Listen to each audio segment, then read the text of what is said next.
Welcome to the best of August 2020. In this video, there are stories involving the deep web, the paranormal, and many other topics. As always, these stories are placed in no particular order. A huge thank you to all of the talented writers who allowed me to share their stories with all of you. Please be sure to drop a like if you enjoy. Subscribing if you're new is also very much appreciated, as I post new, long narrations all the time. Enjoy the video, and as always, I hope you all have a great night.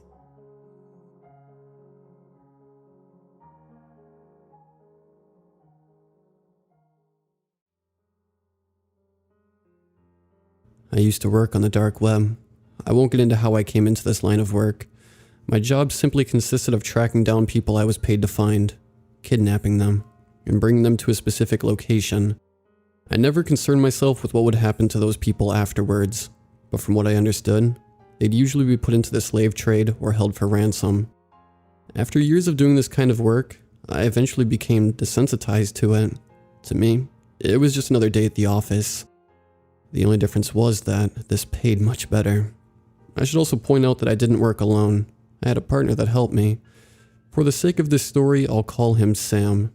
Sam and I met through the dark web forums about 3 months after I started my work.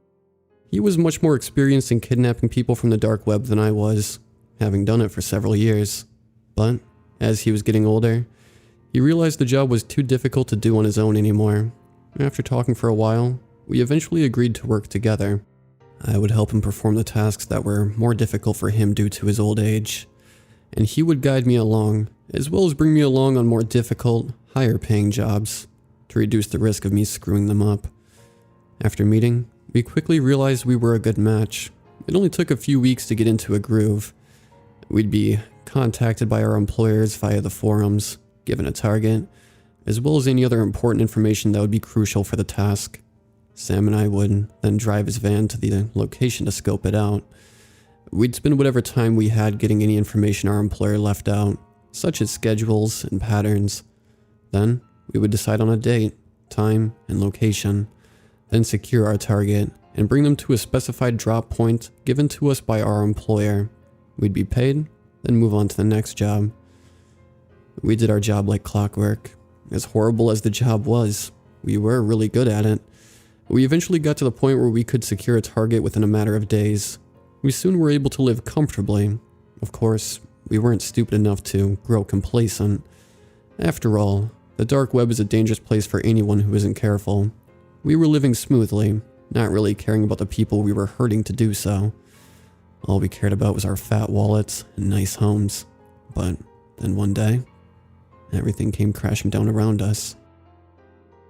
Sam and I had been sent a job by an unnamed employer. They had instructed us to secure a 19-year-old male who lived in a wealthy neighborhood.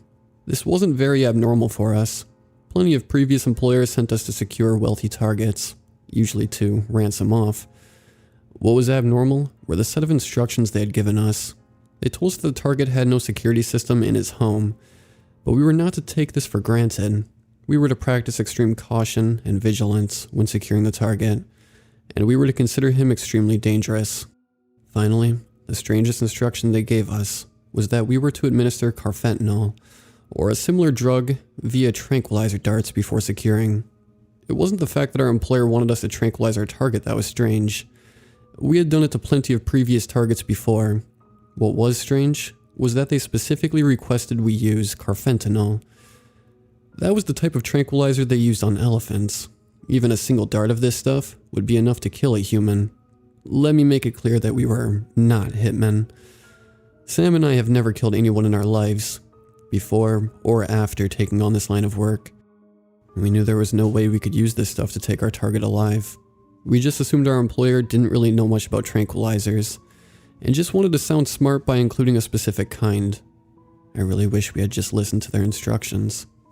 We started studying our target the day after we received our instructions. The boy was a recluse, to say the least. From what we could tell, he lived in his parents' house, and they were almost never home. He spent pretty much every day indoors, doing whatever he wanted to pass the time.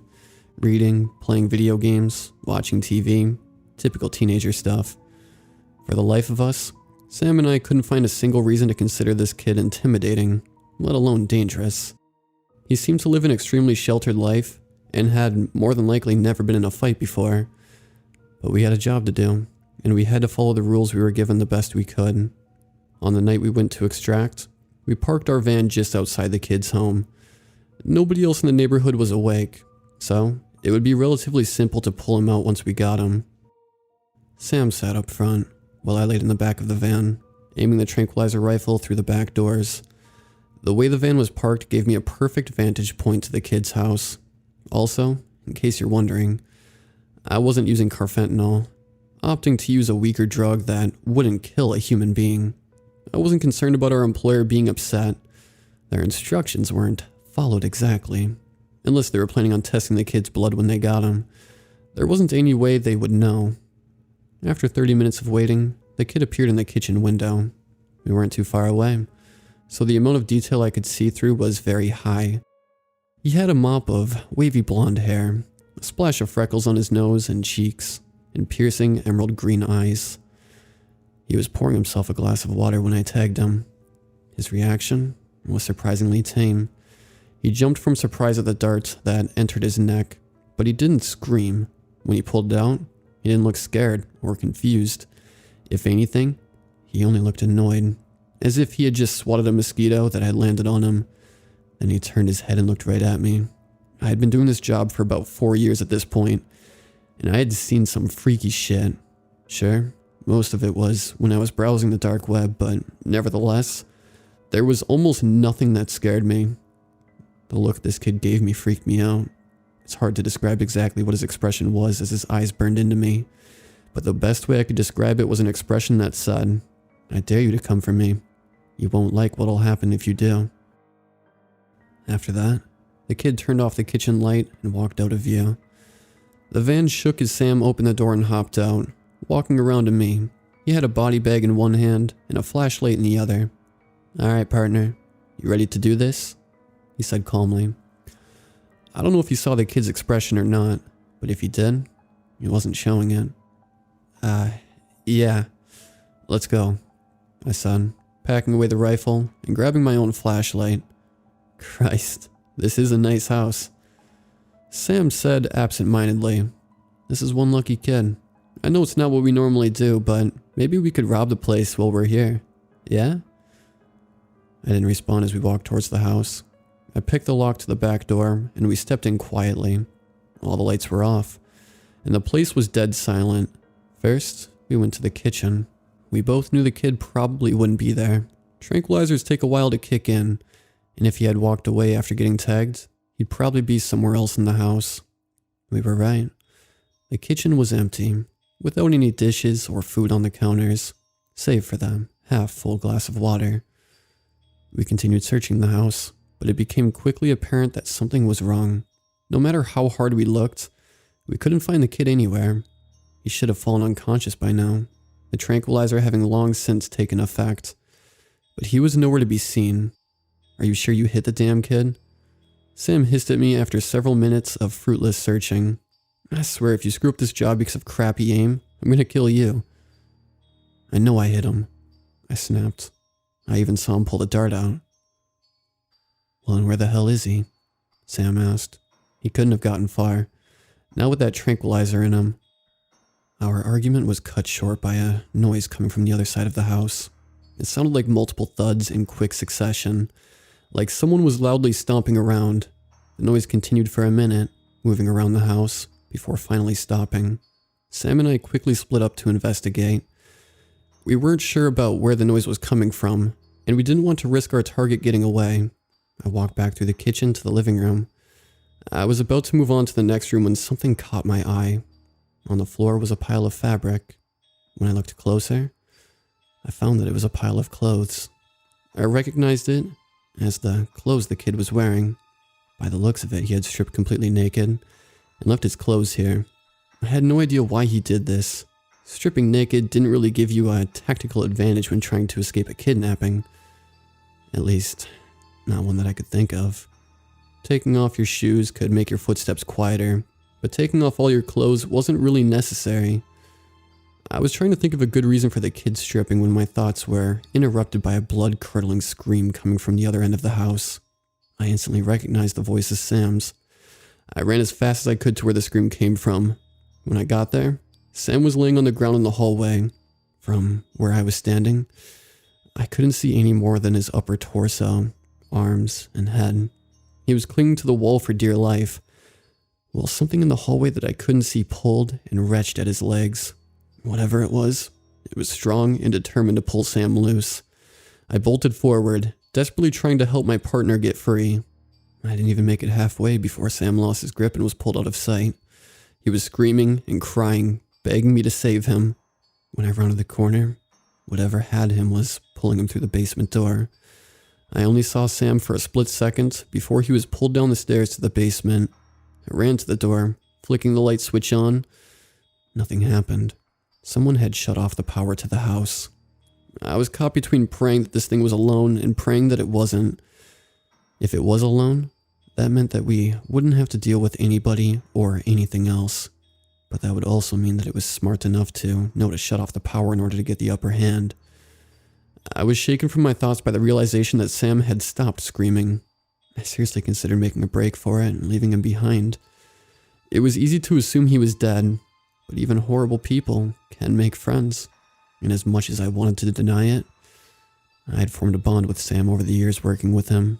I couldn't bring myself to leave him behind.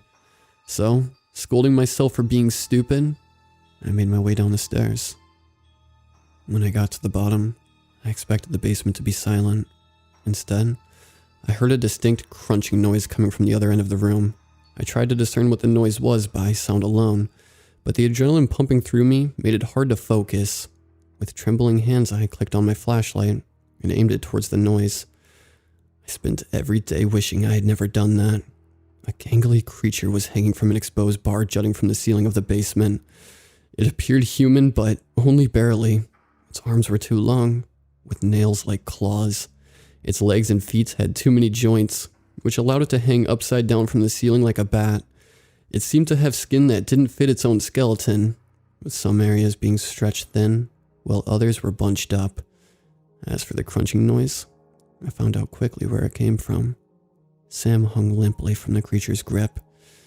He was clearly dead, with large chunks of his flesh missing.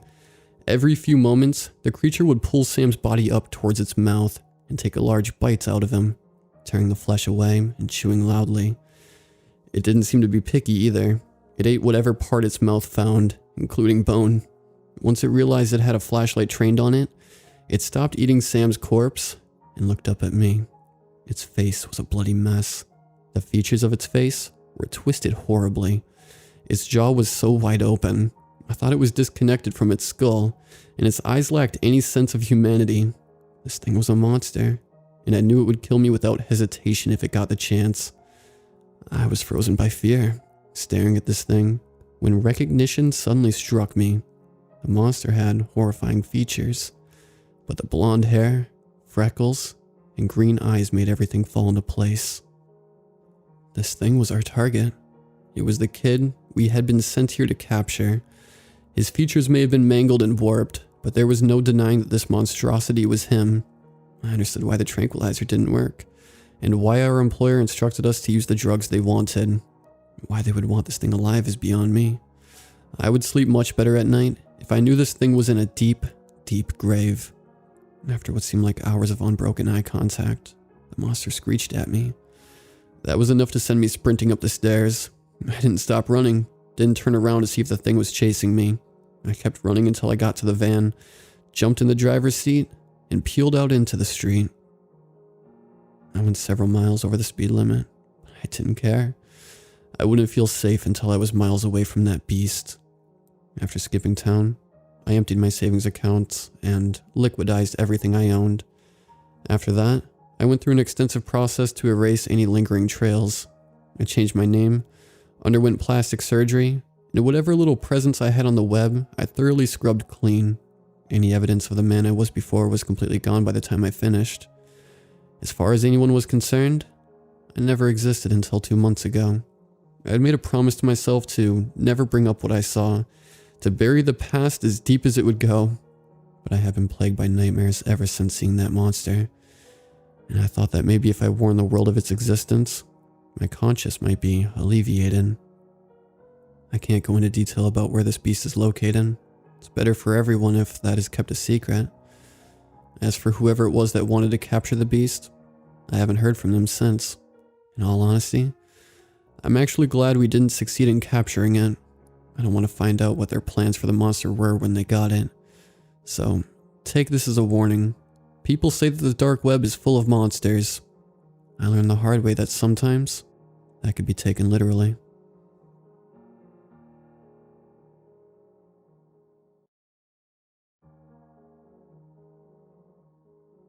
My name is Ty, and I'm an EMT in Canada. I'm a long-time lurker, but I had a call the other night that is making me submit for the first time ever. For a bit of a backstory, I work in a major metropolitan city running both emergency and facility transfer calls. Every so often we will get a long-distance transfer, which is when someone is returning to their home community after being treated in the city. The LDT itself was uneventful, as they generally are, and my partner and I were excited for the road trip home, listening to music and having some road snacks. But it wasn't meant to be. About 30 minutes into the drive home, our data terminal toned, and our dispatch came across the radio.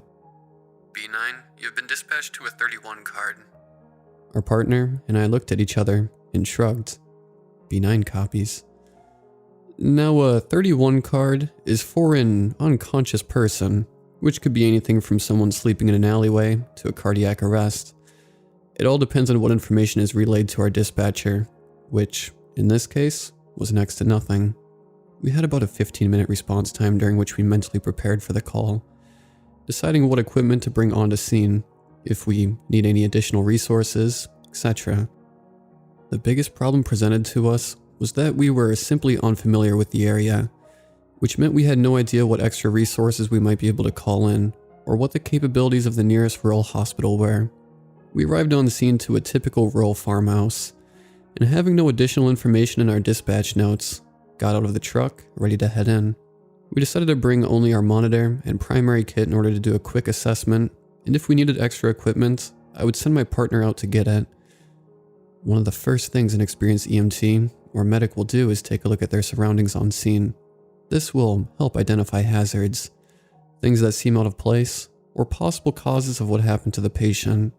You also gain a sixth sense for when things just seem to be off.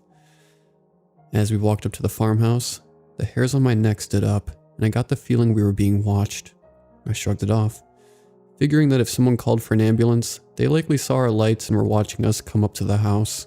I knocked on the door and stood back, and to the side. The door was opened by a fairly large man.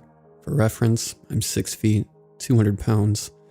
He was taller than me by about 4 inches and outweighed me by about 60. He greeted us in an eerily calm manner, considering there was an emergency happening. "She's in the back room," he said as he jerked his thumb over his shoulder and stepped aside for us to go in. As I walked into the room, I froze. My patient was on the ground, her throat slit. It was no longer bleeding, which told me that we were too late, but that's besides the point. Someone having their throat slit doesn't just happen, and as I turned around to tell my partner that we needed to get the hell out of there, we were blocked by the guy standing in the doorway. "You're not going anywhere," he said as he pulled a large knife from behind his back. My partner and I split up to opposite sides of the room, which is likely the only reason I am alive to tell you this today. As he walked towards me, my partner hit him in the shoulder with our monitor, then brought it down onto his head. We ran out of the house, updating dispatch to the situation, and the police needed to be on scene ASAP. We informed dispatch that we would give statements at a later date, and that police could access our paperwork as needed, but there was no way in hell we were staying on scene longer than we had to. We made it back to the city in record time, and we were never so happy to see the city lights. I'm not sure I like LDTs anymore.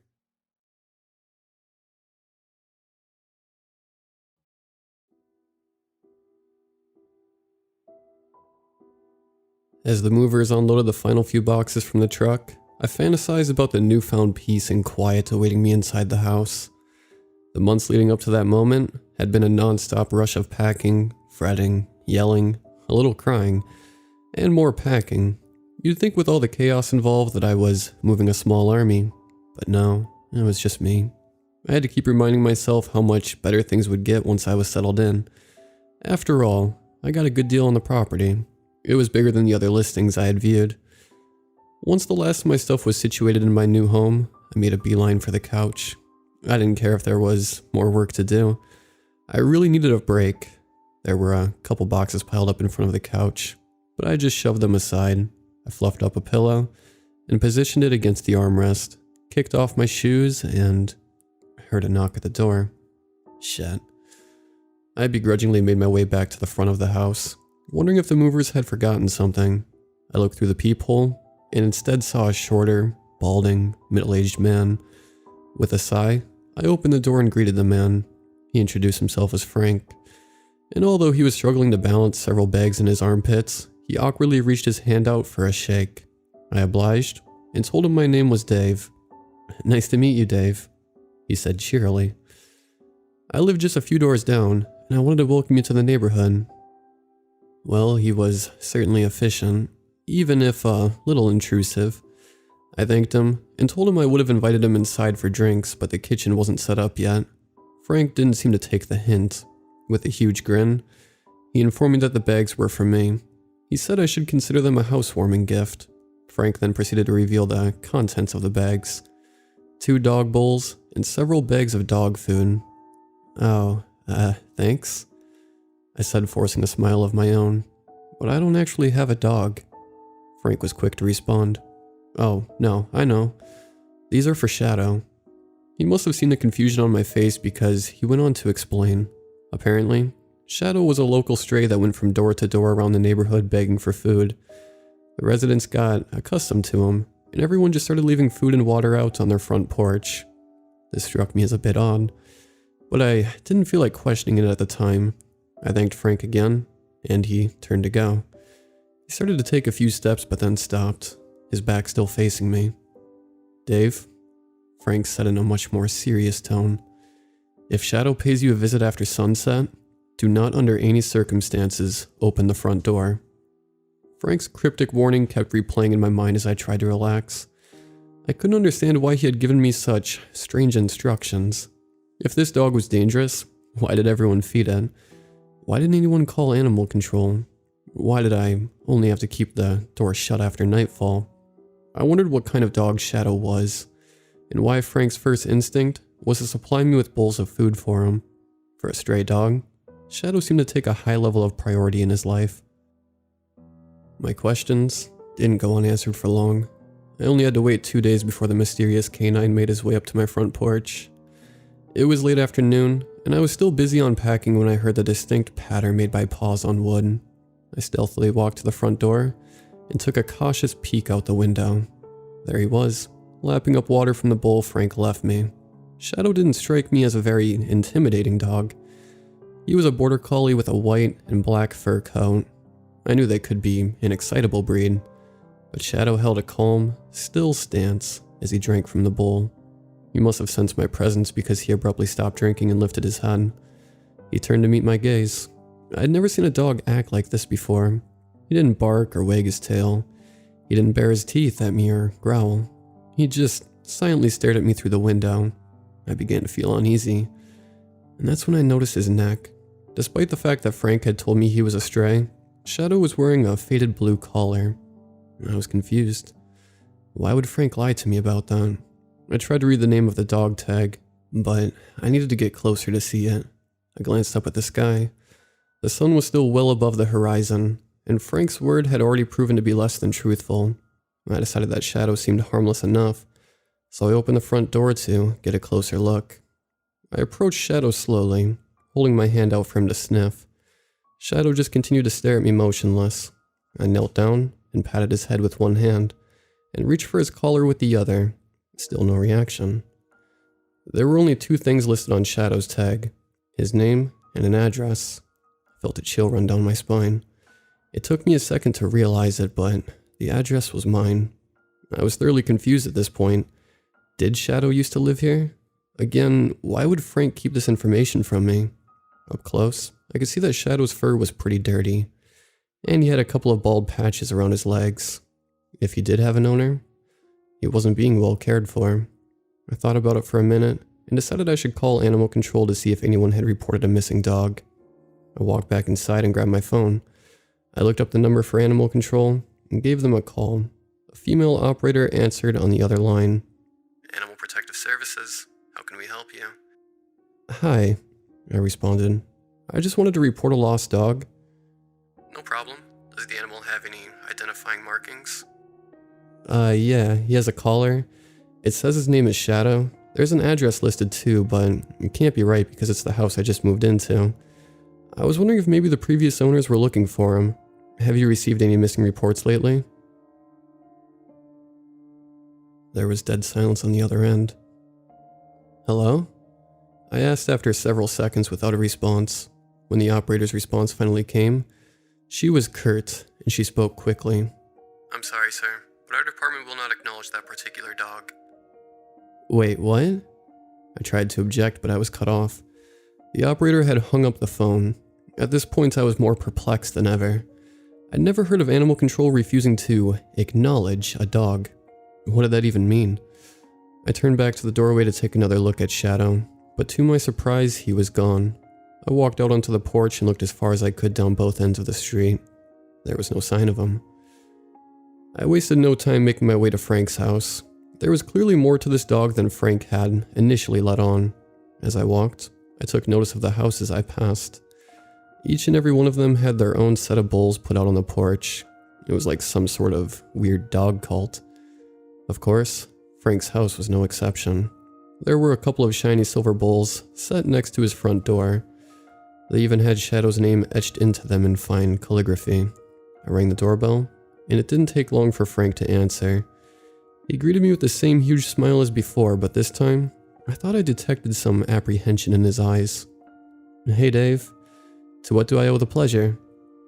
I want to talk to you about Shadow, I said bluntly, not wasting any time. You told me he was a stray, but when I saw him just a few minutes ago, he was wearing a collar. Well, yeah, I guess that was a little misleading.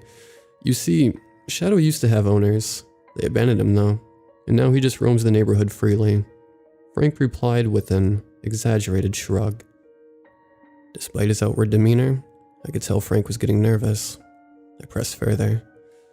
Who were these owners, and why won't animal control acknowledge Shadow? Frank's smile faded slightly. You called animal control? He asked. Well, I guess I owe you a bit more of an explanation then. Shadow's old owners were actually the Bennetts. Frank's inflection seemed to imply that I knew the Bennetts, so I told him that I had no idea who they were. The revelation visibly surprised Frank. But didn't you buy your house from them? I corrected him, telling them that I had purchased my house from the bank. As far as I had known, prior to my move, the house wasn't lived in. No, that's not right, he said, shaking his head. That house was lived in only a few months before you got there. The Bennetts were good people. They mostly kept to themselves.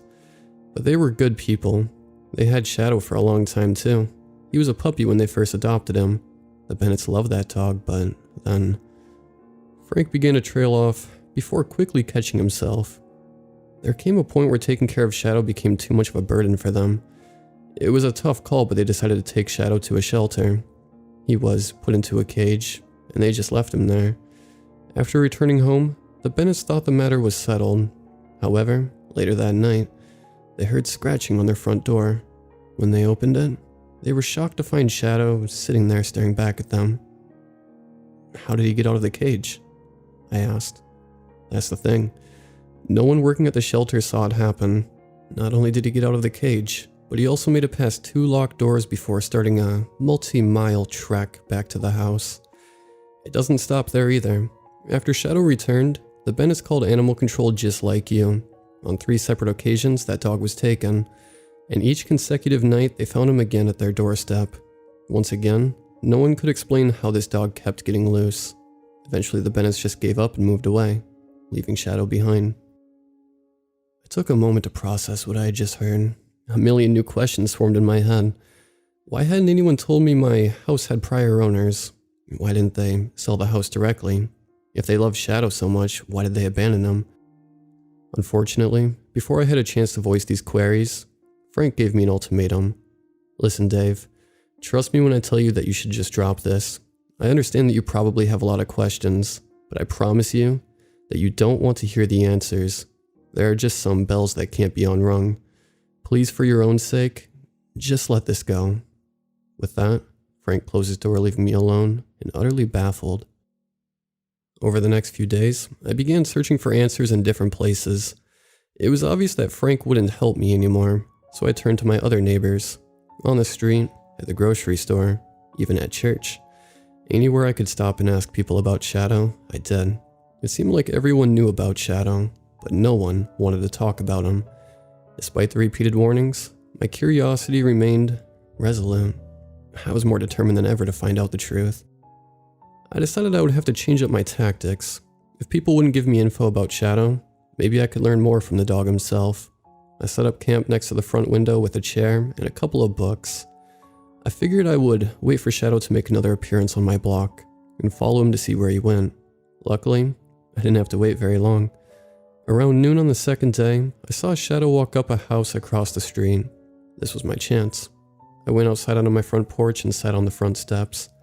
I waited impatiently for him to finish eating. I wanted answers. I wanted to know what made this dog so special. After what seemed like an eternity, Shadow finished his meal and started walking back towards the street. When he reached the curb, he noticed my presence. Once again, the dog just stared in absolute silence. His somber black eyes seemed to pierce through my very soul. I began to worry he wouldn't move, but he did eventually turn away. I kept my distance, trailing Shadow from the opposite side of the road. He walked with a clear sense of purpose, never stopping to sniff anything and always keeping his attention fixed firmly ahead. I'd only ever seen other dogs behave like this in dog shows with people, never when they were on their own. We walked for about 15 minutes and made our way to a part of the neighborhood I had never seen before.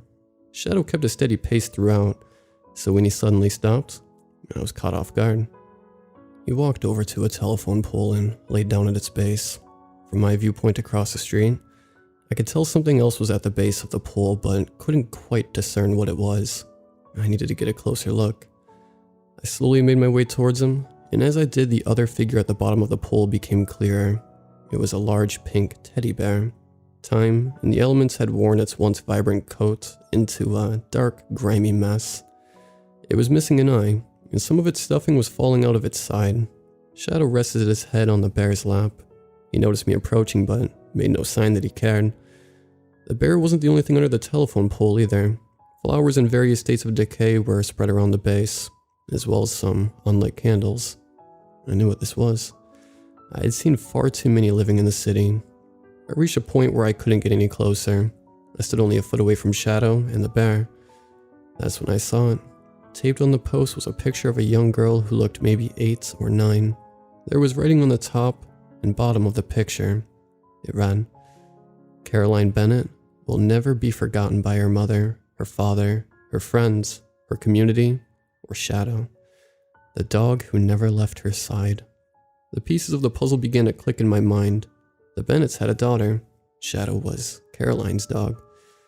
This must have been why they no longer wanted him, because he was too painful a reminder of what they lost.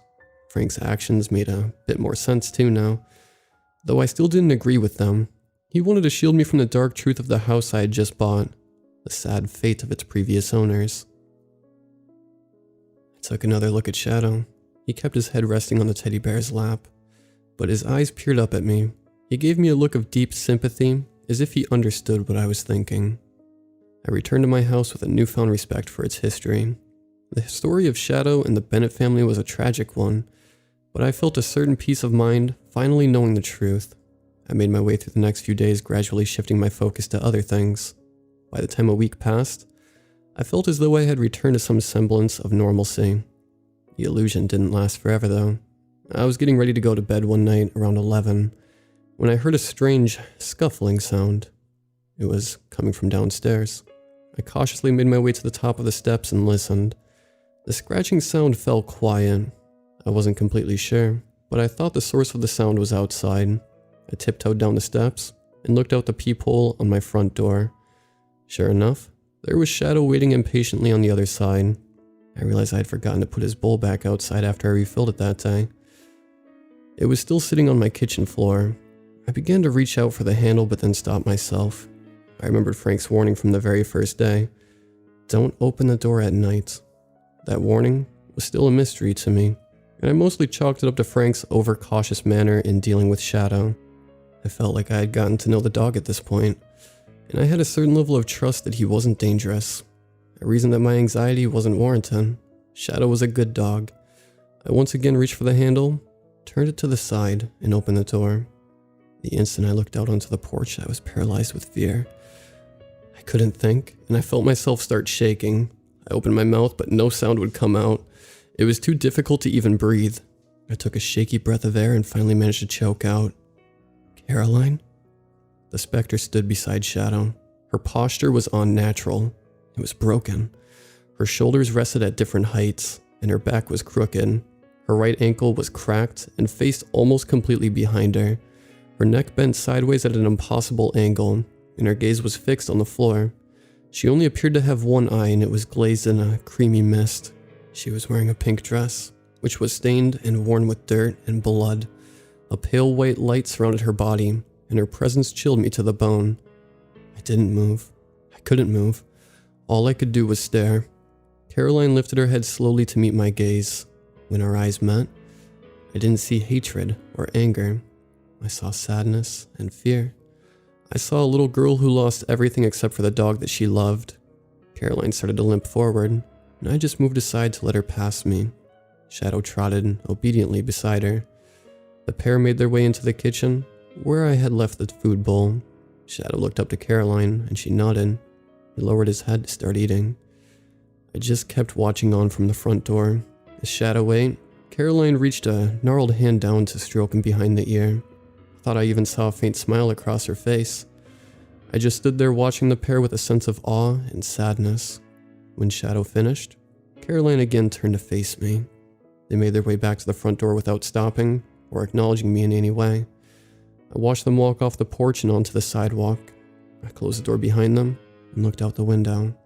Now, all I could see was Shadow, making his way back in the direction of the telephone pole. The dog really did never leave her side.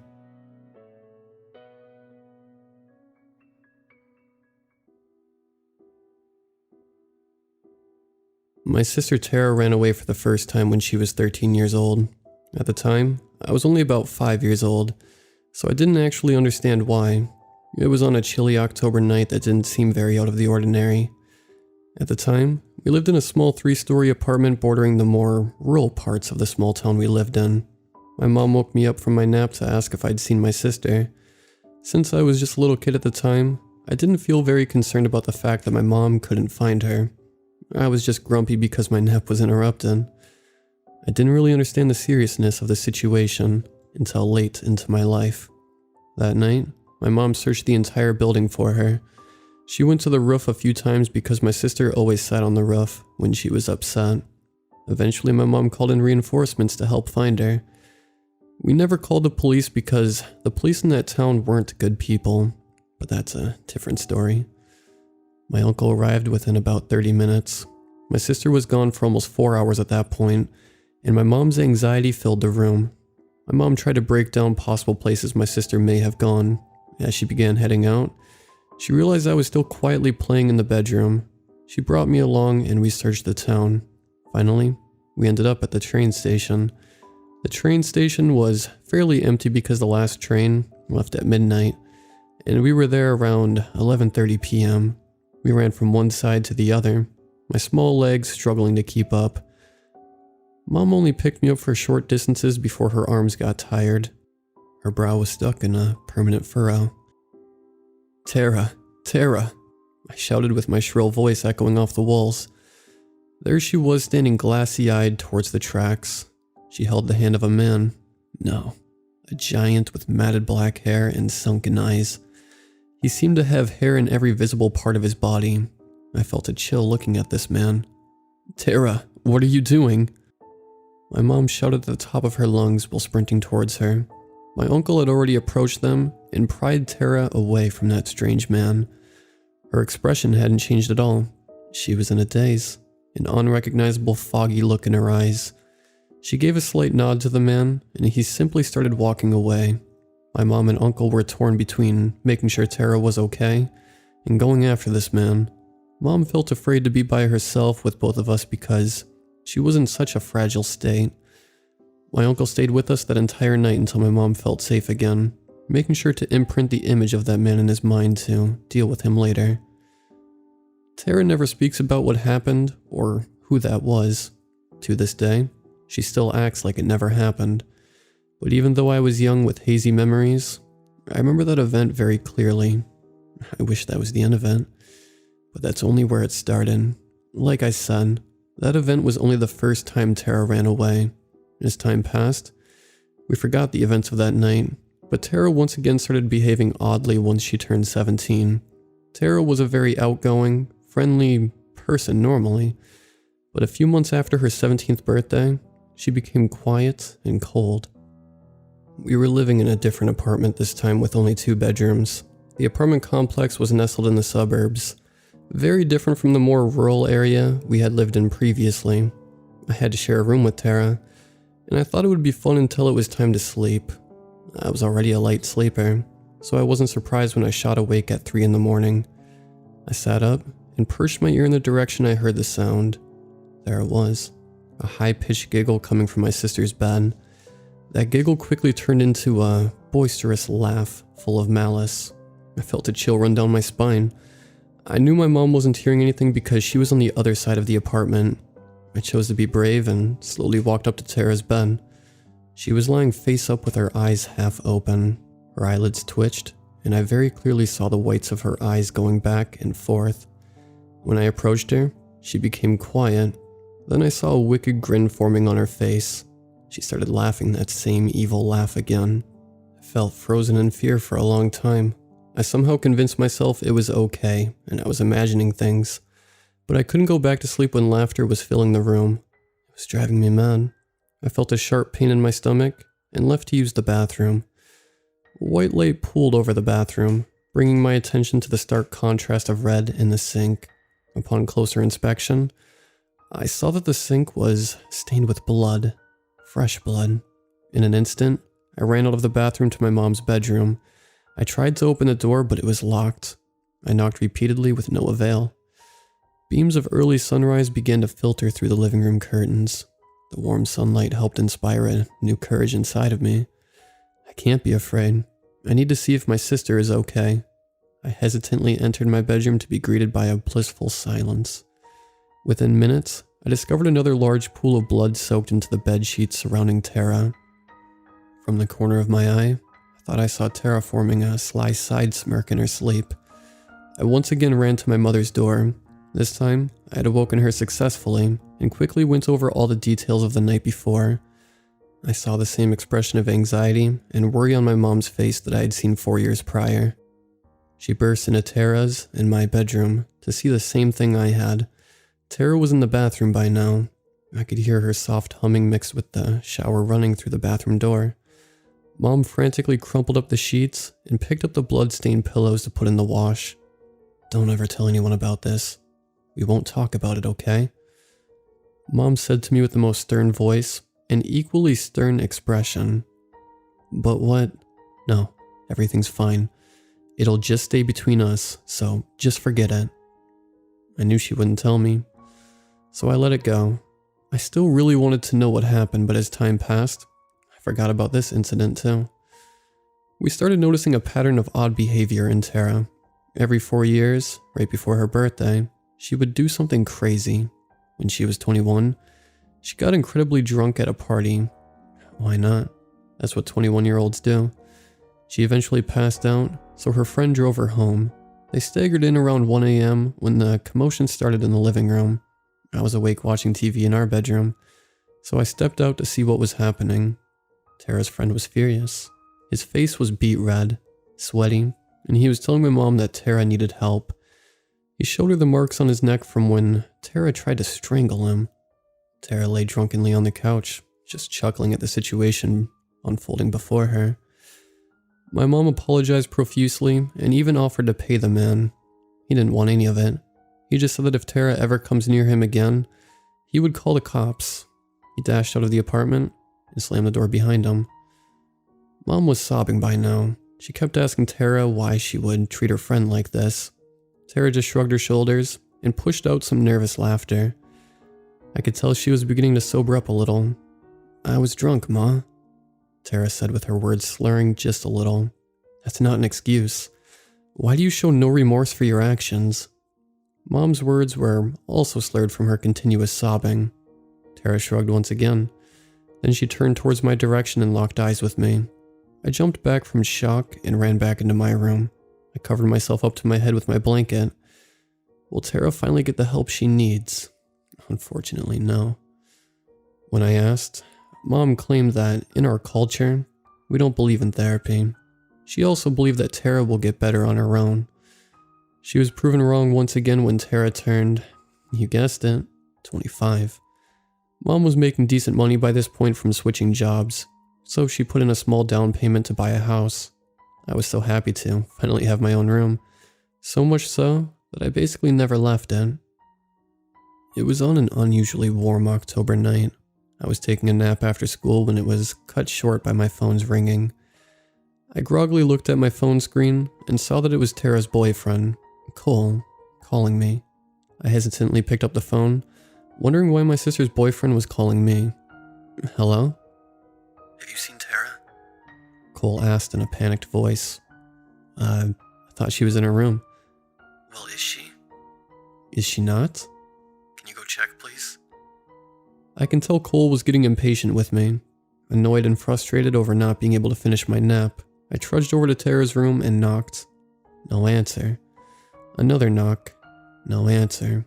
Finally, I decided to just barge in to find an empty bedroom with Tara's usual mess. I picked up the phone again.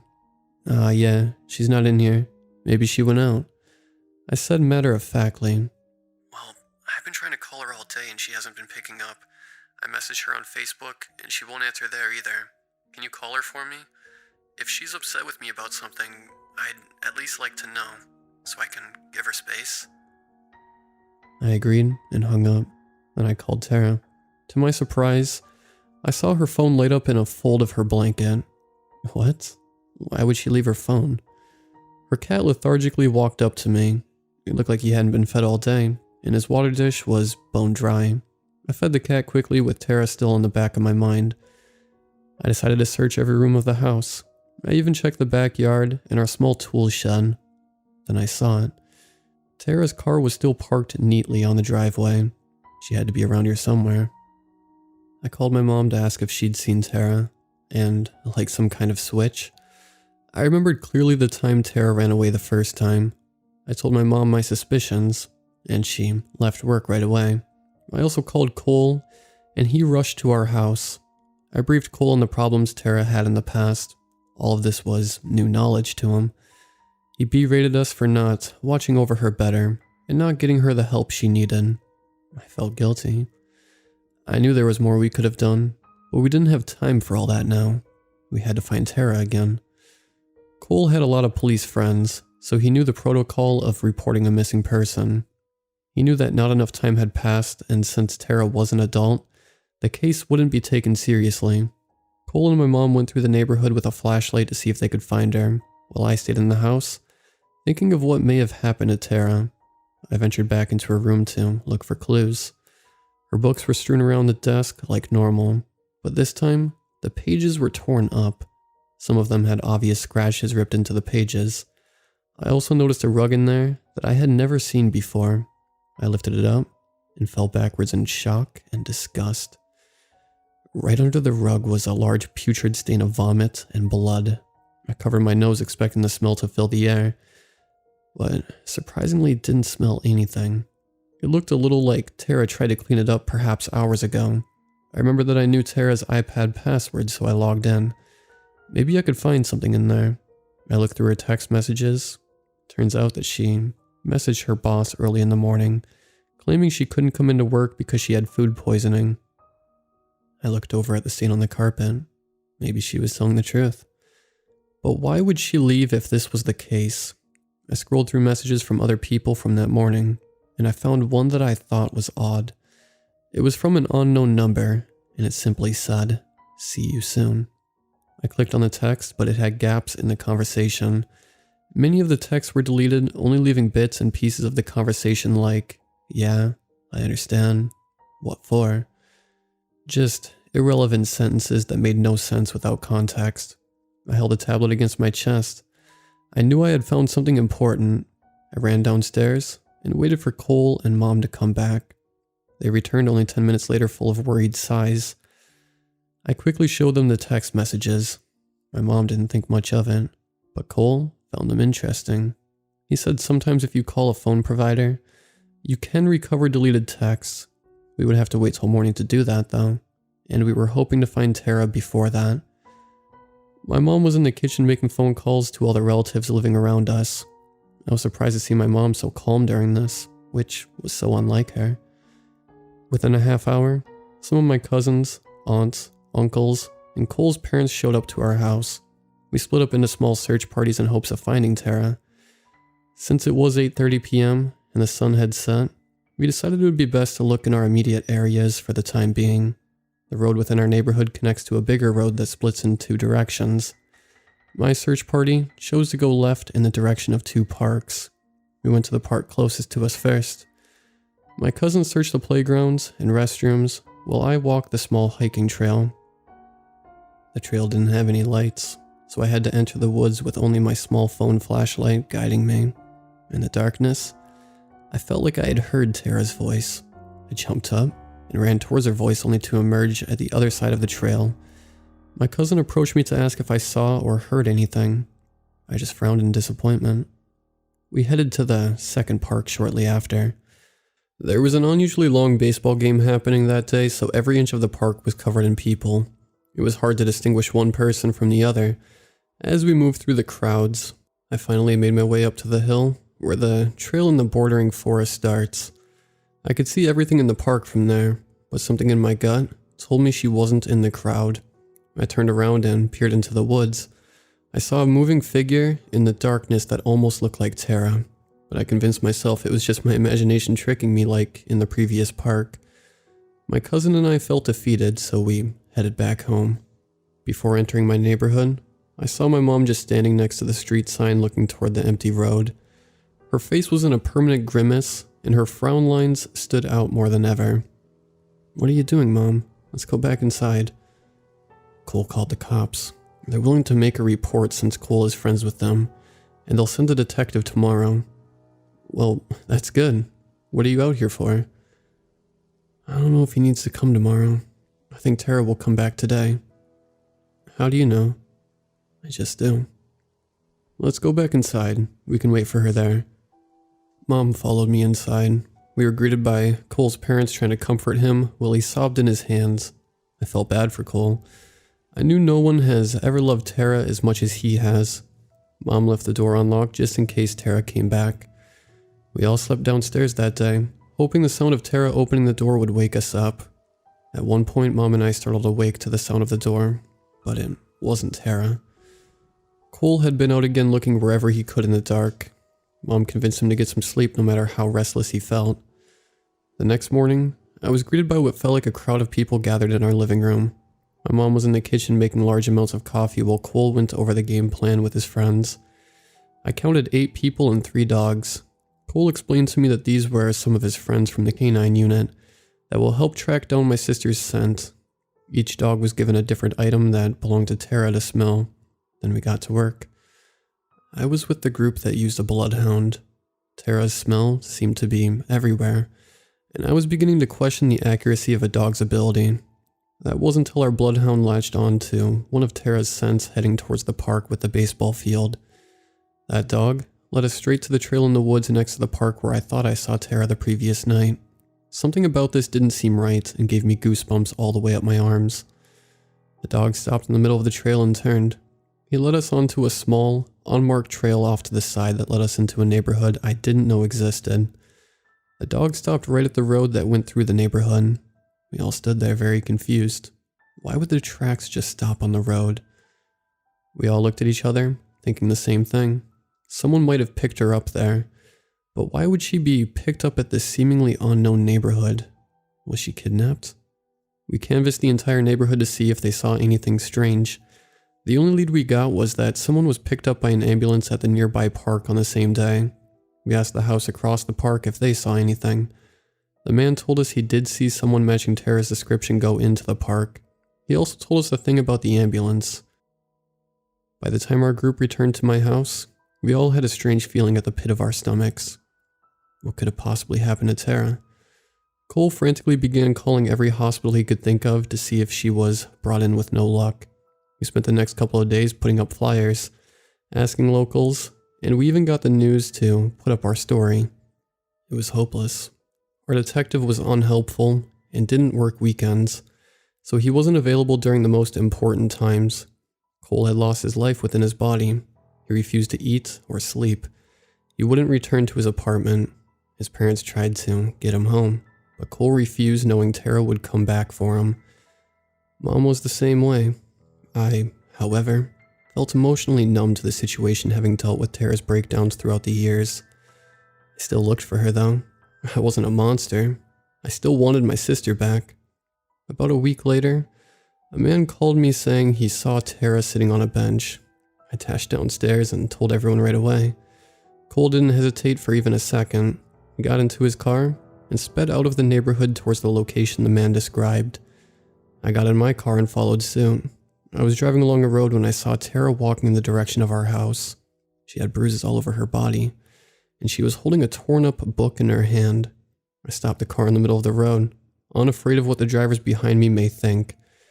At almost the same time, Cole had stopped his car going in the opposite direction. He must have seen her at the same time I did. He ran out of the car sobbing and hugging Tara. He was babbling incoherent words between sobs. I stood frozen looking at the scene unfold behind me. Tara's eyes were glassy with the same expression I saw when she was 13 years old. She set her gaze on me and smiled coyly. The book in her hand was stained in blood. That was 4 years ago. Cole and Tara are happily married and live in a house far away from us. Cole got Tara the help she needed right after the incident, but I haven't heard anything from them in a couple of months. It's almost fall. I wonder if Cole is going to be okay.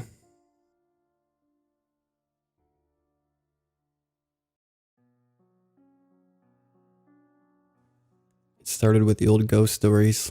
You know the ones. The sort of stories that always seem to collect around old houses at the edge of a town. These stories are how I was first introduced to the house at the end of Sunny Lane. The irony of the location wasn't lost on me. The stories told by everyone always made radical claims about the house. When I was 5, I was told it was home to 100 ghosts. At 7, it was a horde of goblins. By the time I was 10, the house had supposedly been the site of gruesome murders and was inhabited by demons. My parents always warned against going near the house. It will likely tip over on you if you so much as breathe on it. My dad was fond of saying. He always said it in a joking manner. But there seemed to be a hint of fear in his eyes whenever he spoke of the house. That should have been my first clue to the truth. In my teenage years, the cool thing was to dare each other to go knock on the door. Not go inside, just knock. You would think that going inside would have occurred to us, but deep down I think none of us, rebels, wanted to admit that we all believed the various stories on some level. I must have knocked on that door 4 or 5 times. Each time I ran away like a cheetah, never looking back at the house. I went away to college and got my degree in architecture. My hometown had a lot of buildings that had inspired me when I was young, and yet, oddly enough, none of these other old buildings had any spooky stories about them. Not the old hospital, the old library, or even the defunct steel mill at the edge of town. Only Sunny Lane carried any weight. Thinking back on it, that only makes my spine tingle more at the realization. The real story begins when I graduated from college and returned home for the summer. A wave of nostalgia washed over me as I drove through town, taking in all the old hangouts. I found myself drift over to Sunny Lane. The first part of the street is quite pleasant. Well-kept homes that look straight out of a painting. Sunny Lane was one of the oldest roads in town. When asphalt had been put down for the first time, they laid it all the way out to the house. It was assumed that people would build all the way down to the street. That hadn't been the case. People built along that first quarter mile and stopped. That left an entire mile of empty road, leading out of town. That mile flew by as I drove along in my truck. It was only a few minutes before the house came into view. It looked as worn as ever. The siding was peeled back and rotting. The porch was in similar condition, and the roof had several holes in it. In all the years the house had stood, none of the windows had been broken, at least that I knew of. None of my friends in my teens had ever dared. It was as if we were scared the house would retaliate somehow. I pulled over to the side of the road and got out of my truck. There was a warm breeze in the air. Looking at the house now, I felt myself begin to chuckle. It seems silly now, at 24, to have been so scared of this old place. It was nothing but an abandoned structure that needed to be torn down. The longer I stared, the more curious I became. This house had been a source of many sleepless nights when I was a child. Now, I felt the need to prove how ridiculous those fears had been. I pushed open the iron gate at the edge of the road and walked toward the house. As I mounted the first step up the porch, the warm breeze died. I thought nothing of it. I walked along the porch, inspecting the outer walls and windows. There were some wonderful turn-of-the-century flares to the outside. Underneath the rotten mold, must be a beautiful home. I found myself in front of a window and peered inside. The interior looked just as worn as the exterior. I could tell it was the living room I was looking into. There was an old couch in the middle of the room, facing the fireplace. A bookshelf stood in the corner, several dusty knickknacks on the shelves. My eyes scanned around the room more, taking in every detail. There was a lamp, or what I assumed to be a lamp, covered by a sheet in the corner. Strange that the lamp would be covered in nothing else. I moved away from the window and walked down the porch to the next one. This one was looking into the kitchen. The cupboards all seemed to be missing their doors. There was an old wood stove in one corner, and the only piece of furniture left was a chair. My eyes scanned the kitchen once more, finding the opening that led to the entry hall. I could see into the living room from here, spying the couch and the... Odd. Had the sheet fallen off the lamp? In fact, where was the lamp? I had definitely seen. I felt my heart drop to my stomach as my eyes drifted back to the kitchen. The sheet was sitting in the chair. I jumped away from the window and ran to my truck. I sat in the cab, drawing in long breaths to try and calm down. I went through every possibility in my head. Surely it was just a kid playing a harmless prank, nothing more. I stepped out of the truck and moved toward the house again. I approached slowly, keeping my eyes on the windows. I checked the living room first. No sheet. The kitchen next. No sheet. From the kitchen window I investigated what bit of the entry hall I could see. Nothing. The kid had probably ran off to brag to his friends. Bunch of punks nowadays. I stepped back from the window and sighed, and from the corner of my eye, I noticed something different about my surroundings. The front door was halfway open. I looked around the yard, no one in sight. Surely I would have heard someone running off. I moved toward the door, daring to peek inside. The sheet was standing about 10 feet back from the doorway. I felt my heartbeat beginning to race. And then the sheet spoke. "I'm sorry. I didn't mean to scare you. I was just having a bit of fun." I let out a sigh of relief. "Oh, it's okay. Just harmless fun, right?" The sheet stepped a little closer. "Would you like to come inside?" "Are you kidding? This place will likely tip over on top of us if..." God, sounded just like my father. "No thank you either way." "Are you sure? It's a nice house despite the appearance." "I'm sure. Perhaps another time." "Then maybe you could help me. I seem to be stuck in this sheet." "Seriously?" The sheet nodded. I motioned for them to come closer. "Well, come here and let me help you." "Could you come in and help me?" I stood at the doorway. A chill ran up my spine. Even at my age, I felt apprehensive about entering this place. I'd never known anyone to do it. "Are you sure you couldn't?" The sheet came within a foot of the doorway. "How about here? You'd barely have to cross over the threshold, or just reach in and help pull this sheet off." I was beginning to feel uncomfortable with the whole situation. I took a step forward toward the door, wanting to get out of here as fast as possible. Perhaps helping them would be easiest. I stopped about 2 feet from the door, taking in the sheet for the first time. It was worn and dirty. There were smudges all over it, most of them brown like mud, but a few of them were red, like blood. My own blood seemed to freeze in my veins. Why would you put on such a dirty sheet? Oh, I don't mind, but I would appreciate you reaching out and pulling it off for me. I stared at the sheet for a moment. I had just noticed an unnerving detail. The sheet didn't move when it spoke. No puff of air pushed the fabric out where the occupant's mouth should be. I felt my heart beginning to pick up pace. You know what? I think I have an appointment. Please help me. Just reach out and grab the sheet. Still no movement from around the mouth area. Why not just step out on the porch for me to take it? The sheet's next words still haunt me. Then you wouldn't come in the house. Okay, this was too creepy. I was thoroughly freaked out and ready to hightail it back home. I took a step back and forced a chuckle. How silly. Why do you need me to come inside? The sheet was right at the threshold now. Haven't you always wanted to come inside? There are so many stories about what lives in here. Wouldn't you like to know the truth? I looked past the sheets into the house. Looks pretty normal. Nothing out of the ordinary. The sheet seemed to shake its head. Oh, but there is something very special about this house. I promise it's unlike anything you've ever seen. I took another step back as my gaze returned to the doorway. The sheet had taken a step to the side to give me space to enter. Not wanting to look directly at the face of the sheet, my eyes drifted downward toward the floor. And that's when I noticed the blood. A pool of blood oozing out from under the sheet, and the pool had stopped at the threshold, held back by some unseen barrier. I looked up one last time to discover an arm sticking out from underneath the sheet, and a gnarled, jet black hand at the end of it motioned inward. Won't you come in? I'm ready for supper.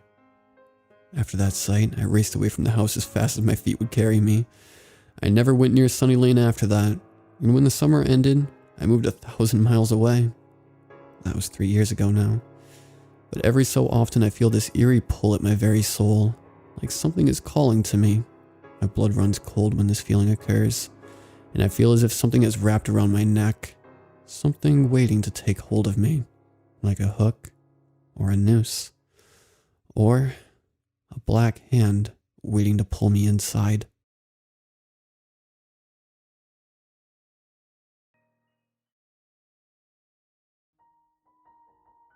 Children appeared on my lawn much too often, trespassing on a dare.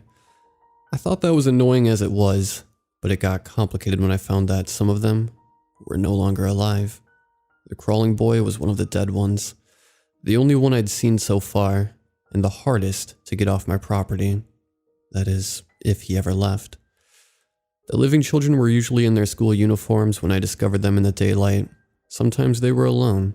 More often they came in pairs or little groups of 3s and 4s, milling on the grass that stretched from the estate for miles on all sides.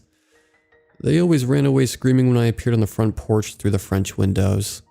I'd be left standing there in my bathrobe, in early morning grumpiness, blinking in confusion like a newborn kitten with the sun in my eyes while they pointed at me, screaming in laughter, and ran right back into the trees where they'd come from.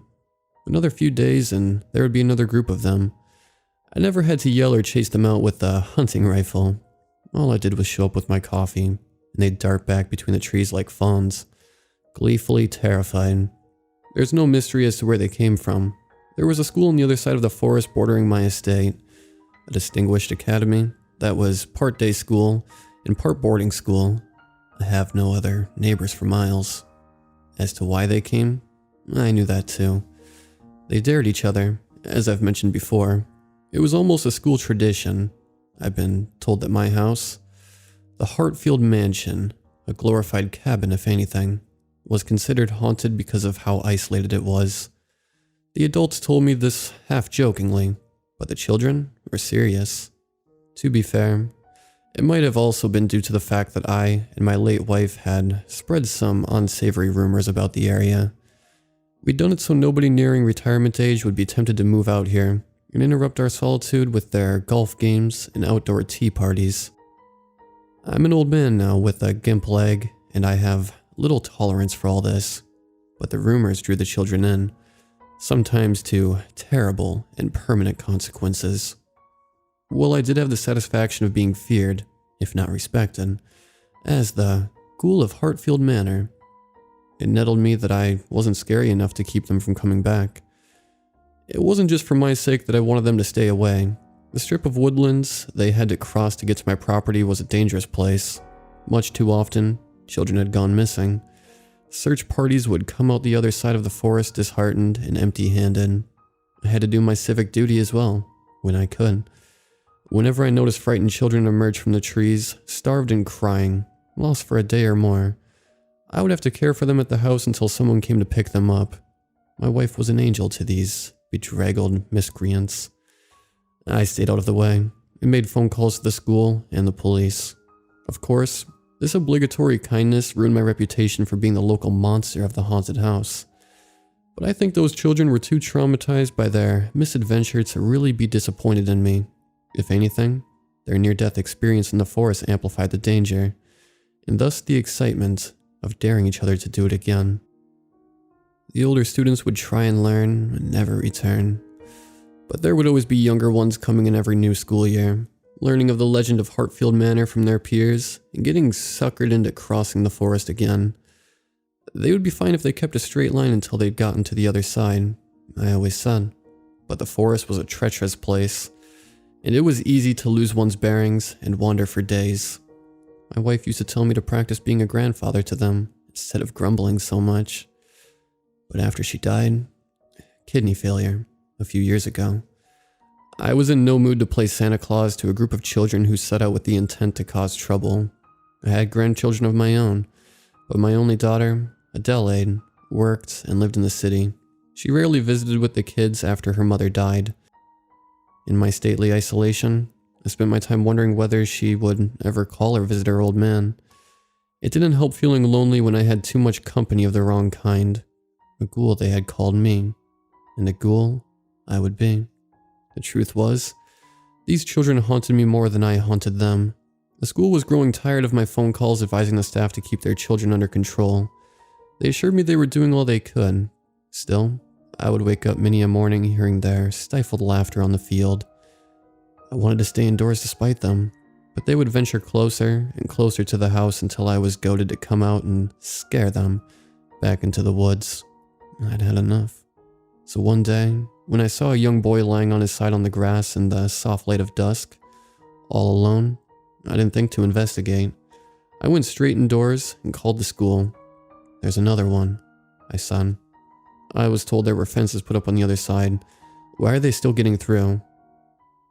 "There are fences, Mr. Hartfield," said the principal. It was the end of the school day, and she sounded a touch worn out. "They've been up for a month now." "Well, there's another one on my property. A boy. The children might have started climbing the fences. I'm going to have to call the police, you know." "What's his name, sir? Have you spoken to him? We'll contact his parents as soon as we can identify him." "I haven't spoken to him. He's taking a nap on my grass." She paused for a moment at this. "Is he hurt?"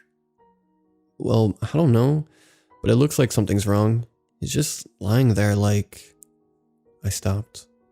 My gaze had wandered out the windows, and I noticed that the boy had gone. I sighed. "Hold on." I put the principal on hold and took a walk around. Nothing. If the boy had heard me and run away, or if some animal had dragged him back into the woods, that was not my problem anymore. Coldness was settling into my bones, but I felt a pang in my chest recalling the look of the boy, small and frail, his white school shirt an offensive contrast in the green of the manicured lawn, just lying there, curled on his side, facing away from me into the forest. I tried not to think of it again. The next time I noticed him, 2 days had passed and it was getting on to 10 o'clock at night, later than I had ever seen any of the other children before. Even when they were lost, I knew then there was something very wrong. The boy was on his side again, lying on the neat grass that the part-time groundskeeper Martin had carefully cut that morning. His white school shirt glowed faintly in the moonlight. There was no blood that I could see, but his uniform seemed a bit tattered, old, and off color. I called out. I could see the small body shiver briefly, but there was no other answer. Suddenly afraid for him, I limped over, going as fast as I could despite my bad leg. By then the boy had rolled over on his back, his head dark hair, untidy and matted, turned my way.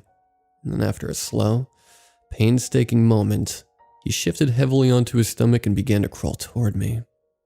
I slowed to a stop before I was halfway across the field, just staring. The boy had a hollow, gaping mouth look about him. His jaw hung loose and his eyes were glassy and blank as he dragged himself forward on his hands and elbows, clawing at the grass. His limp legs followed behind, jerking at odd angles and dragging behind him, while his head lolled on its scrawny neck this way and that, as if it were too heavy to hold up. Slowly, steadily, silently, he approached. It was such a bizarre and grotesque sight I couldn't look away, nor could I move.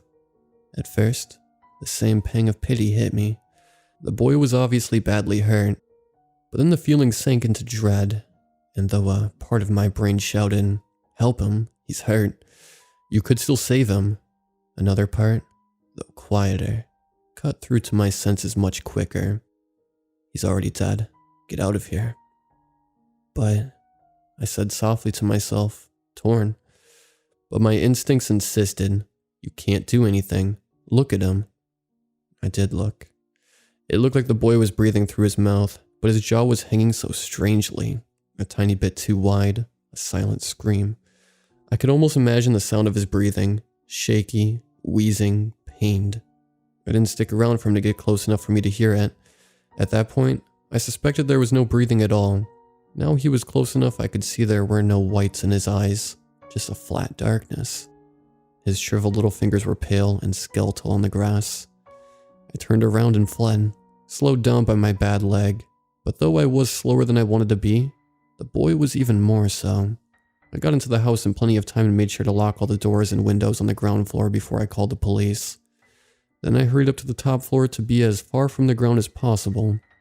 From one of the higher windows, I could survey the field overlooking the forest, and there was no boy. The police, however, had arrived. In the near distance, I saw a couple of patrol vehicles pull into view with their sirens silent and their headlights cutting across my empty lawn. They were used to my phone calls about the children, but even they knew I never called this late at night, this breathless. I made my way back down to receive them. After I explained the situation as generally as I could, they agreed to scour the area. I was made to sit down in one of the porch chairs. I had overexerted myself for my age, they told me. Every now and then, I would catch them throwing an odd look my way. I wanted to have the forest rangers search the woods for the boy, preferably well armed. But the officers told me they couldn't justify the effort without evidence that there was any danger, or that there even was a boy to find. If he really were hurt, they reasoned, he wouldn't have been able to get away so quickly, nor would he have wanted to. An officer asked, "Do you want us to search your house too, sir?" As if humoring me, or suspecting something. Exhausted, I leaned against the wall and nodded, "Please." They found nothing. To be kind, they told me that it might have been some kid playing a prank, but I knew they thought I had imagined everything.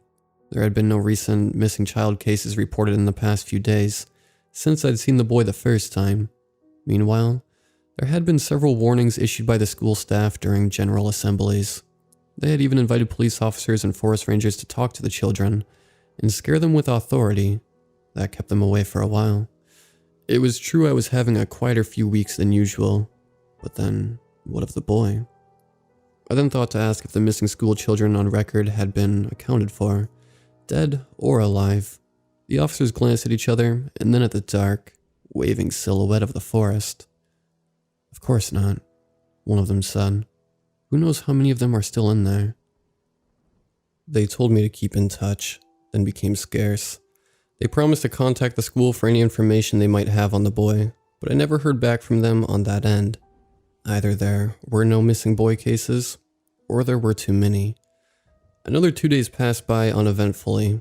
I was more careful about taking all my medication, but I also found myself dusting off my old hunting rifle and practicing my sights on them. Then the next day, I saw the body again, lying there on the grass facing the forest. I merely stared from behind the window. It was strange seeing him again in broad daylight. Seeing anybody, really, when I knew the school was off for the holidays. And as I stared, That little head flopped over on its broken neck and looked my way again. And just as it began to turn itself over and start the long, slow crawl to my house, I had drawn the curtains and rushed to the phone. The police came a little more hesitantly this time. I couldn't figure out why at first. They performed the same procedure all over again. No boy, dead or otherwise. They asked me if I was on medication, and then I understood. They thought I was losing my mind. Angrily, I sent them away. I knew that if I kept calling them like this, they would stop responding when I needed them most. I would be the man who cried boy. They would say it was a mental condition born out of grief for my wife, a lonely man's yearning for his daughter and grandchildren. And what if it was? I had no way to convince them otherwise. All I knew was I had nowhere else to go. If I were to call Adelaide and plead with her to take me somewhere else, she would leave me in some care facility for the elderly. My pride wouldn't let me leave the house, and so I had to put up with living children and now the dead ones somewhere on my lawn. Every time the specter of the boy returned, I learned something new about it. I knew that every time I looked at the body long enough, it would somehow feel my gaze, and as if summoned, it would turn itself and approach me. No matter where he appeared on the lawn, he was always a good distance away, almost at the edge of the forest. But when he turned over, he would always look directly at the window I was standing at, no matter what floor I was on. As soon as I looked away to call for help or find a way to defend myself, the crawling specter disappeared, and I didn't know if it was because it had vanished into the netherworld, or because it was somewhere else on the estate, perhaps somewhere closer. Sometimes I fought my reflexes and kept my eyes on him before he could blink out of sight, but it hurt to watch, and I felt the life drain out of me the closer he got. I had to look away. I mentioned my old hunting rifle earlier. I kept its heavy case unlocked on the kitchen table beside the window. It was an eyesore there, next to the cut crystal vases and the ceramic salt shaker shaped like a cat. My wife would never let me leave it there, if she had been alive to see it. I tried not to think of her. I only wondered if one could kill a thing that was already dead. I made sure the gun was close at hand at all times, and only threw the quickest of glances at the lawn from the corner of my eyes every morning to ascertain it was empty.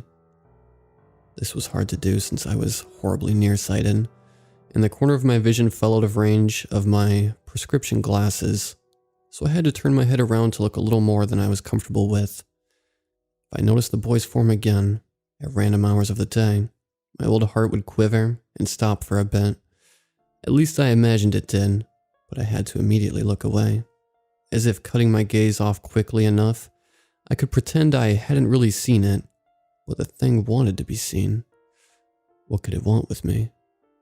After the police had done their half-hearted job the second time, I had Martin, the groundskeeper, help me scour the estate for any evidence that the schoolboy had been dragged around by a wild animal, or perhaps fallen down a ravine and broken every bone in its body. We found absolutely nothing. Martin protested at the idea of digging up the estate to look for a buried child. I began to wonder if the body was somewhere in the forest, but that was beyond my curiosity to find out. Maybe you're a bit too lonely, said my daughter, predictably. I had her on the cordless phone, telling her of my ghostly encounters, as I stood on the porch looking out over the empty field. Do you want to adopt another dog? She said. I barked a laugh until her eloquent silence told me she was going to hang up if I didn't stop and take her seriously. The family dog, Old Chief, had died long before my wife did. There was a dog flap in the kitchen door leading out into the field, and I often caught myself looking at it sadly, but I had no energy for another dog. That's what I found myself thinking one day when, on an overcast morning, I saw the dead child crawling across the field toward my patio doors. This was new behavior. I hadn't even noticed him before he was already moving, as if he had decided to sneak up on me, as if he knew he could.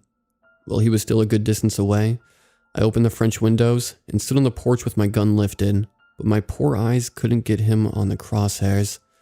I couldn't even find him through the scope. The specter just disappeared from sight until I lowered the gun again and could see him plain as day. I could probably get him at close range, I thought, but I was no longer sure I wanted to, or if it would do any good. I kept feeling a stab of guilt for not being able to help him, in life or in death, for not being able to put him out of his misery. So much for this good old ghoul of the manor. I stepped back into the house and closed the doors.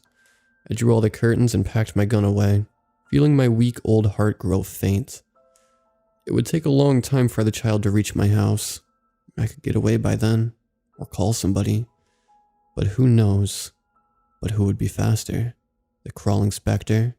Or the police? Or an old man hobbling away on his bad leg? The specter had always been slow but steady, like the tortoise in that old children's story in a race against a hare. But also like the tortoise in the story, he would reach his destination sooner or later.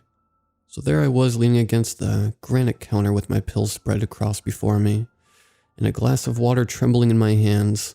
The entire lower floor of the house was darkened by the heavy curtains and blinds drawn against the windows. I knew death was coming for me, and that it would be slow and steady and silent. But I never thought I'd be alone when it happened. I was considering calling up Adele again, and finally telling her I was willing to be taken to a care facility in that city I hated so much, when from the corner of my eye, I caught a silent movement. There was a quick wave of sunlight flashing from the outside. The dog flap at the kitchen door was swinging gently back into place. I was right about the sound of his breathing.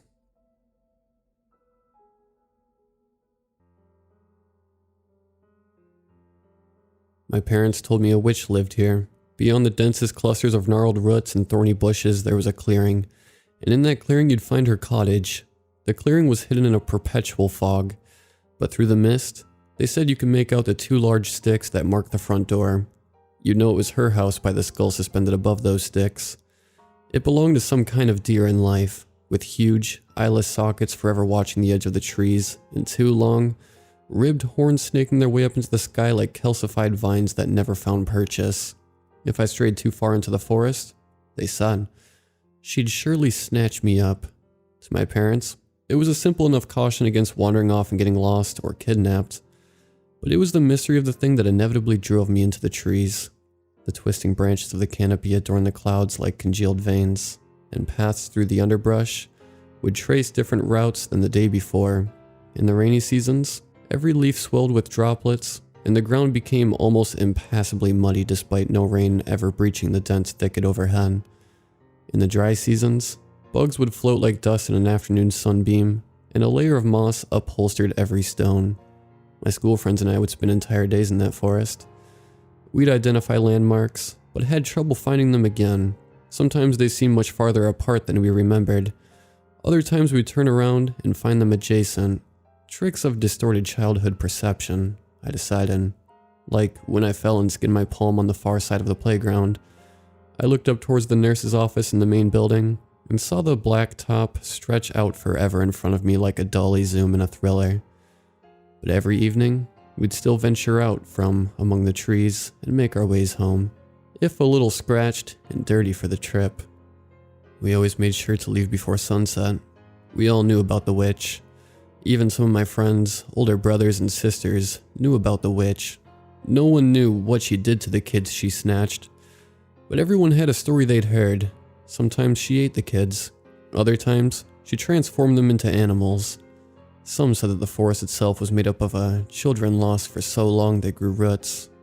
We all wanted to find her, and while our games often involved playfully hunting the witch, we each silently hoped that we'd fail. Callum saw the witch once. He said he was walking along a stream bed when the sound of the stream faded away to nothing. He said he couldn't hear anything anymore. No flowing water, no wind, no birds or insects, just pure silence. And then a voice. A woman's voice, masked in echoes. The voice surrounded his head as if it came from everywhere at once. But Callum didn't feel afraid. The voice was gentle, and it asked him some questions about himself. At first, they were simple questions, autobiographical, and then the voice started asking him harder questions, like whether or not he felt good when he lied, or if one could ever truly act selflessly. And then he saw her, but he can't remember what she looked like. He said the image in his head was fuzzy. The other kids laughed at him and said he was making it up, but not me. If he had been making it up for attention, he wouldn't leave out the most important part. He'd give them a story about a wrinkled, warty crone, or perhaps even a preternaturally beautiful maiden, sustaining her youth through the absorption of children. But no, he said the image was fuzzy. That was the part that scared me the most. As a teenager, I brought girls into the forest with me. It was one of the only places where we could be alone, and the thrill of the dark never failed to spark a little intimacy. I would tell them ghost stories as we walked, and I pretended to point out signs of the supernatural around us. But once I sat a girl down on a fallen tree so I could step off the path to relieve myself. When I returned, she was gone. There was no doubt it was the same log, but she was nowhere to be found. I called out to her, certain that she had also gone to relieve herself, and heard no reply. I shouted for several minutes before giving up and collapsing on the log. I was more embarrassed than scared. Maybe she was playing a prank on me, and later she'd tell everyone about my panic. But as I peered through the trees, I realized that the crickets had stopped chirping. Then I remembered what Callum had said about the forest becoming silent, and I became aware of the ringing in my ears as my brain tried to make sense of the world without any oral stimulation. I thought I'd gone deaf. I froze where I sat, unsure if I'd be able to hear my voice if I cried out, unwilling to break the silence even by breathing. I waited for the voice. I imagined a creature surrounded by a bubble of silence. Wherever she went, the air around her ceased to conduct sound waves. What sort of a creature could do that? I held my breath for ages before a sound made me jump out of my skin. A frog croaked. Then other nighttime sounds permeated the atmosphere until the forest felt alive again. I had to breathe manually, sucking in air and releasing with intention to slow my heart. Still alone, I found my way out of the woods, like Orpheus leading Eurydice away from Hades. I did so without turning around, no matter how desperately I needed to check what was behind me. Only when I stepped into the glow of a streetlight on the edge of town did I glance back at the trees. I hadn't seen the witch, but she had seen me. She had watched and watched. In my mind, she was no longer human.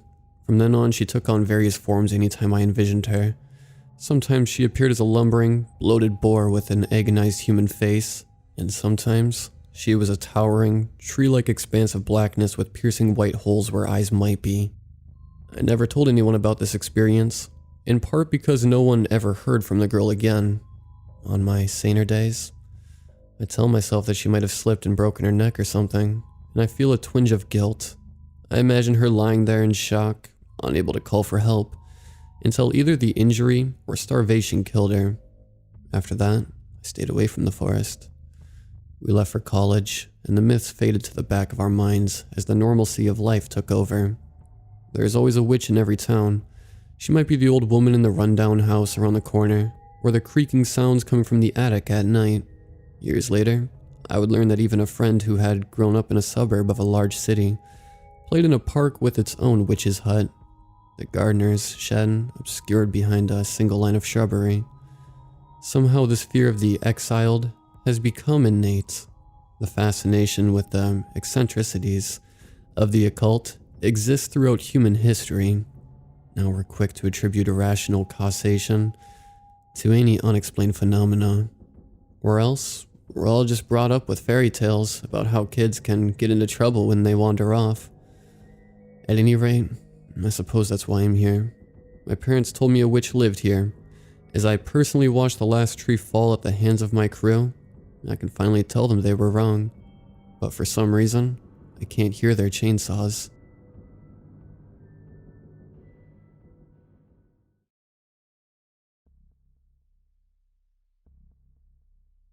I woke up and started my day with a brisk cold shower. My feet traversed the oak staircase, down to the kitchen, where I only had time to scrounge together some eggs. I then headed to work. I got off my shift at 5 and then I made my way to get something to eat from Chick-fil-A. I got a chicken sandwich and a milkshake, and then I made my way home after that. I got home and let my dog out. I got out some leftovers from the other night to make dinner and loaded up my PC. I play a lot of video games to relax. I basically play in my free time, like before I go to bed. The next day, I only got called into work for a couple hours, which was nice because I was super tired. After I got home, I went up to my room to play some guitar and just jam out for a little bit. I got pretty bored of that soon, so I just turned my Xbox on in the living room and put my feet up to play my favorite game for a little while. It was getting pretty late by this point, so I threw a Netflix show on to fall asleep watching. It was around midnight at this point, and I was pretty sleepy. I think I dozed off pretty soon after that, but I was woken up a little while later by some type of sound. I couldn't make out exactly what it was, because I was half asleep, but it definitely woke me up. It was pretty loud, and I thought it came from out front of my house. It was pretty damn close anyway. It was like a light, high-pitched sound, almost like someone was playing a violin with a piece of rusty scrap metal outside of my window.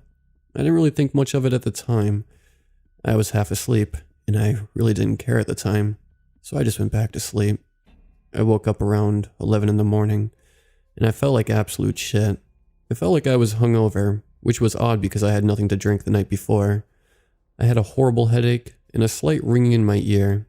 I went to the medicine cabinet, grabbed 2 Tylenol out of the bottle, and took them. A little while after that, my headache started to calm down, and the ringing eventually stopped. I had to have had 2 cups of coffee at this point, not only because I felt awful, but because I am definitely a coffee addict. There's no doubt about it. I'm a total caffeine fiend, because it really helps me focus. Thankfully, I wasn't scheduled to work until later that day, but I was going to see how I felt about working later. I was mostly waiting to see if I was even up to it. Something about that day felt off, as if some presence was watching my routine as a play upon a stage. I was alone, except for Gracie, but it felt like I was being watched. I was restless, and I just didn't want to be in the house anymore.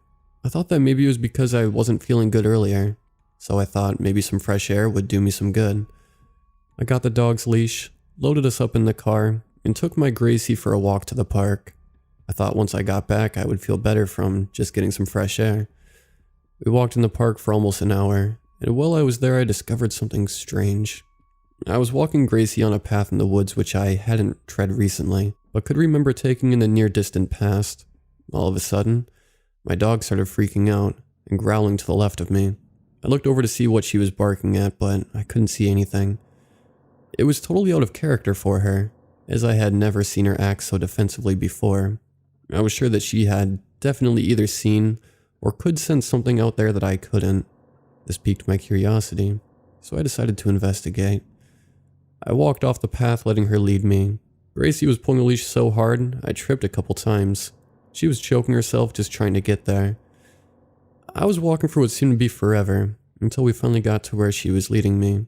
It was in the middle of the woods, but above me was a huge, circular clearing in the trees, which was super random, because there were trees all around except in this one circle. On the ground there was nothing but grass, but it was growing in a very weird way. In the almost hexagonal shaped area, it didn't look very natural at all, and my dog was now ripping up the grass, digging for something.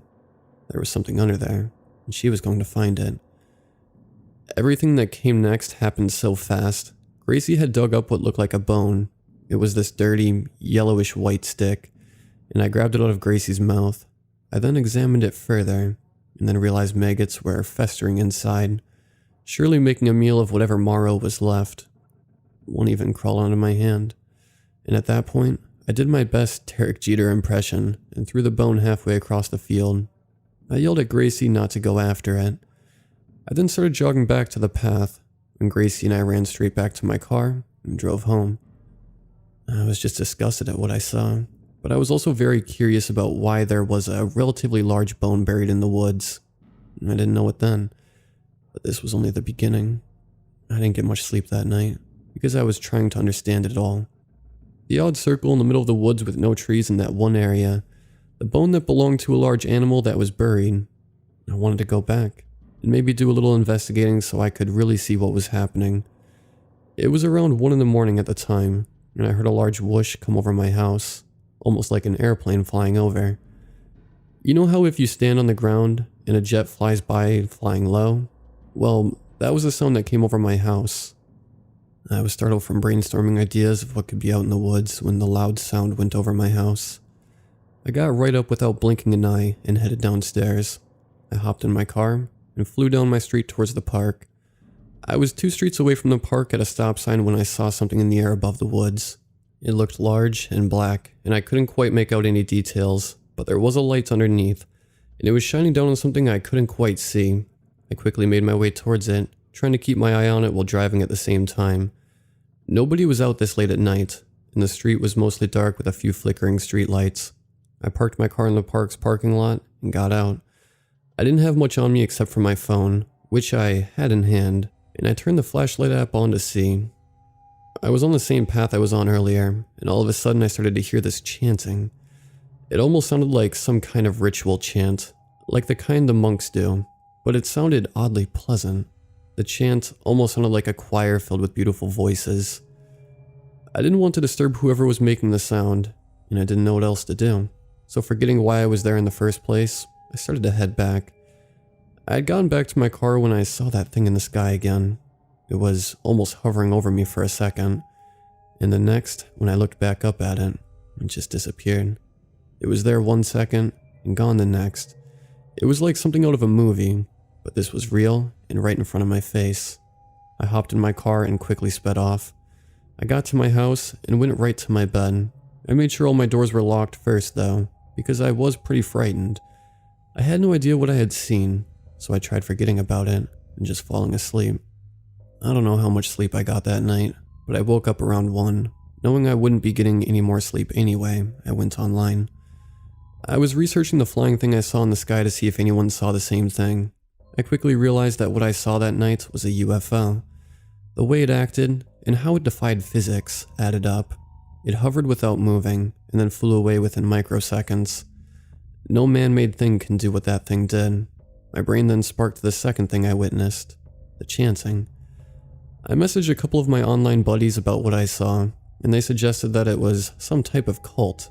I told them about how I saw the circle in the middle of the woods, and the hexagon-shaped grassy area, and they sent me this article on a nearby cult ritual that took place in the 80s where they sacrificed a little boy.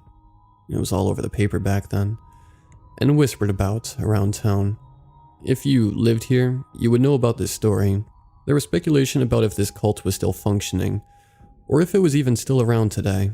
Most people thought that all the members had either died out or moved on. So I was sitting there thinking to myself about how I just found this strange cult that nobody knows about. Now, I really wondered if the UFO was connected to this strange cult. I tried to go about my day like usual. I went grocery shopping and ran a couple other errands. While I was out, I saw this really cool laser, which was green like the kind of tactical laser they use in the military. I got it for around $50, because I'm into that type of weird stuff. I wanted to use it next time I went out to explore the woods, and maybe to mess around with a couple of my neighbors. Nothing odd happened that week until Saturday. This is when I saw something I never should have seen. It was Saturday night, around 3 in the morning. The moon was full, and the wackos were out. You know what they say about the full moon and the crazies? Well, tonight that was the truth. I couldn't help myself but to explore the dark and spooky woods. I really wanted to know where that beautiful chant was coming from. The way I would describe it would almost be like a siren's calling. A siren is a mythical creature that would lure in unknowing sailors to their death by their enchanting song. It was like this, but a choir all in unison, together chanting this song. I still can't describe it in words, but I needed to find the source of it, and I was going to. So, I was walking around on and off the path until I came across where I witnessed it last. I saw a dimly lit flame far ahead of me in the woods. I couldn't make out much around it though, because of the trees and brush around me. I started to make my way over to it, watching my steps so I wouldn't alert anyone to my presence. If I was going to see what was happening, I would need to do it secretly and silently. I thought I knew what I was getting myself into in reading those articles online. This was a cult where they did rituals to someone, or something, for God knows what reason. I could feel my adrenaline start kicking in just thinking about what I might see. For me, the danger just added to my excitement. It was like a key to my own personal door of blissfulness. I believe that once you aren't afraid of death and the unknown, then you can unlock the real joy of life. Some might say I'm a thrill seeker, but I like to call it my addiction. When I am in a situation I shouldn't be in, I feel as if I am whole. I break through a threshold of right and wrong, and the reward is stimulation to my mind. It might sound a bit crazy to you, But aren't we all a bit crazy in some ways? Anyway, as I was creeping up on this fire, I saw multiple people around it. I ducked down in the brush, trying to camouflage myself as best as I can. I was glad that I had thought to wear dark clothes that night. It really helped me to camouflage myself better in the dark woods. I started to listen to what those people were saying. I was probably 30 yards away at this point. They began to chant that song, and it filled the air with this almost joyous feeling. I felt good just listening to it. It wasn't scary, and it didn't make me feel like I was in any danger. I was just oddly at peace. I continued to watch to see what they were going to do next. They started to switch from the chant to a constant repetition of this one word which seemed to be in some type of, possibly, ancient language I didn't recognize. They repeated this one word over and over again. I had no clue what would happen next, but then they doused the fire in gasoline, shooting embers up into the moonlit sky. All of a sudden, I remember seeing someone bring some type of squealing animal out. The creature had to be in pain because of the cries that this animal was making. They laid it on the ground and sprinkled it with some sort of dust while continuing the chanting. I saw one of the members take a large knife that was glowing red from the fire. He took the knife and sank it right into the animal's neck, spewing blood everywhere, as the poor thing cried out one last time. Then they took the lifeless corpse of the animal and threw it into the raging fire in the middle of the circle. It caught pretty quickly, and suddenly a putrid smell rushed my nose. It was the smell of rotten flesh being boiled. They all began to chant louder and louder, all rising up, stretching their arms and lifting their hands to the sky like they were all reaching for something. I was in shock of what I just saw, but I wasn't scared. My adrenaline now was pumping so fast through my veins I could feel it. I knew I had to get out of there before the sunrise, which would be soon. It was almost 5 a.m. at this point. The sun would be coming up and revealing my position within the hour. Out of nowhere, they all stopped, and that made me nervous. It was dead quiet to the point where you could hear a pin drop. I heard distant birds chirping and a couple crickets here and there. I then felt something slither across my leg. This made me jump a little, because I wasn't too fond of snakes, but I knew I still needed to remain calm. As I moved my leg, a branch cracked under me. At this point, it was still dead quiet, and I knew someone had to have heard that. I looked up towards where the ritual was taking place. I peeked my head over the bush and saw someone looking directly at me. Then, as if the rest of the world quit existing, it was me and this cult member, eye to eye, about 30 yards apart. There were so many thoughts running through my mind at the time, but the only one that stood out the most was, run. I stood up, and with my adrenaline-pumped legs, ran as fast as I could back to the path. I was pretty muddy from lying down in the dirt for the last hour, and I looked like shit. I wanted to look back to see if anyone was chasing after me, but I was too focused on getting to my car and getting the hell out of this park. I got back to my car, clicking the unlock button on my keys multiple times before it opened, and finally I got in my driver's seat. I locked the doors and turned the engine on. It was still fairly dark out at this time, and my car lights were on. The lights were pointed right towards where I just ran from. It was foggy, but I could make out an abnormally tall man with some type of mask on in the distance. The man was standing on the path holding something in his hands. I tried making out what it was, and it looked like it could be a baseball bat with nails in it. I put my car in reverse and sped out of there trying to make sense of what just happened. The rest of the day I just sat in my bed, thinking. I sat there for hours just trying to understand what I saw. I knew that I saw a cult doing a ritual. I wondered what the man would have done to me if he ever caught up to me. Knowing me, despite the events that had happened that night, it wouldn't stop me from exploring even more. That was yesterday. I went to Walmart today and bought some motion-activated cameras and some other kinds of trail cameras, like the kind that hunters use, that take pictures every few minutes. They also have night vision too. All the videos and pictures that are taken on these cameras will be sent directly to my phone via an app. I plan on setting these cameras up where the ritual happened. There is a chance I will get nothing back, because the cultists might go somewhere else. Otherwise, I plan to record them doing whatever it was they were doing. Either way, I was planning on setting up these later today while it is still light out, and will report back with what I get. Update. I just got back from setting everything up, and everything is good to go. I can access the live feed from my cell phone, which is definitely going to come in handy. I also went back to where Gracie found that bone to see if I could find anything else. The last time I was there with my dog, I ran off in a hurry. While I was looking around, I found a piece of paper that was pretty ripped up laying on the ground. It was pinned down under this rock, so it wouldn't blow away from the wind. I started to try and make out what was written on it. I could only make out a few sentences. Here's what it said. The blood of the little one is forever sacred. We bless our sacrifice with the ashes of our past. Unison is all, and all is forever. There was this ancient language, and I tried looking up what it meant. After a few Google searches, I discovered that it was in Greek, and it meant Hail Leader, as in the one who they sacrificed to. I found it amusing that the language they were using was Greek, a reason that this cult must stem all the way back to ancient Greece. It was around 9 p.m. now, and I was preparing myself for the night. Before I had left the woods, I made sure that when I walked in front of where I placed the cameras that they would all take my picture. The cameras worked just like they should, with very high quality pictures. The only thing I was worried about was if I would be able to make out any pictures that were taken in the dark. There was a night vision mode on the cameras, so I hope that it doesn't make the quality unbearable. I bought this one specific camera that had this really high-tech thermal lens. It takes a picture if it detects body heat, so nobody and nothing that is warm-blooded could pass by without getting their picture taken. For what this whole situation is, I think I'm prepared pretty well.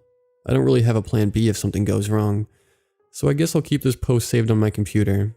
This way, if something bad happens to me, or I go missing, then whoever finds this will know what has happened in that time. I made myself some dinner and put some Netflix on to make time go faster until it was time to leave. I planned on leaving around 2 a.m. and to be near the park just watching the cameras on my phone. I was a decently patient person, so I could sit there for hours and wait until something happens. After watching a couple episodes of my favorite show, I got up to go to the bathroom. My bathroom has a window that you can see my backyard from. I was just doing my business when I thought I heard something rustling around out back. I peeked through the blinds from my bathroom and didn't see anyone. I washed my hands and headed downstairs to turn the outside lights on. I had a better angle now to view the whole backyard. I turned the lights on, but I didn't see anything then either. I started to chalk it up to my mind just playing dumb tricks on me because of what I would be doing that night. I turned the lights back off, and all of a sudden I could see this shadowy figure that was far back at the edge of my fence. It was just standing there, apparently doing nothing. I closed my eyes, holding them shut for a long moment before I opened them again, because maybe it was just my mind playing tricks on me. When I opened my eyes again, it was still there. The figure was solid black and unusually tall. I would say it had to be at least 7 feet tall. I turned my lights back on, and it instantly disappeared. It was almost 1 a.m. at this point, but I felt compelled to leave early. I made sure all my doors were locked, and I headed to my car. Tonight was just getting started. I got into my car, put my keys in the ignition, started the engine, and I pulled out of my driveway. I headed to the parking lot of a closed coffee shop that was nearby to the woods. I turned my car off and plugged my phone in to charge it. I loaded up the camera app to see what was currently going on, and there was nothing. What a surprise, I thought. I'm not too sure how long I waited, but it had to have been a few hours before something caught my interest. A notification popped up saying Camera 1 has activity. Click here for details. I clicked the notification and I pulled the feed up. I couldn't make anything out, so I turned the night vision mode on. As I turned this mode on, I could see to the far left of the screen 2 tiny glowing eyes. I tried zooming in, but it wouldn't let me. I swiped over to my other cameras to try to make sense of what I was seeing. Camera 2 was the same, but now there was double the eyes. You know how a cat's eyes glow in the dark? Well, it was the same thing, but it had to have been 7 feet in the air. I went to my third camera, and I could finally make out a person. They had to be wearing some kind of dark colored robe, because I couldn't make out any features on it. It also had this weird mask on. It appeared to be some type of animal skull with sticks coming out of it. This thing was wearing an animal skull on its head. Then, I remembered I had my thermal camera. I quickly pulled up the video feed and clicked the scan area option. This was the oddest thing, because it should have lit up like a Christmas tree in shades of red. It was actually quite the opposite. These things were cold as ice. No high temperatures were recorded. I only knew where they were, because their bodies were outlined in the cool blue color of temperatures 40 degrees and below. As I was focusing on this, something else caught my eye.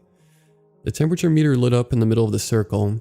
It was the fire, and the temperature meter was the highest it could get. The ritual was beginning. This didn't make any sense at all. If they were human, it would be reading above 98 degrees, but these things in dark robes were colder than ice. The meter doesn't read below 40 degrees, so I can only assume they had ice water for blood. I looked at the clock and saw that it was 4 a.m., and shit was now getting real. My curiosity was beyond piqued at this point. Then, out of nowhere, something lit up the camera with a bright light. I couldn't see anything but this large, super bright light. I switched over to my thermal camera to see what it was recording. Above 200 degrees Fahrenheit. This was some crazy shit. The huge light, which I still have no clue as to where it came from, was hotter than that fire. I had only been looking at this light for a minute when I started to get error warnings from the apps. The error is read, camera non-functional, please reset. I was really curious now that all of my cameras weren't working because of the heat. This huge light from the sky melted my cameras, and somehow these people are still alive. This was impossible. It had to be a mistake of some kind, an equipment malfunction of some kind maybe, because if this light was hotter than the fire, then shouldn't it kill those things? I was on my way over to the park, and that's when it hit me. The light was from the UFO I saw earlier in the week. That was the only explanation I could come up with. I had just gotten to the park and parked my car in the lot. I felt the adrenaline starting to slowly course its way through my body. I was moments away from seeing what was going on in the middle of the woods. I was walking on the path, and I slowly began to see this very bright, exposing light. It looked like a spotlight, but was shining directly in my face. I was so fascinated and curious as hell to see what it was. It was still hovering over where the ritual was taking place. I crept my way down into the bush, and that's when I saw him. He was wearing this dark, raggy-looking robe, that large animal skull mask on his head, and had bright blue piercing eyes. When I tell you those eyes stared through your soul, I mean it. It was obvious to me that these cult members weren't human. The way they did everything so in unison without missing a beat. The way they walked with their long legs. Most of the members were at least 7 feet tall or so. The tallest one was probably 8 feet, with these long, inhuman arms. The way they stretched and morphed was unnerving. I saw him bend down, and it almost looked like he broke his arm, and then snapped it back into place without flinching. I found all of this absolutely fascinating. Every bit of it pumped more adrenaline through my veins and into my brain. I was feeling amazing, but also killer focused. I was now on a task to get a picture of this UFO. I took my phone out and brought the camera app up. I didn't blink once and zoomed in on the light. The damn light was so bright it wouldn't focus for 1 second. I held the focus to sustain it, and it started to clear at this point when I saw him. He looked over towards me and didn't move. He just stood there without breathing, staring at me. This thing, this monstrosity, and not even 20 feet away from me, was staring through me with those piercing blue, unnatural eyes. I had no clue what to do at this point, so I took the picture and bolted. When I thought I couldn't have ran faster, I was overcome by my fight or flight instinct of, I know I'm going to die, and I ran faster than ever. I began to hear multiple voices of them yelling in this deep, ancient dialect. It was unlike anything I had ever heard before. I was running on the path at this point when I felt this horrible stomach cramp. The cramp was accompanied by that familiar piercing headache and a dull ringing in my ears. My survival instincts kicked into overdrive, screaming at me to get to my car. A few blurry moments later, and I got back to the parking lot. I already had my car unlocked, so I jumped in and turned my engine on faster than I ever had before. I got out of there, leaving skid marks behind me, and then while I was driving down the road, I felt an instant sense of relief and safety. I was safe, for now at least. But that is it, isn't it? I have no clue whether or not I'll be alive in the next few days. I've decided to put my house up for sale and legally change my name. I've already quit my job, and I'm ready to leave this shitty town behind. I'll be posting this document of my experience with this cult. I just hope they don't find me. Or maybe they already have. The reason I say that is because I've had some weird shit happen to me recently. While I was going to my local grocery store the other day, I saw something strange. I was coming out of the store while looking at my phone, and all of a sudden it was a notification from the camera app. You see, I obviously never went back there. I thought that the notification had to be a glitch, since I knew the damn cameras were all apparently destroyed. It said camera 1 has activity, click here for details. I clicked on it, and what I saw shocked me. It was a child, all alone with only a hat on his head.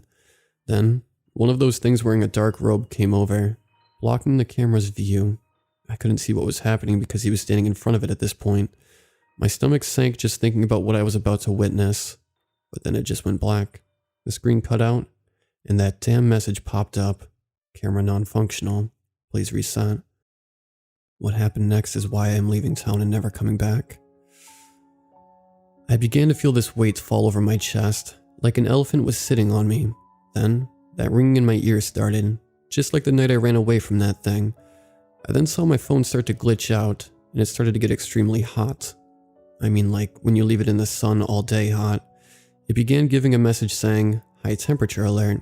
Please let phone cool before using again." I almost couldn't even hold it because it was too hot. I just put it in my pocket thinking, hoping it was just a stupid glitch. Then, my phone began playing a song at full volume. It was the beautiful song that the cult members were chanting in the woods.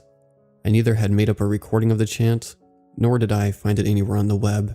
My phone had accessed this audio from some external source, but only God knows where it came from. This is what made me tip. This was the last straw for me, and I was no longer curious about this messed up, ancient, extraterrestrial cult. I shut my phone off and threw it in the grocery store trash can. I'm writing all this on my new phone while sitting on a plane awaiting takeoff. I got a solid cash offer on my house, and we settled on a very lush price, so Gracie and I are gone. I'll probably wind up somewhere in Europe. Maybe I'll own a business, like a vineyard off the bay or Naples. Maybe I'll find something in the Maldives Islands, right off the coast of India. I will tell you this much, whoever may be reading this, I'm about to fly somewhere where I can hopefully begin a new life without this constant fear of these inhuman things that are lurking in your town. I saw something I shouldn't have seen, and maybe went too far exploring it. I've experienced a lot in life and I don't care what people say. I know I'm not in control of what happens next, and I've already accepted it. I'll either eventually live out my life somewhere nice and warm, or these supernatural things will find me and end my life one day. I wish I still had that picture I had taken as proof. But the light had melted the camera lens on my now discarded previous phone, and the picture had ended up as a distorted mess anyway. I don't want to know how they might end me, or what they might do to me. I just hope this message, this warning, gets out to the public. There are otherworldly things out there, whether or not you believe it. It's real, and I have seen it with my own eyes. Goodbye now, and wish me luck on wherever I wind up going. Remember to be safe out there, and live life to its fullest, because you never know what could be out there, just waiting for you.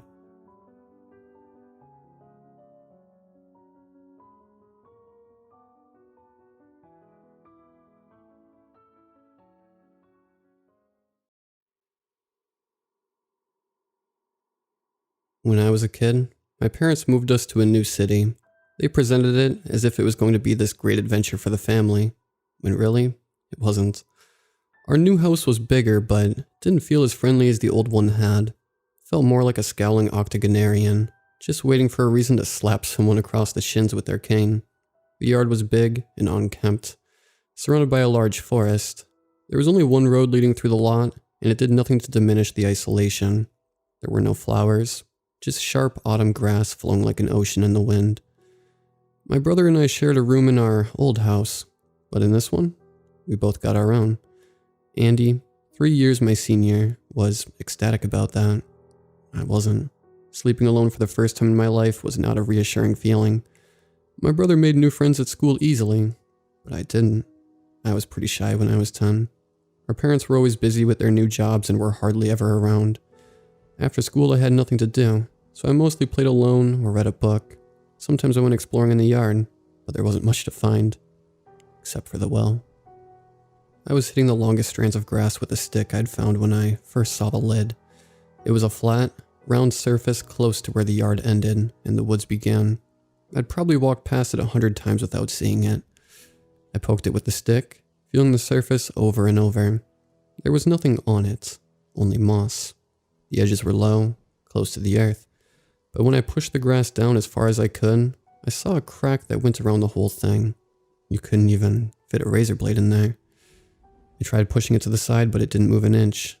I sat down next to it, absent-mindedly scratching away the moss with a stick. I was there for an hour or so before I headed back, hoping that someone had noticed that I was gone. They hadn't.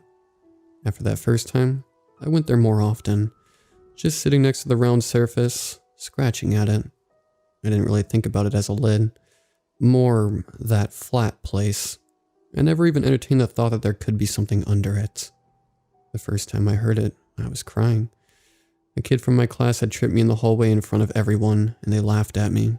I couldn't take it and bolted home, only to find the house locked.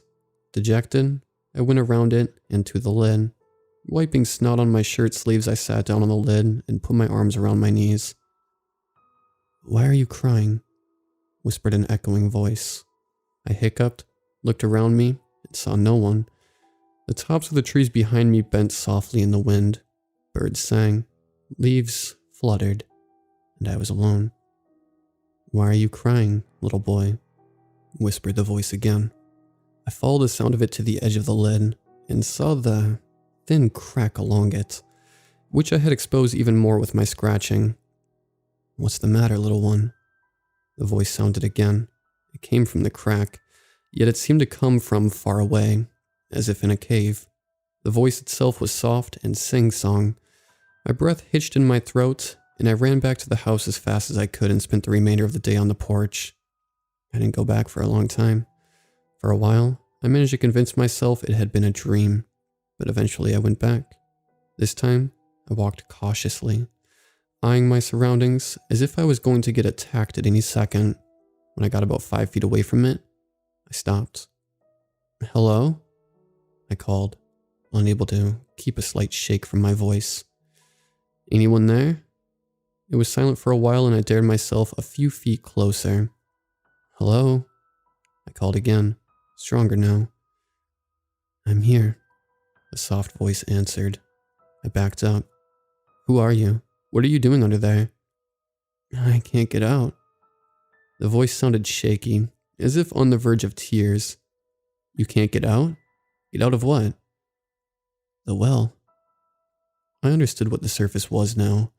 A lid put on a well to keep people from falling in, or to keep something in. "Why are you in a well?" A mournful sigh was the only answer I got. I crept closer again, fingered the edges. The moss I had scratched away before had revealed where the lid and the well connected. "Will you let me out?" The whisper was almost inaudible. I tried prying it open, but of course it didn't work. "I don't know if I can. It's very heavy." Another sigh. "Please, I'm so hungry." It sounded like the person was full on crying now, knots churned in my stomach. "I can ask my dad if he can help." The voice cut me off. "Would he help?" I thought about it. He barely paid me any attention after all. Would he even come out here to look if I asked? He was always at work anyway. Well, he works a lot, so probably not. But maybe my brother could help. I'll ask him as soon as I see him. Won't be for a few hours though, I said hesitantly. "Do you want me to stay with you for a while?" "Yeah, thank you." It was a bit stronger now. Maybe the prospect of release strengthened it. "What's it like out there?" I looked around me confused. "What do you mean out there?" Did it mean right here by the woods? Or out in the world? Or... What's the air smell like? "Oh, I closed my eyes and inhaled. Like pine trees and grass. A bit like gas from the road. And maybe some cows?" I wasn't sure I'd answered correctly, but the voice seemed satisfied. I fidgeted, not knowing what to say. What are you supposed to say to someone trapped in a well? "You're going to be okay. I'm going to get help so you can get out. Don't be scared." "Thank you." We were both quiet for a while. "What's it like down there?" It took some time before the voice answered, seeming further away than before. "Cold." I didn't know what to say, so I didn't say anything. A gust of wind lifted my hair from my forehead. I couldn't imagine being trapped down there, especially not while the sun shone on me. The wind blew and crickets chirped. From a distance, I heard voices, and I turned around to see my brother walking up the front pathway with two of his friends. The boys he had with him were not nice, and I ducked down low in the grass so they wouldn't see me. I peeked out when I heard the front door slam and let go of the breath I was holding in. I couldn't ask Andy anything when those two were here. He wouldn't even acknowledge my existence until they left. Are you still here? Yeah, I'm here. Don't worry. I'm going to get you some help. I'll be back later. Do you want me to bring you something? Like a sandwich or something? I rambled while brushing grass from my pants. Rope. Bring rope. Was the only thing the voice said. Okay, rope. See you soon. I headed back to the house. I felt bad about leaving the voice alone in the well, but I had to be home when Andy's friends left, or he'd lock himself in his room before I got the chance. I hid behind the sofa in the living room, counting the minutes. There was some rope in the shed in the garden that I'd grab on our way out. It took hours before they left. Dinner had gone and passed, and it was dark out. When Andy was just about to close the door to his room, I called to him. He left it open with a sigh. What? He said, not even looking at me. He sat down in his bed, looking through his backpack. I have to show you something, I said, not daring to cross the threshold. He had a nasty temper sometimes. What? It's a secret. Another sigh. I don't care. But it's important. Like I said, I don't care. Get out. Please? No, get out. Please, please, please. It's really important. He rolled his eyes and finally looked at me. Will it take long? No. I lied. He begrudgingly got up. Fine. I almost skipped down the stairs with him in tow. Our parents were so occupied with the TV that they didn't even notice us sneaking out the back. I ran ahead and got the rope from the shed.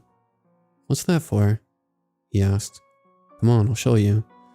I slung the rope coil over my shoulder and led the way towards the well. It was dark outside. The bright windows only illuminated squares in the grass closest to the house. I should have brought a flashlight. But when I thought about it, we were already outside, and I didn't dare turn around to get it, lest he tired of me and went back in. He walked a few steps behind me with his arms crossed the whole way. I fought the desire to run and walked as calmly as possible until we arrived. It was even darker in the shadows of the trees, and I almost tripped on the lid. Well, what's the important thing? He tapped his foot in the grass. It's right here. Feel this. I took his hand and led it to the edge of the lid. He bent down and ran his fingers along it. What's this? He said, no longer impatient. I didn't answer. Instead, I bent even lower and knocked on the lid. The knock sounded hollow and echoed.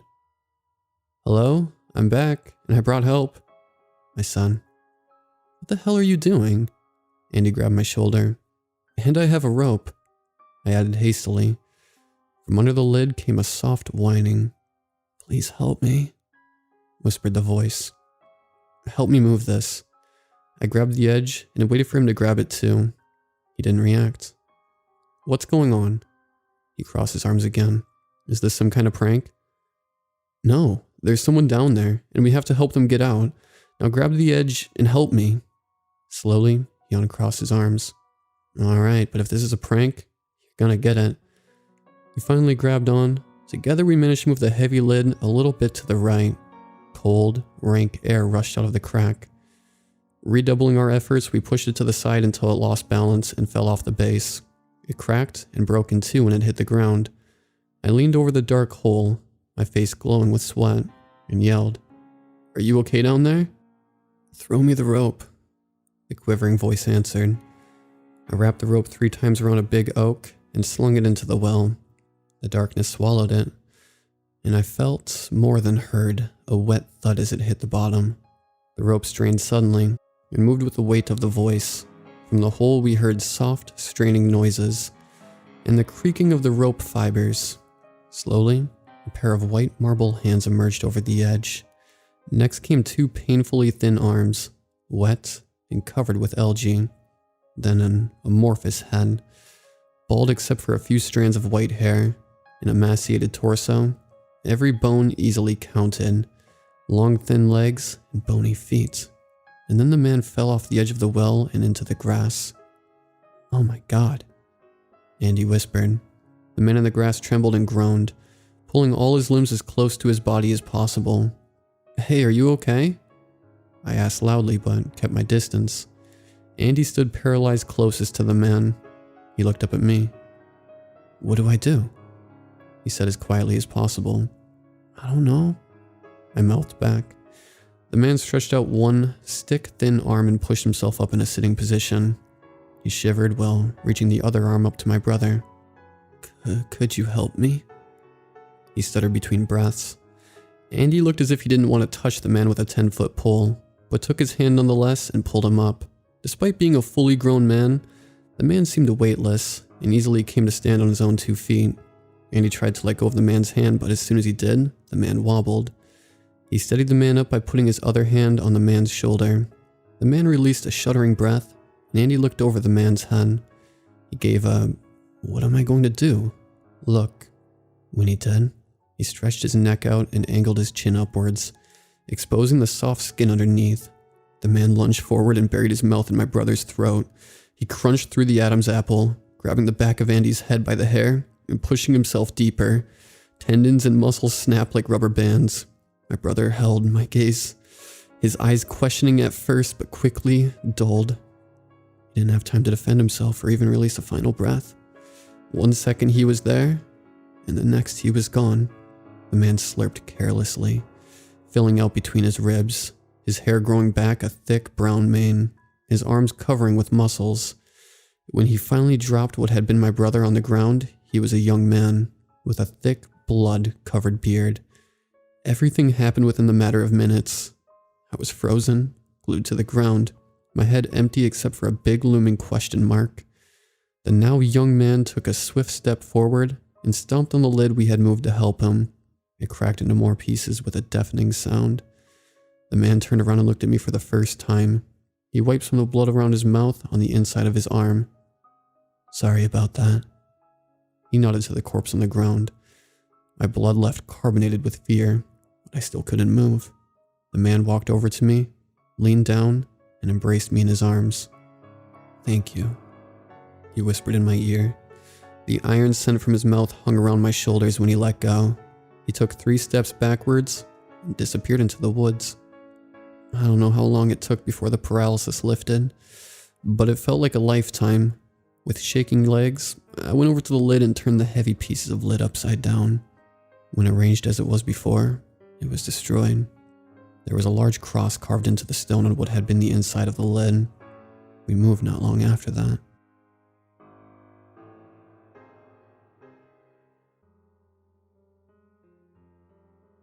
Please, make sure you lock everybody in their rooms on the night before Christmas. It is very important for everybody's health. The name Santa Claus came from St. Nicholas. In Dutch, that would be Sint Nicolaas. And that's where Santa Claus got his name. I can personally attest to the fact that this is false. My father was paranoid. Very paranoid. He was also a little crazy. Maybe more than just a little. We lived in a neighborhood surrounded by trees in the mountains. Growing up, our house had cameras facing every single angle of our property. Not just regular cameras either.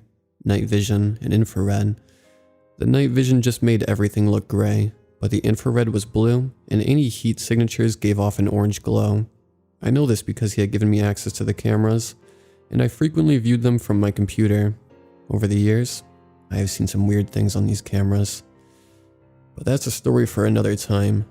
The weirdest thing growing up was Christmas. The holiday itself wasn't weird. We got a Christmas tree, had presents, all the normal things. The weird part was the night before. My dad loves his cameras. We had them on 24/7, 364 days per year. You must be confused. There's 365 days in a year. You're correct. Every year on the night before Christmas, my dad would turn off every single camera. Weird thing is, this wasn't just my dad. The other houses in the neighborhood didn't have cameras or anything fancy. But some of my friends told me they weren't allowed to leave their room either on that night. Anyway, on the night before Christmas, after we laid out the cookies and milk, my dad would make me go to bed early. There was a lock on the outside of my door. My dad was never abusive towards me, but on the night before Christmas he would always lock me in my room. Despite being paranoid and crazy, my dad was the nicest man I've ever known. The only time he ever scared me was how serious he got on the night before Christmas. Delon, do not leave this room. You understand me? I let you run around the neighborhood with your little friends doing whatever the hell y'all damn well please every single day. I let you stay on the computer for hours searching up God knows what. The one thing I ask of you is do not leave your room on this night. My dad had shown me hundreds of missing persons reports. Every time I questioned this little tradition of his, he would have 20 ready to show. All of these missing people had been missing on a December 26th, day after Christmas, spanning back years. Each of these reports had a circumstance of disappearance section that explained what the person had done shortly before their disappearance, and none of it seemed to have anything to do with Christmas. Each one was completely random, but he said that they purposely changed it so that nobody ever finds out what really happened. He would never tell me what really happened. Just another one of his conspiracy theories. Yeah, Dad, I know. You tell me the same thing every year. I know. 14-year-old me replied with attitude. Alright then, I don't want you to be another statistic. You mean statistic? I smirked. Yes, boy. I don't want you to become another statistic. You saw all those missing persons reports I showed you. All those people gone missing on December 26th, day after Christmas, every year. That ain't gonna be my boy. He said as he walked out of my room. He was so paranoid. Did he think Santa was going to kidnap me? Santa isn't even real. After he walked out of my room, I heard a click as he set the lock outside my door. I heard his footsteps protrude away as I turned over to my computer that displayed our camera footage. I counted down. 3, 2, 1, 0.5, 0.4, 0.3, 0.2, 0.1, and boom. Just like that, the camera footage shut off and displayed no feed connected. I felt like a psychic for being able to accurately predict the exact time it would shut off. Good night, boy, my dad shouted across the hall from his room. Good night, I shouted back. I hated this tradition. I loved going downstairs to eat junk food in the middle of the night, and I loved checking the camera to get a glance at the weird things I saw in the woods from time to time. But on this night every year, I couldn't go downstairs to eat junk food, and I couldn't bring it upstairs either. No food was allowed in my room. And all that just because of my dad's paranoia. Every year until this day, I just listened to my dad. After he shut off the camera footage and locked me in my room, I would usually just accept it and go to sleep. For some reason, I just couldn't sleep. So despite my dad's wishes, I stayed up playing computer games. Around 2 a.m., I heard something on our roof. There were a lot of animals and other things in those woods, so this was a pretty common occurrence. But the sound I heard this time just sounded different. It sounded like something landed.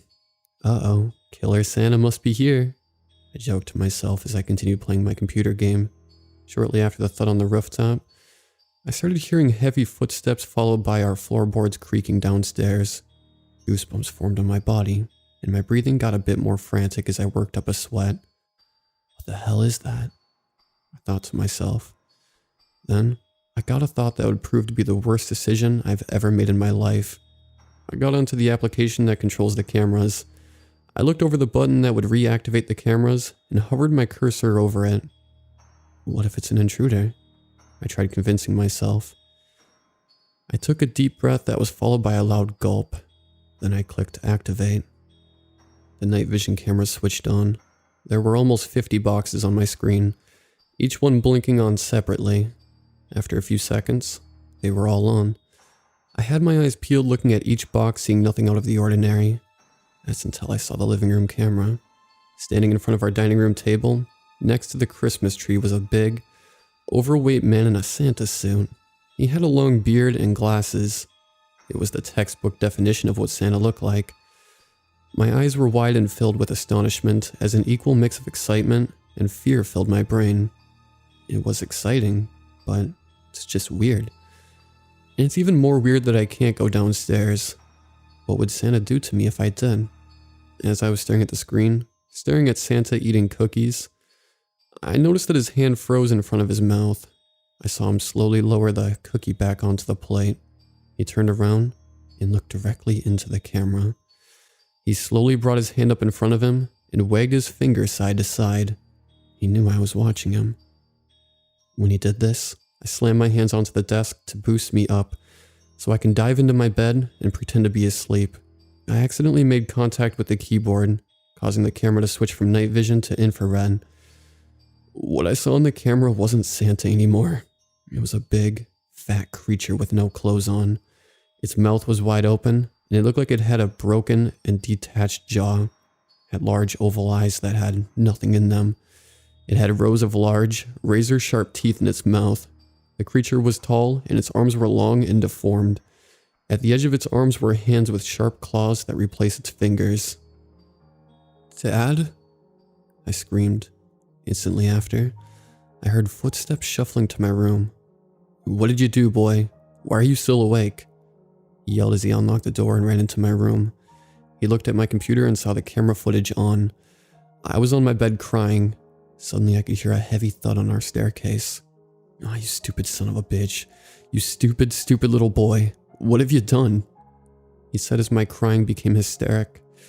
He sat down next to me, hugged me so tightly as if it's the last time I'll ever feel his hug, and he whispered, "I love you, boy. Don't be scared. Ain't nothing gonna happen to you." He said as we heard another thud coming from our staircase.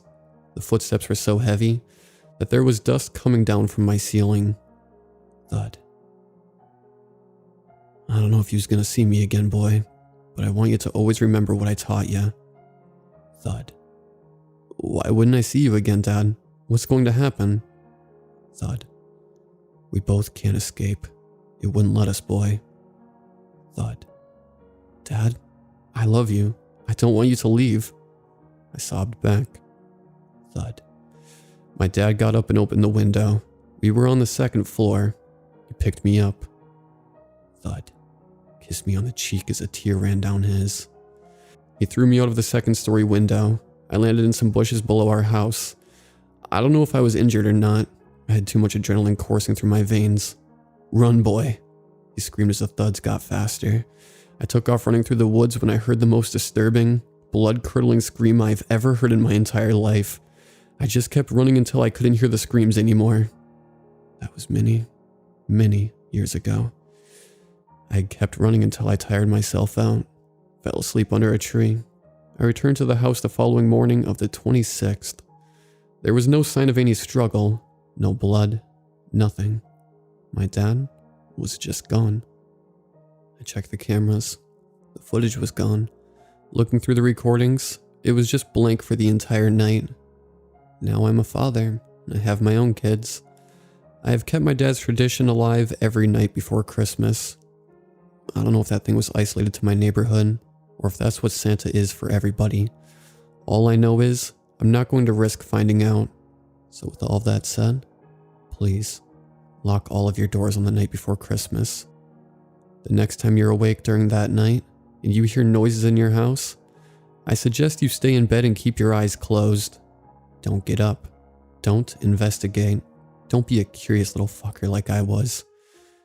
The last thing I'll leave you with is, you better watch out. You better not cry. You better not pout. I'm telling you why. Santa Claus is coming to town. He knows when you're sleeping, and he knows when you're awake. But he doesn't care if you've been bad or good, so don't go looking for him, for your own sake.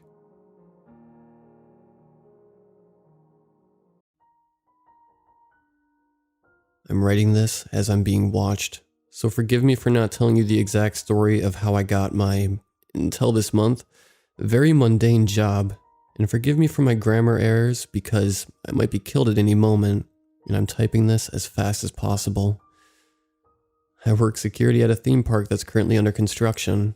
My job, simply put, was to sit in my booth and scan people's ID badges to let them in and out. My booth was a wooden square with 3 windows and a door with a smaller window. The door had a locking mechanism made of wood, but it could be unlocked and opened from both sides. Occasionally, I had to tell a visitor that the park isn't open yet and instruct them to do a U-turn. The most exciting thing to happen before these events was someone not stopping at the booth, and me blowing an air horn to get them to turn around. So, it's simple, easy work that I had been doing for 3 or 4 months. That all changed 2 weeks ago. I work night shifts on the weekends, and I honestly enjoy them. Being alone in an empty construction site is creepy, but also invigorating in a weird way, as if part of me is excited at the idea of something scary happening.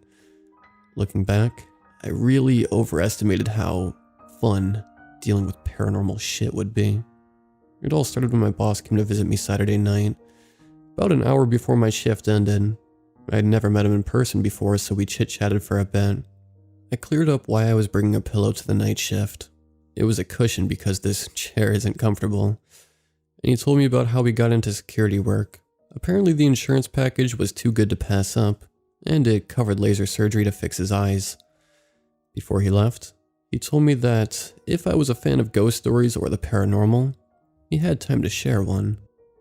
He added that, if you believe in ghosts, this probably isn't the best site for you. I laughed and said I was still on the fence.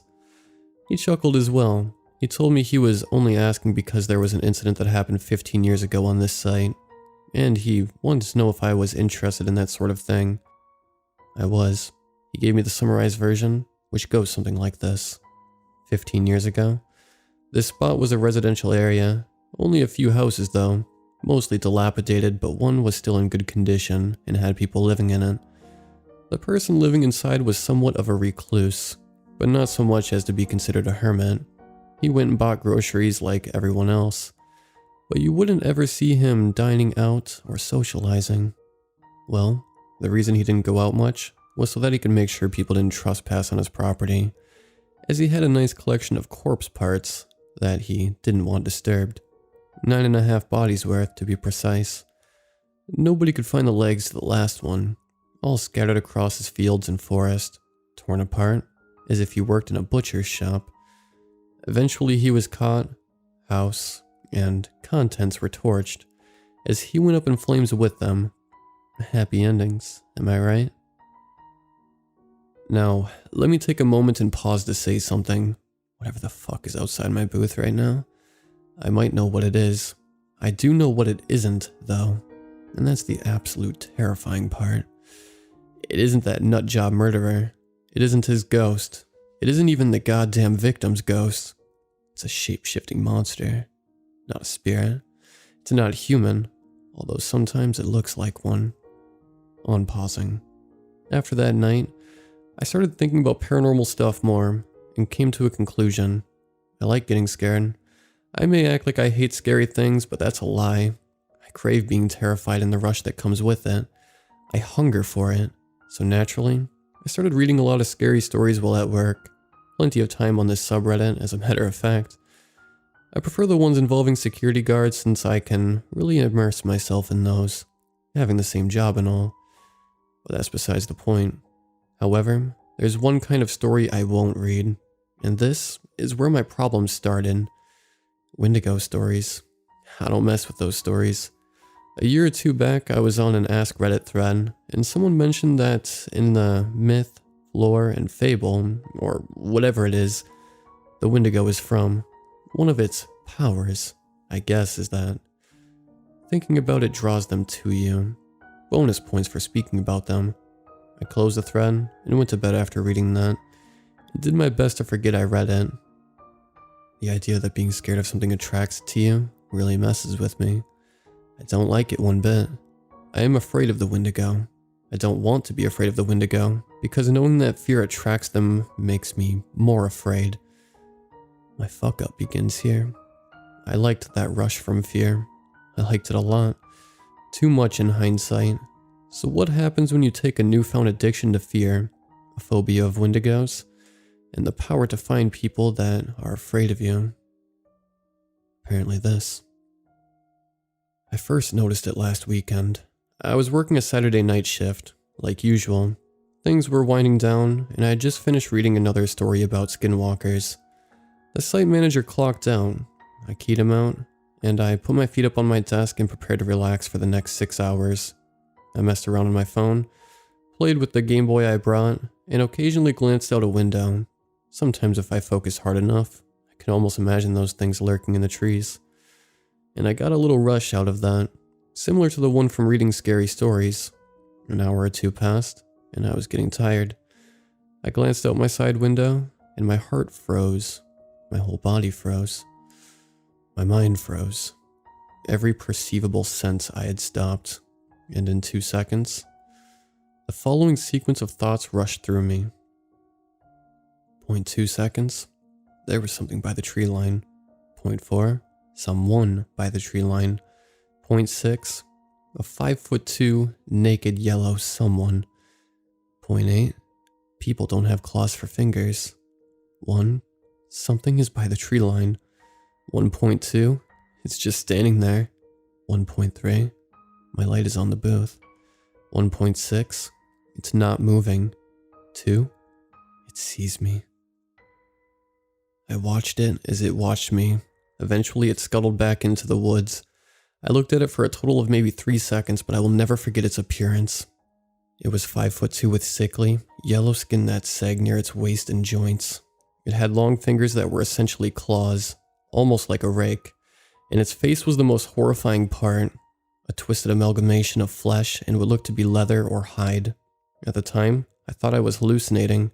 Sleep deprivation combined with reading all these stories is a perfectly reasonable explanation for that. And even now, I still agree with that sentiment. Even with that in mind, I made sure the door was locked and turned off my external floodlights along with my indoor light.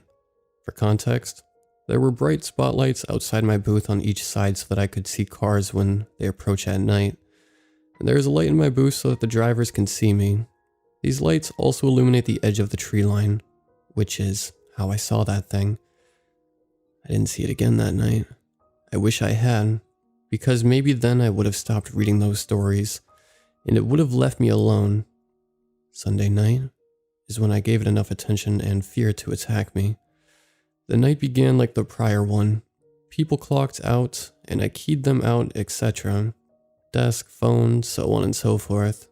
But I made a mistake that night, the same one as the night before. But this time, I wasn't getting a second chance. I read another Wendigo story, and I think that story really made me afraid enough to eat or murder by that thing's standards. And once you hit that point, there is no turning back. You can't stop being afraid of it once you know it's after you. Anyways, so I read the story and relaxed. Played with my Game Boy a bit, glanced out the window occasionally.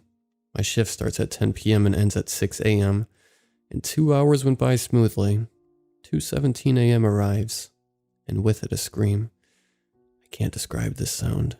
The closest thing to it is a woman, except instead of human sounds, is the sound of forks scraping a plate. So a woman that speaks and screams in that noise. So I hear that, and I do 2 things. 1, I pee a little. 2, I look out the window. In all the stories you and I read, the creature always starts slow, right?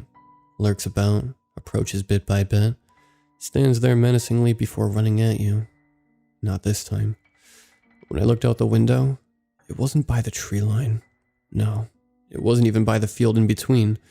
It was mid-sprint towards my booth and was about 50 feet away. It wasn't stupid. It waited to scream until it was between me and my car. It wanted me to know it was there, but it didn't want me to get away. First thing I did after seeing this was slam my chair into the wall behind me and bang my head on it by accident. Second thing I did was grab the mag light on the wall. And the third thing I did was grab the air horn. A second or two after grabbing the horn, it slammed into my window, and I quickly turned around. I had been preparing myself to get maybe one swing in with the mag light before being torn to shreds. But I froze again like the night before. It was gone, and where it previously stood was my boss with a very, very angry expression. He just witnessed me have a hallucination and mental breakdown.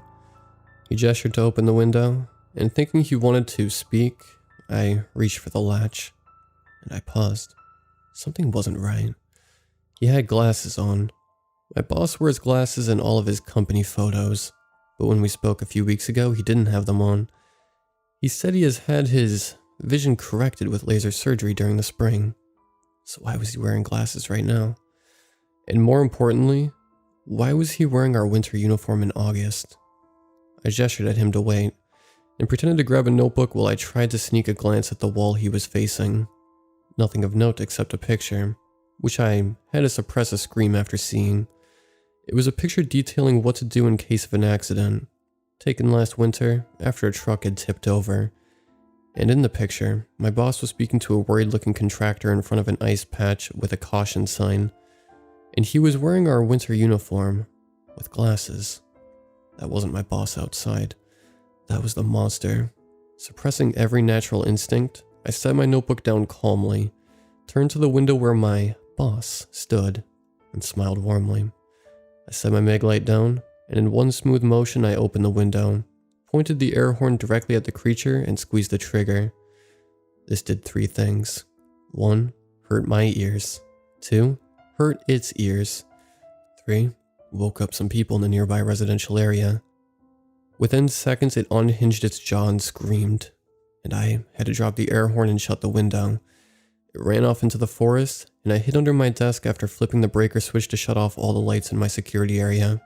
After a few minutes went by, I got a call on the company phone from my boss. Apparently someone called the police to report the sounds they heard, and they sent 2 squad cars and expected to arrive in 10 minutes.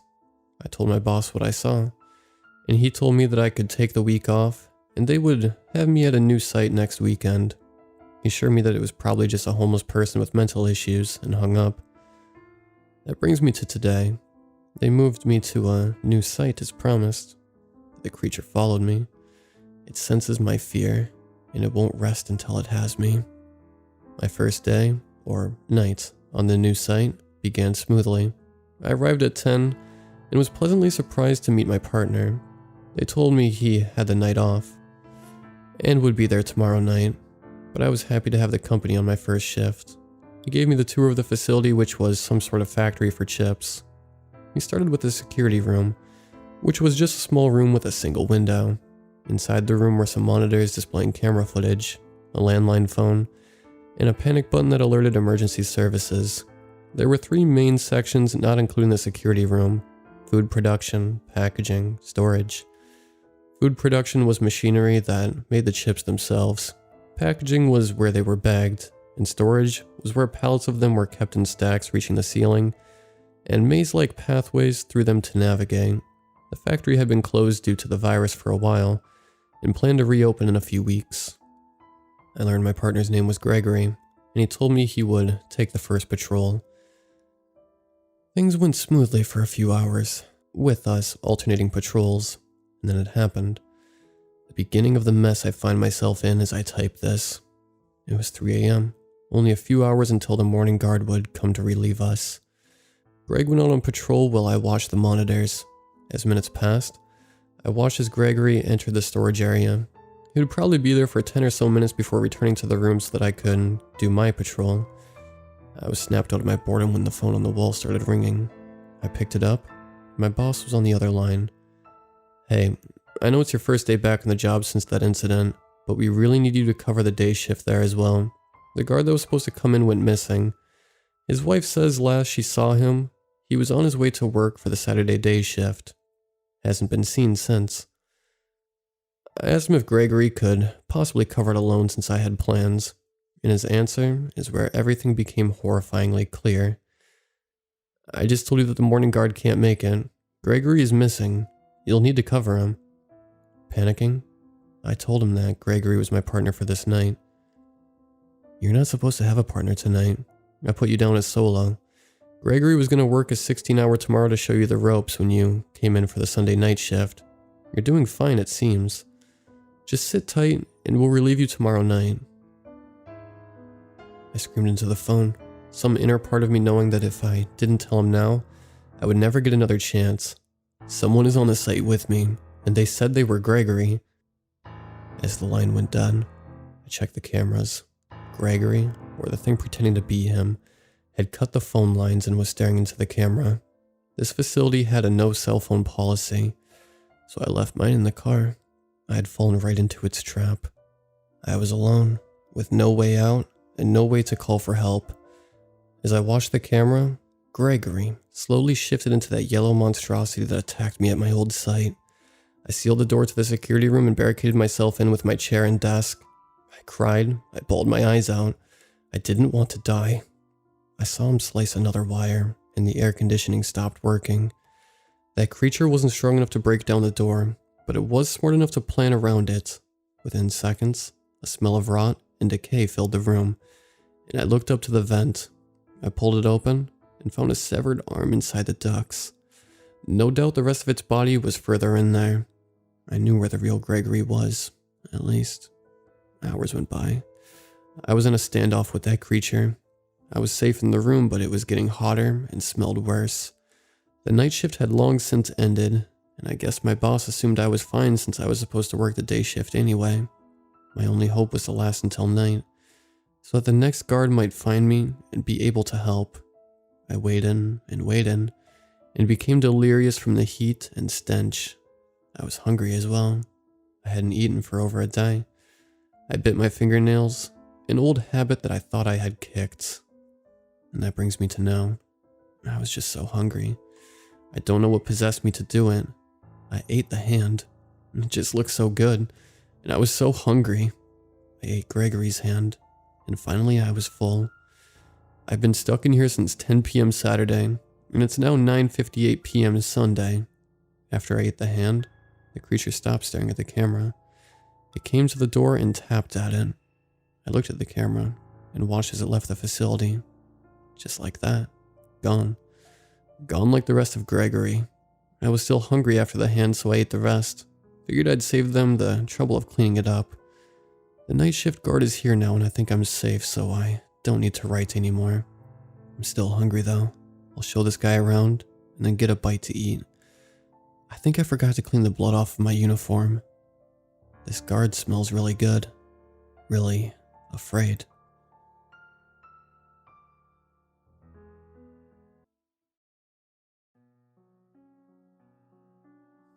A few weeks ago, I received a bag of seeds in the mail. The seeds inside looked like sunflower seeds, but they were the size of a chestnut. When I was standing at my mailbox, the morning just started.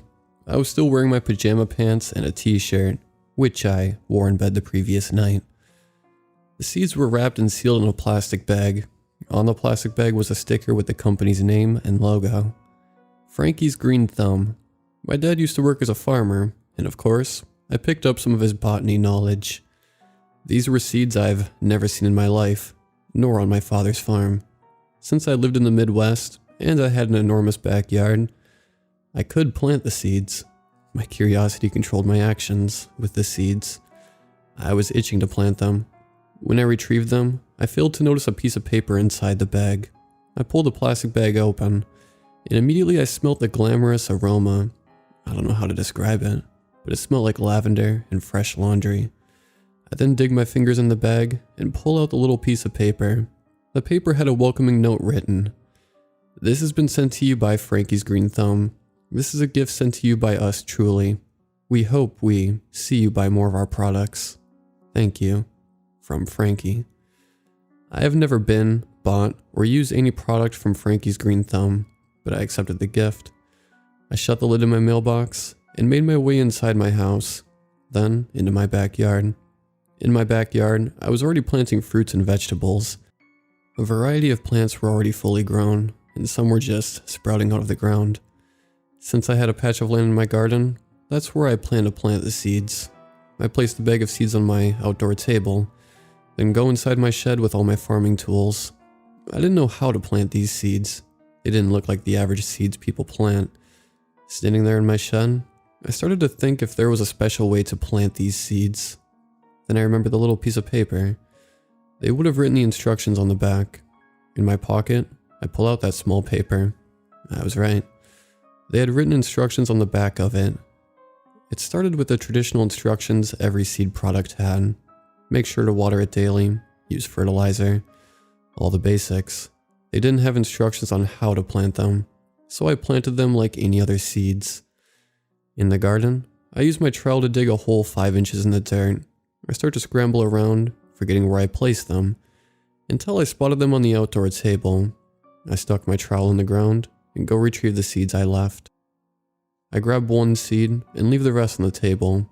The seed felt like a smooth stone, unlike the other seeds. I get back on my knees and drop the seed into the hole. With the excess dirt, I use my trowel to cover and smooth out the dirt on top of the seed. Now I just have to wait a couple of weeks to see the difference, I thought to myself. I put my trowel back into my shed, and I go back inside my house to finish packing my things.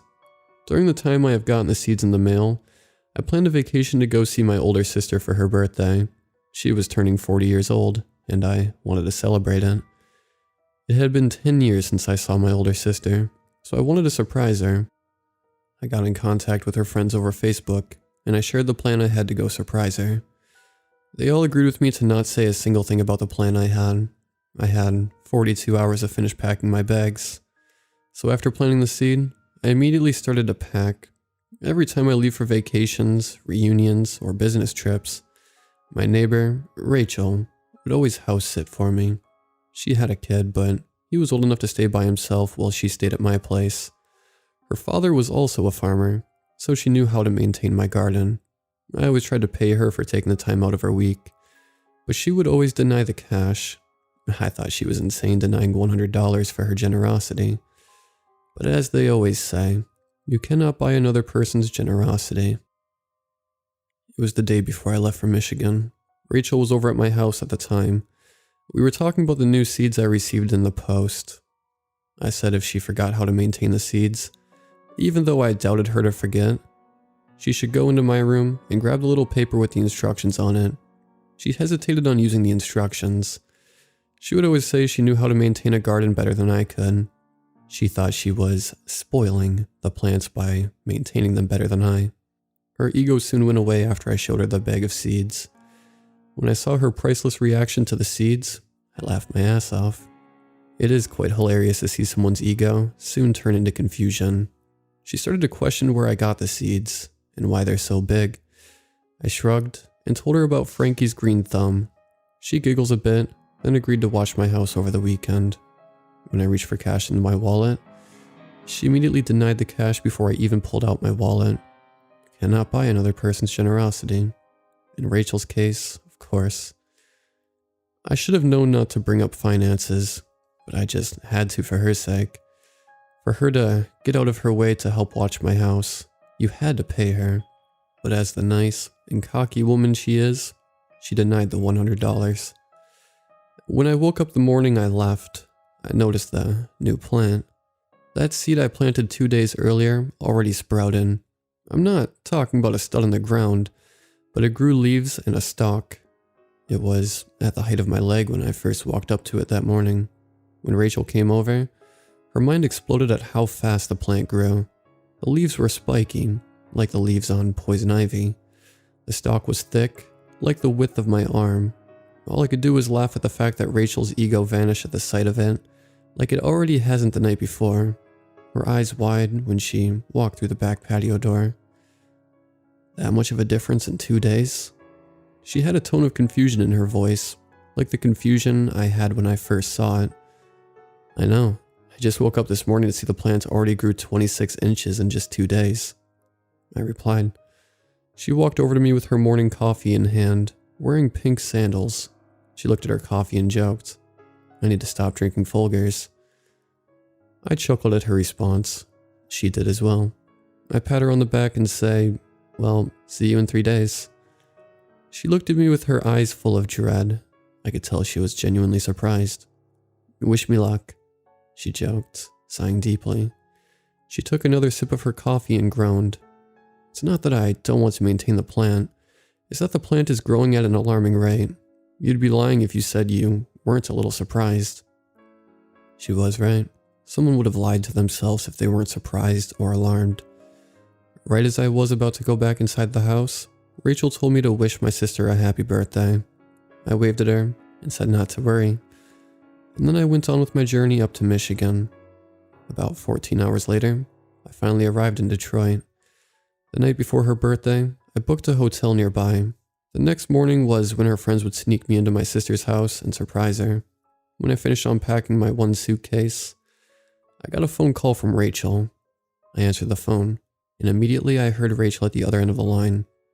It grew its first flower, she said, surprised. Wow, what does it look like? I asked. She cleared her throat and then said, a nebula. It looks like a beautiful nebula. There was a slight pause. Brian, I think this company created a new plant species. Looks like they chose you out of all people to plant this. Genuinely, I felt surprised. In my mind, I thought about all the things that could happen if it was a new species. Is it invasive?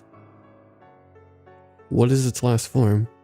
Is it actually a new plant species, and not something that already isn't known to botany? All of the ideas in my head went rampant. I still never came to a conclusion. After that phone call, we hung up.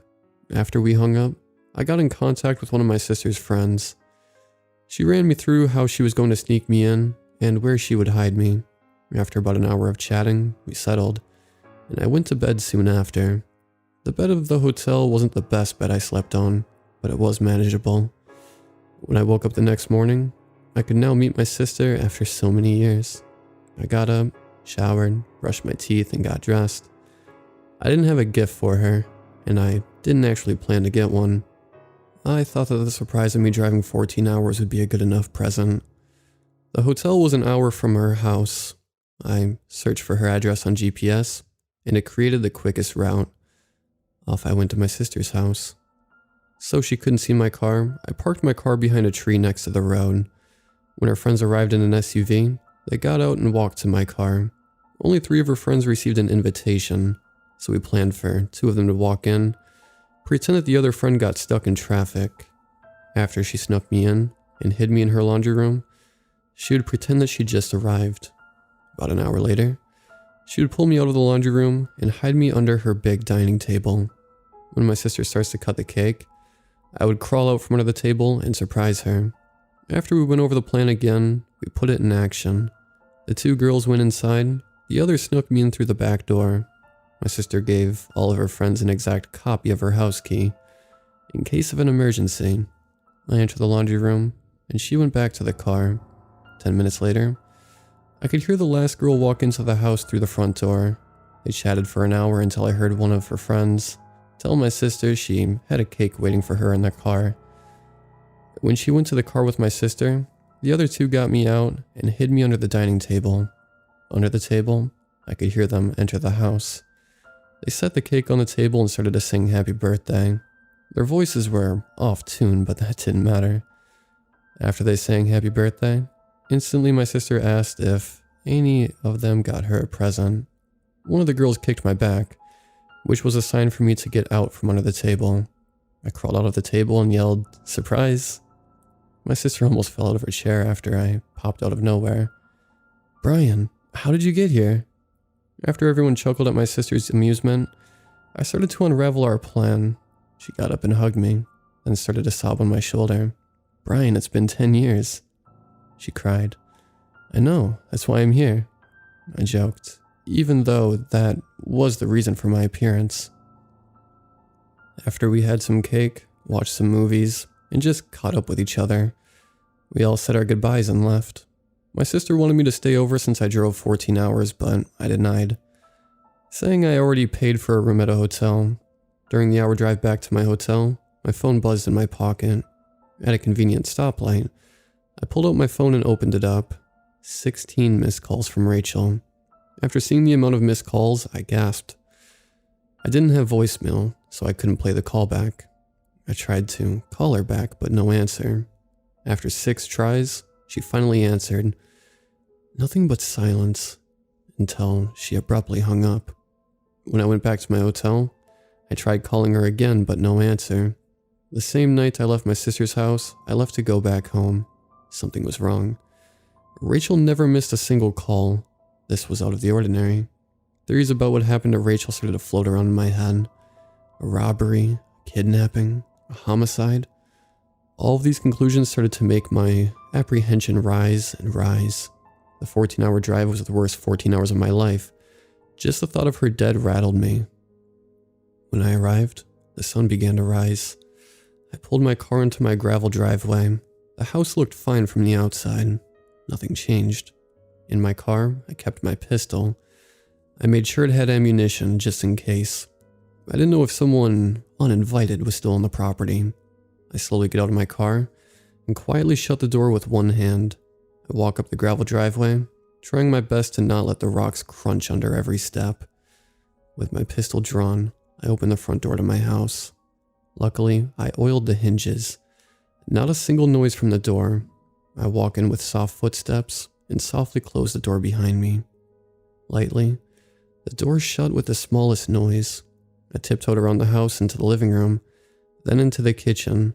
When I entered the kitchen, I looked out of the window to my backyard. When I say my heart dropped, I mean it. I slowly lowered my pistol down at the sight of my backyard. The plant wasn't a small house plant. It wasn't a tree either. The plant I planted in my backyard wrapped its roots around my shed. The plant absorbed my shed, full of my gardening tools. I walked from the kitchen to the door that leads into the backyard. I took deep breaths before I swiftly opened the door with my weapon drawn. On the side of the shed hung a giant flower. When Rachel said the flower looked like a nebula, she told the truth. The petals of the flower had multitudes of purple, blue, white, and black spots. As I slowly inched myself closer to the giant flower, I accidentally stepped on something. I looked down to realize that I stepped on Rachel's coffee mug.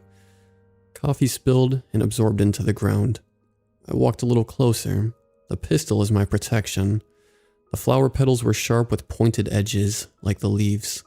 I noticed Rachel's phone on the ground, like her mug. Her phone laid under the giant flower, but something laid next to it. When I got a little closer, I realized to my horror that it was Rachel's pink sandal, the sandal she wore the morning I left. My heart was throbbing like a blood clot. My stomach churned in apprehension. Besides my walking, my feet were shaking. My pistol bobbed up and down from my jittery hands. During this entire dilemma, I started to think about if the pistol would have worked if anything attacked. Now I stood right in front of the ginormous flower petal. Thoughts of the plant eating me alive, like in the little shop of horrors. I stared inside the flower for a good 10 seconds. That's when I lowered my weapon down just a smidge. The stigma of the flower stuck out like a sore thumb. I could see the stigma release a yellow powder into the air. The powder got into my nose, which instantly dazed me. I became so dizzy that I had to sit on the ground. I almost blacked out until I felt something wrap around my ankle. I looked at my ankle in a dazed state. What I saw would forever haunt my mind. The stigma began to open like a mouth, revealing 1,000 razor-sharp teeth. The sound of opening stigma sounded like crushing cabbage, or the sound of pulling flesh. Vines from the plant started to crawl up to me, growing at an alarming rate. In my dazed state, I pushed myself backwards, the roots and vines only inches from my foot. The vines then successfully wrapped around my foot, but in my panicked state, I tugged my leg, which broke off the vine. More of the powder circulated into the air, like pollen during the spring. I knew that the powder would make a person dazed to move, so I covered my nose with my shirt. I finally got to my feet, but my pistol wasn't in hand. In my horror, I realized that my pistol became absorbed by the vines, then ingested in the vein-like vines. I didn't have a weapon. All I had were my hands. Knives would have never worked because it was too big. The pistol was useless anyway. What damage could the bullet have done? As the plant ingested the pistol-like food, my apprehension forced me to climb the fence. Halfway into my neighbor's yard, I felt the vines wrap around my leg and try to pull me down. In retaliation, I ripped the vines again, like string cheese. With inertia, I fell face first on the ground. My back cracked loudly after I fell in a curled pose. As I picked myself up, I noticed the roots creeping above the fence. I ran all the way to the opposite side of the yard. Rachel lived on the last row of the 13 houses, which formed the neighborhood. So if someone were to jump the fence, they would be in one of the many fields in Nebraska. I jumped and grabbed the fence. I then pulled myself up to see the field next to the house. Just one quick glance, I could see the roots and vines travel at a fascinating speed. After that, I fell into the fields and ran. Before I could distance 100 feet between the vines, sharply pointed stalks poked through the ground. They were sharp enough to impale a man, sharp enough to kill. They poked like sticking toothpicks in the ground. I dodged the stalks like landmines, weaving in and out. As a few more stalks poked, they just stopped. Distancing myself, I finally get the chance to glance back at the houses. My house covered in roots and vines like my shed. Vines crept and then covered the house to the point that I couldn't see it. So I ran away from the houses. I swear I could hear the screams of Rachel. Her screams begged for someone to save her, but there is no way I would be able to. She is long gone.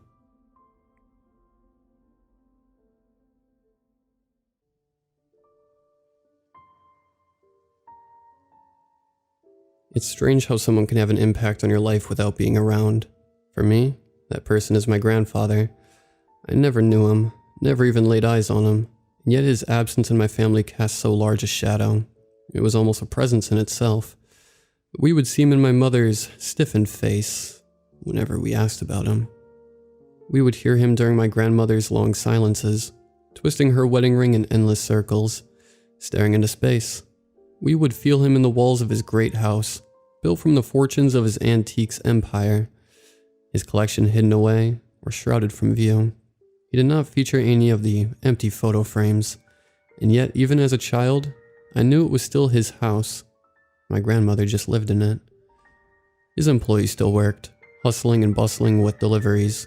Items bought and sold in his name still brought money to my family, but there was a hole inside that house, and within our lives, a silence that screamed of betrayal, abandonment, and unanswered questions.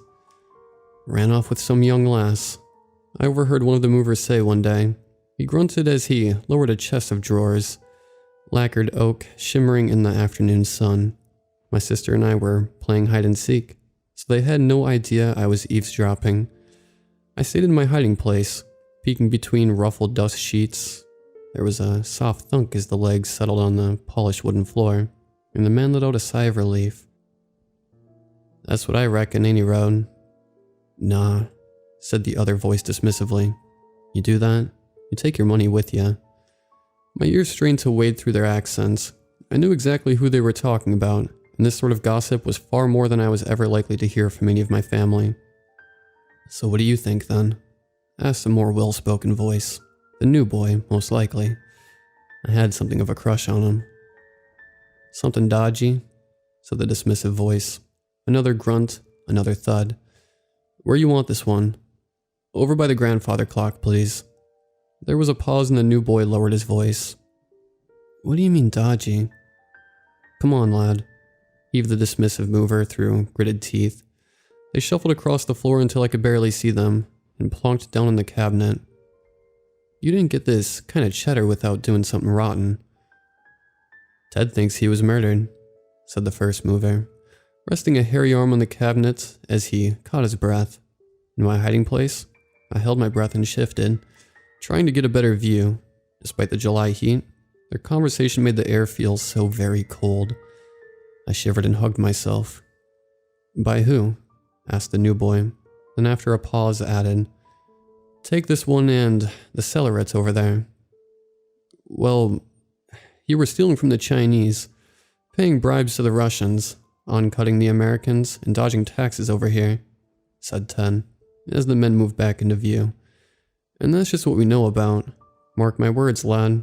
We'll open those crates one day and find what's left of him, stuffed inside, just bones and teeth." I closed my eyes and kept my tears silent. Abrupt laughter burst from the two gruff men, and at first I feared they could see me, but when I peeked back at them, they were watching the new boy, struggling with a cargo crate. They effortlessly plucked it from his arms and set it down on the trolley. "Leave the lifting to us, lad," Ted said as they carted the stock out of the room. "You just tick them boxes." Their chuckles faded from the room, and even when they were gone, I didn't cry out loud, just clutched my knees and felt tears trickle down my cheeks. When Macy found me, several minutes later, I was still there, but I didn't feel like playing hide and seek anymore. "Why are you crying?"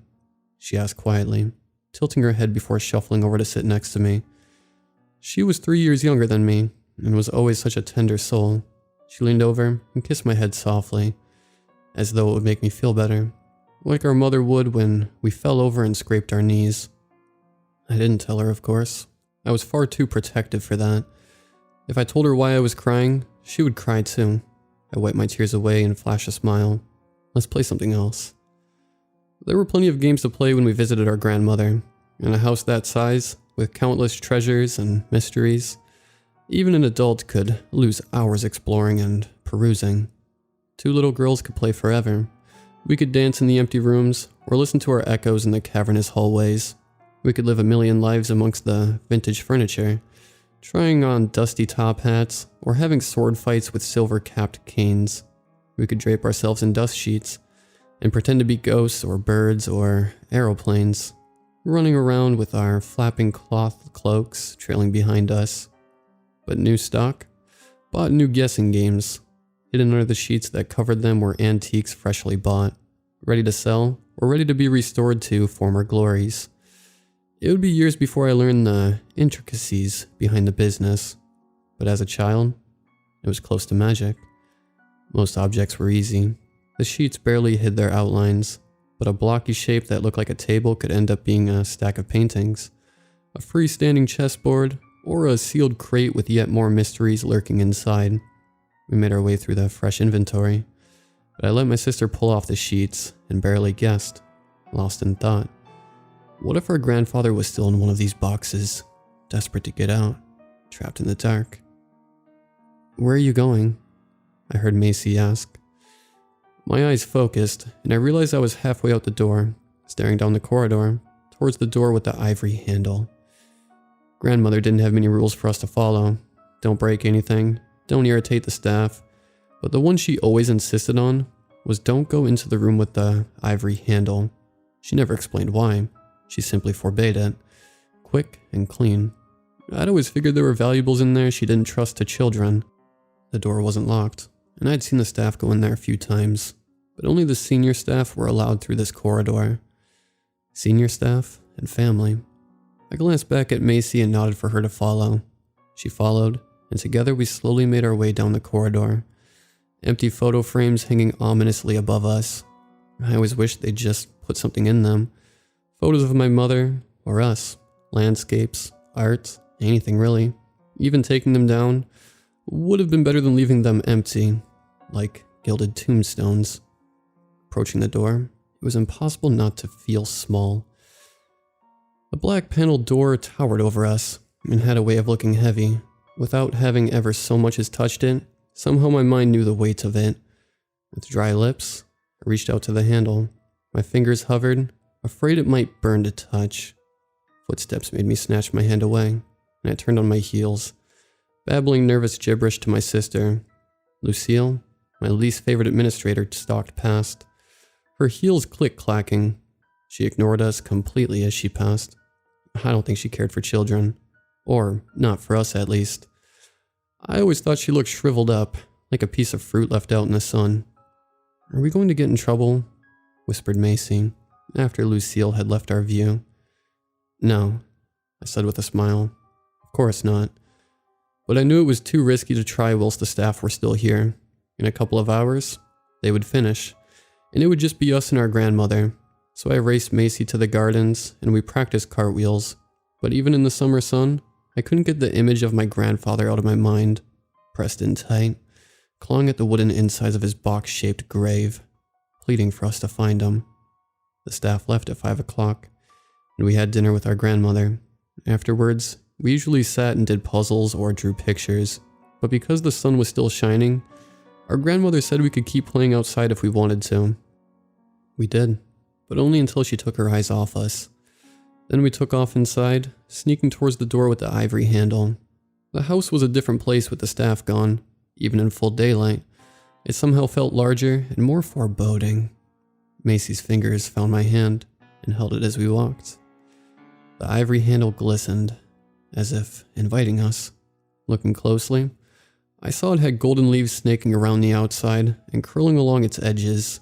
Macy squeezed my hand tight as I reached out and opened it, letting the door swing slowly open with a drawn-out creak of rusty hinges. There were no windows, and though I tried the light switch, the only light that trickled in was the creeping remnants of daylight, bouncing off the corridor behind us. It made the shadowy shapes within the room look dark indeed, like a nightmare version of the guessing game we played. Macy stood at the door as I crept inside. She squeaked, and I turned to see her pointing to my left.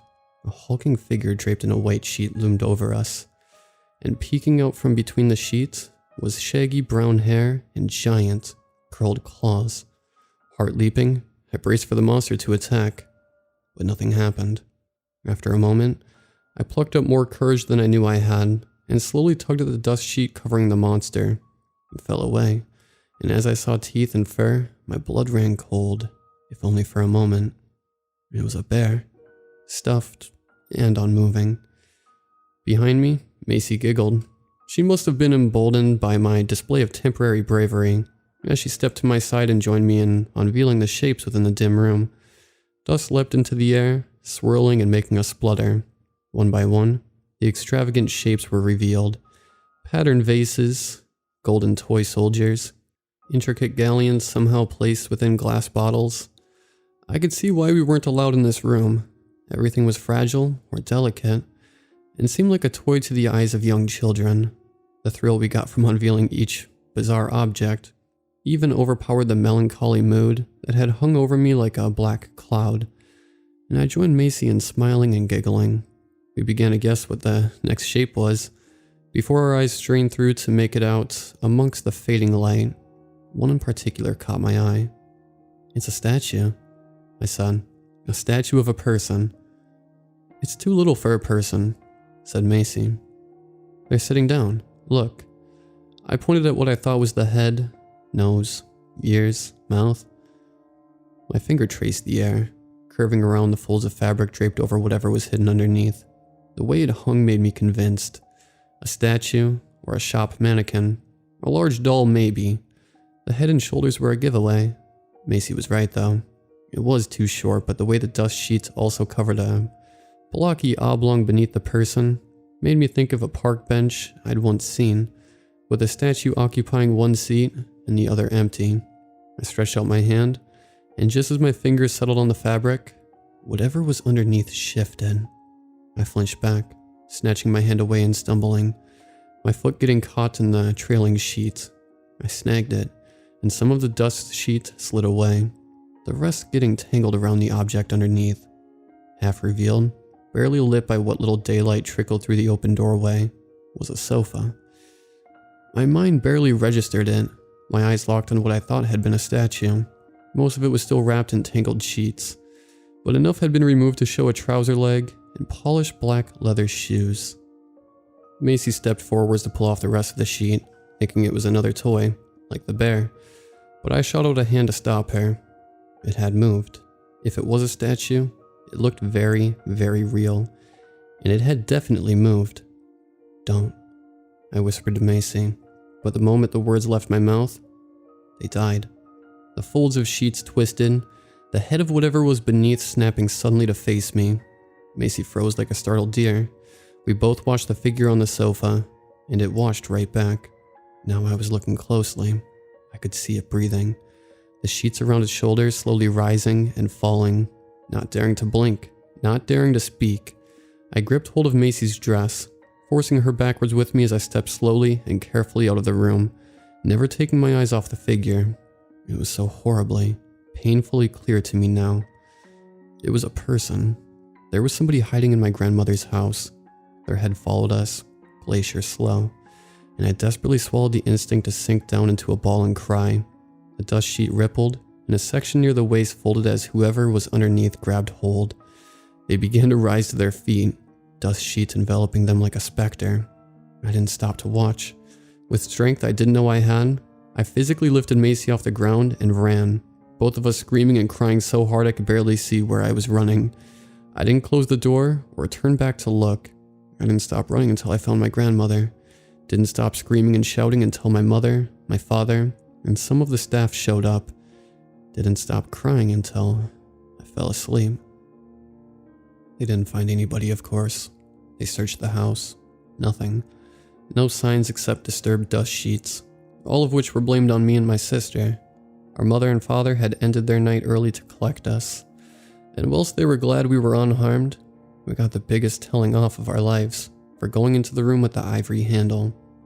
It was a long time until we were allowed to play unsupervised at my grandmother's house. When we went back, we were told the door with the ivory handle was going to be locked from now on. They said it as though they were trying to reassure us, but I heard the truth loud and clear. They didn't believe us. Macy was happy though. She said she never wanted to go in that room ever again, and refused to even look at it, sometimes going around the house rather than walking past it. I wasn't satisfied though, and as the terror of the event slowly faded away, I began to consider another possibility. What if that person wasn't a stranger, hiding amongst the old relics? What if it was my grandfather, still alive, still visiting us and our grandmother? That would explain why the house always felt like his. He was still living inside it. I tried explaining this to Macy, but it just made her upset. She was still scared of that room, so I knew if I was going to go back, it would have to be alone. The staff might have locked the door, but they didn't lock the room where they kept the key, and it didn't take too much searching to find it. The next time my parents went away and left us with our grandmother, I was ready to explore again, to find my grandfather and meet him properly. He hadn't tried to hurt us after all. He just stood up, and we'd gotten scared and ran away. I stole the key and hid it beneath my pillow. When night came, I waited until Macy fell asleep, sneaking out of my room into the hall. My grandmother was watching television, facing away from the hall, and it was easy to creep past her and down the main stairwell of the house. I was walking barefoot, and the floor was icy cold on the bottom of my feet, tiptoeing past boxes of new stock and inventory. I made my way down the corridor, eyes locked on the black door and the white ivory handle, shining like a beacon on the faint echoes of moonlight. I'd taken a torch, but I didn't need it. As the door creaked open, an instinctive flick of the light switch revealed the staff had changed the broken light bulbs before locking the door. The sudden, artificial light was almost blinding. The shrouded shapes were identical to my previous visit, though they weren't nearly as ominous without the shadows to ensnare them. It was reassuring, and the light made all my nerves vanish. More than ever, I was convinced. Tonight, I was going to meet my grandfather. As I stalked between the sheet-covered shapes, somewhat familiar and recognizable from before, I noticed only one difference. The blocky shape of the sofa was vacant. Searching the last hidden spaces of the room, it quickly became obvious. My grandfather wasn't here. The room was empty. Apart from the hidden treasures, a crushing weight settled over my shoulders, and I shook my head slightly, trying to ward off stinging tears. I was just a silly little girl, up past her bedtime chasing ghosts. I walked towards the sofa, wanting to sink down and go to sleep right there, but a hissing voice stopped me before I took my final steps. "What are you doing?" Macy, at the doorway, rubbing sleep from her eyes. I didn't see any point in lying. I'm looking for Granddad, but he's not here. Nobody's here. As if to check, Macy's eyes drifted off to the vacant sofa. I expected her to nod and turn to leave, but instead, her eyes went wide and her lips began to tremble. She pointed, and I turned to look. An insect, or something, was crawling beneath the dust sheets, right across the sofa cushions. It was the size of a small animal, like a rabbit, but the way the sheet moved was too spindly and angular. The sheet shifted and twisted around the shape of whatever was underneath. It could almost have been a spider, but each leg joint that poked under the sheet was as thick as my knuckle. If I'd have dared to move, I would have smashed it with my torch and kept hitting it until the dust sheet stopped moving. Frozen as I was, all I could do was watch. I crept forwards on the sofa. As it went over the edge, it didn't fall. The sheets rippled, and it continued walking downwards at the same steady pace. Whatever it was, I'd soon find out.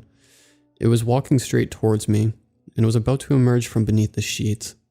The sheets waved gently, as though stirred by a breeze, and something drifted out, elegant and smooth. Fingers. Clean, perfectly manicured fingers. A youthful woman's hand peeked out, each finger painted with red fingernail polish. The hand was so leisurely in its movements, floating above the ground, arm disappearing back beneath the sheets. Yet there was no shape beyond the tawdry, draped fabric. There was nobody on the sofa, no way somebody could contort themselves to fit what little void existed between cloth and cushion. Mouth unable to close as the hand slowly rotated and took hold of the sheet, raising higher and higher to reveal the floral patterned sofa and pinewood legs, as though it were a woman hitching up her skirts. The colors of the sofa were so vivid and vibrant, it was hard to believe we hadn't noticed it before. Even with a person distracting us, even in the near darkness, The flowers looked so real. You could almost see the morning dew forming on the petals, almost feel the sun's reflection glittering in the tilt of wind-brushed leaves. Before it rose above the cushioned seats, the hand released the dust sheet and beckoned me. It withdrew, slowly disappearing beneath the sheets, and the shape of the arm slithered away. The way it curved and twisted made me shiver. Even as young as I was, I knew no human arm could bend that way. Whatever was underneath that thin layer of fabric, it moved the way a snake did, writhing and uncoiling. The sofa was dazzling. It appeared pure white behind the flowers, but it couldn't have been. It was too bright. White somehow seemed too dull a color to describe it. It was almost blinding to look at, yet I couldn't stop myself. Macy was at my side, and we both stared unblinking at the fabric and flowers, and the new colors our eyes had never seen before. Birds fluttered into the room with silent flapping wings. Hummingbirds, dozens of them, hovering and sipping from the flowers of the fabric. It took me a long moment to realize they weren't in the room at all. They were just another pattern, stitched into the fabric of the cushion. And yet they were moving. One by one, they zipped beneath the covering, following the hand, and for a moment, I wanted to follow them. I took a step forward and stopped myself. Macy had made the same step forwards, at the exact same time. We turned to look at each other, peeling our eyes away from the sofa. That was enough. Something deep and primal told me I shouldn't sit down. Yet somehow it was easier to stop each other than stop ourselves. We didn't speak, but together, my sister and I left the room, gripping hold of each other and never breaking eye contact. When we reached the door, I flicked off the light and shut the creaking door with all my strength. As the room with the ivory handle vanished from view, I saw for one brief moment a man. He was barely visible in the darkness, but he sat on the sofa, hands on his knees. His cold eyes met mine, and even the half second before the door closed was too long. The moment the door was shut, I locked it. We never went into that room again.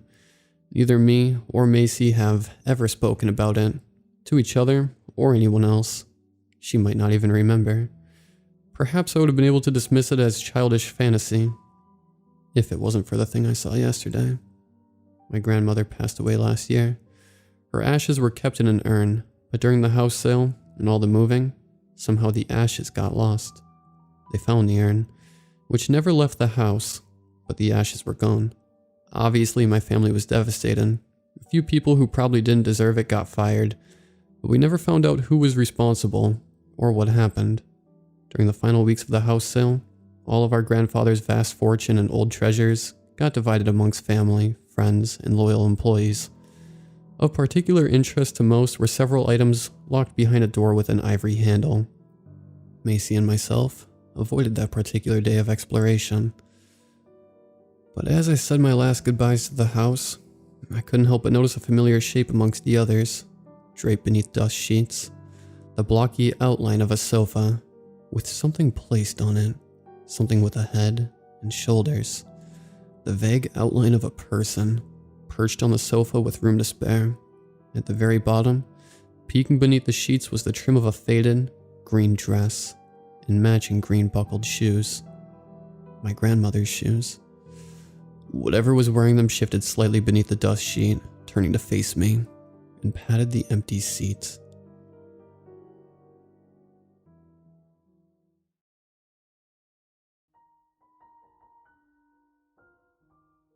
The ad was on the way back pages of the local penny saver, mixed in among pet adoption notices and requests for anonymous sex. Night shift custodian needed at Sunset Gardens Senior Living Facility. No prior EXP necessary. There was a number listed at the bottom with a request for any interest in parties to phone between 10:45 and 11 in the morning. I called and made an appointment. The Sunset Gardens Senior Living Facility was an elegant red brick structure laid out like some sweeping Foss southern plantation, complete with gleaming white columns out front and a wide wraparound porch lined with rockers and dainty wicker sofas. Inside, the rooms were bright and cheerful, the whole place smelling of fresh paint and newly laid carpeting. Dr. Arthur Pennycuff, the facility's director, according to a laminated badge clipped to the front of his white coat, was a rotund and ruddy-faced man with a receding hairline and an immaculate book-lined office. You understand, of course. He mumbled around a forkful of spaghetti, slurped from a little blue bowl on his massive mahogany desk, that this isn't your normal janitorial position. I nodded as enthusiastically as I could, hoping I wasn't visibly sweating through the pits of my cheap blazer. Yeah, sir. Sure. I mean, yeah, I understand.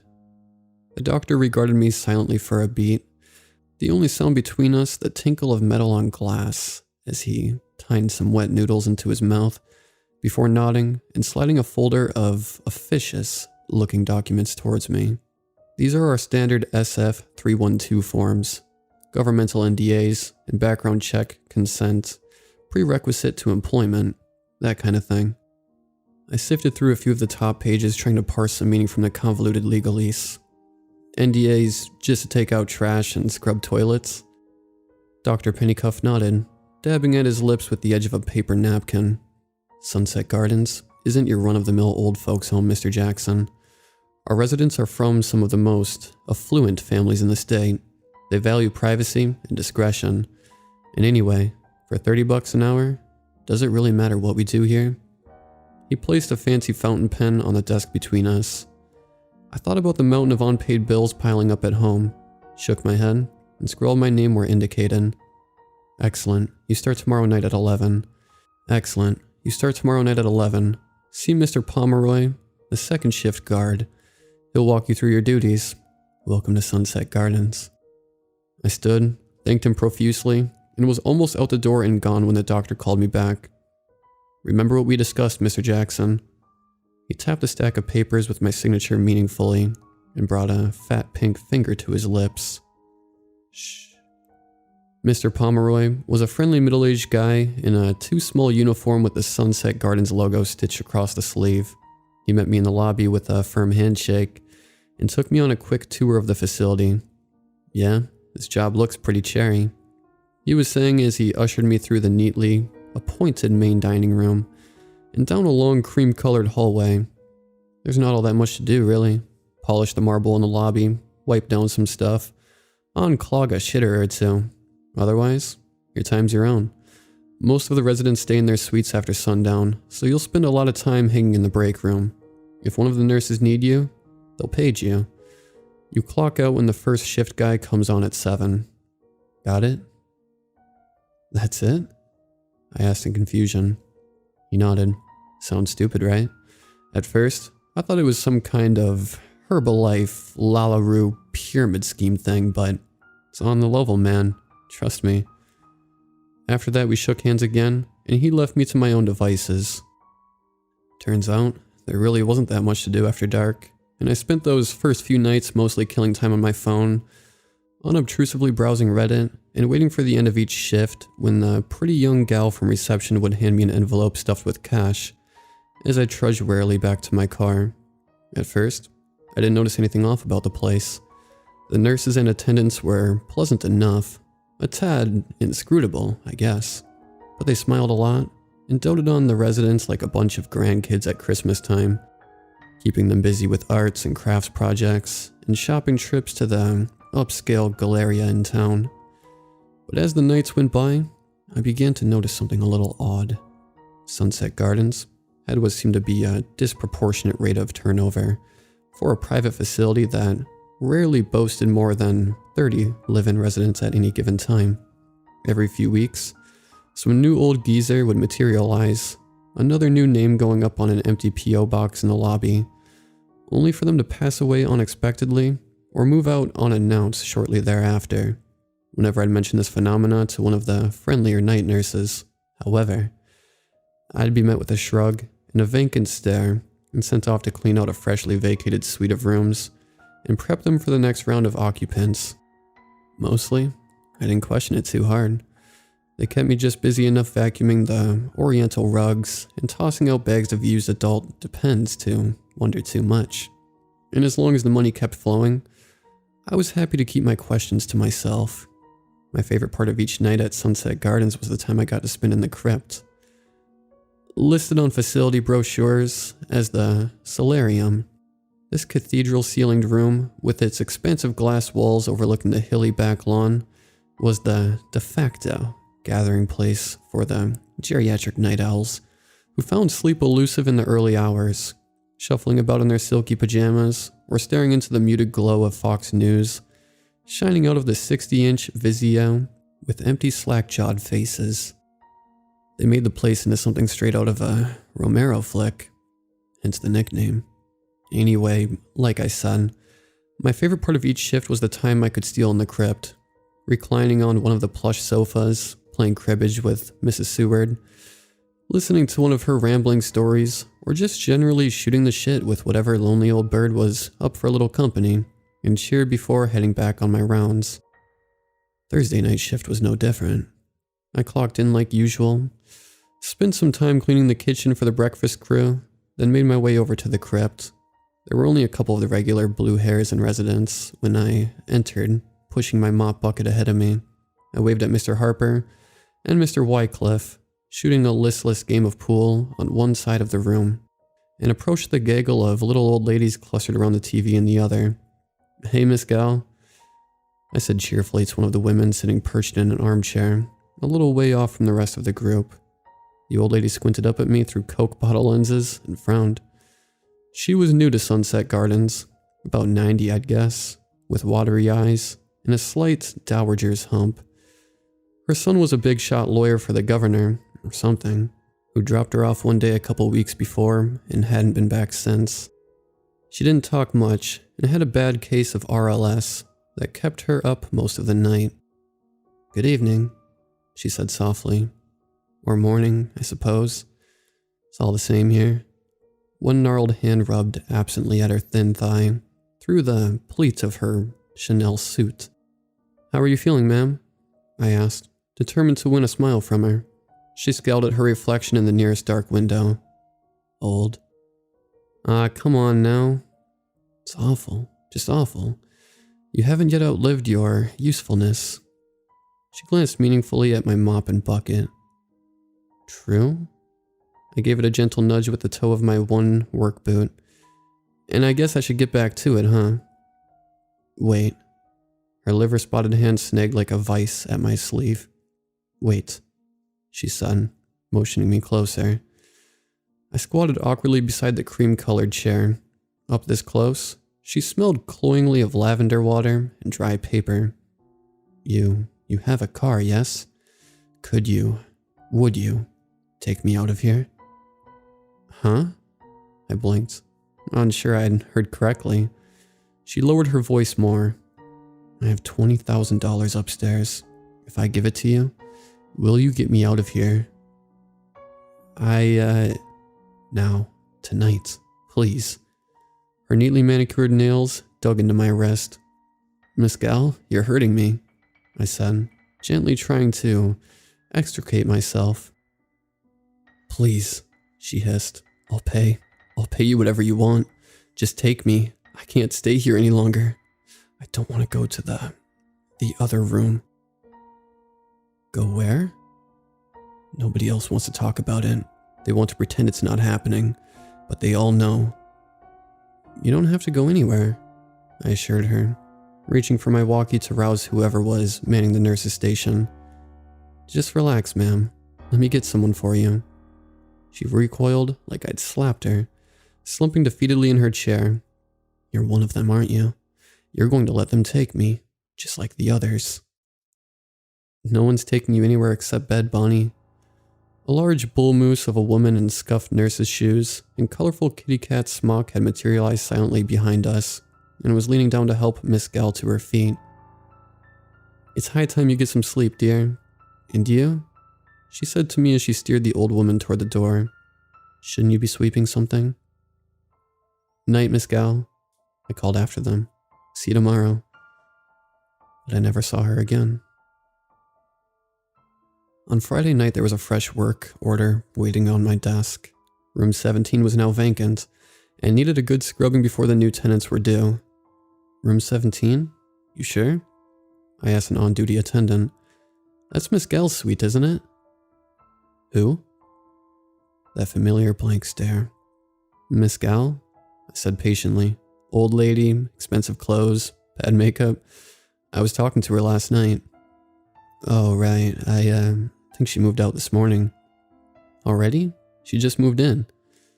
The attendant made a non-committal noise and went back to his paperwork. Room 17 was indeed empty when I made my way over. Movers had already come and gone, leaving nothing but indents in the carpet, demarking furniture legs, and the faintest hints of lavender still hanging in the air. I gave the place a cursory wipe down and went to visit Crypt. Mr. Pomeroy was there watching ESPN reruns with his feet up on a polished tea table. I asked him if he'd heard anything about Miss Gal's leaving, and he shook his head. People come and go around here. You get used to it. But so quick? Mr. Pomeroy chuckled. These senile puds don't have time to waste, man. Everybody acts like she was never here. I said. Old people are weird, Mr. Pomeroy said simply. Not just them, the nurses too, like she doesn't exist. Isn't that weird? I'm not paid to worry about it, he said without looking away from the TV. Has anybody ever mentioned anything to you about the, other room? Mr. Pomeroy's eyes flickered sharply towards me. You been talking to the residents? He sounded almost accusatory. Just something I overheard. I lied. I wouldn't put too much stock in anything you overhear from our guests if I was you, he said with a nod toward a couple of the residents in their lonely orbits around the perimeter of the room. Most of them got one foot in the grave already. Grab a seat, relax, watch the game with me. He thumped the cushion next to him. I gotta finish my rounds, I told him. Floor 2 needs AC vents changed. Only instead of going up to the second floor, once I was safely out of sight around a corner, I cut through the lobby toward the administrative wing. Everyone was tiptoeing around whatever was going on here, and I decided I was going to find out what it was. The door to Dr. Pennycuff's office was locked, but I let myself in with my passkey. After making sure I was alone, under the light of the harsh fluorescence, it looked about the same as I remembered from the day of my interview. Books and bric-a-brac, some expensive-looking pieces of art, and a few file cabinets. Nothing ominous or unusual. Still, I made a quick circuit of the room, scanning the items left lying on the desk and picking through the trash can. Nothing. Until I got to the file cabinets. They looked new. Heavy-duty stainless steel monoliths. They didn't match the rest of the decor, and didn't budge when I gave the drawers an experimental tug. The keys were in Dr. Pennycuff's top left desk drawer, next to some scattered paper clips and loose business cards. I held them in my hand and weighed my options. Going through the cabinets might mean the end of my career, but whatever they were up to at Sunset Gardens, I was willing to bet the answer was inside. I opened a few drawers at random, mostly just old invoices and payroll stuff, a few disciplinary write-ups, and a lot of administrative paperwork. The lower drawers, however, were crammed with resident files in battered yellow folders, dated as far back as 1994. A lot of them were labeled with names I didn't recognize, but those nearer to the front, Donaldson, Bemis, Gal, were files on residents who, I'd been told, had left the facility without notice in the last few months. I grabbed Miss Gal's file and flipped it open. It looked to be some sort of weird medical chart with her name. Gal, Virginia. MacDougall Experiment Test Subject 1278. And the date from the night before printed above the header. I flipped through the pages. Sunset Gardens was keeping track of everything. Residents' weight, height, cholesterol, and frequency of bowel movements were faithfully recorded, along with a host of other inane facts. The last page was a single printout covered in what looked like formulas or some kind of programming code. At the bottom in bold were the words, time of death, 2:51 a.m. Weight before subject death, 99 pounds. Weight after subject death, 98.95 pounds. Extraction successful. I grabbed another file and skimmed it. Same thing.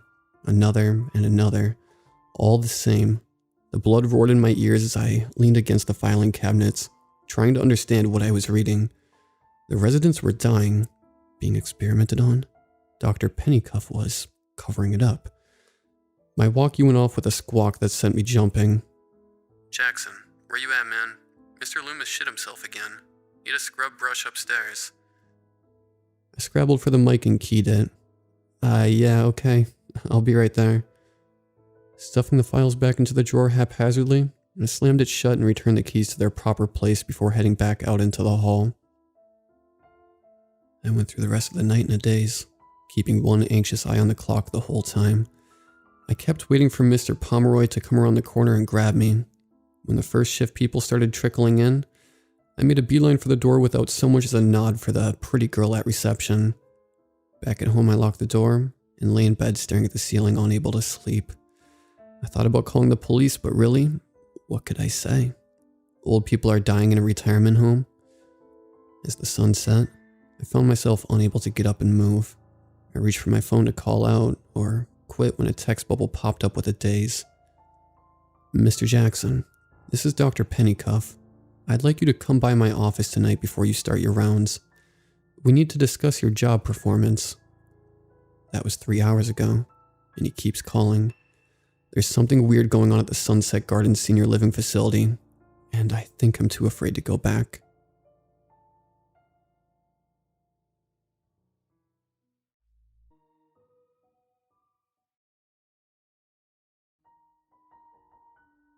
My boyfriend Tyler and I live in Silver Pine Ridge, a small town at the foot of Buffalo Mountain, Colorado. It's a resort town, so between the months of June and September, it can get pretty crowded. If, like me, you're lucky enough to work in the bar of one of the only chain hotels in town, the season can be relentless. Fortunately, the benefit of living in a resort town is the very reason that people flock here in the first place. The White River National Park lies 15 miles from town. It's one of the most beautiful areas in the whole of the United States, with luscious forests, turquoise rivers, and gushing waterfalls. Tyler grew up here, and although I only moved here a couple of years ago, I've been hiking with my dad since I was a kid, so when tourists flock to Silver Pine Ridge, and our little town becomes stifling, there's nothing better than packing up a few days' worth of supplies and heading out into the wilderness. Tyler suggested the hike. I'd just come in from a grueling 2 weeks at work without a break, and collapsed into an exhausted pile at the foot of our bed. He looked over and smiled in sympathy. "You look like shit," he said, and I growled and chucked a pillow at him. He laughed, dodging out of the way, grabbing my arms and planting a gentle kiss on my forehead. "Just kidding," he said. "You always look great, even if the bags under your eyes have bags of their own. But do you need a break? I already asked at work and I can take a few days vacation next week. Do you reckon you can swing it with John?" I considered this for a moment. My boss, John, was known for being a bit of a hard ass, but he liked me, and I was definitely due some time off. "No harm in asking, right?" I replied. The next week we loaded up the car with supplies and set out towards one of our favorite trails. We pulled into a parking lot about half a mile from the start, put our backpacks on, and set off. While we were walking up, Tyler pulled out his map and studied it for a moment. On shorter hikes, we stuck to the beaten path to get as much hiking time in as we could. But when we had more time, we tried to be a bit more adventurous. "So," he said, as he traced a route over the waxy paper with his fingers, "if we follow the usual route up to Bear Cove, and then take a left up through this area." I looked down at the map and nodded. "Looks good to me. We should see if we can make it there by tonight," I said, pointing at a small clearing on the map. "John said it's a great camping spot, and there's a lake with a waterfall, and it's secluded." I trailed off, raising my eyebrows suggestively. Tyler grinned and looked down at his watch. "Sounds like my kind of place. And it's a reasonable distance. We'll get to Bear Cove by about 11, so I reckon we can make it there by 5 with plenty of time to explore." Having agreed our route, we set off and, as predicted, made it to Bear Cove just after 11. We took a left from there and spent the next couple of hours walking through lush, untouched wilderness. As we walked, I could feel the stress of the last couple of weeks melting off me like dirt in a hot shower. I'd almost completely wound down when Tyler's voice interrupted my calm. "Hey, look," he said, and pointed towards a clearing in the thicket. Through the dense woodland, I could see the whitewashed boards of an old farmhouse poking through the branches. "Come on, Lauren, we have to check it out," he said, turning to me, eyes gleaming. I looked back toward the old rundown building and hesitated. "I don't know, Tyler. It looks a bit..." I paused and made a face, and he grinned. "I'm here to look after you, babe. Don't worry. If any crazy, pitchfork-wielding farmers attack us, I promise I'll protect you." I hit him on the shoulder. "Great, thanks. Now you've definitely set this up for a horror film." He laughed at me, and I continued. "Luckily for me, if this was a horror film, you would definitely be killed first. So really, all I'd have to do is make sure to outrun you." He laughed, and I set my pack down on the grass. Our rule for exploring away from the path was that we would switch on the Find My iPhone function on my phone and hide it in the bushes with our backpacks, whilst Tyler took his phone with us.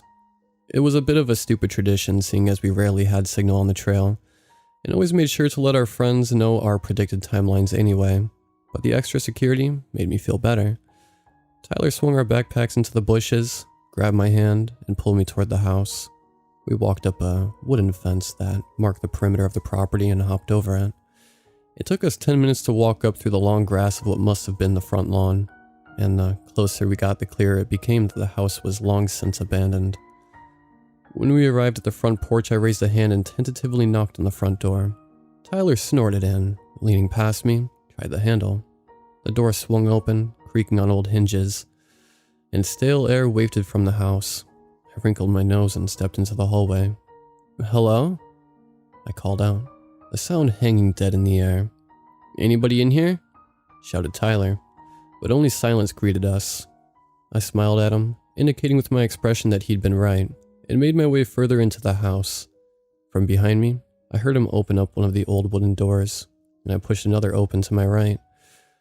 I walked into an old farmhouse kitchen that would have been picturesque had every surface not been covered in a thick layer of dust. Next to the kitchen counter was a dining table and 4 chairs with intricate patterns carved into the wood, and opposite me on the windowsill was a framed photograph. I crossed the room and picked it up, studying the photo closely. It was black and white and showed an elderly couple standing next to each other in front of the old house. I shivered, wondering why this particular picture had been left behind. There was a squeak on the floorboards behind me and I stiffened. Before I could turn around, a hand clamped over my mouth.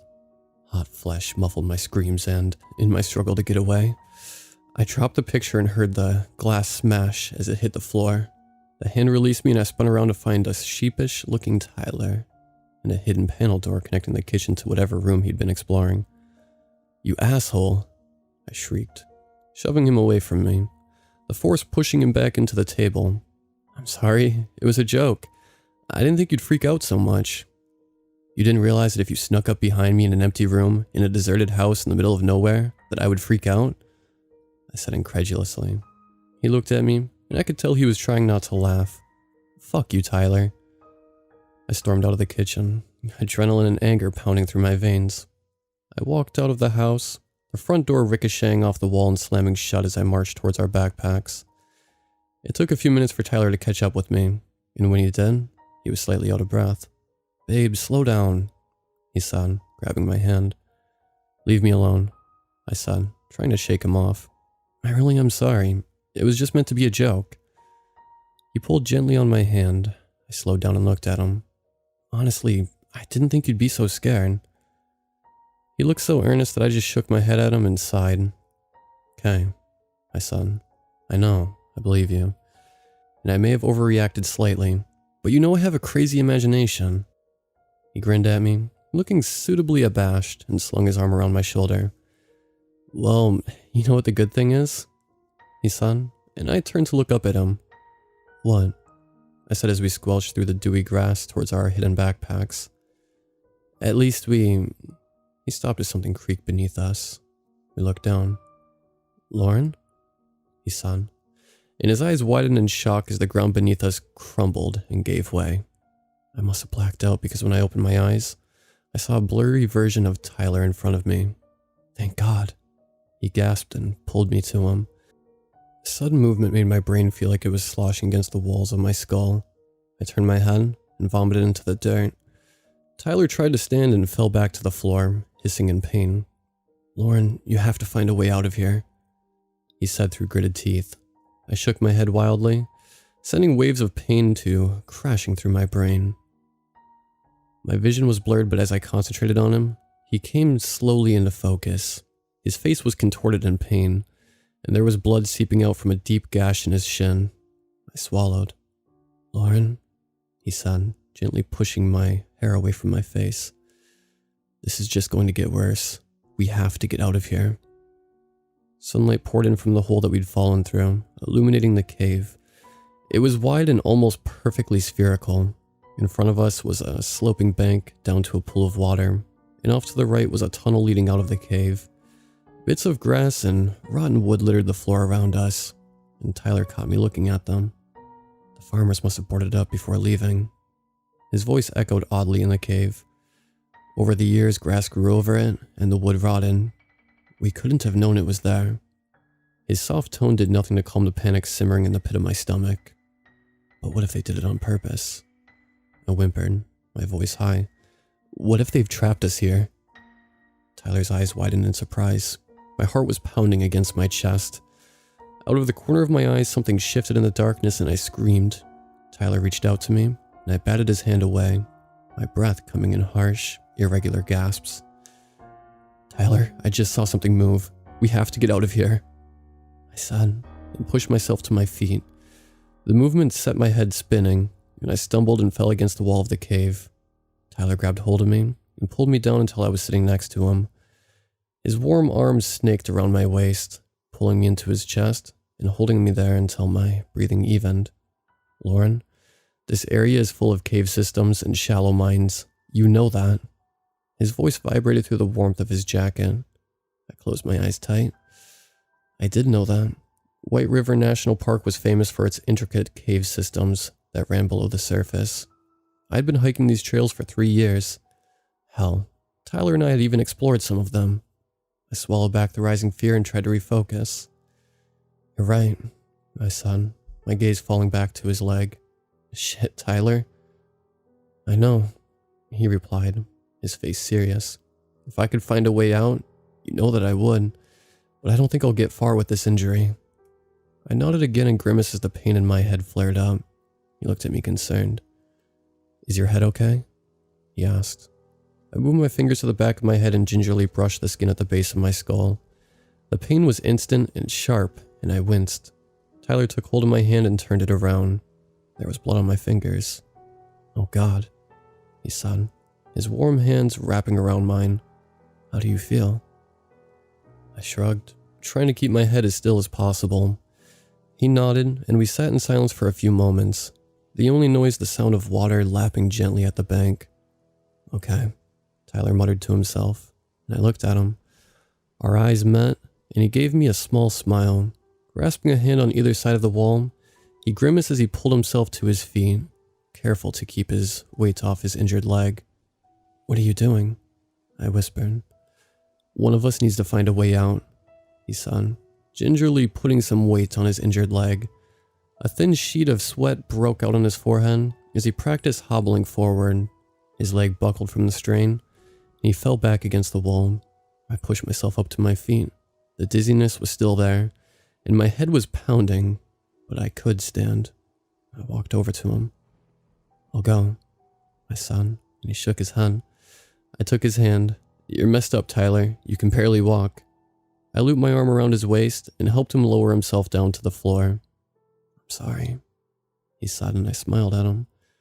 "It's okay." My words heavily contrasted with the churning fear in my gut. I've been caving with my dad before. I'll be okay. He smiled at me weakly. He slid his hand into his pocket and pulled out his phone. "Take this," he said, and I shook my head. "No, it doesn't make any sense. When I get to the surface, we might need the signal to find you. You keep it."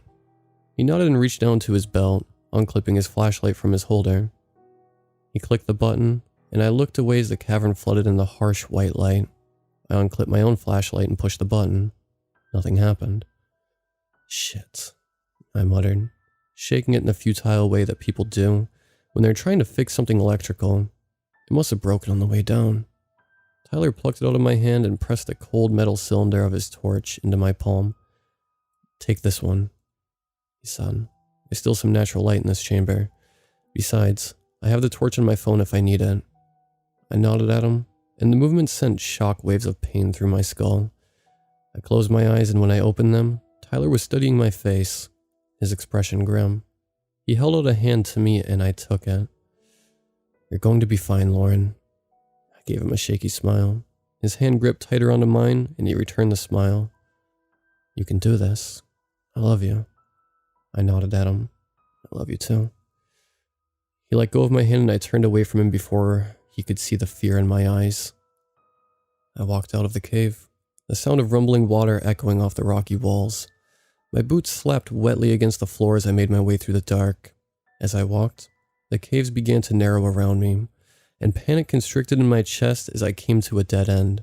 I shone my torch over the rocks, searching for a gap in the wall, the torchlight revealing a small opening at the base of the rocks, and the tightness in my chest loosened a little.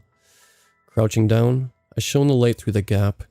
It was small, but so was I, and the next cave was close. I had just enough space to squeeze through. I lay down on my front, clenched the torch between my teeth, and tried to shimmy my way through the opening. The fabric of my hiking jacket caught in the rocks. I hissed in frustration and ripped free from it, the slimy liquid from the floor seeping through the thin material of my thermal shirt. After several minutes of struggling, I managed to pull myself through the hole. I stood up on the other side and shone the torch around the room. The cave branched out into a network of tunnels. I walked forward, and the movement sent a lightning bolt of pain darting through my head. I stumbled and dropped the torch. I touched my fingers against my temples, the coldness of them soothing the aching heat in my skull. Gently, I crouched down and picked up the torch. From somewhere in the darkness came a low growl. I screamed and shone the light towards the noise. The bright light threw up monstrous shadows in the darkness, and I screamed again, throwing myself forward down one of the tunnels. There was a rustling of leathery wings as my movement disturbed a colony of bats, and I shrieked as they fluttered out at speed from the darkness. I ran, my hands outstretched in front of my face, following the twists and turns of the cave until I couldn't run anymore. Breathless and exhausted, I collapsed myself down behind some rocks.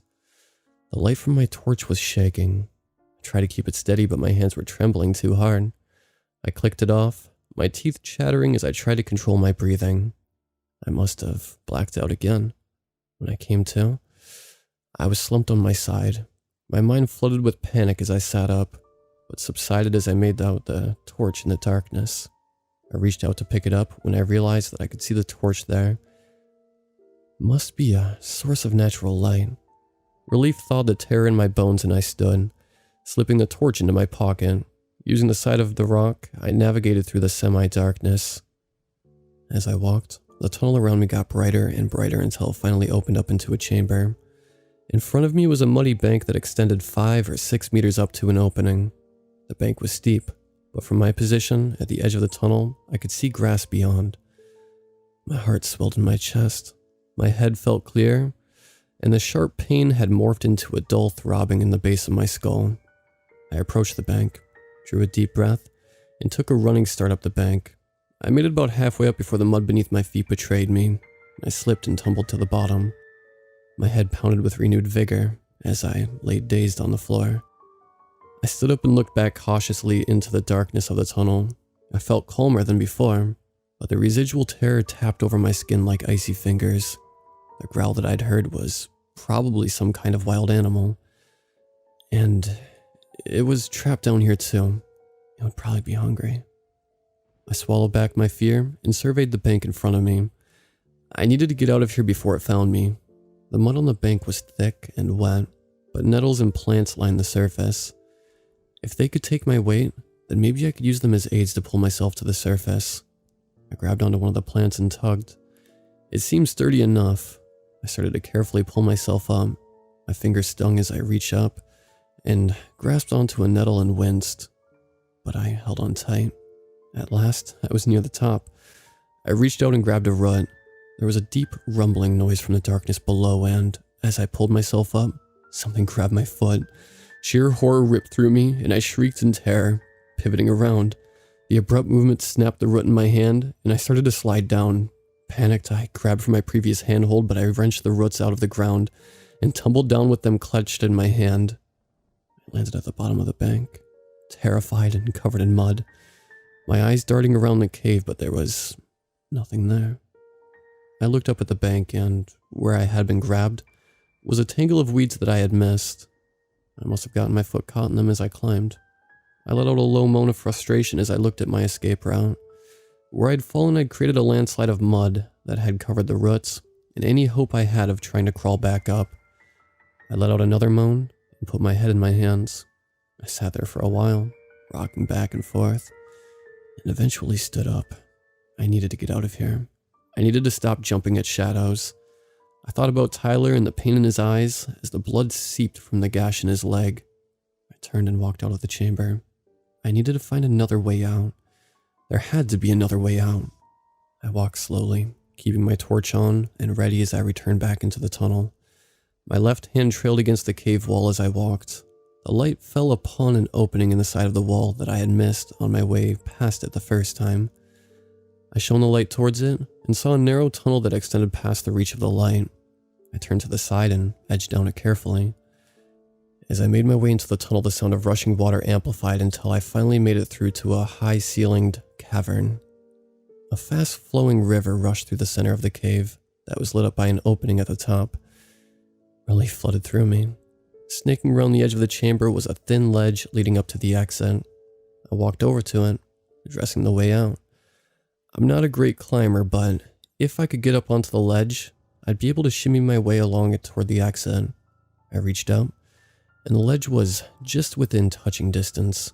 It took me a couple of jumps before I was able to get a good grip, and I managed to heave myself up onto the ledge and stand up, pushing myself back into the wall as much as I could. I started to edge along. The ledge was thinner and more slippery than I realized, and my heart pounded against my ribs as I shuffled along and ascended higher. One wrong step and I would fall, meaning broken bones at the very least. I thought about what it would mean to be paralyzed at the bottom of the chamber in the dark, and decided that maybe there was worse things than death. I was almost at the top when the ledge widened and then abruptly stopped. With both hands holding onto the wall, I peered over the ledge. I was about 10 meters up, and the gap between the ledge and the flat bank of the exit was half a meter wide. I swallowed and closed my eyes. I was going to have to jump. I took a deep breath and leaped across the gorge. On the last step, my foot slipped on the slimy scum of the ledge, and I slightly undershot the jump. For one breathless moment, I was falling. Then I managed to grab onto the ledge, but as my hands held on, I could feel the loose earth beneath my fingers begin to crumble. I gritted my teeth and willed every ounce of my remaining strength onto my aching arms. I fumbled around for something to hold on to, and my fingers found a root. I held on to it and tried to calm my breathing, determined not to make the same mistake again. I moved my right foot to touch the side of the cave and carefully began to probe the wall. When I found an indent in the side of the rock face, I let out a breath I didn't know I'd been holding in and pulled myself upward, using both the root and the ledge for support. My arms strained as I heaved myself up onto the ledge, but I grinned through gritted teeth. I was doing it. Finally, I pulled my full body up onto the bank and collapsed onto my back, closing my eyes and letting the warmth of the dappled twilight drench my cold skin. I let out a peal of laughter and lay there for a moment, experiencing a swelling of happiness beneath my chest before rolling onto my knees and standing up. As I turned towards the entrance of the cave, a man stepped through, pointing a rifle at me. "Don't move," he said. His accent was thick and strange. He was thin and old with white wispy hair curling from his scalp. I looked at him bewildered and frozen to the spot. There's a good girl. The barrel of the gun was still trained on me. What? I started and stopped as the light from the cave caught the gun, making the metal gleam menacingly. Why are you doing this? My voice quivered from the cold and fear. He shook his head and pointed with the gun towards the other side of the ledge. Stand over there. I shook my head. Please, I begged, an edge of hysteria creeping into my voice. Let me go. I'm sorry, girl, but I just can't do that. You see, I've been a keeper of this place ever since my daddy passed. God rest his soul. and it's my job to keep it happy. He paused and the rifle dipped as he peered over the edge into the darkness. I moved towards the exit and he laughed, pointing the gun back at me. I let out an involuntary whimper. "Don't you go getting any ideas, girl." He motioned with the gun. "And stand over there like I told you." I closed my eyes for a second and then moved to where he had pointed, the sound of the river roaring beneath me. "Please let me go," I whispered, tears welling in my eyes. "I won't tell anyone about you or this place, I promise." He sighed. "You know, we used to say that. If people made it out this far, they were free to go." He wiped one of his hands across his brow. "That if they beat us fair and square, we'd let them up to the house, give them a warm bed, and send them on their way. But it's been a long time. People don't come through these parts no more, and the cave is hungry." He stepped toward me, raising the rifle to my head. "Please." My voice was weak. "Please don't shoot me." He gave me a sad smile. "I'm not going to shoot you." My heart lifted and my expression must have changed because he shook his head slowly. "I'm sorry," he said. The butt of the rifle shot out and connected with my stomach. I doubled over in pain and felt the weight of his boot on my shoulder as he nudged me backward off the ledge. My arms flailed, the air whistling in my ears as I fell. I landed with a heavy splash in the river at the base of the cave, narrowly missing the floor. I struggled in the current and emerged from the water, gasping for air. The current was strong, and I realized too late that it was pulling me towards the underwater passage by the mouth of the cavern. I took a deep breath just before I was sucked under and into the dark. I tumbled through the icy passage until my lungs began to burn in protest at the lack of oxygen. My shoulders slammed into a rocky outcrop and made a sickening crunch. I let out a gargled scream of pain, my lungs filling with water as I tried to draw back the breath that I had released. As I choked on water, my mind flooded with blind panic. I was going to drown. I was going to drown here in this fucking cave. Suddenly, my head broke the surface and I coughed violently, expelling the warm water from my chest. I gasped, swallowing thick, painful gulps of air down my windpipe and into my burning lungs. The current had subsided, and it carried me gently along as I coughed and hacked until I bumped against a sloping bank. I blinked against the dim light and, using my uninjured arm, clawed my way up the bank and out of the water. I rolled onto my back and closed my eyes, my chest heaving. The freezing water had soaked through my thick hiking gear, and I began to shiver in the cold. That's when I smelled it, that unholy smell of iron and waste. I let out a small whimper and opened my eyes, rolling onto my side. It was in the cavern that we'd first fallen through, and in the corner under the dusky light that filtered through the hole in the ceiling sat Tyler. He was right where I had left him. As my eyes began to adjust to the dim light, I could see the whites of his glassy eyes that stared past me, empty and motionless. His face was untouched, frozen in a mask of horror. Just below his collarbone was a mess of blood and bone, and his stomach cavity was empty. A trail of blood and flesh trailed out of the cave along the same path that I had taken just a few hours earlier. Using the last of my strength, I crawled towards him, covering my mouth to keep from screaming.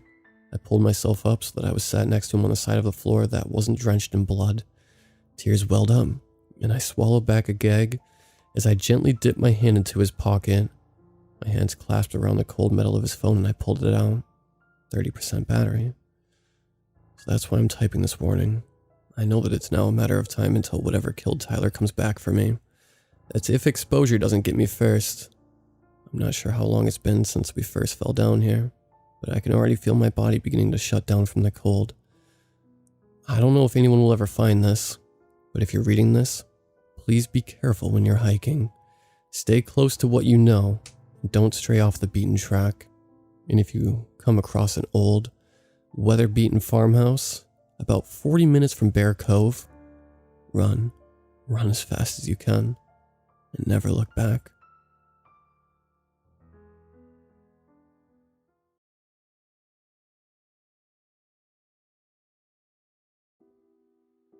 "12 years, 3 months and 5 days ago my daughter entered the world. Her birth was very peculiar. She didn't scream at first. She simply observed the room with her big, blue eyes, watching the doctor that delivered her, the nurses, me, and at last, my wife, her mother. Once she laid eyes on my wife, the screaming came. Low wails at first, and then she erupted in the stereotypical baby scream as awaited. The doctor thought nothing of it. He thought it odd but told me not to worry when I pressed him about it. I'd never been in a delivery room before, but from what I had heard and seen on TV, a baby is supposed to scream when they get delivered. But if the doctor said it's fine, then I guess it's fine.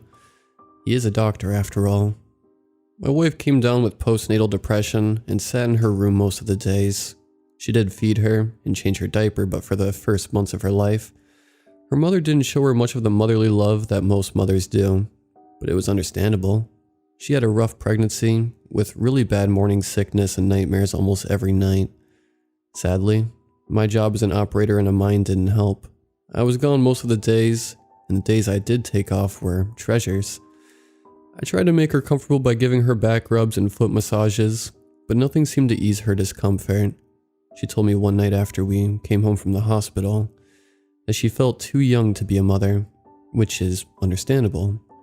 We were both in our early 20s when Beth was born, but my wife's depression eventually eased and she became the loving mother that Beth needed, while I was at work pulling long shifts to support them both. As Beth grew older, we noticed some slightly strange behavior. She wouldn't play with any of the other children when we went to the park.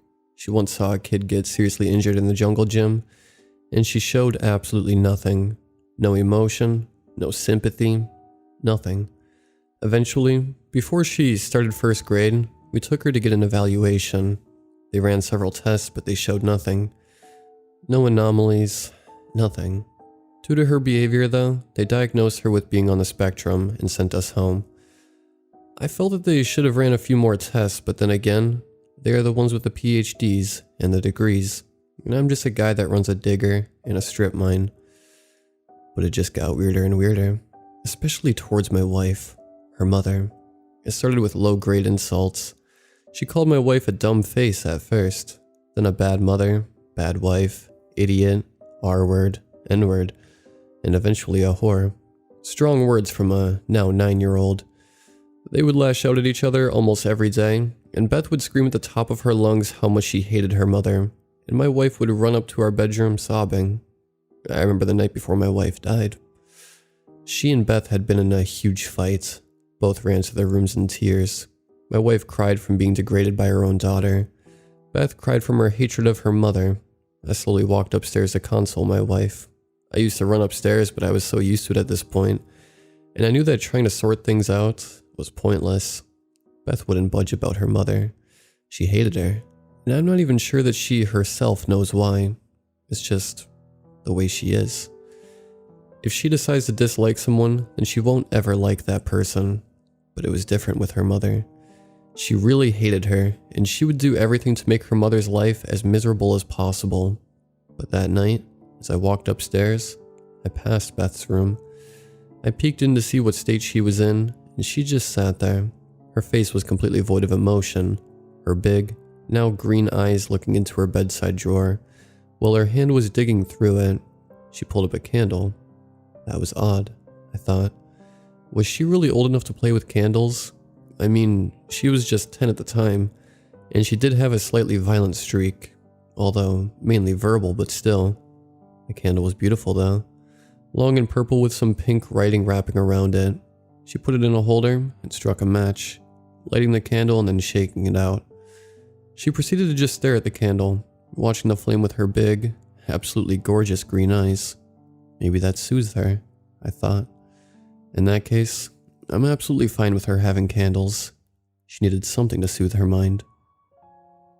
My wife was still a wreck when I reached her room. I didn't bring up the candle issue as I just assumed that my wife bought them for her after one of her support group meetings. My wife was sobbing, looking at Beth's baby pictures to cheer her up. I gave her a back rub and started her favorite TV show on the TV while tucking her in. It was late and making her go to sleep was the best option, as she was otherwise gonna stay up all night crying. I talked to her for a bit and ran my fingers through her hair, as I knew that calmed her down as well. Before one episode of her show, she was sound asleep. I got up to make myself a couple of sandwiches for my lunchbox, and to make some sweet tea for Beth. When I walked by her door, she was still sitting in her bed, watching the candle. Now she was smiling. The candle worked, I thought, and told her to change to her PJs and get into bed. She answered in the affirmative but kept watching the candle intensely. I went downstairs, made my sandwiches, made the tea, and brought a cup up to Beth. When I entered the room, the candle had burned out, and Beth was in bed, in her PJs, and with a gentle smile on her face. Thank God she got her mother's looks, I thought as I gave her the tea. I talked to her and told her that she had to start being nicer to her mother as she only had one.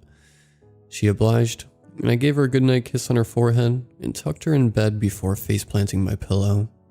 I woke up the next day around 4 a.m. I got up, sighed as I remembered that I had the morning shift, and thanked modern technology for keeping track of my shifts for me. I didn't wake up my wife as it had simply been too mean, but I gave her a kiss on the cheek. Her cheek felt cold. Odd, I thought, as it was summer, and we live in the South. I felt her pulse. Nothing. Now I tried to wake her, but still, nothing. I was freaking out, but thinking of my daughter's diagnosis and how important her day schedule was, I didn't scream or anything. I felt helpless. My wife was no longer with me. My daughter was sound asleep, and to top it all off, my phone was dead. I had to use my wife's phone. Walk out of the house and called emergency services. The wait was excruciating. I tried to administer CPR, but still nothing. Not even a flinch or an exhale or anything. Dead silence. The ambulance came and she was pronounced dead on the spot. My heart was shattered.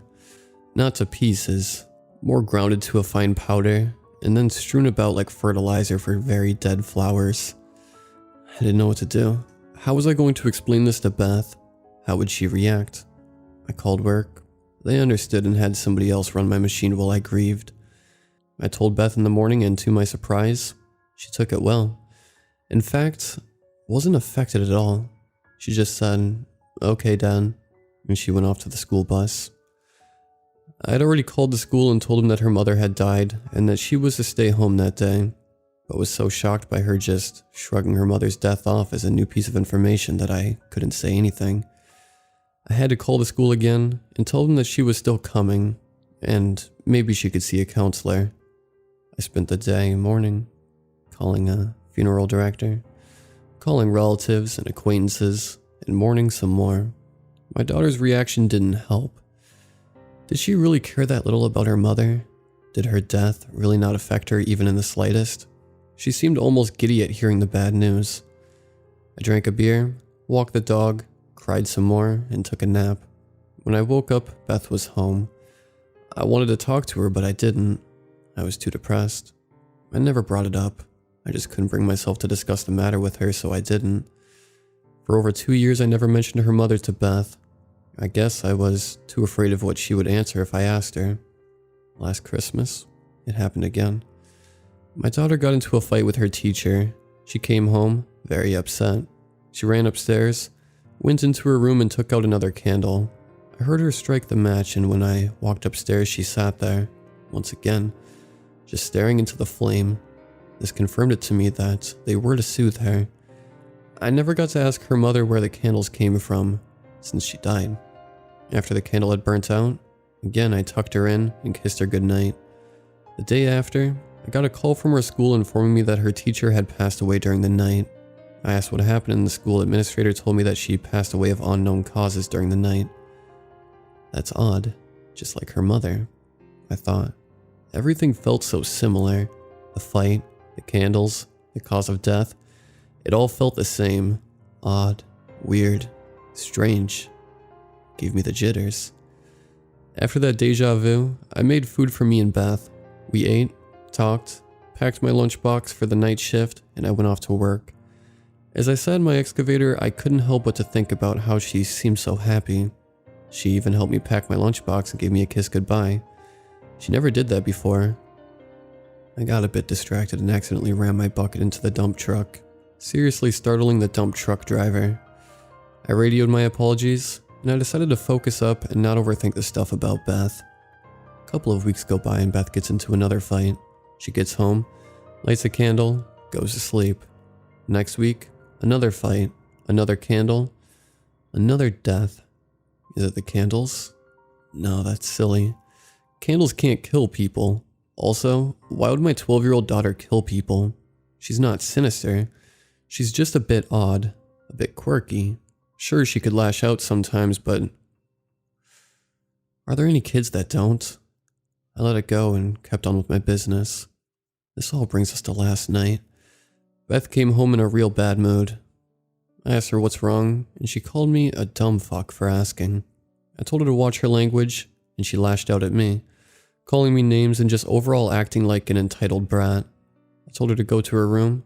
She obliged. After a while, she calmed down, came down, and seemed really sorry for what she said. She even made me food. The food was delicious, but tasted a little strange, but that's what I expect from a kid who's never cooked before. After dinner, she told me that she's going to sleep, and that I should sleep too because I have the morning shift. This time, she brought me upstairs, tucked me in, and gave me a goodnight kiss. "Good night, Dad," she said as she left my bedroom. She didn't close the door all the way, so I turned around and looked out in the hallway. I could see her doorway. That's when I heard it, a quick, rasping sound. A match? Light emitted from her door, a warm light, like the light from a candle. The hairs on my body stood up. Shivers went down my spine. Was I right the first time? Does my daughter kill people by using her candles? Is she killing me? Her own father? I collected myself. Was there something special about the candles? I got up from bed, slowly, sneaked out from my room, tiptoed over to her doorway and tried to peek in. She sat there, staring with her big, green eyes into the flame. She didn't notice me. She was almost hypnotized by the candle. I saw something glisten under her eye. A tear? I looked closely at the candle. I tried to read the writing. It was numbers, lines, and a few letters. Minutes, 1 to 60. So it's a time candle. But wait, time is backwards. It starts with 60 and goes down to 1. There is also a flask by her bedside table. It has the same color scheme as the candle. It's opened. Is it a fragrance? As the candle burned down towards 15, I started to feel nauseated. My head was spinning and it became harder and harder to focus on the candle. As about half of the candle had burned, I passed out from the nausea. While laying there, on the carpet, as I felt my mind slowly drifting away, I heard her talk. My sweet little daughter stood there in the doorway and told me, "The man who raised her. Why did you do it, Dad? Why were you mean to me?" I woke up the next day, dizzy. What happened last night? I asked myself as I tried to sit up. Did my own daughter, my sweet Beth, try to kill me? I fell back down into my pillows and stayed there. I heard footsteps. My door opened. "Hey, Dad." It was Beth, with a breakfast tray. She walked over to me, put the tray down by my legs, and hopped up next to me. She looked cheerful. Big smile across her face and sparkles in her big green eyes. "I made you breakfast since I woke up before you for once," she giggled. I ate the breakfast, drank the coffee, and finally had enough energy to sit up. Beth still sat there, looking at me, sparkles in her eyes and that big, warm but at the same time slightly sinister smile. "What's up with you, kiddo?" I asked Beth. "You seem extra happy today." "You're so silly, Dad," she said, bigger smile now. "Can I skip school today?" "No, you can't, young lady," I told her sternly. That was a silly question if I ever heard any. She knew that as long as she wasn't sick, she had to go to school. "Why are you so mean to me, Daddy?" Her smile was gone. It was replaced by a look I'd only seen once, when she lashed out at her mother. "Don't you remember what happens when someone is mean to me?" My heart froze. Fear crept up my spine and I couldn't speak. So it wasn't a dream. It was real. She stared at me. Her eyes seemed much less cheerful now. They seemed almost hateful. She stared at me for about a minute and then she smiled. The same big wide smile as before, and she jumped off the bed and skipped away, taking the tray with her while chanting, "No school, no school." I just sat there as the new reality of my life started to set in. Right then I knew. This is what would fill every day of my life from now on. Fear, dreadful, carnal, spine-chilling fear.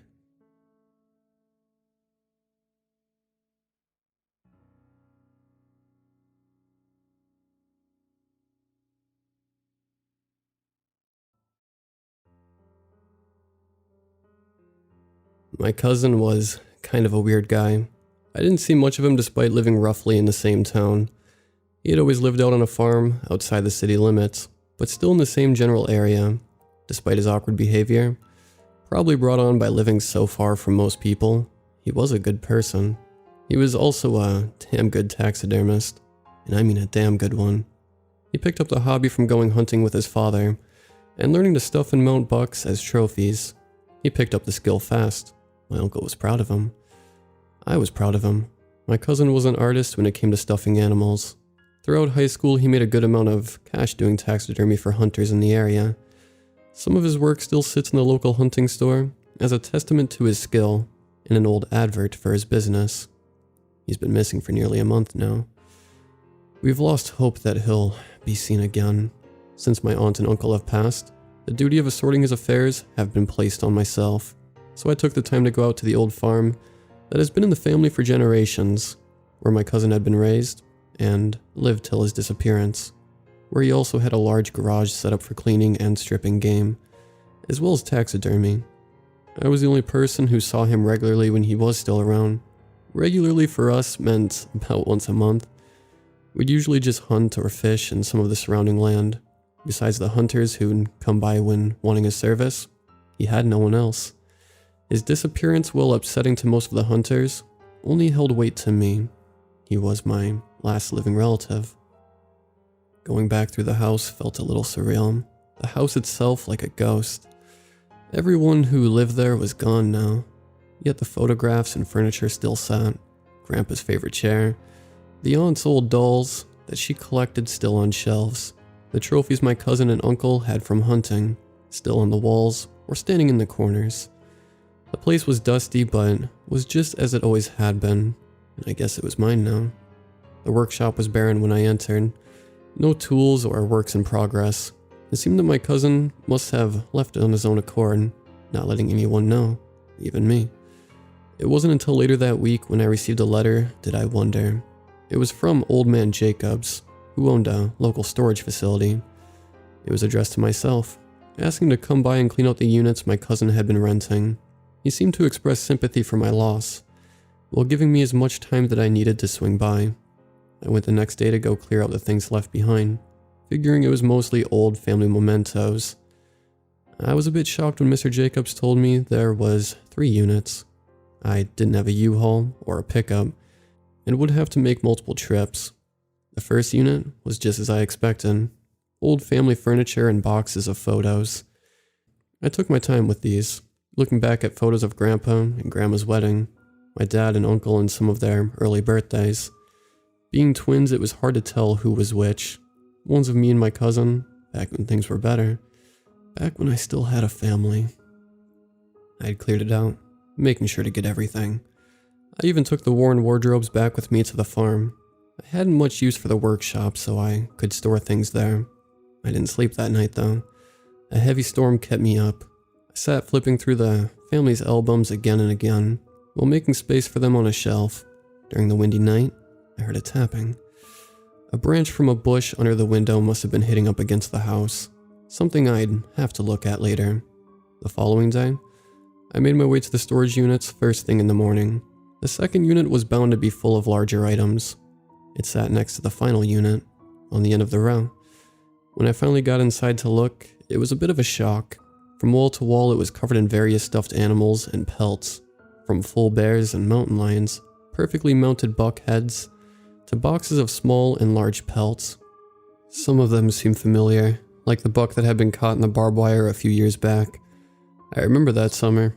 We'd been out camping for the weekend, and when we got back, it was there, stuck in the barbed wire of the fence, tangled something awful. In its desperation, the buck managed to get a post out of the ground, then managed only to get more wrapped up in it.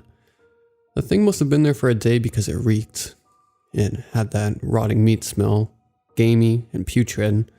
Not much of the thing would have been useful, but I guess the head was intact enough for something. The other things I figured had minor imperfections or were to be sold online. He would post his stuff online from time to time when bills got overdue. Others would be marked by notes with prices and names. It wasn't unusual for a hunter to try and haggle after the item was made, either because they didn't have enough on them or didn't respect an artisan's craft.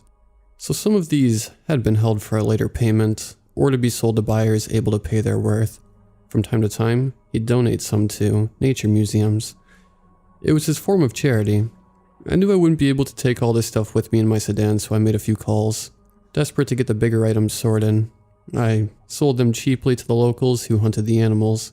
Figured if my cousin left them all here, then I could sell them for whatever I wanted. I loaded the boxes of pelts and hides in my car. Figured a bear skin rug and old cattle hide were too good to pass. The smaller things would just be sold later, or used for projects. After waiting hours on this one guy to show up and get his moose, I finally had the place emptied. Later, while back at the house, I had been so tired. I didn't want to mess around with the bushes, so I ordered a pizza and decided to browse the movie streaming services. I was about halfway through some show I'd put on to kill time, when it dawned on me, if my cousin did leave on his own accord, why did he leave all those stuffed animals unsold?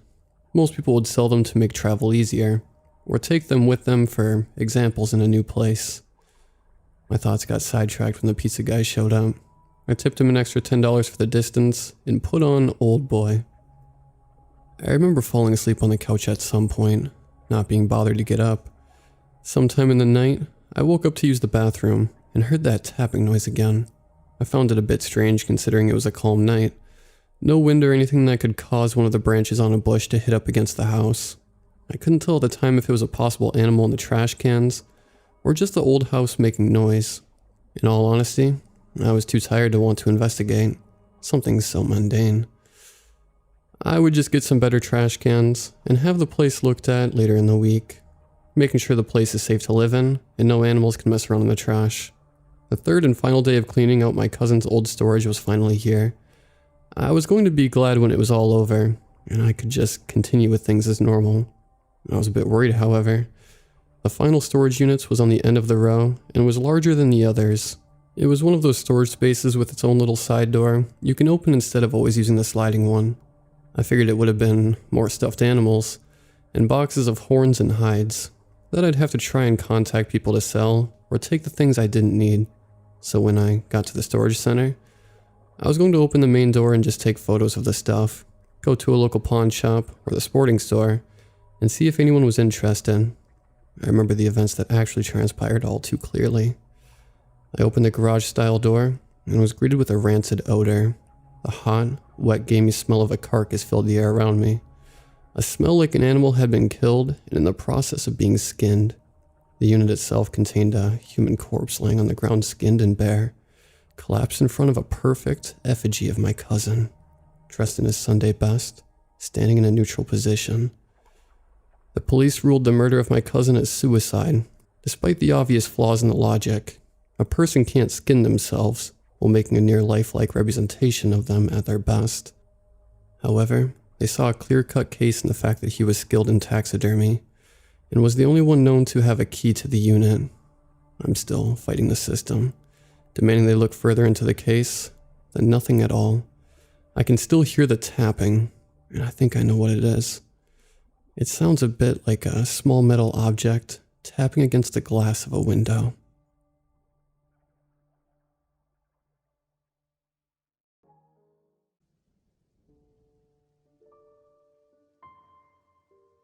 It was almost 15 years ago now that I met one of the most interesting people I know. True to that nature, I also met him in one of the most interesting and unexpected ways. I was out hiking on a trail in Washington State. It was a remote area, but one which I was fairly familiar with. On that particular day, I decided to venture far beyond the hiking trail I normally took, just for the sake of exploration. After some time, I entered a sunlit gully which led up to a local mountain, rifled with blooming conifers and serene, glistening pines. I was alone that day, and felt my soul rejuvenate a bit with every breath of the fresh mountain air. After probably 20 minutes, I was well off the beaten trail, and I found something worrying. I was about to take another step when I paused mid-stride, seeing a circular, jagged, metal ring laying just behind a small shrub. It was a good thing I didn't put my foot down, as the ring proved to be an improvised bear trap. "The hell you doing out here?" A gruff male voice suddenly shouted from somewhere unseen. I looked around, trying to find the person who had spoken, when he chose to step forward and reveal himself. An older man sporting a long gray beard then emerged from the brush. He had amber skin, long grayish-black dreadlocks, and a scar on his right cheek. He wore a raggedy brown coat that looked hand-woven, and old jeans patched in multiple spots by mismatched fabric. His eyes burned like campfires, and his hands clutched a bolt-action rifle with his lip cradled a sizable wad of chew. "I asked you a question, son. What are you doing here?" After fumbling on my words for a moment, I was finally able to piece together a response. "I was just out hiking. Sorry. I didn't know anyone lived out here." The man seemed to silently inspect me for a moment. I felt my pulse soar in my chest, as I wondered what he intended on doing. We were, after all, completely alone out there. "You see that trap back there, son?" He pointed to the same trap I had narrowly avoided stepping on a minute earlier. I nodded and swallowed hard. He tilted to the side and spewed a mouthful of tobacco spit into the dirt. "Guess that means I gotta hide him better." He stared at me completely deadpan, and I felt my heart plunge into the depths of my stomach. I thought he was some maniac hillbilly cannibal, hell-bent on having me for lunch. But then he suddenly burst into a fit of raspy laughter. I was left there confused and partially horrified, as the man continued to cackle for several seconds. "I'm just kidding, son." He wiped a tear from his eye and recomposed himself as I continued silently debating whether or not I should run like hell. He slung the rifle over his shoulder and smiled at me. "Apologies, buddy. My wife always said my sense of humor was a bit dark." I eyed the man over, and he suddenly seemed less sinister than he had a moment ago. There was a sense of jubilance in his gaze, like he was genuinely happy to see me. It's hard to explain, but it kept me from running. I forced a laugh myself. Good thing for both of us, I guess. This hiking has given me a major case of swamp ass. Can't imagine I'd taste too good. The man burst out into laughter once more, and this time I joined in. In that moment, I knew I had found a new friend. The man formally introduced himself not long after as Mark Hastings. After conversing for a while, he told me that he lived in that particular area for a couple years at least, though admitted he didn't know exactly how long he'd been there. He said he left the city behind in '96, and seemed quite surprised when I told him the current year was 2020. Mark's accent was something which struck me as quite interesting, as it was one I couldn't quite pin down. He had a slight southern drawl, and yet at times also sounded as though he may have had a bit of British influence as well. He pronounced words like again as again, and had a strange vocal inflection. The best way I can really describe it is the way someone speaks in old black and white movies. Proper, and yet somehow country.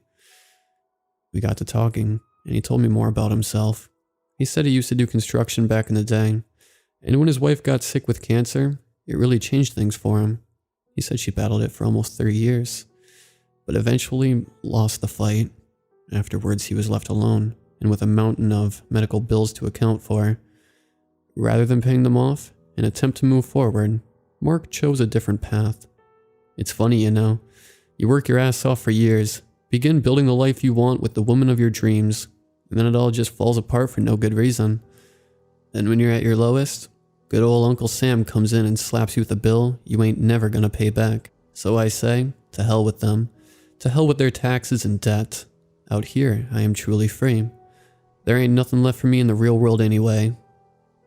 There was a distinct glimmer of pain behind his gray eyes as he said it, and I felt myself feeling sorry for him.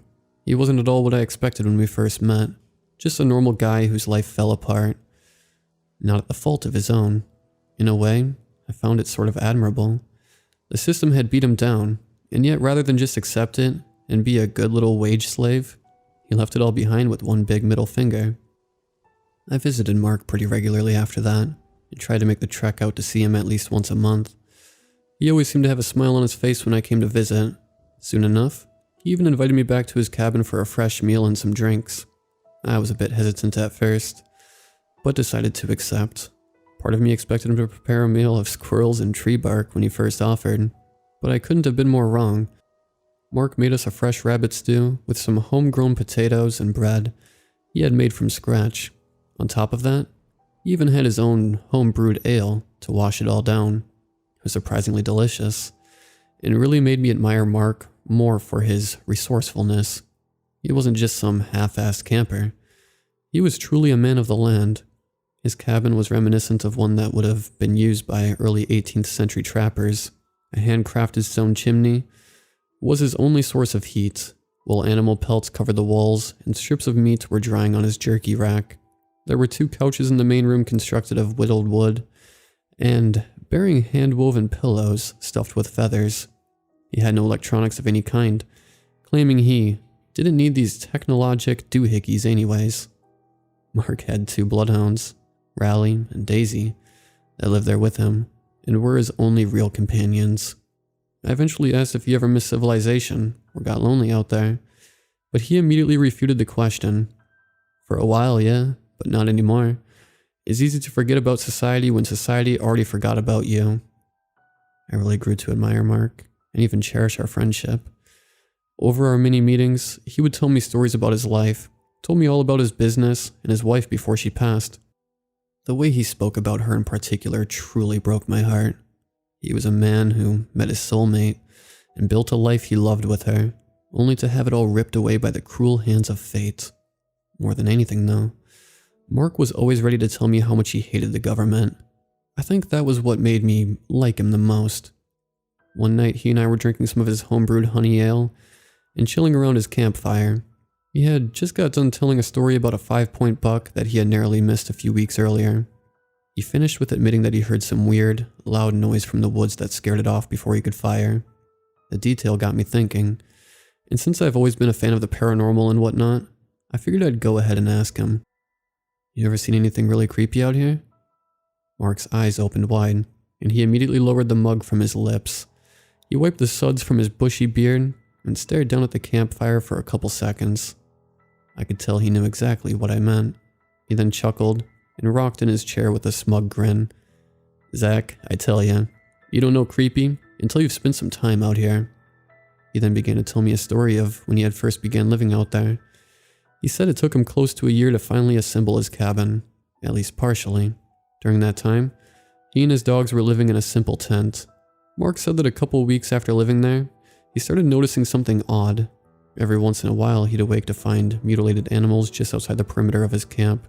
Usually it was just small creatures like rabbits, birds, and squirrels. But it didn't stay that way. Over time, Mark began finding more and more corpses left at his camp. He thought it was the work of a puma at first, despite the fact that the corpses seemed to retain most of the meat. He quickly rethought that, though, when he found an actual puma corpse one morning. He said most of the animals had slash marks along their sides and necks, and many had been disemboweled. He began thinking it was the work of some deranged person, but even that thought didn't last long. One night as he was preparing to turn in for the evening, he heard a rustling sound coming from within the forest. He ducked down underneath some timber, in hopes of catching a glimpse of the culprit. Both of his dogs were already chained up for the night, so he knew it couldn't be one of them. The figure then emerged deeper in the woods. Mark said he didn't see the entire thing, but he could tell it was bipedal and scrawny. I asked if it could have been a bear with mange, but Mark claimed it was way too skinny for that. He said he'd seen sick bears before, and they looked and moved nothing like that thing. Mark initially planned on trying to shoot it, but after seeing that, he admitted he didn't think that would have been a good idea. The creature dropped something on the perimeter, which Mark discovered the following morning was the corpse of a raccoon. The thing's head then tilted and appeared to stare directly towards Mark. They just stared there in silence for several seconds, until the dogs began snarling ferociously from inside the tent.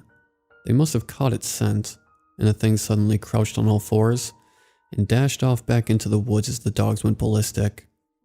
Mark didn't know what he had seen that night, and apparently never saw it again. To me, it sounded like a Wendigo or a skinwalker based on his description. I told him that, but he had no idea what those things were. He seemed to think that the thing was actually leaving him gifts, but I wasn't so sure about that. I asked him about the typical creatures I've seen in creepypasta and television lore.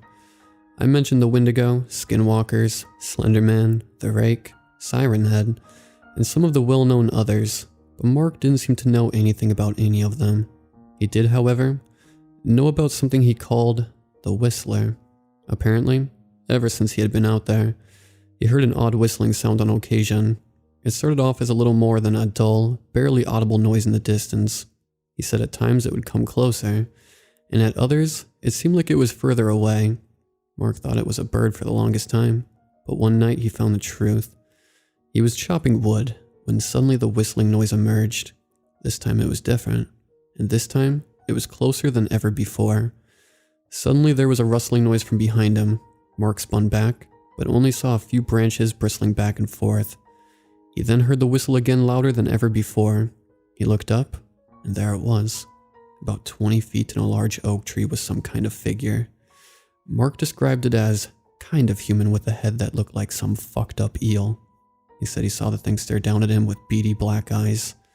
He just froze, and before he could do anything, the thing suddenly leapt from the tree and crashed into another one farther away, and continued whistling and crashing as it blended into the depths of the woods. I didn't know what to say to that. I have heard legends about the whistlers out in the woods, but never heard about anyone having actually seen them.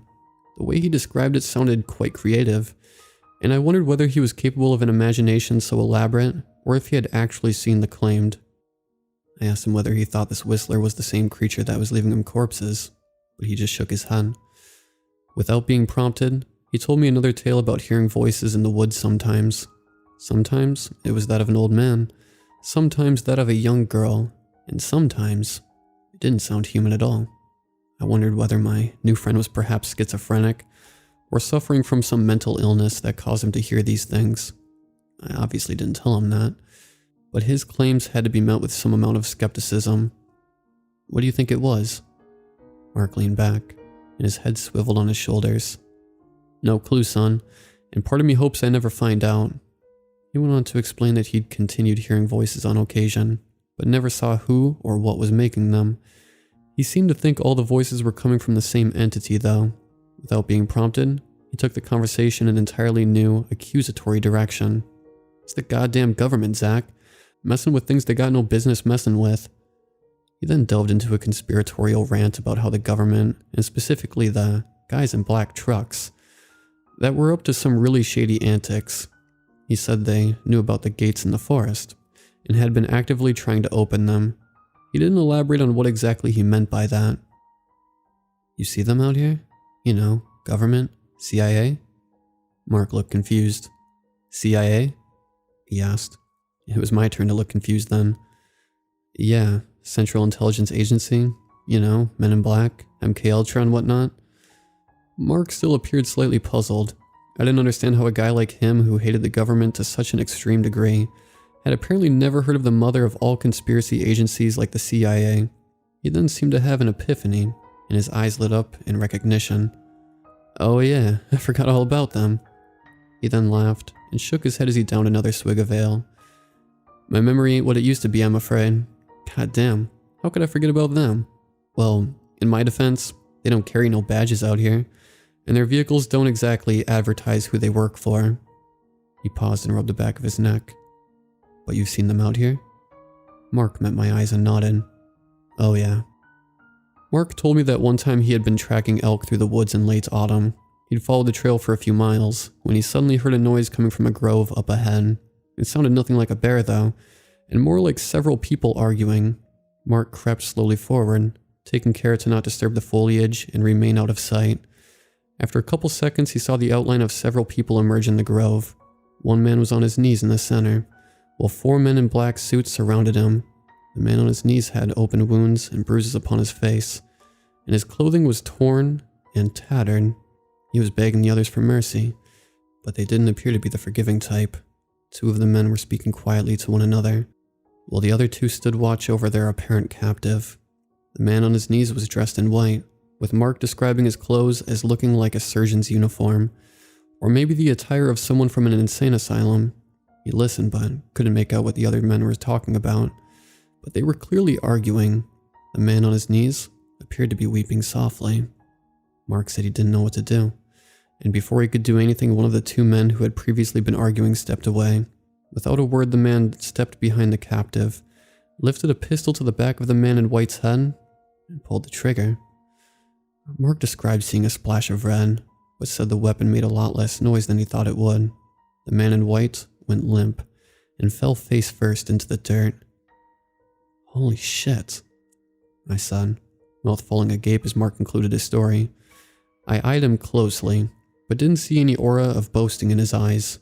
They didn't twinkle like that of an old man who tried telling a fabricated story to simply amaze or impress an audience.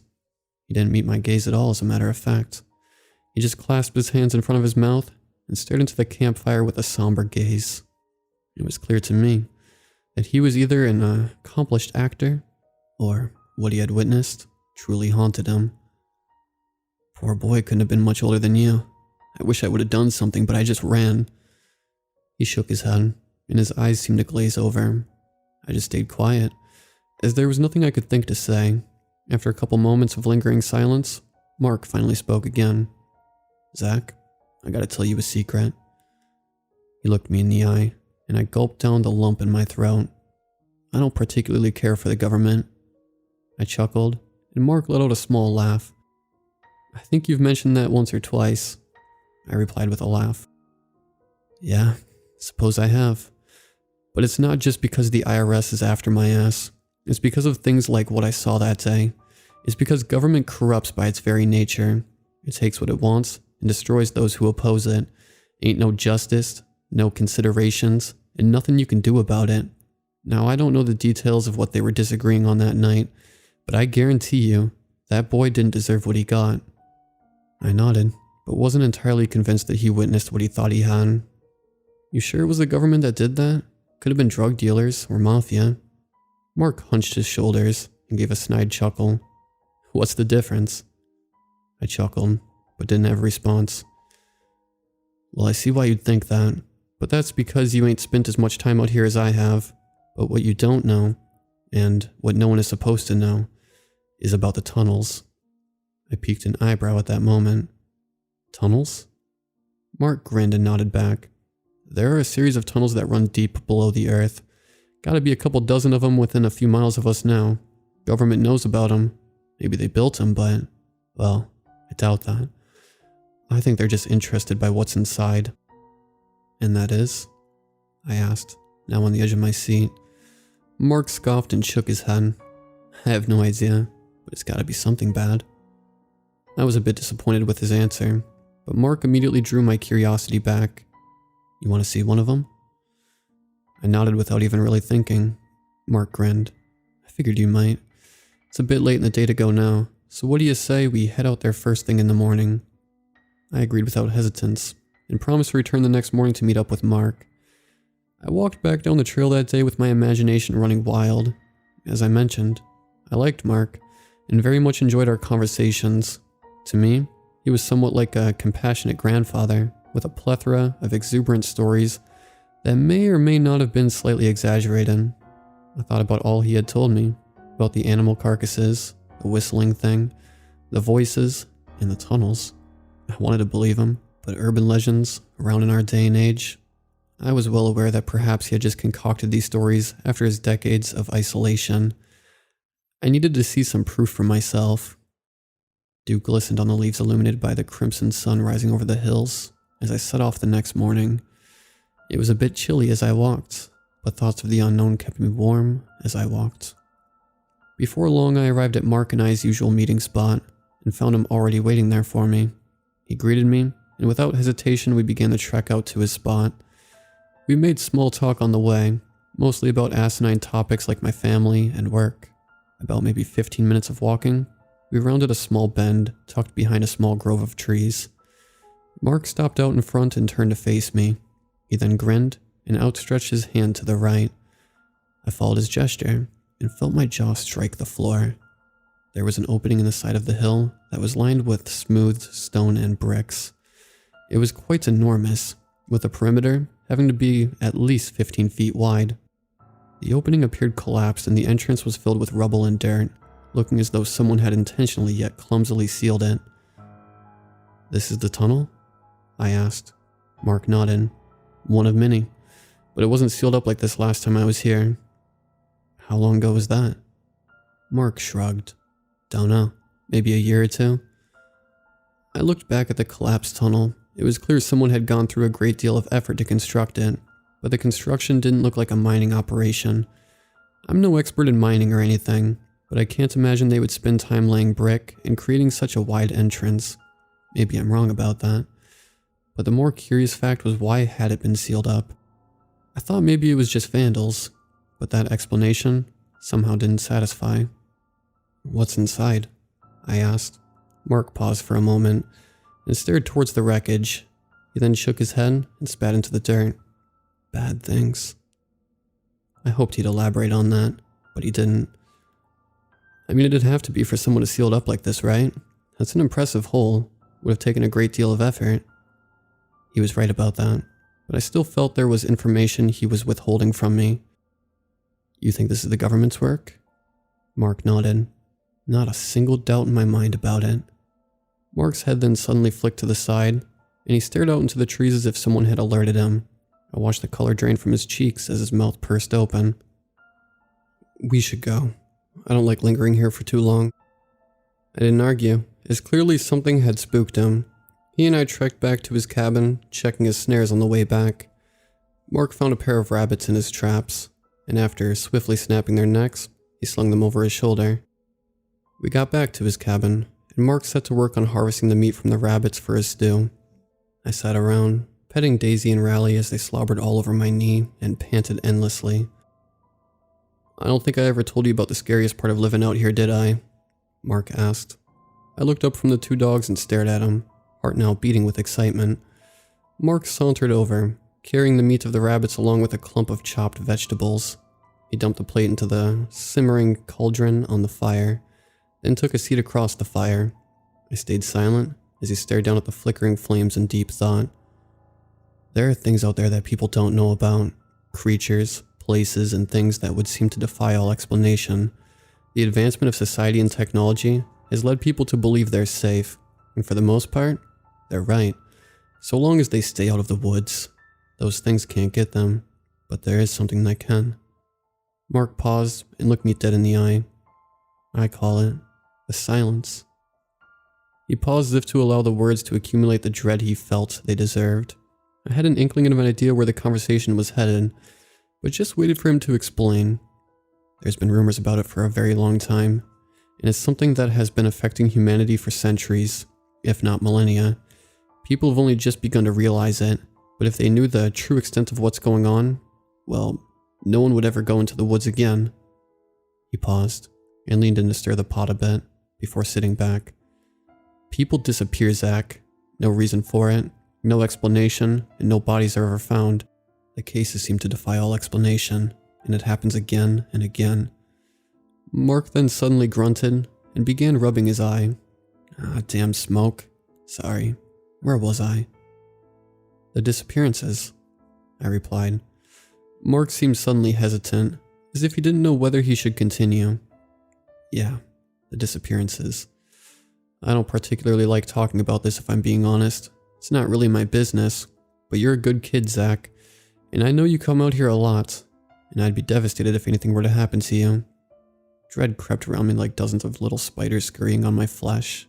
I couldn't help but raise my guard, and wonder where exactly this conversation was headed. Mark went on to tell me about this silence he mentioned. He said if I ever was walking through the woods and everything went completely silent, I was to drop to my knees and put my face in the dirt immediately. He said to stay that way until sounds returned to normal. "And what if the sound doesn't come back?" I asked, spine tingling with anxiety. Mark looked me dead in the eye, and his words offered nothing of comfort. "Then God help you." He said no more about the subject, and I didn't push him on it. It was clear he really wasn't comfortable discussing it beyond his initial warning. If he had any theories about what was responsible, he didn't voice them. The whole conversation had given me strong missing 411 vibes, and I wondered whether he was referring to the same phenomena. Both of us just sort of lingered in silence for a while. as the stew finished cooking. A few minutes later, Mark leaned in and scooped 2 servings into bowls, handing one of them to me. The stew was delicious as well, and I happily scarfed it down as Mark provided his hounds with their dinner as well, although didn't so much as nibble on his own serving. What do you think about mimics? I don't know why exactly I asked, but the thought had suddenly arisen in my mind. Mark seemed to perk up, but yet stared back with a look of confusion that seemed to contradict his reaction. I'm sorry, what? Mimics, I clarified. Some people call them imposters or liars, things that look and try to act human but aren't. Mark stared back at me, and a small grin slithered into his face. Now what would make you ask a question like that? Mark's grin evaporated, and he stared back with something akin to contempt. Truth is, some of the things I'd seen from him made me question who he claimed he was. There was just a subtle wrongness to him in a way I've never felt the words to accurately describe. Just curious, I replied, staring back. Mark chuckled, but without any humor in his tone. Your kind always is. Ever since your brothers took up arms against one another in the War of Grey and Blue, your curiosity has been quite insatiable. You think this land belongs to you, like this country is your own personal proving grounds to pillage and destroy as you please. His form seemed to shift as he spoke, his eyes shrinking in their sockets, and his skin seemed to twitch, his teeth bared like the fangs of a cougar, and his long black hair flowing like a clump of wild eels. He leaned forward, in a gaze that no longer seemed entirely human. Zach, there are things out here that your world of science and logic will never understand, and these things are better left alone. He and I just stared at one another, and I felt my heart beginning to thump away in my chest. I thought about his words, the War of Grey and Blue. Could he have been referring to the American Civil War? Why reference that event specifically? What year did you say you moved out here? I asked. Mark grinned again, now appearing more menacing than ever before. 96, 18, 96? I shook my head. I don't understand, I replied, shaking my head. Your kind never does. His voice had suddenly changed, becoming more high-pitched like that of a young girl, his head cocked to the side, and his grin grew almost literally ear to ear as his mouth stretched impossibly wide. Your kind has conquered this world. Both beast and nature bow at your might. You live in comfort, convinced that there is nothing that can hurt you anymore. His voice changed again, sounding like a raspy Scottish man with rolled R's. But you are wrong. His voice had changed again, like that of a young, rebellious boy resisting his parents' wishes in a juvenile defiance. Mark then stood, and his form extended, making him tower over me and the campsite. Even Daisy and Rally started altering their form, like they were also simply hiding their true form. I rose and backed away, no longer seeing Mark as the friendly hermit I had thought him to be. I thought that moment would be my end, and that the beast which hid itself in the form of Mark was prepared to devour me whole. Before he did, I had one final question I had to ask. What are you? Mark chuckled, his form continuing to grow abhorrently inhuman. He then shook his monstrous head. Wrong question. His words bellowed forth, spoken in the chorus of 1,000 voices all in unison. I took another step back, wondering what it could have meant by that. It then struck me. What do you want? The thing I had once known as Mark stared down at me with an entirely inhuman gaze. To watch and protect. We stared at one another, and I attempted to understand what was happening. After all he had told me, and his time devoted to actually speaking with me, part of me almost wanted to believe his words were meant to reassure me, like he was conveying that it was me, or more generally humanity as a whole, he wished to protect. After ruminating on it for a while though, I don't think that's the case anymore. Why are you telling me all this? The thing I had once known as Mark grinned, as if that was the question he was waiting to hear. So that you can tell the world. And so, I have. I left Mark and that trail behind, and I have not been back since. That's why I'm here now, to tell the world, as the thing I once knew as Mark instructed me to. I don't even know why or what exactly I'm supposed to be telling. Maybe that Mark is not human, and that there are things in the woods that will never be fully understood. Or maybe that he is watching, and something has given him a great deal of power for some reason. I wish I had more answers, but I had to share this, regardless of whether anyone will believe it. And needless to say, I don't think I'll be visiting Mark again anytime soon.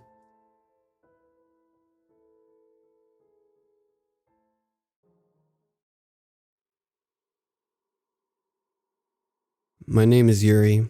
I'm 27 years old, and I have a daughter named Alexa. My wife passed away a few months ago, and I've been trying to find a steady job, but it's been difficult. I mostly do occasional odd jobs to support my daughter, but lately, I haven't been able to find anything. I was on a forum for people who needed help with various things, and I saw something that interested me. It was a post from someone saying that they had a position open for the night shift, and they were willing to pay $20 an hour.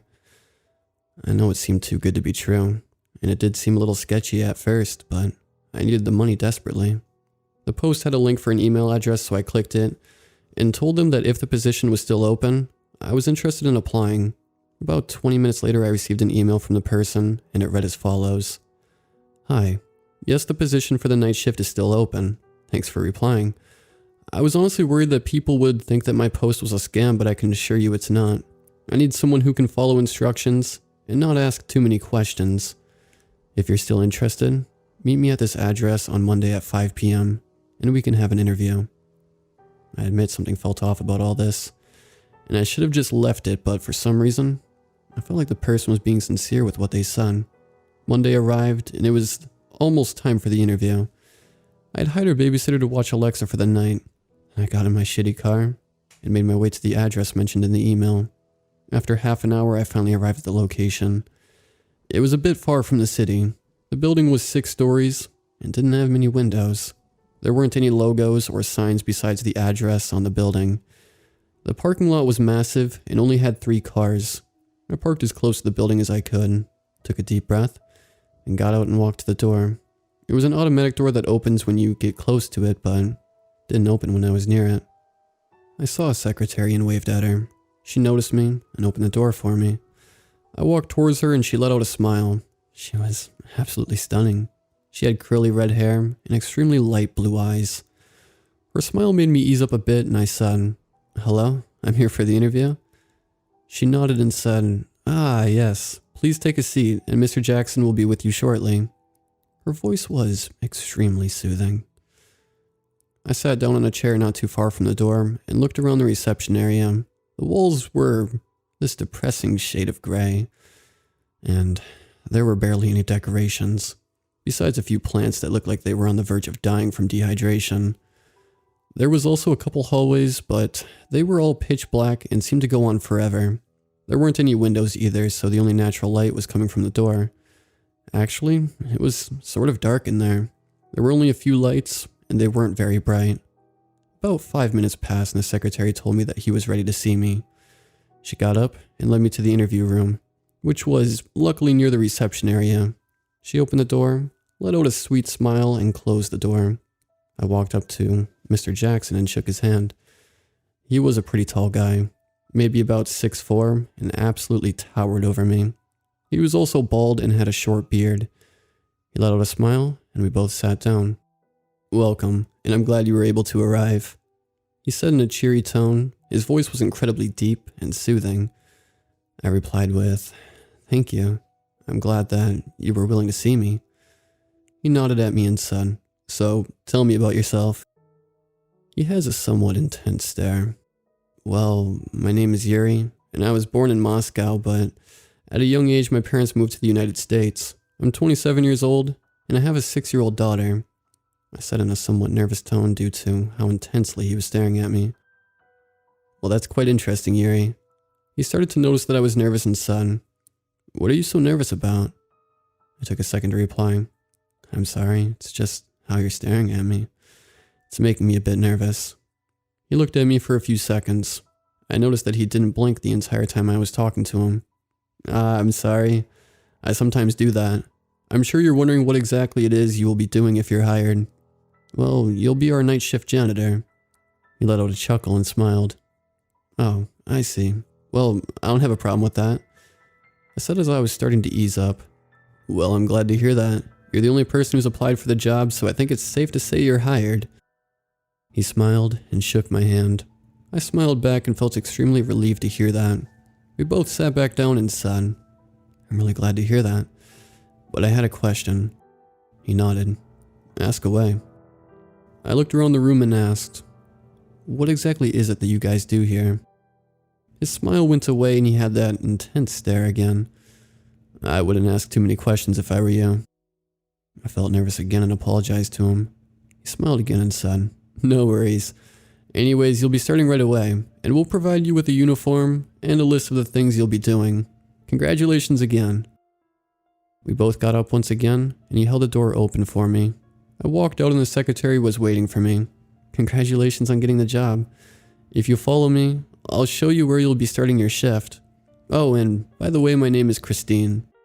She smiled, and I smiled back at her. Thanks, my name is Yuri. She giggled. That's a nice name. She led me down one of the dark hallways and opened a door to the employee room. Your outfit is in the third locker, and the instructions are on the table. If you need anything else, call the number mentioned on the instructions. Good night, and good luck. She closed the door and walked away. The room was kind of dark, but it had a window. I looked out and saw that it was already nighttime. I looked at the clock, and it said that it was 8 p.m. I can't believe that much time passed already. I opened the locker and put on my uniform, and then I took a look at the instructions. It read as follows. Welcome to the family. We're glad that you're working with us, and we are looking forward to a long and successful career for you. Before getting to what you'll be doing, we have a few things to say. Firstly, we are not responsible for any physical, mental, or emotional trauma you may and will encounter. We are also not responsible for anything that happens after your shift has ended.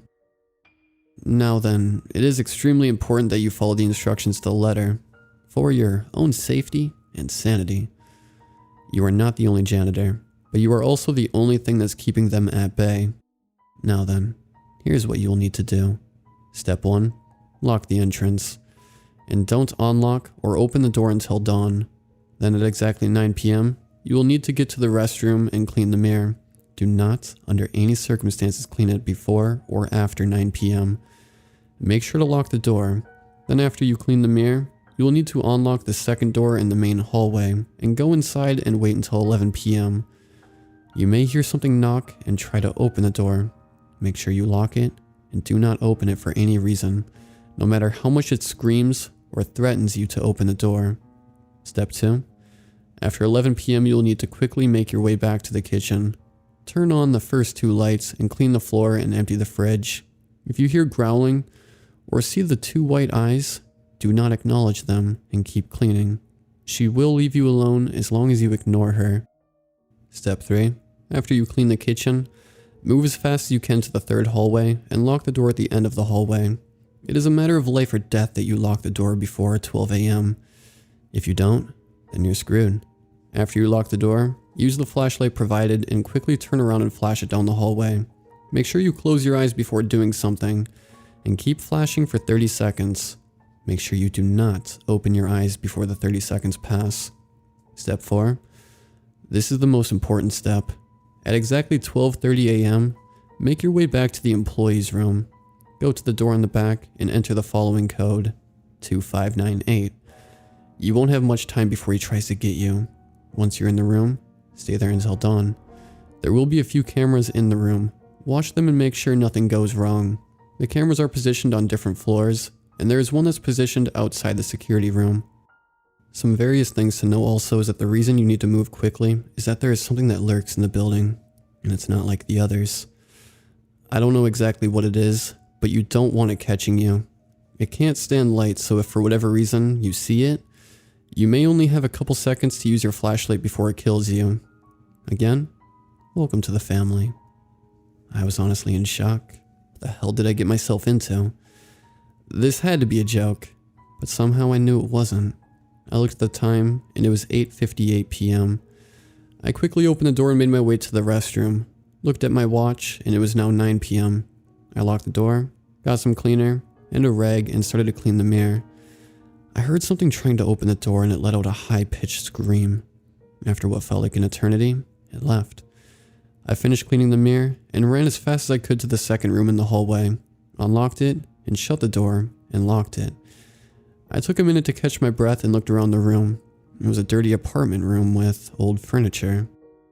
I walked around and sat down on the couch in the middle of the room. It wasn't very bright, but you could still see everything in the room. I looked at the time, and it was 10:22 p.m. I had to stay until 11 p.m. I looked around some more, and noticed eventually I saw something. There was a figure at the end of the room.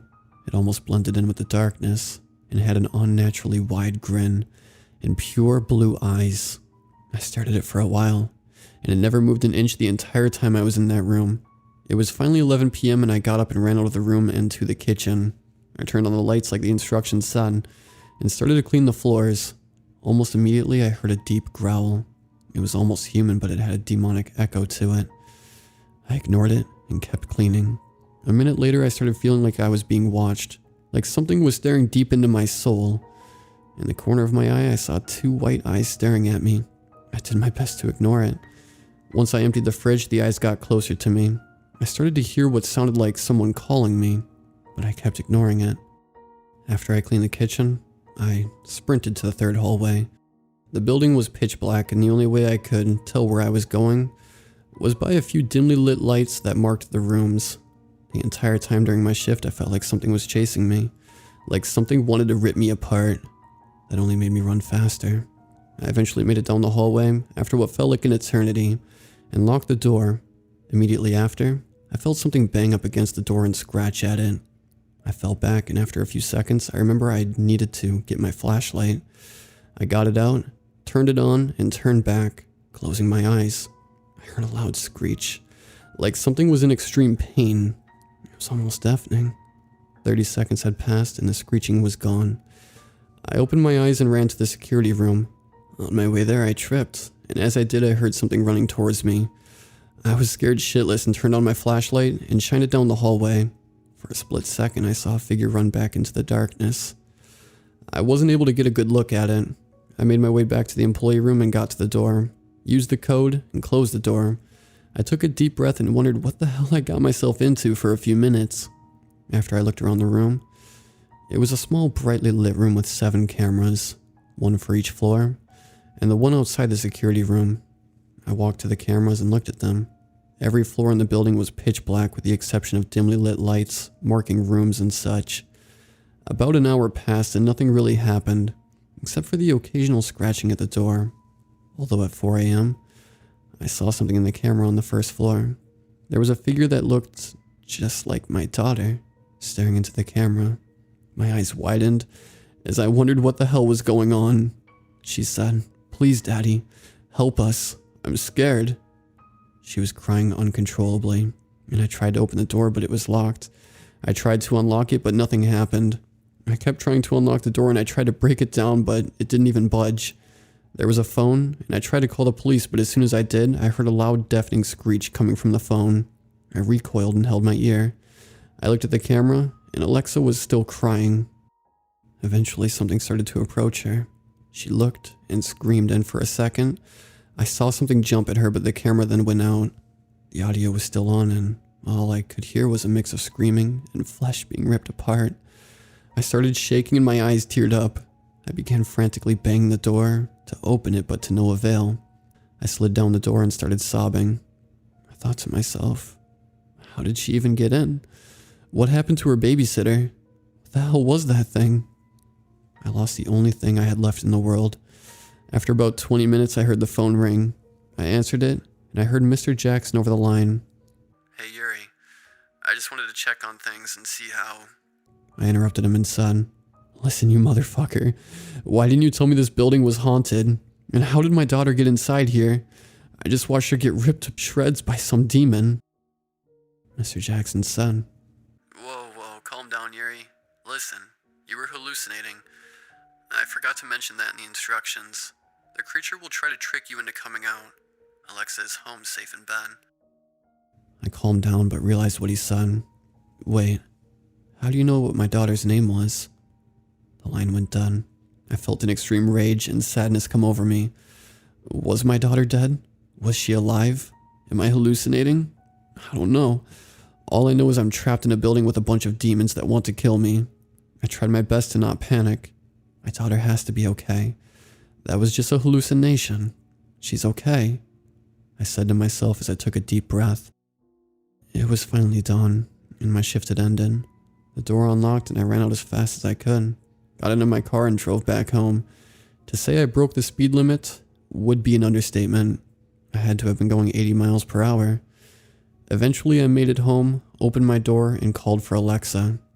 Nothing. I called for her again. Still nothing. I ran up to her room. Each step was heavier than the other. I opened the door and I saw her, sleeping in bed. I ran to her and hugged her as tightly as I could. She woke up and asked what I was doing. Alexa, I'm so glad you're okay. I was trying not to cry. Of course I'm okay, Daddy. Why wouldn't I be? She asked, still half asleep. I hugged her again and looked at her, but then I noticed something. Her eyes, they were pure blue. Is something wrong, Daddy? She started to form an unnaturally wide grin, and then I realized this isn't my daughter. This was that thing from the building. I stood up and started breathing heavily. I ran out of the room and locked the door. I yelled for the babysitter and no one replied. I looked around and noticed a trail of blood leading to my room. I reluctantly walked towards it, and there I saw the mangled body of the babysitter. Her head was split in half and her organs were spread out around her. I vomited and tried to call the police. The line was dead.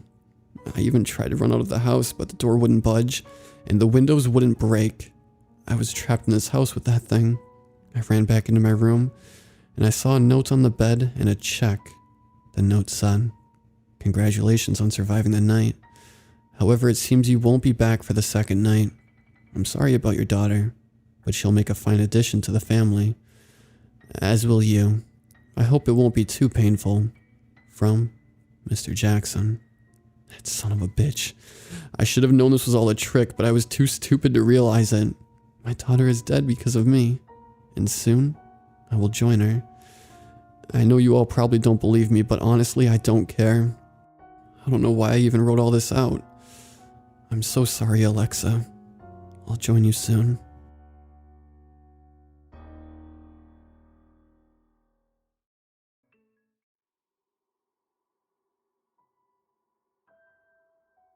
I'm a plumber by trade. I'm based out of Big City, Texas, but I've always been willing to service the smaller communities out in the middle of nowhere. My mother raised me to help those in need, and a lot of these small towns have a tough time getting basic services like plumbing and electric work done due to their isolation. It was on a job a few years back, heading for Nowhere, Texas, that I experienced something that still haunts me. I got a call for work out in this town that was easily 200 miles away. I didn't even question the distance.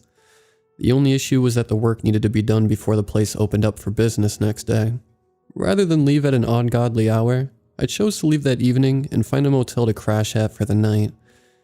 I had driven nearly the full distance when a storm hit, and it hit hard. The last sign I had passed said Nowhere was still 10 miles away. 10 miles on a dry day would have been no problem, but I was stuck in a monsoon. I slowed my truck to a crawl and puttered along the highway.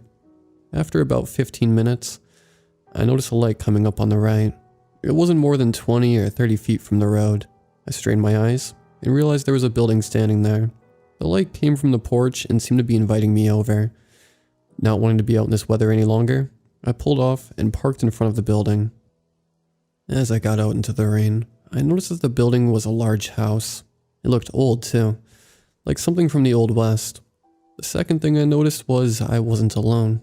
There was another truck parked in front of the house. Apparently, I wasn't the only one seeking shelter. I walked up to the porch, finding a respite from the rain.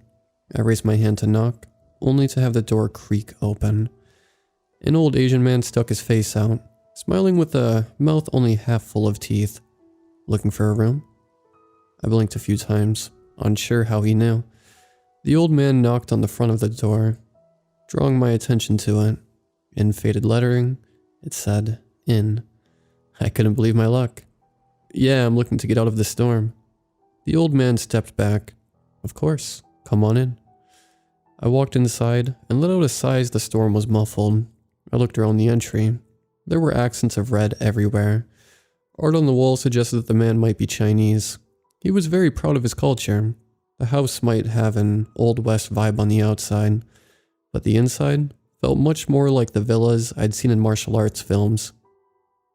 Nice decor, very traditional. The old man shut the door and walked over to a small desk. It's important to honor one's heritage and respect all that comes with it. He laid keys down on the desk and motioned to them. There are 4 rooms to choose from. Number 2 has already been taken. I looked at the numbers tied to each of them. 1, 3, 5, and 6. Odd. Is room 4 yours? The old man shook his head. I chose not to press the issue, not wanting to risk being kicked out. Okay, I guess I'll take number 1. The man bowed his head and took the other keys away. Will he put them away? I pulled out my wallet. How much do I owe you? The man looked up and shook his head. You are my guest. But if you are going to stay the night, you must follow the rule. I stared at the man for a few seconds, realizing he was serious. I chuckled nervously. If that's what it takes to stay dry, I'll do anything. Short of murder, that is. The man reached under the desk and produced a small scroll. I took it with a bemused smile. This guy sure was into the theatrics. I took it, unrolling it to read the rule. It was an old piece of parchment with only one rule written. Do not talk or open your door after midnight. I looked up to ask the man for clarity, but he was gone. I looked around, not seeing him anywhere in sight. I found myself rereading the rule, feeling more uneasy with the passing seconds. I proceeded upstairs to the rooms. As I got to the top of the stairs, I heard a door open. A portly man stepped out of a room and smiled. I thought I heard someone down there. He moved towards me and grabbed my hand. Good to meet you. The name's Earl. Carl. Not a bad setup here, right? Did that Chinese fella make you pay? I shook my head and Earl laughed. I don't know what his game is, but I won't turn down a free room. I held up the small scroll I'd been given. Did he give you the rule as well? That got Earl laughing even harder. I don't know what that's all about, but then he's an old fella. Well, I'll get eccentric at that age. Earl walked with me to my door. I noticed that the way the rooms were arranged placed the door to room 4 right in front of room 1. I couldn't help but look at it. Earl, did you ask about number 4 at all? Earl looked over his shoulder at the room. Yeah, I couldn't get an answer out of our friend downstairs. It's locked up tight anyway. He gave me a pat on the back. I'll leave you to it. If you need anything, just holler. I watched Earl walk back to his room and shut the door. I heard his lock turn and looked back at room 4 again. Maybe it was a storage room or something. It wasn't worth worrying about. I entered my own room and locked the door behind me. The room was small. There was only a bed and a nightstand with a lamp. I looked around for a bathroom, realizing that there might be an issue with my stay. And then I noticed a large pot in the corner. I was all for aesthetic, but this was pushing it a bit far in my opinion. I heard a knock on the wall. Earl's voice came through as if he were in the room with me. You got a piss pot too, right? I approached the wall inside. Yeah. Bastard couldn't spring for indoor plumbing. I looked at the wall and realized that I could see light coming between some of the boards. Not a lot, but enough to tell that Earl had his lamp lit. Thin walls, huh? I heard Earl chuckle. I don't mind if you don't, but be warned, I snore a bit. I smiled. I'll be just fine. I moved to the bed and sat down. I looked at the lamp, realizing it was an actual oil lamp. This old man really went all in for old-fashioned, didn't he? I emptied my pockets onto the nightstand, placing the scroll on top of everything. The rule ran through my head, sounding more ominous each time. I turned the lamp down until the flame extinguished. The light coming from Earl's room died down until it too was gone. I laid down in bed and settled in. After about 10 minutes, I began to hear Earl's snoring. He wasn't kidding about it. The man sounded like a prize hog. I shook my head and pulled the sheet up to my chest. I just needed to try and sleep. It didn't take long for me to doze off, despite Earl. The next thing I remember was waking up to the sound of a jiggling noise. I opened my eyes, trying to find the source in the darkness.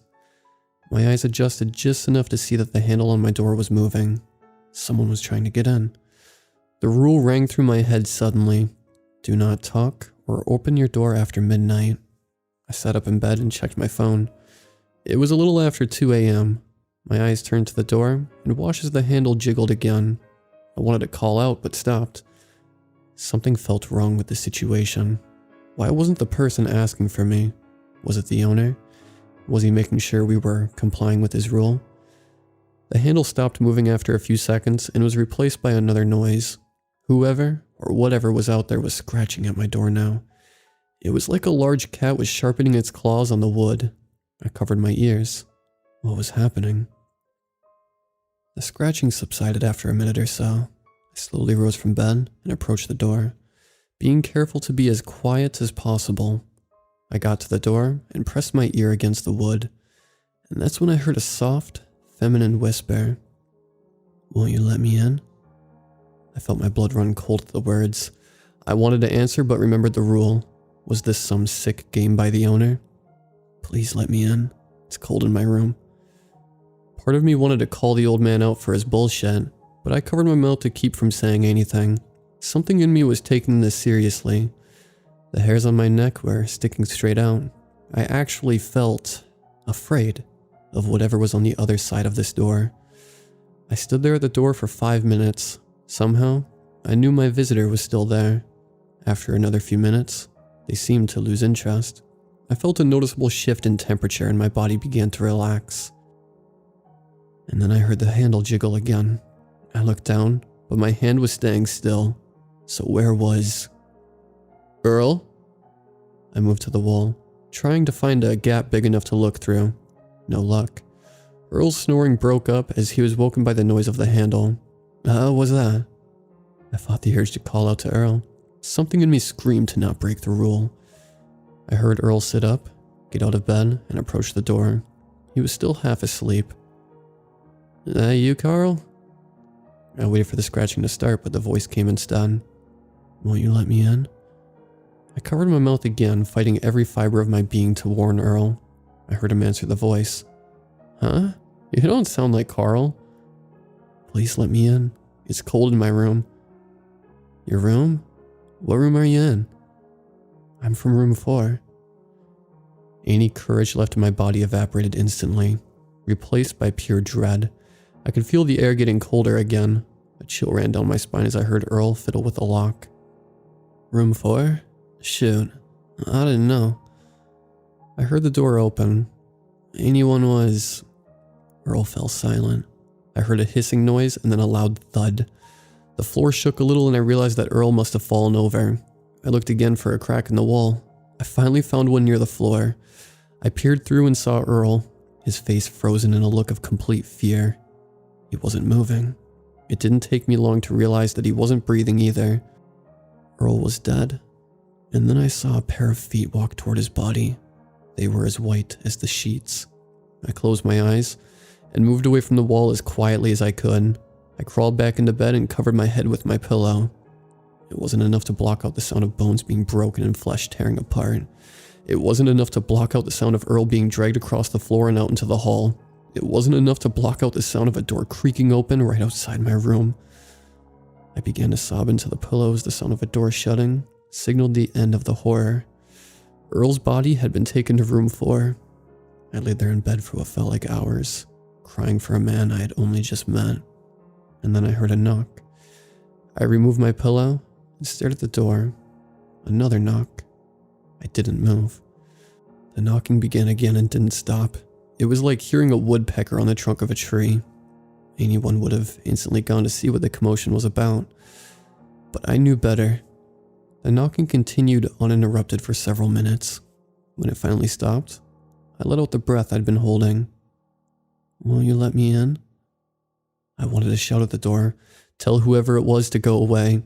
I felt my lip tremble as I fought the words back. Why won't you answer? I just want your help. I was starting to cry again. Whatever it was started banging on the door like a madman. Help me. I covered my ears, waiting for it to end. I don't know how long the attack on my door went on for, but after what felt like an eternity, finally subsided. I heard the door of room 4 slam shut. My nerves were shot, and I fell into a hazy half-sleep state until my alarm went off at 6. I made my bed and waited to see the first rays of sunlight through my window. As soon as that light hit my door, I unlocked it and turned the handle. The hall was empty. There was no signs of any sort of altercation, and no evidence of damage to my door. I looked down to room 2, wondering if maybe I had dreamt it all. Maybe Earl was still asleep in his bed. The silence in the hall stated otherwise. I couldn't hear Earl's god-awful snoring. I glanced at the door to room 4. It seemed undisturbed, just like I'd seen it last night. I left the inn immediately after that. I went to nowhere and did my work. The only reason I ever got near that inn again was because I had to go past it on the way home. But as I passed it, I realized the inn was boarded up. It was derelict, like it hadn't been occupied in decades, and Earl's truck was nowhere to be found. I kept driving, not wanting to give in to my curiosity, and even as the inn shrank in my rear view, I could feel something watching me from the window of room 4.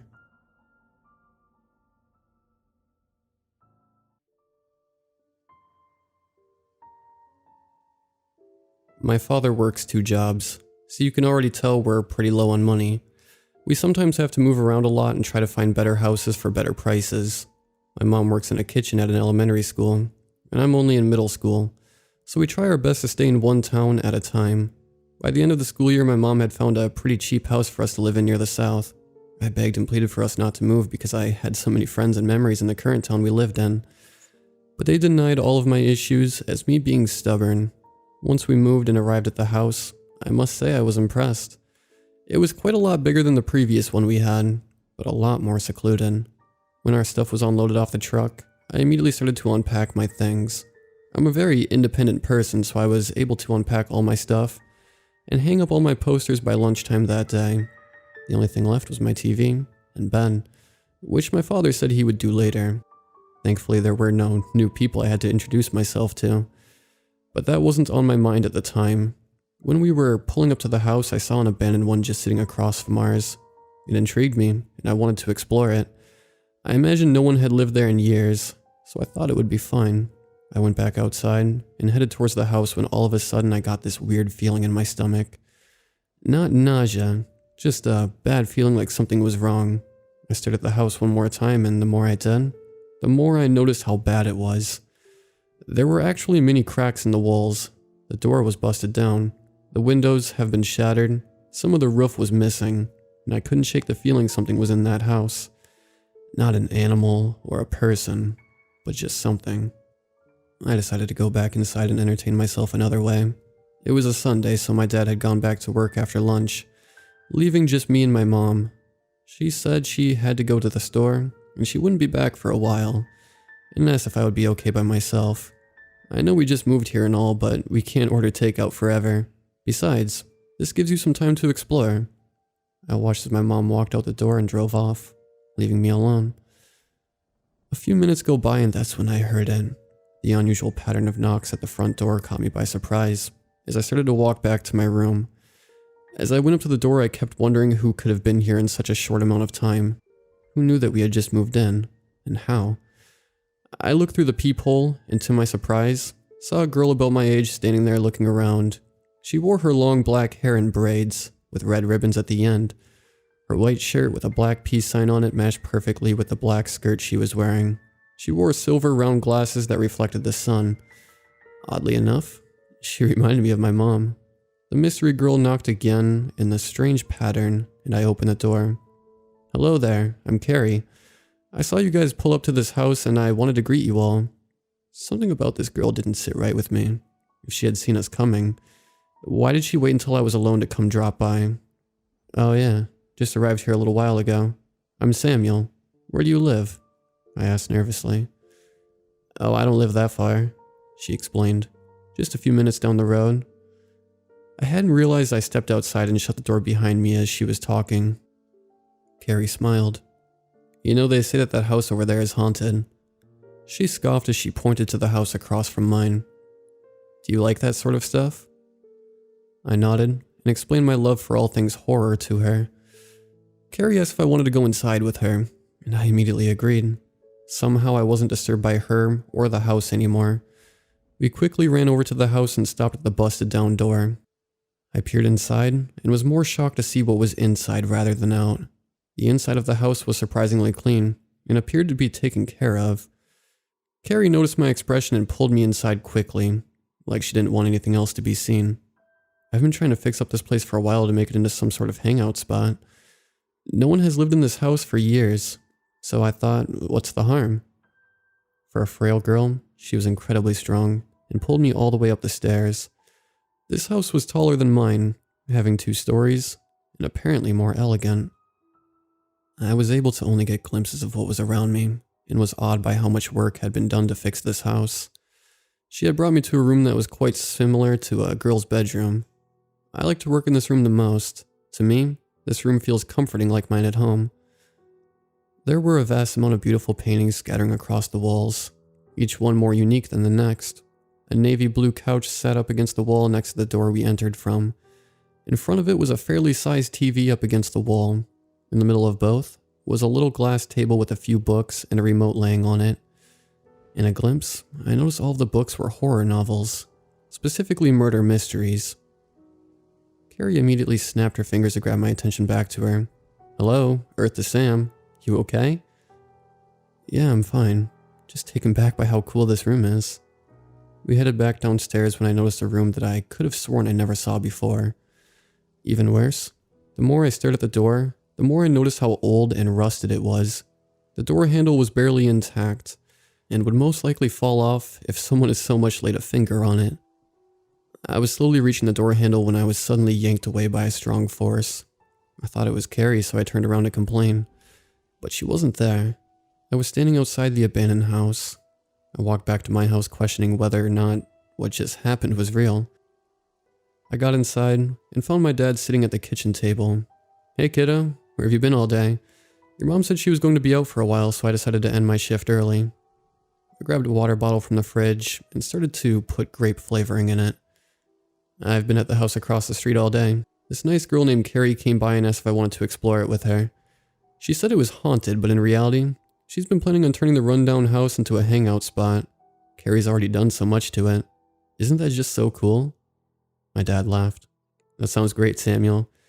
But you don't happen to have a crush on this mystery girl, do you?" "Dad, come on now," I exclaimed in embarrassment as I went back into my room. My bed had been put together, and a pair of sheets and a blanket lay on top of the mattress. I put them on, and went back into the kitchen to see my mom enter in with a bunch of groceries. Once we ate dinner, we parted ways back to our rooms, and after a while I went to bed dreaming of living in the house across the street when it was all fixed up with Carrie. Just her and me. The next day I woke up pretty late in the afternoon to find my parents gone. I checked my phone and saw my mom had texted an hour ago, saying that they would be gone for a while doing errands. I got dressed and walked to the kitchen for some food when I heard a familiar sound. I grabbed a banana and rushed over to the front door to greet a pretty face. Carrie stood there wearing a pastel green shirt and jean shorts. Her hair was down and she was wearing a green headband. "Ready to go?" We ran over to the old house and walked inside. I immediately remembered what had happened yesterday and grabbed her hand before she could walk up the stairs. "Hey, so when we went downstairs I found this old looking door over there." I began slowly as I pointed over to the door by the stairs. "I was going to ask you about it, but you kind of just disappeared. What's up with that?" She looked at me confused and smiled nervously. "Oh, that room? Yeah, I need to fix that door. I've just been storing a bunch of trash in there. I've been meaning to do something about that, but I've been distracted with other things." Completely ignoring my question about her disappearing, she walked over to the kitchen area and beckoned me to follow. I still had the creeps about the door in that so-called trash room, but I walked away from it anyways. The kitchen was huge, along with the living room, and the countertops had tiny potted plants all lined in a neat row. Carrie grabbed chocolate bars from the fridge and handed them to me. "Can you hold on to mine? I gotta check on something." I started eating mine while she walked away from sight. I went to grab my phone when I realized I left it in the room at home. I started to gaze around when I saw Carrie had left the fridge open. As I went to close it, I froze in my tracks with pure terror. I stood in front of the fridge, but all the food was old and rotting. Flies flew over disgusting black fruit as the light inside flickered on and off constantly. I closed the fridge and looked back at the living room. I wish I hadn't. The big TV on the wall was barely hanging on. Its screen was shattered with glass all around it, and the wires were all disconnected. The velvet red couches had holes in them, and they seemed to be so beat up. The wallpaper was tearing off and the actual walls were stained yellow with age. Suddenly, I felt a hand on my shoulder quickly turn me around. There stood a worried Carrie, now with both of her hands on my shoulders. "Oh my god, Samuel, are you okay? I saw you about to faint while I was walking back in. What the hell happened?" I suddenly got that same feeling in my stomach when I first approached the house and saw Carrie for the first time. "I'm fine, Carrie. Really, I am. I just remembered I have to do a lot of chores at home. I'll see you later." Before she could say anything else, I rushed out of that place and ran all the way home.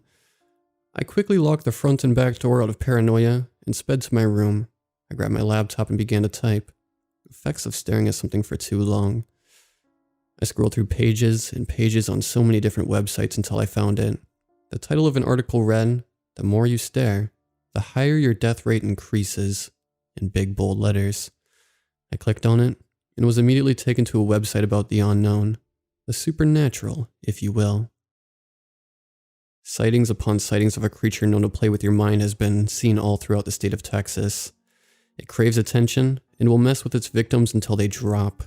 The creature mostly goes for rundown buildings, abandoned houses, and campsites, and has even been reported to attack an old classroom in an occupied school. The very few victims who have survived attacks from this mystery creature claim it calls itself by the names of loved ones they've never known about. That select amount of survivors all have the same story. They meet a mystery person that knocks on their door in a strange way. Then they spend time with that person in abandoned and rundown places until they realize how bad it is. This creature can turn anything bad into a fanciful world, but if you stare at a certain area for too long, you'll see how awful the place you're in really is. Multiple victims have been found dead in said rundown places. Their heads have holes drilled in them, their brains have been mushed and stared with wooden sticks. Some victims have been found with numerous body parts severed off and eaten almost entirely. Be careful you don't encounter this rabid creature. Underneath this paragraph was a huge list of names, who I assumed were dead victims. Amy, Leon, Brody, Justin, and Justine, etc. Suddenly I heard the door unlock and people enter the house. My dad called for me for dinner and I sat at the table, nervous to ask the question that had been rattling in my brain for so long. "Do we have anyone in our family named Carrie?" My parents stopped eating and looked at each other. "Well, I suppose you're old enough to know about her." My mother started. "Yes, we do have a family member named Carrie. In fact, she's my sister. We were identical twins. We both had long black hair and the same round silver glasses. As much as we looked alike, we were both fairly different personality-wise. Mainly, she wasn't mentally okay. She was taken to many places and, actually, by your age, she decided to jump off the overpass while our family was on a trip. We didn't tell anyone about Carrie because of all the gruesome things she would do to animals and sometimes, almost to people." "How do you know about her?" I froze in my seat, stunned by what I was just told. I regretted even opening my mouth in the first place. I excused myself, ignoring my mother's question of my knowledge of her deranged sister. I ran to my room once more and opened the curtains to my window. I peered outside and fixed my gaze on the house I thought was safe. It looked horrifying in the dark, and I couldn't shake the feeling that Carrie was watching me through the little window in her personal room. The next days weren't how I imagined them going. No new knocks on the door, no people walking in and out of the house, and thankfully no Carrie. 3 months go by and, to my surprise, my dad had found a better house for a better price in our old hometown. I was relieved we were moving and immediately began to pack. Soon enough we left our house in the south and moved back home. I recently turned 23 this week and decided to revisit our old secluded home. I remembered everything clearly and reread this article I found about Carrie all those years ago. When I approached the house, I didn't get that strange feeling in my stomach anymore. The house we lived in hadn't had any newcomers, so I figured that she, No, it got lonely. Seeing as how whatever creature she was craved attention to survive. I walked in and almost immediately broke the doorknob. The walkway was composed of old, rotting, decaying wood. The kitchen and living room were the same terrifying old messes they were those many years ago. I walked up the old withered stairs and up to the hangout spot above. The open area reeked of decaying animals like squirrels, possums, and rats. The room she had turned into her own was even worse. There was dried blood everywhere, all over the walls and floor. The pictures were ripped apart. The couch was beaten and torn, and the TV was shattered into millions of glass shards. There were chalk body outlines all over the floor like you see in those detective movies. I looked over to the glass table and noticed how it was somehow still intact. I examined the books that were once ghost stories. Had turned into something completely different. They were murder cases. I flipped through each one, reading every name aloud. Henry, Marianne, Scarlett, Peter, Kobe, etc. Then I stopped at one I recognized all too well. Amy. That was one of the girls' names in the article. I dropped the cases and rushed downstairs until I was met with my worst nightmare. The old rusted metal door stood before me. Its doorknob laid at my feet. I forced my way in and was greeted with a strong putrid smell. What I saw before me was probably one of the most gruesome scenes I had ever witnessed. Carrie's idea of trash surely met up to her expectations, was all I could think. Numerous bodies were sprawled across the room. Many were severed in half, eaten, had holes drilled in their heads with sticks, or all three. The names of each victim were written in their own blood on the ceiling. I read each one, slowly realizing how many names there actually were. 25 names in total. That's when I saw the most horrific thing sprawling across the wall opposite of the door. In big letters that were scratched into the wall was the name Samuel Simmons. Everywhere I looked, my name was scratched deep into the wall with blood splatters on letters here and there. Up against that same wall was a melted chocolate bar, the one I assume Carrie gave to me when I was only 15. I walked out of that house and immediately called the police about my discovery. They arrived shortly and I told them everything. About how I used to live here, about the house, about the cases, about the bodies, and about Carrie. They told me that this wasn't the first time someone had reported something like this, which didn't really surprise me. After reading about those dead kids, how could the police not be involved? They thanked me for the information and drove off.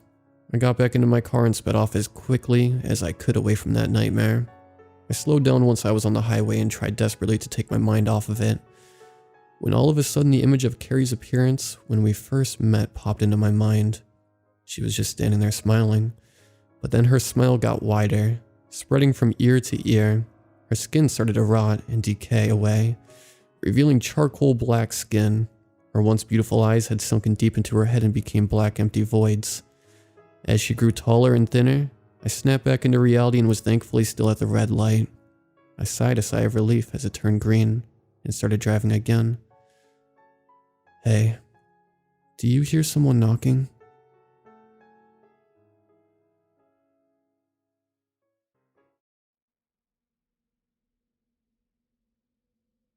When I was around 22 years old, my wife and I decided to skip church one Sunday. She had been having a particularly difficult pregnancy, and that morning we just decided to lie in and get some rest. Church ends at 11 a.m., and the rest of my family would usually be home by 11:30 a.m. So when the clock was passing the 12 p.m. mark and they weren't back, I knew something was wrong. I was wondering whether I should check in with them, and that was when the phone rang. It was my brother on the line. I could tell by the tone of his voice things were definitely not okay. Dude, you better come to the church. His voice said shakily.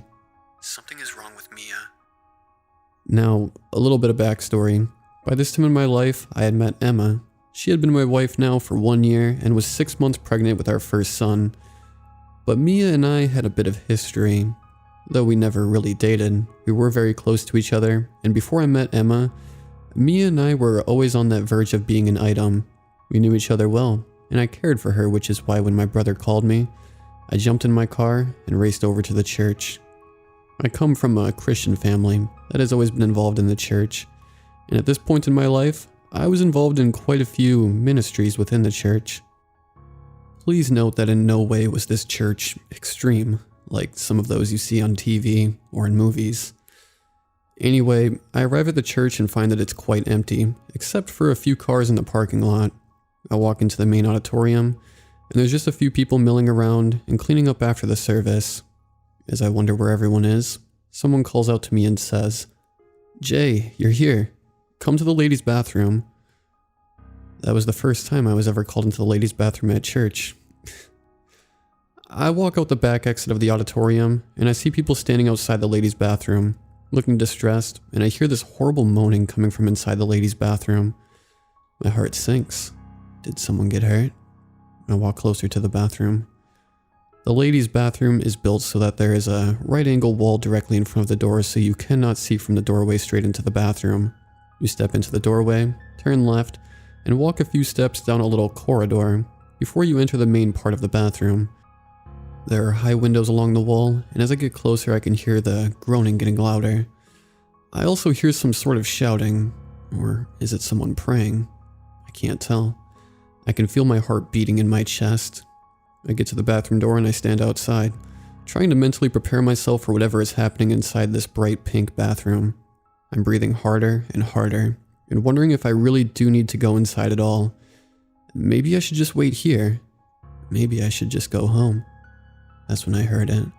A voice that sent shivers straight through every inch of my body. It called out, "Jay, why are you waiting out there? Don't tell me you're scared to come in." At first, I thought it was in my head, but then everyone standing around turned to look at me. And I knew that everyone heard it. The thing is, there is no way for anyone inside there to know I was here. They couldn't see me from inside, but he, she, it knew I was standing there. I began to feel sweat beads forming on my forehead. The next sound was unlike anything I ever heard. It was a sickening, mocking laugh. Or maybe you would call it a cackle. It was inhuman. It echoed through that bathroom and filled every part of me with a feeling of dread. I froze, but I knew I couldn't turn back now. I had been called out, and I had to go and face whatever this was. As I prepared myself to walk into that bathroom, I realized I couldn't lift my feet. They were firmly stuck to the ground. Although I wanted to move forward, my body was not willing. I was scared. Now, I'm a big guy, 6'2", and quite big built. Not a lot of things scare me, but in this moment, my heart was racing like never before. I took a deep breath, closed my eyes, and started walking forward. I turned the corner, around the little passageway into the ladies' bathroom, and I'll never forget the scene that awaited me. There lay Mia, face up on the cold tiled floor of the bathroom. A rather petite girl, dressed in her Sunday best. Her back was arched in a way that was completely unnatural. Her head wedged back so that she was staring directly at me. The grin on her face was disturbing. Her mouth stretched so wide, like the smile worn by the Joker in Batman. The worst part of it, though, was her eyes. I knew Mia's eyes. I gazed into them many times. These were not her eyes that were looking at me. These eyes were cold, beady, unnatural. On each side of her, there were people from the church that I knew well. They were holding her down. I stood for a bit and took in this whole scene. You see, growing up in the church, I had seen many supernatural things, but never had I experienced this sort of thing with someone I knew, someone close to me, someone that I cared for. It took me a while, but eventually I snapped out of this state of bewilderment and realized what was happening. My concern for Mia overcame the fear I was feeling, and I rushed to her side. I held her hand. It was cold. She kept her eyes fixed on me as I called her name, and each time she just laughed. That laugh, whatever this was, it wasn't Mia. It could sense my panic, my fear. I took a few deep breaths and calmed myself down. Next to me was the pastor of the church. He had a Bible open and started reading from it. Each time he read a scripture, Mia would snap into an almost transfixed state and would recite the same scripture the pastor was reading, word for word. Except she wasn't repeating after him. She was reciting it ahead of him, saying the words just before he got to them. As he would finish a scripture, she would burst out with the dreaded laugh again. "We've all been to Sunday school," she said mockingly. Around us, there were people praying and singing. It didn't seem to bother her until the pastor knelt beside her and asked her a question. "Do you know Jesus?" Her eyes widened. "Don't say that name." It snapped. I started to find my voice. "Who are you?" I asked. She looked at me and grinned again. "There are many of us. Who do you want to talk to?" It asked me. "I want to talk to Mia," I said boldly. Again with that sickening grin it replied. "Mia is not here right now."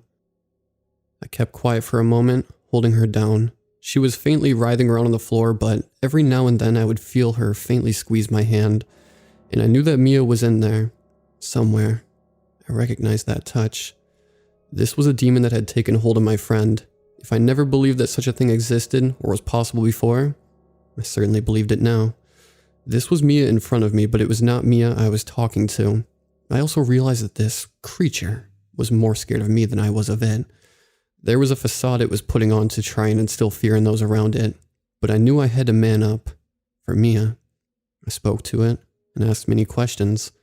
It told me that it had roamed the earth for millennia. It told me that it encountered Jesus when he was on this earth, that he was part of the legion that possessed the man Jesus cast the demons out of and sent them into the pigs. Matthew 8:28. It told me it has been in Mia's family for generations and mentioned by name many of her family members that it killed. Her family has a history of suicide and death by drug and alcohol abuse. It went on to tell me which younger members of her family it will be moving on to once it was done with Mia.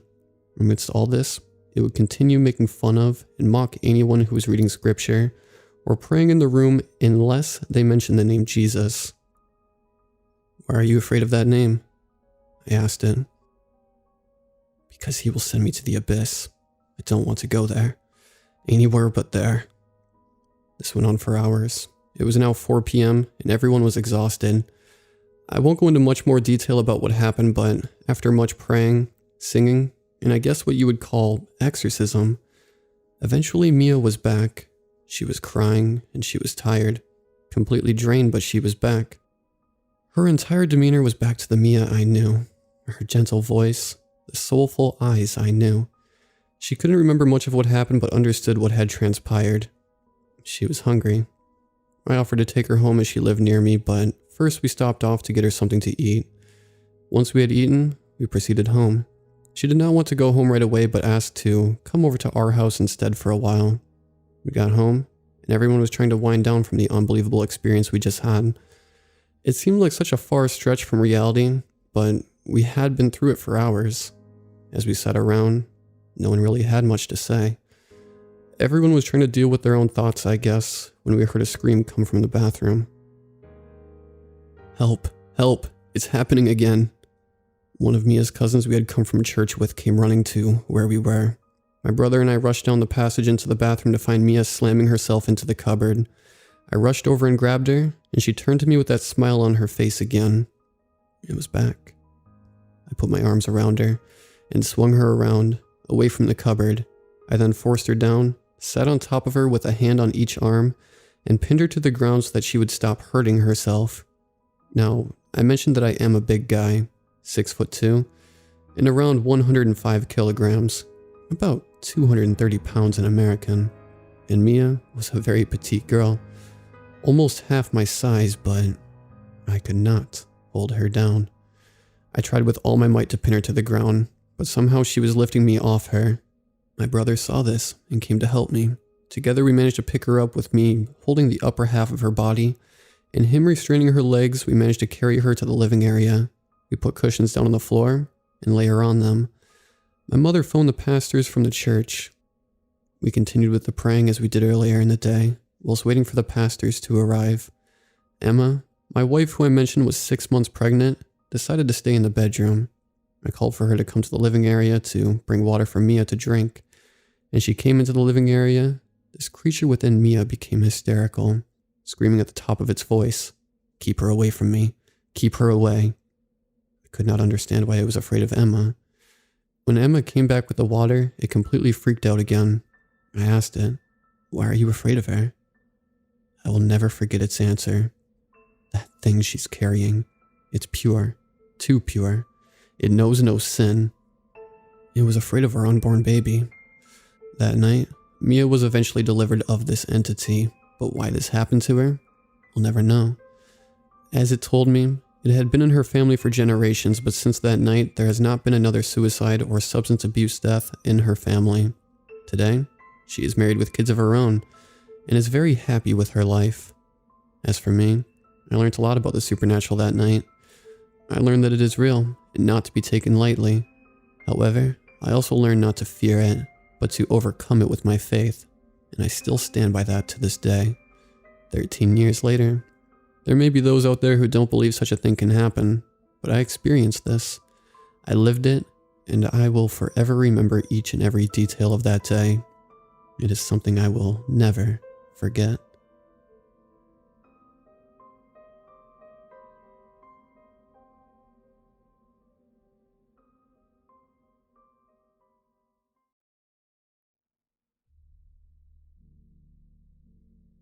A few years ago, my friend Josh asked me a simple question. Have you heard of the mirror game? Of course I didn't know what he was talking about. It seemed to be one of those questions where the inquirer just asked because they wanted to tell you about it. He always asked me about obscure movies and songs.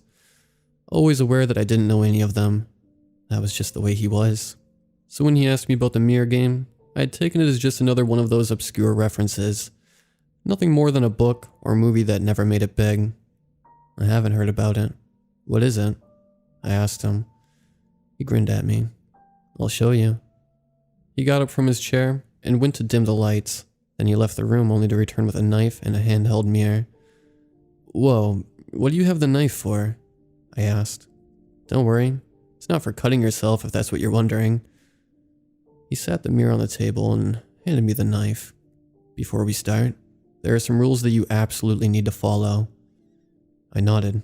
Go ahead. First rule, never let go of that knife. No matter what happens, do not drop it until you hear me say the special word. What's the special word? I'll tell you after I finish the rules. Don't interrupt. I rolled my eyes and he glared at me. I mean it. If you don't take this seriously, then forget I said anything. Don't treat it like a game. It's called the mirror game, though. Thought it was a game. That's just what it's called. I didn't name it.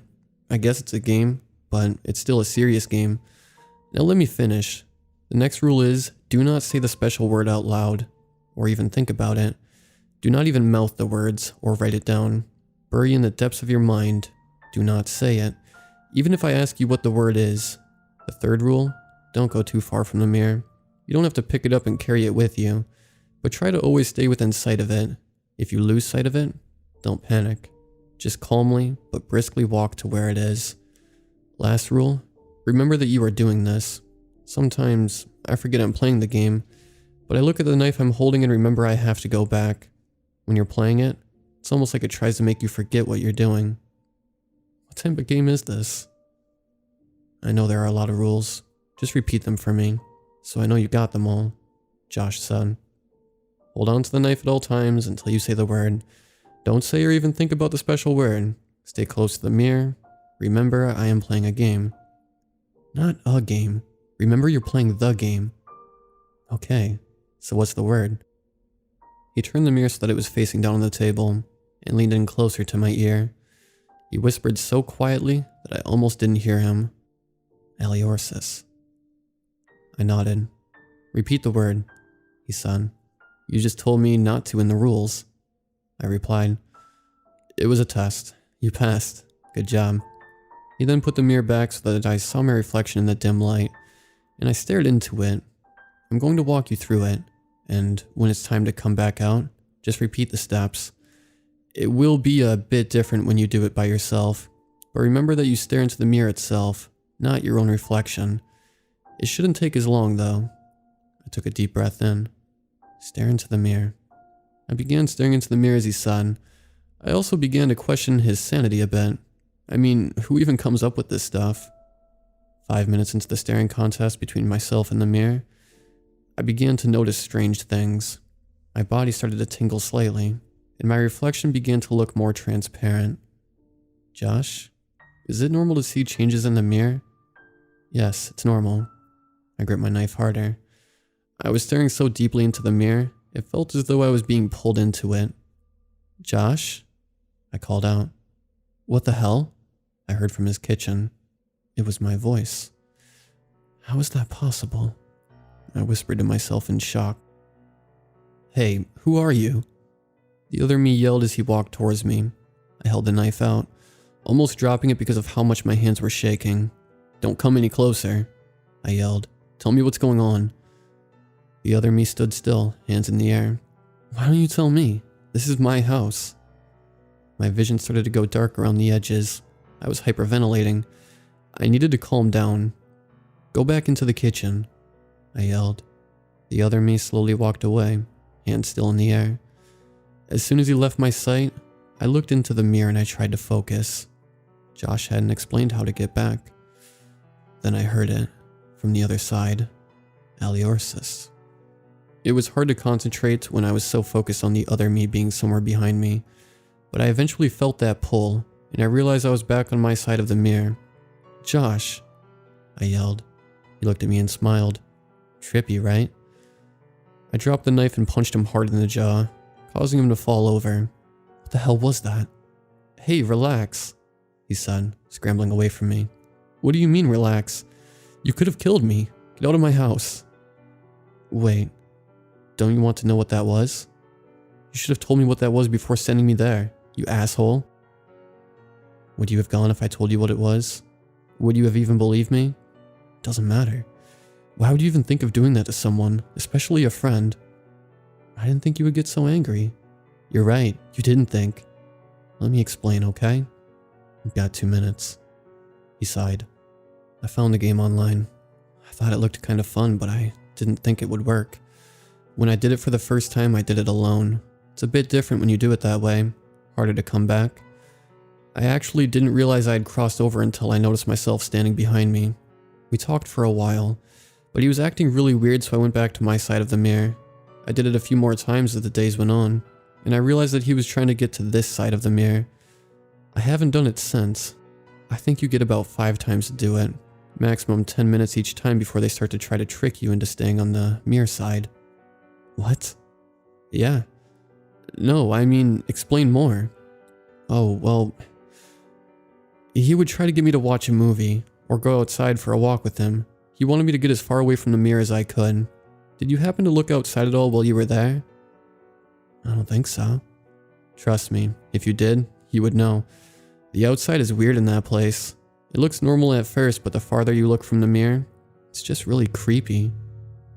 What do you mean? It looks unfinished, like a sketch. Actually, exactly like a sketch, or a rough draft. I looked out the window, and the end of my street was white like paper, and the houses were inked outlines. He really wanted me outside. I think he wanted to get me outside the house so we could run back and lock the door for full access to the mirror. Why wouldn't you tell me that before sending me over there? You wouldn't have gone. Thanks for explaining. Take the mirror out of my house and don't ever come back. Come on, don't you find it interesting? No. He looked disappointed, but he took the mirror and left. I haven't seen him since. Sometimes I wonder if he ever played the game again and got stuck inside the mirror. I've moved on with my life, and I hope he has too. But every once in a while, I swear my reflection has a mind of its own.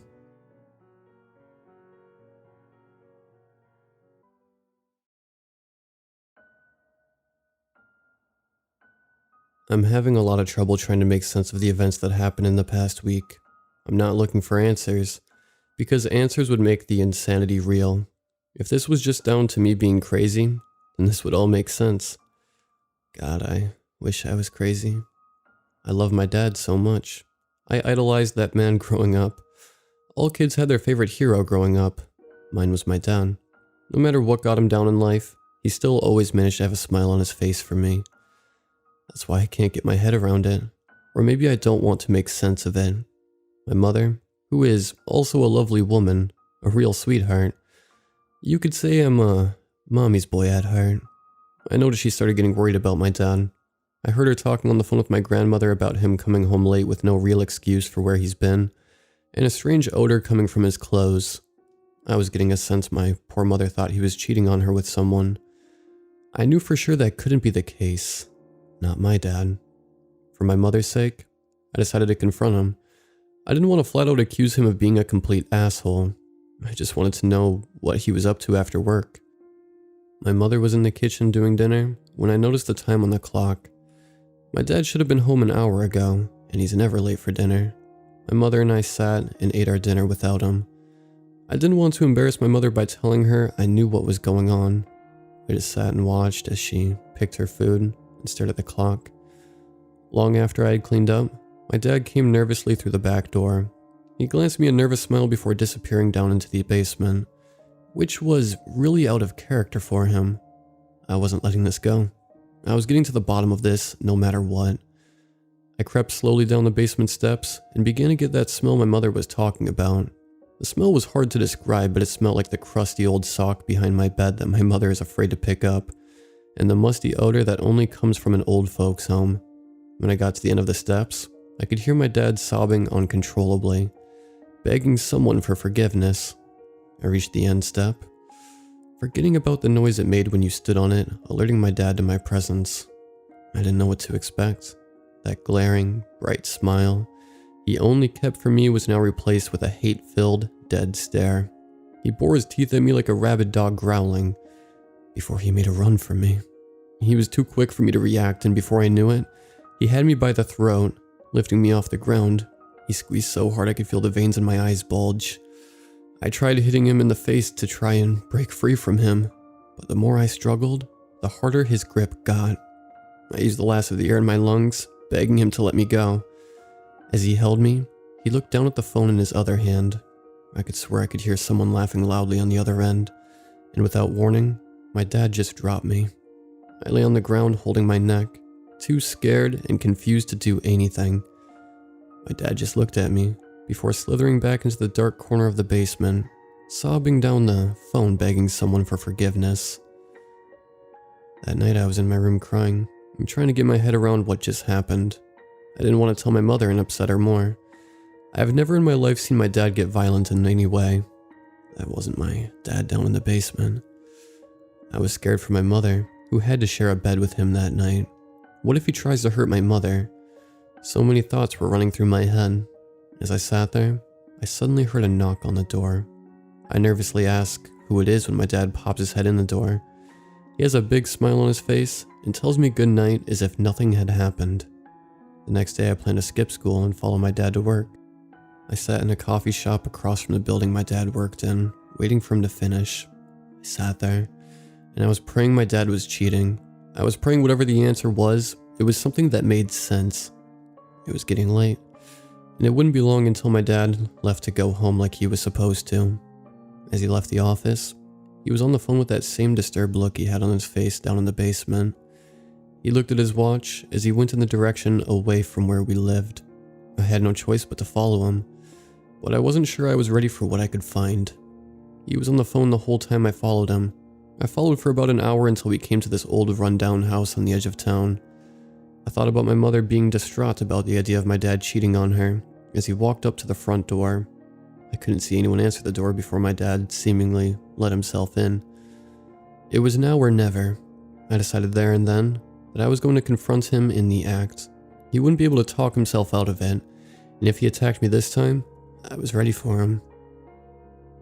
I walked up to the front and knocked as hard as I could. I kept on knocking, but no one would answer. The thoughts of my dad hiding inside the house angered me. I moved around the back to see if a back door was opened. I glanced something out of the corner of my eye as I passed one of the windows. I crept up to the window to have a look. To my complete shock, it was my dad sitting on a chair looking horrified and sobbing uncontrollably. The room was large and empty, and it was just my dad in the chair. I tried banging on the window, but he just ignored me. I could see he was looking at something. Whatever it was, he seemed terrified by it. I couldn't understand why he didn't get up and run. He wasn't tied to the chair or bound in any way. The only thing different about him was his bare feet. As I screamed for him to move, I suddenly see what my dad was looking at. It crawled across the floor towards my dad. It moved unnaturally as it dragged itself slowly across the floor. Long hair covered its skeletal, naked body. It kept moving towards my dad. He looked so scared as it edged itself closer to him. The closer it got, the more my dad cried. I tried breaking the window, but the rocks just bounced off it. It was inches from my dad. My dad seemed resigned to his fate as the creature stopped at his feet. The creature's bony fingers began searching the ground, sniffing around until it found what it was looking for. I don't think there are words to describe what happened next. The creature started licking my dad's feet. My dad wasn't scared or horrified anymore. He was laughing uncontrollably as the creature's long, slimy snake-like tongue slithered all over my dad's feet. My dad was laughing so much he started sweating like he couldn't control it. The more the creature licked, the more my dad laughed. He began pissing himself as the laughing became too much. I thought my dad was going to laugh himself to death. As I stood there helpless, I noticed someone else was in the room. They seemed to be telling whatever it was on the floor what to do. They got in a frenzy the more my dad laughed. I couldn't get a good look at who it was. They looked small, like a child, but old and creepy at the same time. I couldn't hear what was going on, but something caught their attention, and a small girl walks into the room. The little person seemed scared of her and backed away into a corner. She walked over to my dad and began collecting his tears. I couldn't understand why my dad just sat there, laughing his fucking head off while surrounded by crazy people. I was trying to come up with a plan to free my dad when I got a familiar smell. The same smell I got off my dad down in the basement. Before I could turn to see where the smell was coming from, something hit me in the head, and I wake up a few hours later, still outside the house. It was getting bright, and my head was pounding. Did I just experience some crazy acid trip, or was what I saw real? The house was empty as if no one had stepped foot in it. All I could think about was my dad and if he was okay. When I got home, my dad wasn't there. My mom was in the kitchen distraught that my dad never came home. When I told her about following him to a house, it just made her worse. I didn't want to upset her anymore, so I left her at it. I went upstairs to lay down for a while. The blow to the head was making me tired, and I just needed to rest.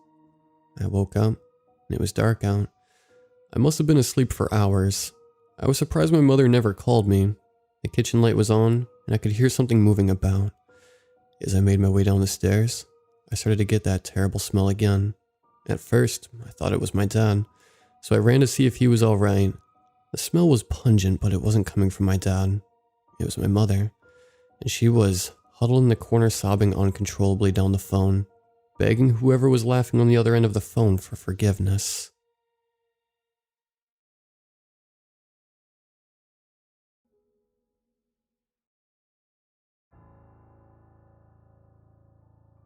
I used to work as a caretaker at a care home for a few years. I don't expect anyone to believe my story, but this is what led me to quit my job. Mr. Charles Moore, or at least, that was his name when I met him, was an old man. He never told me his age, but I figured he was about 90 years old when I met him. By he, I meant his mortal shell. As for how old Mr. Moore truly was, I don't have a clue. If not for his old man's body and his raspy voice, you wouldn't think he was a man of his age. He had a sense of humor, and often bantered with and played jokes on the caretakers. He didn't seem to mind the dreary atmosphere of the care home at all. I wish I never met him. One day, in the cafeteria after dinner time, I figure it was my second year working at the place. Mr. Moore beckoned me to join him at his table. He was sitting alone, while most other old folks were playing cards, watching TV, and doing what old folks do. I don't think we've ever gotten to know each other, Mr. Moore said, extending his hand. I'm Charles Moore, and you can call me Charles. What's your name, son? David, I replied, and shook his hand. Nice to meet you, Charles. Are you a military man, David? Charles asked. Yeah, I replied. Royal Marines. How can you tell? I had served in the Marines for a short stint some years before, and served for a while in Syria. When you observe people for as many years as I've lived, David, you can easily notice patterns, Charles said. I was a Marine man myself. When I watched you, I recognized the way you walk and the way you talk. That's impressive, Charles, I said. How long did you serve? If you are referring to my service in the Royal Marines, I've served 34 years, he replied. I began my service at age 18, and was discharged honorably in 73. So you served during the World War and the Falklands War. My interest was piqued. The things you must have seen. Yep, Charles replied. I was among the troops who landed on Normandy in '44. I was a paratrooper, to be more specific. That's amazing, Charles, I replied. I wasn't trying to be polite. I was impressed. It is, isn't it? Charles responded. And yet I'm here in a care home. The greatest generation. All dead or in care homes now. Funny, isn't it? He laughed. I didn't know how to respond to his bitter humor. A moment of silence passed and Charles took a sip from his mug of tea. Suddenly, he turned and looked me straight in the eye. David, he said, his gaze unfaltering. I have to tell you something about me. Can I trust you? Of course, Charles, I said. I felt surprised but decided to listen. What do you want to tell me? David, Charles said.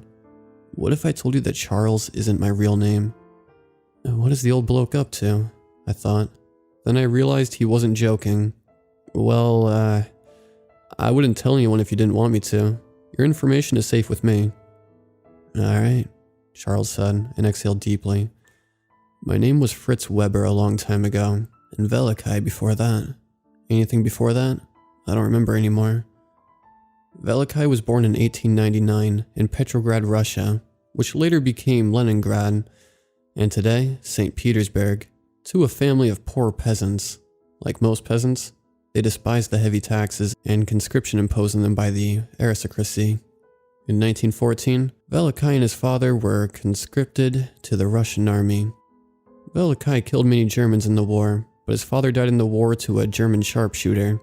Velikai hated the Russian Tsar, but hated him even more after his father's death.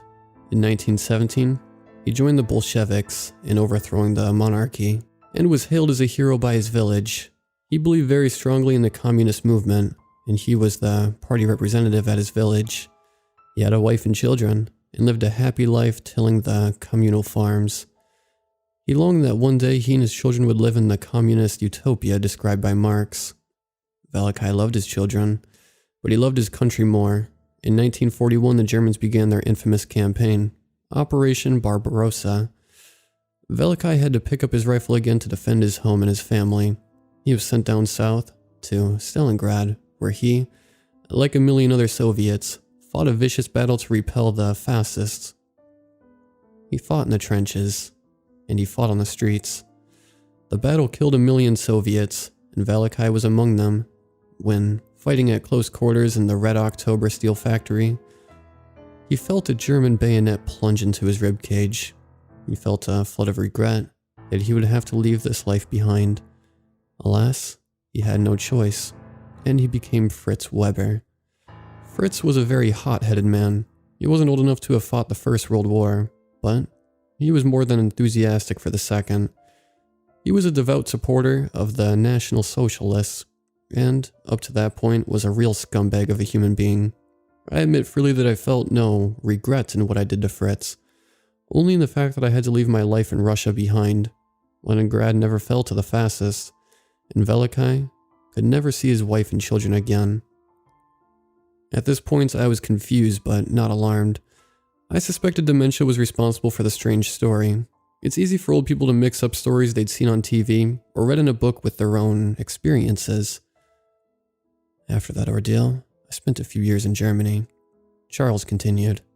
Fritz, having been wounded in battle, was sent to a guard at Auschwitz-Birkenau. David, I want you to know that I am not a monster. When I saw the things that happened in that place, I was horrified. I did what I could to help the starving men, women, and children. I tried to sneak them food from the barracks and helped some of them escape, but there were too many of them. I'm sorry for what you had to go through, Charles, I said. That's alright, Charles said. For the last 70 years, I haven't told anyone about this. I just need to let it all out before I go. I'm not a young man anymore, David. I can sense that my time is almost up. That's alright, Charles, I said, patting his shoulder. I thought he was confused, but decided to tolerate it. That's some heavy stuff there. Let it out. Anyway, 2 years after that, Fritz was sent to the Western Front, to Normandy. On June 6th, the Allies landed, and Fritz was sent to the front lines to defend a bridge. A British paratrooper of the 6th Airborne Division landed 30 meters away from him and promptly shot him in the jaw with a rifle, Charles gestured at himself. That, he continued, was me, Charles Moore. You've never told anyone about your time in the war? I asked, incredulous. No, Charles replied. My family knows, briefly. Why would I tell them anything more? My own son put me here to rot. They're probably looking forward to the time I bite the dust, so they can inherit my fortune. I'm sorry to hear that, Charles, I said. That's alright, he said. It's not like it's your fault. Besides, they aren't getting anything. They didn't earn any of that money. I did. How would you like to inherit 3 million euros? I was stunned. I can't accept that, Mr. Moore. I stuttered. Give it to someone who needs it. Give it to a charity. I don't deserve that money. He tried to persuade me, but I was adamant in my refusal. 1 week later, my coworker, Andrew, approached me during a break period for caretakers. Andrew's face was glowing and his eyes twinkled with excitement. David, he said, with a huge grin on his face. You remember something I told you a long time ago about old folks writing me into their wills? Andrew was an opportunistic bastard. He told me once why he decided to join the medical industry and work in a care home. The old folks here are angry and cynical. Who wouldn't be if they were abandoned by their ungrateful children and stuffed in a care home? All it takes is a bit of compassion and a show of kindness. And the next thing you know, they're written their kids out of their wills and left you everything. This happens, Dave. And it happens more than you think. Ch-ching. Yeah, I replied. I suppose Charles Moore decided to leave you something. 3 million euros, he yelled. And he's getting his will updated tomorrow. I knew something like this would happen. I told you so. Good for you, Andrew, I said, and offered a polite smile. I'm happy for you. You bloody well should be, Andrew said. Once that will is updated, and I make sure the geezer doesn't change his mind before he bites the dust, I'm out of here. Andrew was an asshole, but did he deserve what happened to him? Maybe he did. Maybe he didn't. The lawyers determined Mr. Moore to be sound of mind, and the will was smoothly rewritten. 1 month after our conversation, I was on night patrol duty. Basically, caretakers have to take shifts checking on the elderly while they sleep, to make sure they take their medicine and to help them into their beds. While I was walking down the hallway, I noticed that Mr. Moore's door was ajar. I took a glance into his room and saw Andrew sitting next to Charles Moore, who was fast asleep in his bed. Andrew seemed to be deliberating, and his face was scrunched up in thought, as if he were having an internal struggle. Suddenly, he stood up. He extended his right hand and grabbed a pillow from Charles' bed. I was alarmed. What is he up to? And then I realized Andrew was impatient. I was alarmed and took a stride towards the door. Suddenly, Charles bolted up. His speed was uncanny. It wasn't the demeanor of an old man. Andrew was shocked. He dropped the pillow and smiled haplessly when Charles turned to stare at him. The corner of Charles' lips crawled up his face to form a blood-curdling grin. His teeth were showing, and I saw how small and sharp and many his teeth were. They reminded me, at that absurd moment, of the teeth of a great white shark. Charles, no, that wasn't his name, for he had no name, opened his mouth as Andrew backed up against the wall of the room in sheer terror. A giant, black, eel-like tongue protruded from the yawning jaws of the thing that sat in Charles Moore's bed. It slithered and curved towards Andrew, now helpless and totally frozen. At that moment, Andrew turned away from the thing and saw me looking through the gap. His expression was a mixture of confusion and of unholy horror. He opened his mouth to scream, but he never did. The tongue shoved itself into his mouth and into his head. His body went limp, and his eyes rotated into his skull. I remember staring at Andrew's convulsing body, unable to move. I was numb with terror, but also filled with a morbid curiosity. A few minutes later, the black tongue of the thing began to recede, slowly back into Charles' body. Once it left Andrew, he stopped convulsing. A minute later, Andrew started to stare. Suddenly, his eyes opened. To my horror, his bloodshot eyes stared, unflinchingly, right into me. David, Andrew said, I did what I had to survive. I hope you understand. I felt hot and thick bile shooting into my mouth. I clamped a hand over it, turned, and bolted from the door. Mr. Charles Moore was pronounced dead the next day. According to the doctor, he had died of natural causes. There was no suspicion of foul play. Andrew White inherited the 3 million euros. Despite a fierce court battle, Charles' children failed to undo his last will and testament. I will never forget what I saw that night in that room, and no amount of therapy will make it easier to sleep at night. But when I think back, I can't help but feel a twinge of sympathy for the thing that was Charles.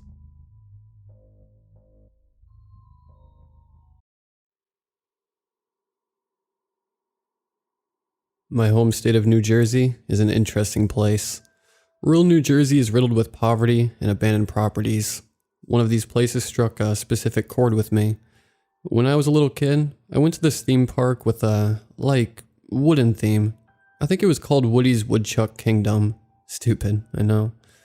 Their mascot was Woody the Woodchuck, fairly obvious. I don't remember all of it, and I stopped going after the park fell into disrepair.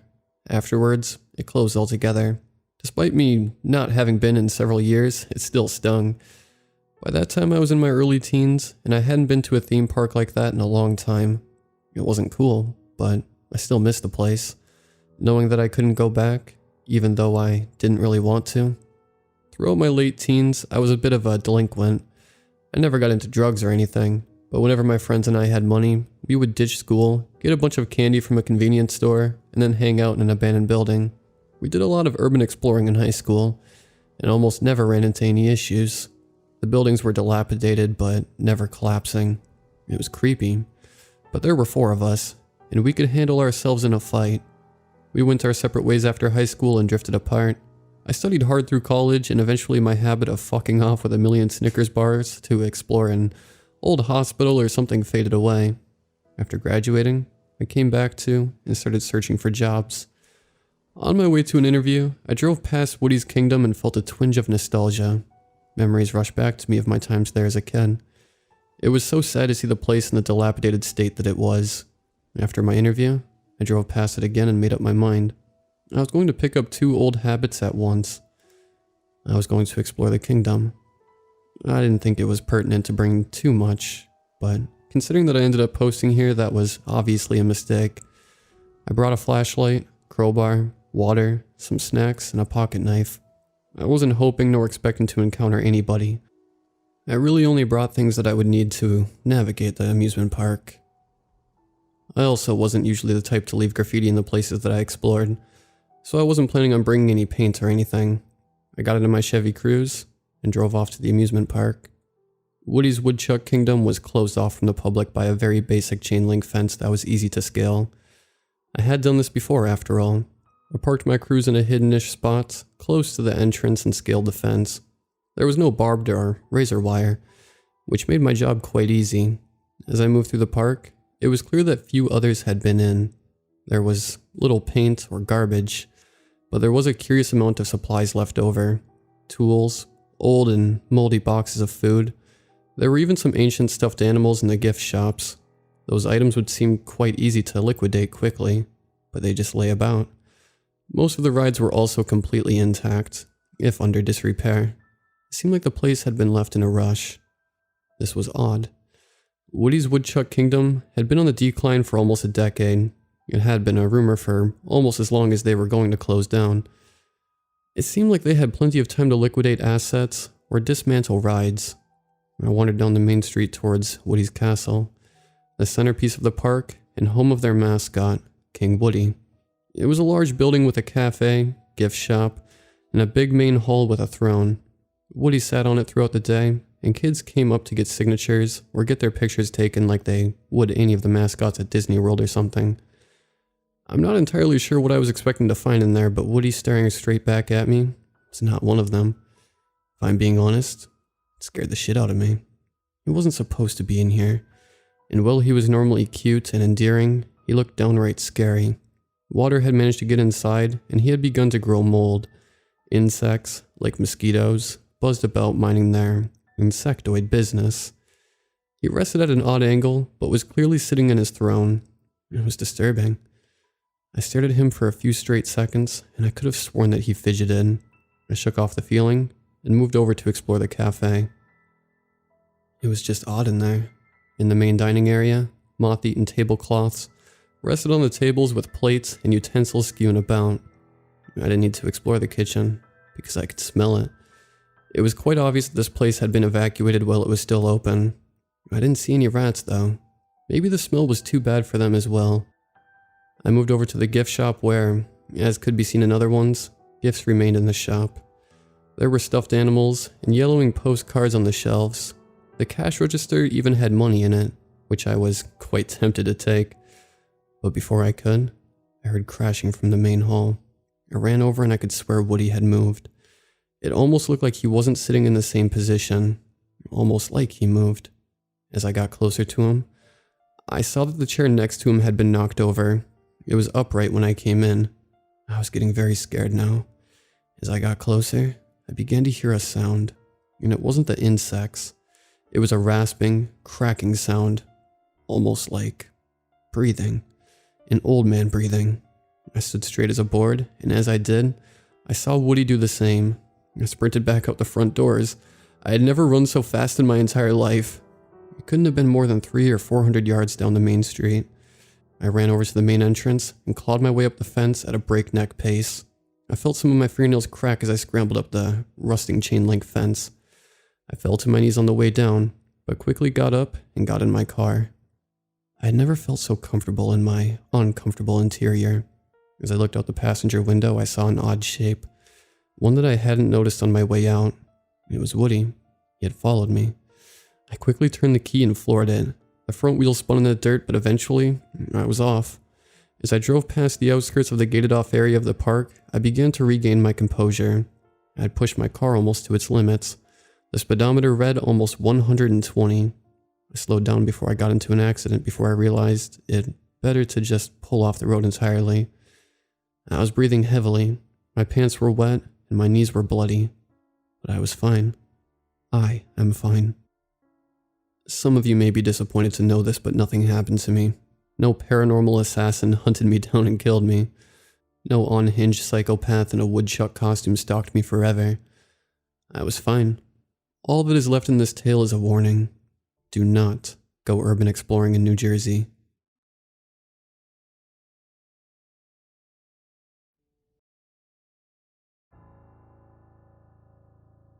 I was walking home from work and needed to grab something to eat before I headed home. I was so hungry that I just walked into the nearest restaurant on the street. I don't think I had ever been in there before. At least, not that I could remember. The door slammed behind me, and a strong wave of fried food hit me all at once. The layout was spacious. Booths lined either side of the space, and there was a clear path to a counter at the farthest end of the restaurant. It seemed to be miles away from the entrance. Above it looked to be a menu. I walked over to it and saw that they sold fish and chips. There was no one at the counter though, so I stood around and waited a minute before deciding to just take a seat in one of the booths. It was cold outside, and the warmth of the restaurant began to settle in my skin. I took my jacket off and brought out my phone, but it was suddenly dead. It was working not that long ago, so I thought that was really weird. I put it back in my pocket. So I just sat there, listening to the repetitive techno music coming from the restaurant speakers. The atmosphere honestly felt overwhelmingly eerie. I kept peering over my shoulder to see if anyone was at the counter, but every time I did, it was still vacant. I thought for a moment that maybe the place was actually closed, but why would all the lights be on if it was? Plus the door was unlocked, and the music was droning on in the background. About 10 minutes went by and I was still alone. I started getting a bit uncomfortable. I was also super tired from my shift at work and just wanted something to eat. As I sat there, I eyed the place a little more. I realized how awful the paint job was. The walls were a dull shade of yellow, littered with a variety of vintage music posters. Taking everything in, I eventually noticed that my bladder was on the verge of bursting. I searched the room for any sign of a bathroom. There seemed to be an open door on the opposite side of my booth, which looked like it was leading to a basement. The entrance was facing the direction of the counter, so I couldn't see for sure. I got out of my seat and walked toward the doorway. It had a wood sign above it that said, "Washroom" on it. And sure enough, there was a stairwell. I noticed a dim purple light coming from around the corner of the bottom of the stairs. The steps themselves were steep, so I I made sure to hold on to the railing as I went down. It was sticky, gross, and cold. When I reached the landing, I saw where the light was coming from. There was a neon sign in the shape of a fish, hanging on the wall in the middle of 2 doors, marked with gender-neutral symbols. I got a sudden feeling of unease right as I was about to open the bathroom door. I really don't know what came over me, but it went away just as quick as I started to feel it. Once I had finished my business, I left the bathroom and made my way back up to the dining area. I immediately had to hold on to the railing going up as well. Felt a bit lightheaded, and I figured it was probably from not eating. There was still no one I could see. I combed the room for a clock. There was one above the counter. It said it was just past 10 o'clock. I decided to finally try asking if anyone was there. I walked right up to the counter and leaned over it as much as I could to see if I could spot anyone behind it. I had a thought that maybe whoever was there was on some kind of work break. Hello? Can I get some service, please? I tried to keep my volume pretty low, but my voice still seemed to have a faint echo. There was no answer, so I tried to speak up again, but I was interrupted by the bell above the entrance. Something I didn't notice when I came in. I turned around, hoping it was someone who could actually give me some service, but no one was there. A gust of wind came through the restaurant, and my heartbeat sped up a little bit. I suddenly felt anxious being in this place alone. I remember my entire body shivering from the cold air that came in. I was gripping the counter behind me. I didn't even know why I felt so scared. My eyes darted around the room. I began feeling slightly dizzy and lightheaded again. The obnoxious techno music continued to play, but it sounded further away now. Everything felt farther away, like I was underwater or something. I was suddenly startled by a small voice. There were quiet meows coming from my feet. I looked down and saw a black cat getting ready to rub its body against my legs. In a split second, my anxiety and fogginess disappeared as if it was never there in the first place. I knelt down and pet the creature. I could tell that it was purring. I picked it up because I wanted to get a better look at it and to see if it belonged to anyone. I stood up, still holding it in my hands. "Where did you come from?" I whispered. The little cat sneezed. I let out a laugh. As I was about to put it back on the floor, I noticed that it began shaking. I thought it might have been cold, but the shaking didn't stop. It was vigorous. I wanted to get it out of my hands, but it was moving so much I didn't know what to do. Without warning, the cat burst into black flames, letting out a wounded screech. Then right before my eyes, the cat-shaped flame started to morph into something else. What's weird is that the flames didn't burn me. They barely felt hot at all. I threw the burning cat away from me and stumbled towards the exit. The closer I got to reaching the door, the farther away it seemed to become. It was like I was running in place, and in slow motion. No matter how hard I tried, I couldn't go where I wanted to. I was stuck. Still struggling, I looked over my shoulder, scared of what I might see behind me. I could see a shadow-like figure. My heart fell into my stomach. A wave of pure fear came over me, and all I wanted to do was scream, but I couldn't. I tried. I turned my head back to the door. I still couldn't get to it. I then felt a hand on my shoulder. The shadow figure's head crept up beside me, revealing a gruesome smile that will forever be ingrained in my head. The lights in the restaurant started to flicker. I gasped for air, and everything went black. Sometime later, I was woken up by a voice I didn't recognize. I opened my eyes and saw a man I also didn't recognize. He asked if I was okay. "Hey kid, you alright? Do you want me to call someone for you?" I was laying on my back on the floor. Overhead lights were blinding me, so I sat up. My head was pounding and I didn't know where I was at first. But that fried food smell reminded me. After a quick panic attack on my part, the man explained that he found me knocked out in the middle of his restaurant when he came out of the staff room. He thought I was just passed out drunk at first, but when I didn't respond to him, he started to worry. Apparently I woke up right before he was about to call the police. I never told that man what really happened to me, because I wasn't sure if he would believe me. I honestly haven't told anyone, but I know what I saw and experienced. It's something I'll never forget. I went home that night and didn't sleep at all. I actually had trouble sleeping for weeks after that. Sometimes I still get nightmares. I don't have a real explanation for what happened that night in that random fish and chips restaurant. I just know that something is terribly wrong with that place, and I'll never be able to look at black cats again without seeing that horrendous, shadowy face.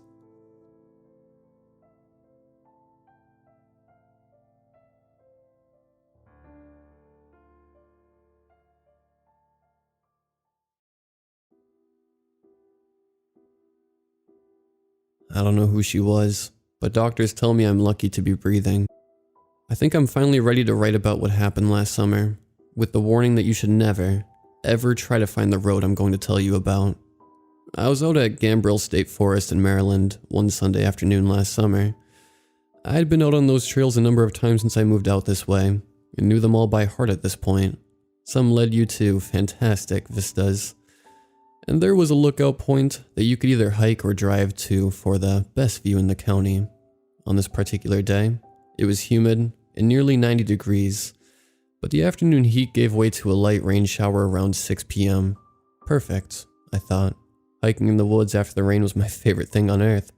Something about the rain just brings in every sweet, earthy scent out of the ground and the flora, and it's just heavenly.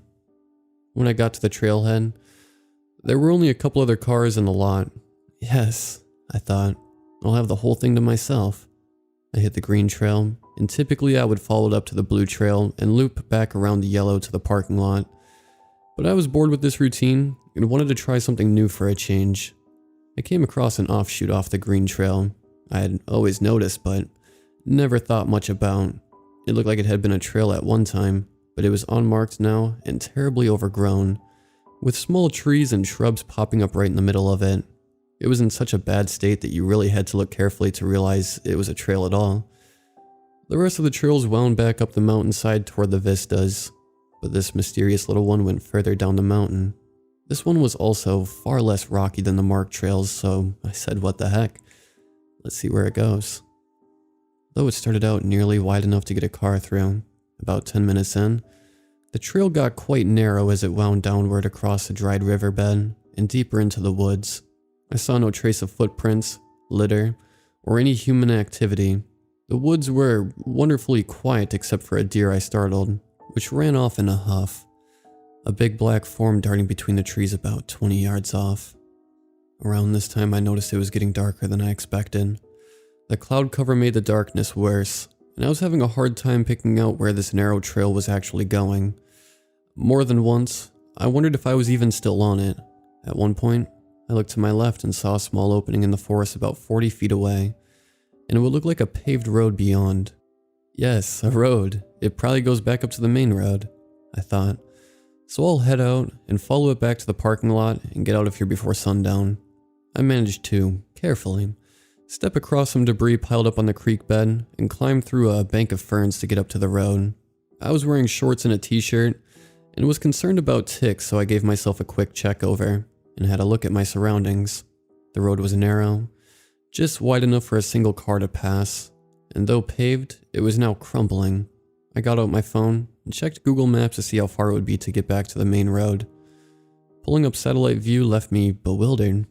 It showed I was in the middle of the woods, with no road in sight. I looked up.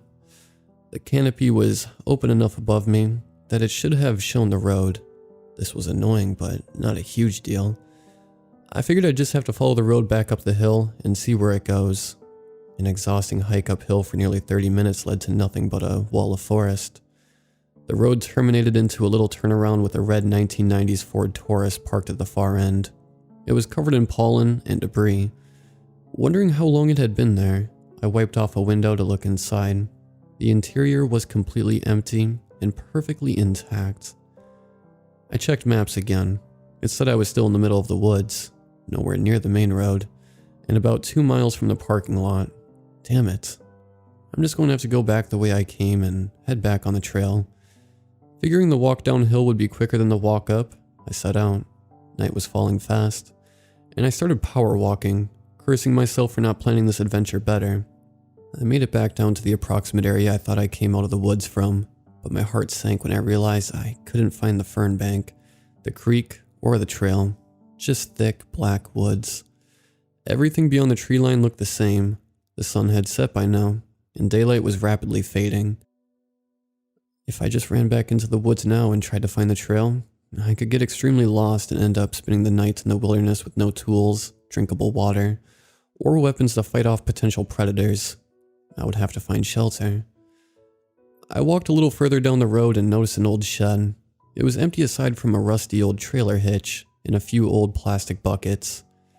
It had a leaky roof, and the dirt floor was muddy from the recent rain, so it was less than ideal. But as I was checking it out, I noticed up an incline behind the shed was an old stone house. The house sat proudly atop a very steep embankment. Its walls were entirely stone and mortar. In the back was a balcony on the second floor with a rough-cut wooden railing. It had 2 brick chimneys, both painted red, and a green tin roof.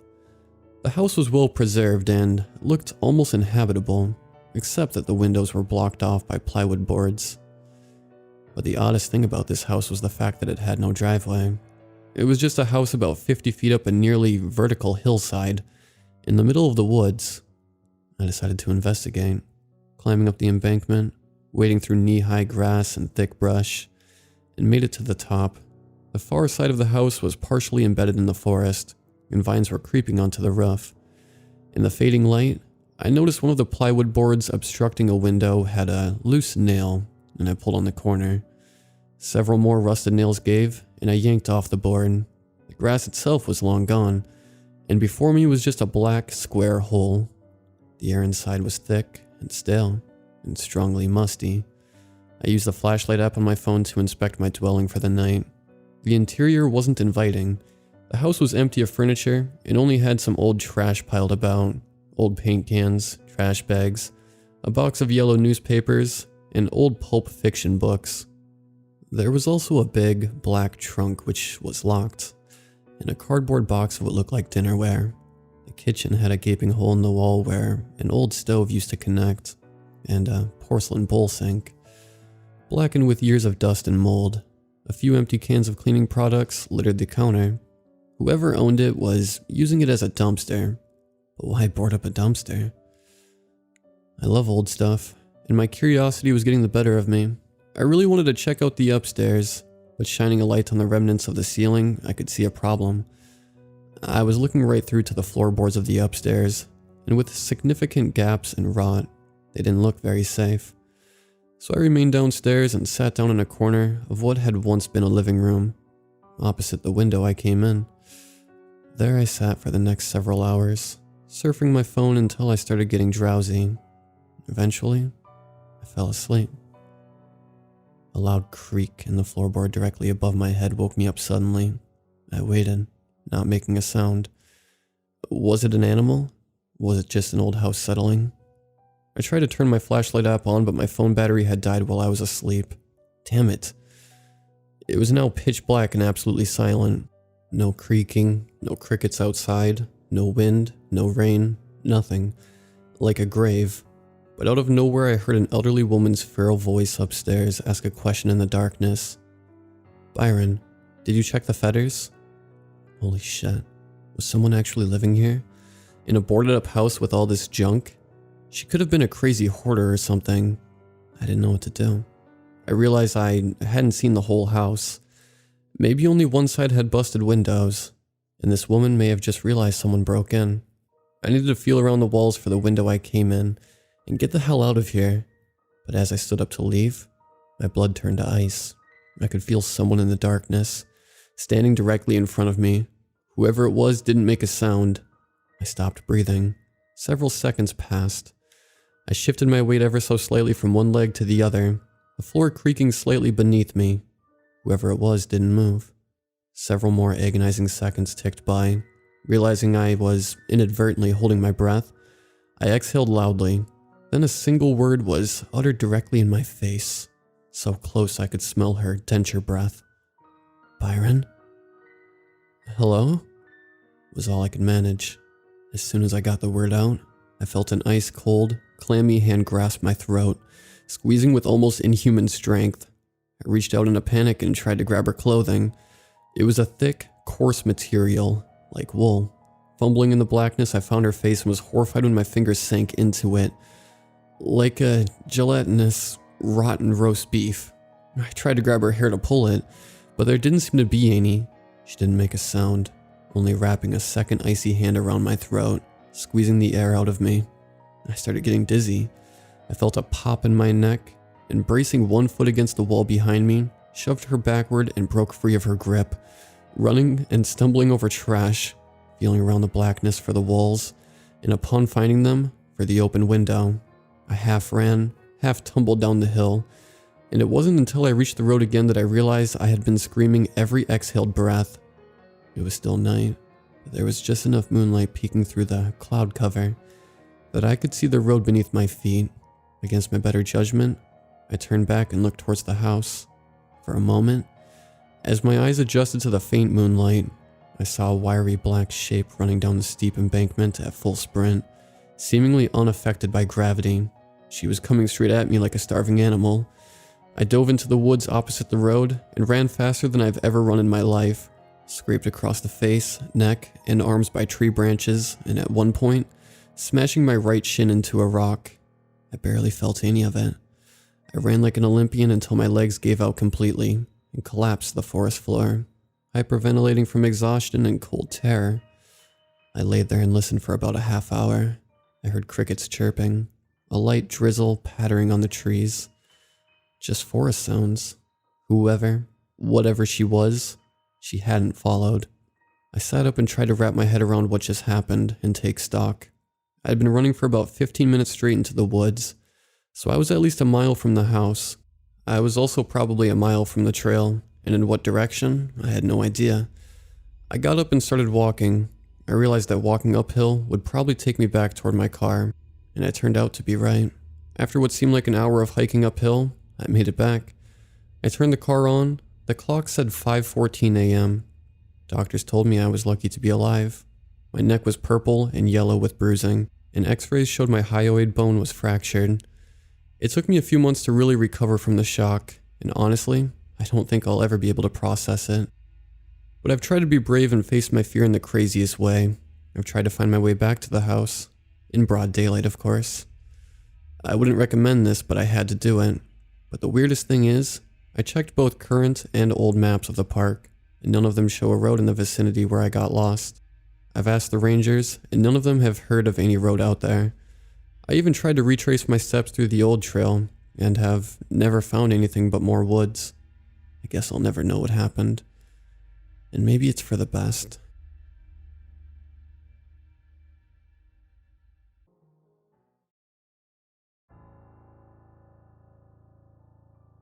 My wife and I decided to go on a romantic getaway last October. We love small touristy towns, and fall is our favorite time of the year. So we found a cute little bed and breakfast up in Maine and booked a room for the weekend. It was just what we needed. The place was nice enough. The elderly couple who owned the place were very friendly and spoke with thick New England accents. The room was big and rustic. All of the furniture was made out of wood, and there were deer antlers mounted on the wall. There was a wooden trunk at the end of the bed. It looked very old, and the carvings in the wood were quite ornate. There was also a padlock on it so you couldn't open it. We didn't think much of it. That night, we went out to dinner, walked around town for a bit, then came back to our room, made love, and fell asleep. But around 2 a.m., we were awoken by a scratching sound coming from inside the trunk. "What the hell is that?" my wife asked. I could tell she was freaked out. "I don't know," I said, turning on the lamp on my bedside table. More scratching. "Maybe a mouse got stuck in there and it's trying to get out." "That doesn't sound like a mouse," my wife said. She was right. It sounded much bigger. "Well, we should open it and let it out, whatever it is," I said, getting up. "How? It's locked." I checked the padlock, but unlike the trunk, it looked brand new. I put on my shoe and tried kicking the lock a few times, but that didn't work. As I looked around the room for something else, the scratching kept getting louder and more frantic. As a last resort, I pulled the deer antlers from off the wall over the bed. I jammed one of the pointy ends through the lock and put all of my weight on it. It would either snap the lock or the antlers. I didn't know which. Thankfully, it was the lock. I threw the broken padlock aside and knelt down in front of the trunk. My wife stood behind me, Squeezing my shoulder in anticipation, the scratching continued, as if begging me to open the damn trunk already. "Be careful," my wife said. "Stand back," I warned. I stuck my fingers under the lid and opened the trunk. A blast of rancid air blew out, and I turned my head away and plugged my nose. My wife got the brunt of it, and she immediately started coughing and her eyes started watering. "Are you alright?" I asked. It took her about a minute to stop coughing. Her eyes were red and bloodshot. "I'm okay. Did you see what it was?" "No," I said. We both turned and looked in the trunk. It was empty. Maybe a mouse or small animal jumped out when we weren't looking. We searched the room but didn't find anything. We went back to the trunk. I checked the inside as well as the lid, but I didn't see any scratch marks. My wife and I stared at each other in disbelief. We didn't get much sleep that night. My wife kept getting up and running to the bathroom, coughing and puking her guts out. She said it was food poisoning. The next morning, we packed our bags and left the B&B. We were supposed to stay one more night, but my wife still wasn't feeling well, and we just wanted to get home. She was sick for 3 full days. I tried to get her to urgent care, but she told me she just wanted to rest. On the 4th day, she finally got out of bed and came downstairs for breakfast. She looked much better. I made her some eggs and toast, but she took one bite and pushed the plate away. Ever since then, she's been different. She hardly ever sleeps, she never eats, and she snaps at me all the time. She says she's fine, that she's never felt better, but I can tell something's wrong. Our cat Sebastian can tell too. He has always been my wife's cat. All I'm good for is putting food in his dish and cleaning his litter box. But he'll snuggle up to my wife on the couch while we're watching TV, or curl up next to her in bed on chilly winter nights. But now, Sebastian won't go near her, and he hisses if she tries to pet him. I think my wife is possessed. I think whatever was inside that trunk is now inside her. How do I know this? Last night, I woke up to a strange sound in our bedroom. It sounded just like the scratching that was coming from inside the trunk. I immediately sat up and looked down at the end of the bed to find my wife crouched there on the floor, staring at me and scratching the comforter with her nails.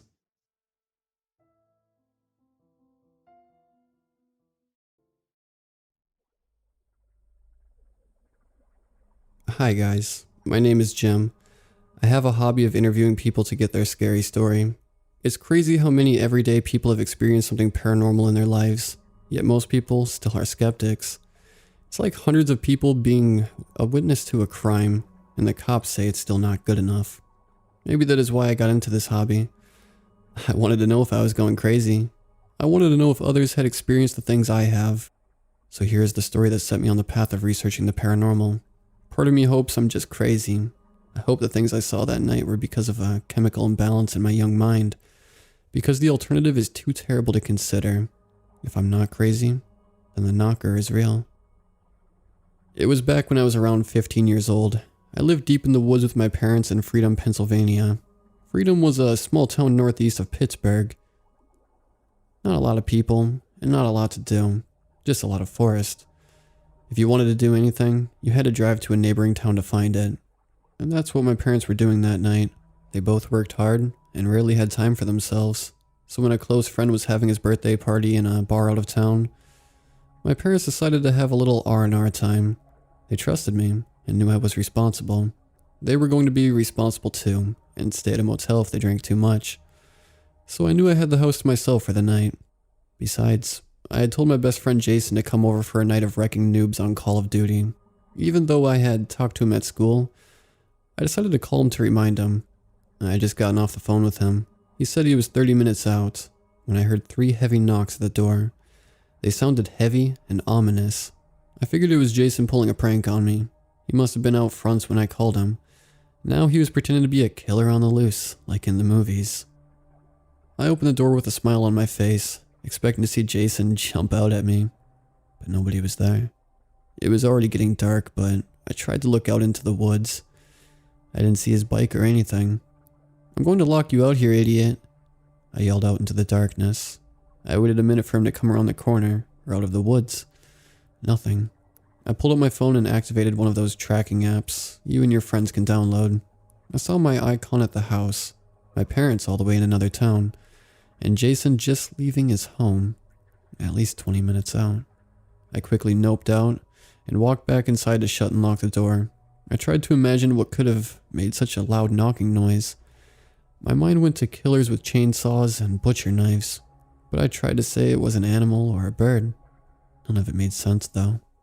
I had the thought to lock the back door, and just like something read my mind, 3 heavy knocks came from the back door further behind me. I spun around to listen. I listened for the sound of the door opening. I figured I might have to run out the front door, depending on whatever was coming into my house. After an agonizing minute of silence, I worked up the courage to walk into the kitchen where the back door was located. I peeked around the corner to look out the glass window of the door. I couldn't see anything. I mean, it was pitch black outside my house. I knew night hadn't fallen yet, and I should still be able to make out the trees. But it was like a black curtain was draped over the outside windows. I looked around for an explanation of what I was seeing. I like to keep the lights on, and they were on in the kitchen. Maybe the inside lights were putting a blinding glare on the windows so I couldn't see outside. I reached over and shut off the kitchen lights. The whole room went dark and my eyes adjusted to see dark blue skies above the trees outside. But for an instant, my eyes made out a dark figure standing by the back door. I blinked and jumped back in surprise and flicked back on the lights, and it was gone. At this point, I still thought my mind was playing tricks on me. There was an uneasy feeling in my house now. I felt like something could jump out at me at any moment. I didn't know what to do. I sat there and considered calling my parents, but what would I tell them? A soft knock came from the door again, snapping me out of my contemplation. I turned to stare, wide-eyed at it. This knock was different. Maybe it was Jason. All I know was I wasn't going to answer the door until I knew who was out there. I flipped out my phone and opened the tracking app. Jason's icon was gone. What happened to him? The knock came louder. I felt my blood run cold. Had something happened to my friend? Jim, bro, what's up? Open the door. I heard the familiar voice of my friend say. It was him. Or it was something that sounded like him. Why didn't you just call my phone when I didn't open the door? I yelled back. There was a pause. Because the battery is dead. Now let me in so I can charge it, or my mom will freak out, Jason said. I figured this made sense and went to open the door. I was relieved when Jason pushed in and gave me a crazy look. I told him about the knocks and how scary it was. He acted like I was trying to set up a prank to scare him and didn't trust me. You know I can't deal with that ghost stuff, he said. You better not have Brian hiding somewhere around here ready to jump out and scare me. I'll punch him in the face, I swear. I told Jason our mutual friend Brian was grounded for the next 2 weeks, or I would have invited him as well. It was just us two tonight. I quickly forgot about the creepy knocking as me and Jason set my bedroom TV and Xbox up next to the big screen in the living room. We found our usual group of friends already online and started playing. We were having a great time. Jason and I were wrecking shop in doubles. There was the unavoidable exchange of trash talk between friends and frenemies through our headsets. This fun went on for a good hour and a half. Me and Jason both decided to go grab a couple of Mountain Dews in the fridge in the garage. When we got to the kitchen after grabbing some Mountain Dews, we decided to sit down for a little bit in the kitchen. As we were sitting down, I heard someone or something knocking on the front door. I asked if Jason heard it too, but he shook his head no. A couple minutes had passed when Jason asked me, "Do you hear that?" I did not know this, but he was hearing scratching coming from the back door. "What's up?" I asked. "Did you see my ghost?" I joked. I was already over the scariness from before. "Shut up, dude," he whispered harshly at me, his eyes still on the kitchen. "Let's just play. Turn up the volume." We did continue playing, but Jason was playing like crap now. Something had thrown his mojo off. When he accidentally team killed me, I threw off my headset dramatically to turn and look at him. He wasn't looking at the game or me. He was looking at the kitchen. Okay, I'd had enough. "Jason, what happened in there?" I asked with all seriousness. He just stared into the kitchen a moment longer before turning to me. I heard someone calling me. It was quiet. It kept telling me to let him in. It was coming from outside. I saw him blink, and there was moisture in his eyes. It sounded like my dad, Jim. It sounded like my dad's voice. I couldn't breathe for a moment. Now I realized why Jason was so upset. Jason's father had been dead for 3 years. It was around 3 a.m. now. We both wanted to go to bed, but we were a little on edge with Jason hearing his father's voice. I don't know how, but we somehow managed to fall asleep. Jason was the first one who woke up. When he awoke, he felt something on his arm. He claimed it didn't hurt, but when he lifted up his arm, he saw 3 scratches on it. It looked as if a cat had scratched his arm while he slept. Needless to say, Jason went home after that. When Jason went home, I saw something on the ceiling that sent shivers down my spine. On the ceiling, something wrote, "Knock, knock, knock." I decided to call Jason later that day to see if he was okay. However, I was met with his mother's voice. His mother told me that Jason was nowhere to be found. A couple hours passed by and I got a call from Jason's mother. She said that they found him, but he wasn't the same. They decided to put him in a mental hospital because they thought he was unstable. I'm going to visit Jason in the mental hospital. I really hope that he is okay. I don't want anything bad to happen to my best friend.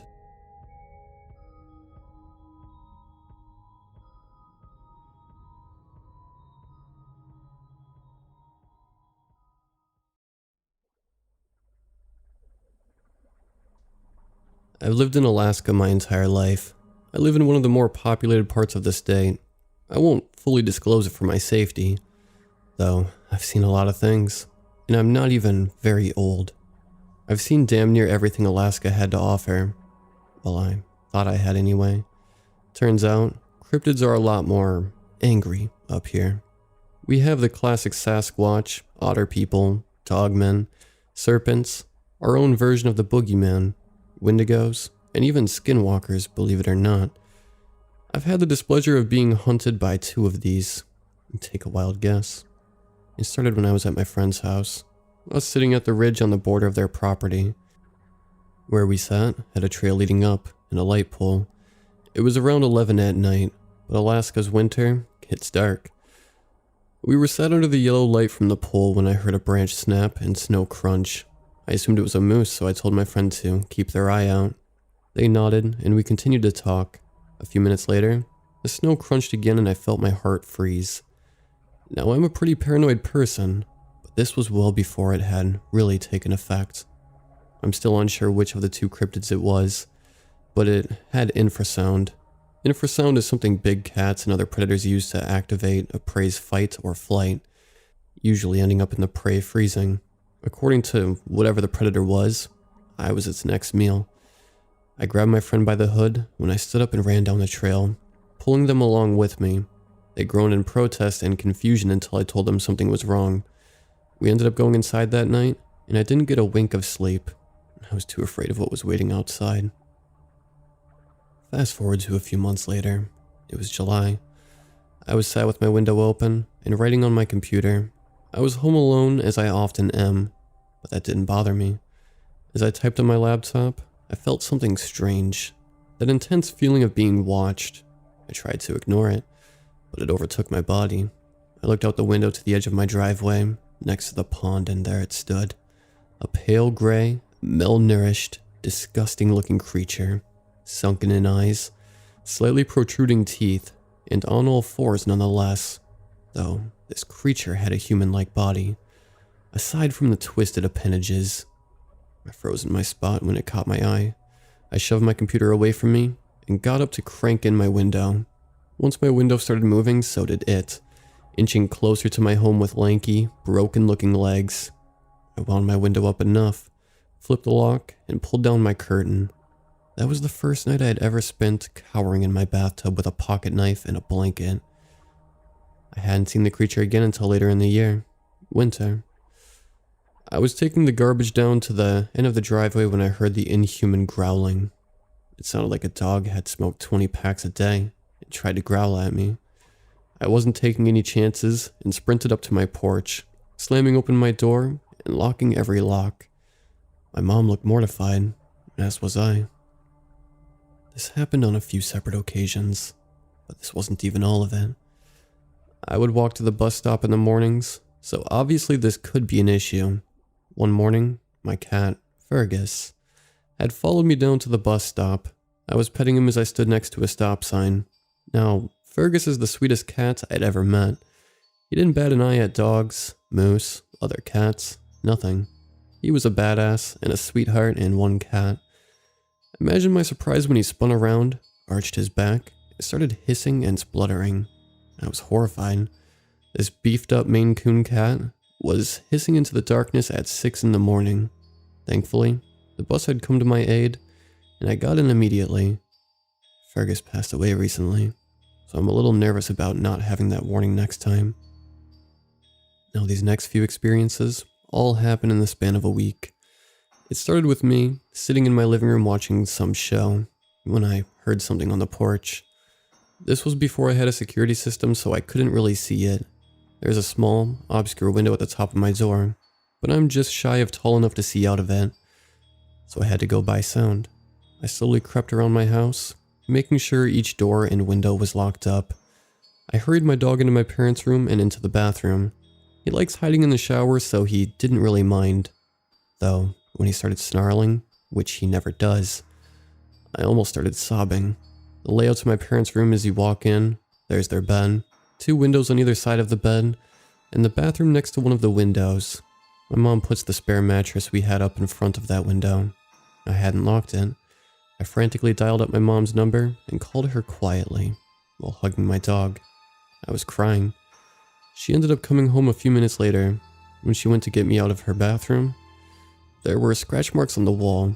Something had tried to get in. This was when my paranoia spell started. I would frequently have episodes of pure, irrational fear, usually ending up in me sleeping in my bathroom.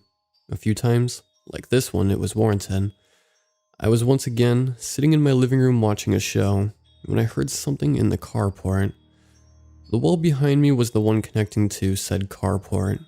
I got up, walked closer to the TV and turned it down, listening to each thudding step of the thing outside. I began to shake and spiral into a panic attack. It slammed on one of the walls and I booked it to my bathroom. I locked myself inside with my knife, phone, and charger.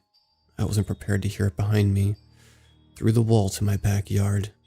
The only way to get in is to hop the fence, unhinge the door, or crawl over the massive boxes blocking the back porch. I didn't care which it had done, but I was mortified nonetheless. This thing had definitely known where I was in the house. Eventually, it stopped and must have left. So I left the cramped room to check on my dog. He was fine, though shaken. The last time I had seen it had by far been the worst.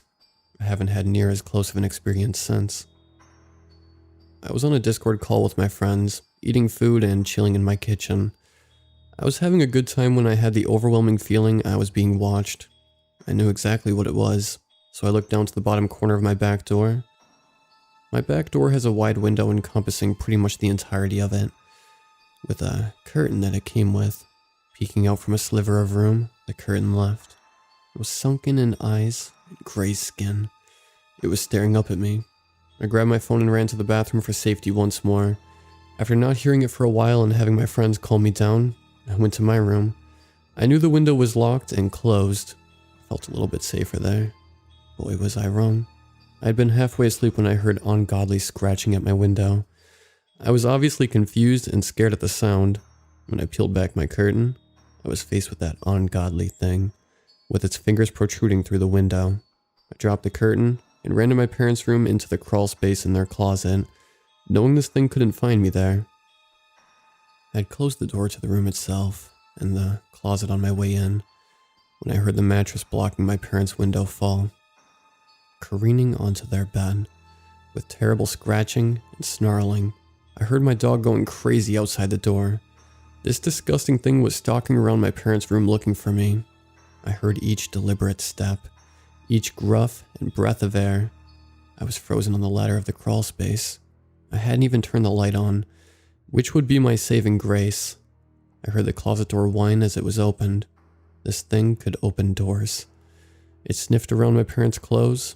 I heard it step on the slab of wood, keeping me hidden. I don't know how it didn't find me. Maybe it was the smell of the carpet, but it eventually booked it and left. I stayed down there almost the entirety of the night until I heard my mom come home. That was the last time she left me home alone late at night, especially during winter.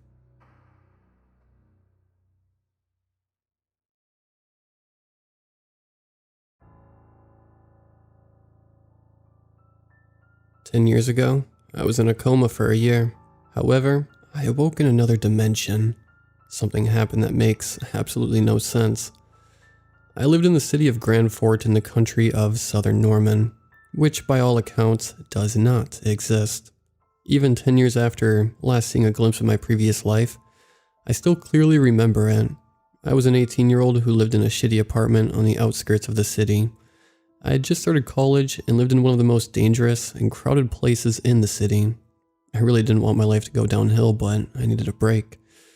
After arguing for days, me and my buddies finally agreed to come with me on a road trip. Me and my friends were going to stay at a campsite not far from a famous national park. However, things didn't go as planned. About halfway through the drive, a distracted driver swerved to avoid another car. I quickly spun my head to see what was going on. By the time I noticed the vehicle barreling towards my sedan, it was already too late. The distracted driver's vehicle hit me, causing me to lose control. My car swerved towards oncoming traffic as my friends watched in terror. I wish I could say that we regained control and stopped safely. I wish I could say that the distracted driver got justice and everyone made it out alive, but unfortunately, things didn't go as desired. I tried to regain control before I could hit the minivan that we were headed towards. I really tried to save my friends' lives, and the innocent people that were in the minivan. All I ended up doing is making the situation worse. The minivan ended up hitting the passenger side of my car, killing my friend instantly. My friend in the backseat was ejected and also killed. The world around me fell apart in an instant. In a moment, my whole world was destroyed. The last thing I remember is watching in indiscernible agony as the distracted driver drove off while a shocked crowd of onlookers stared in deafening silence at my crumpled car. Then I blacked out. After what felt like eternity in darkness, I felt a rush of electricity. It almost felt as if a rush of memories suddenly flooded my brain. Memories that were not mine. I suddenly had memories of going on vacations to places that I had never seen before. I suddenly knew countries which in my dimension did not exist.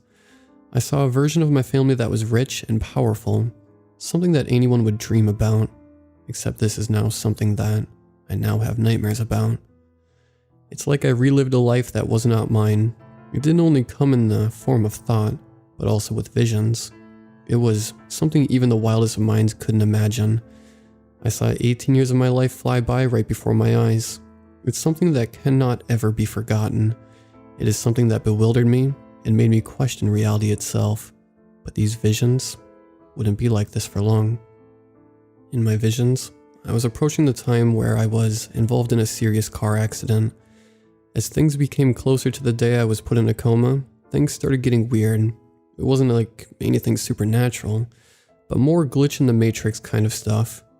Now that I think about it, I feel like I was experiencing the same things right before the car wreck. The day that I was put into a coma, my other self was also put into a coma. His days started off like usual. However, at around the time I was involved in the car accident, I was walking down an alley.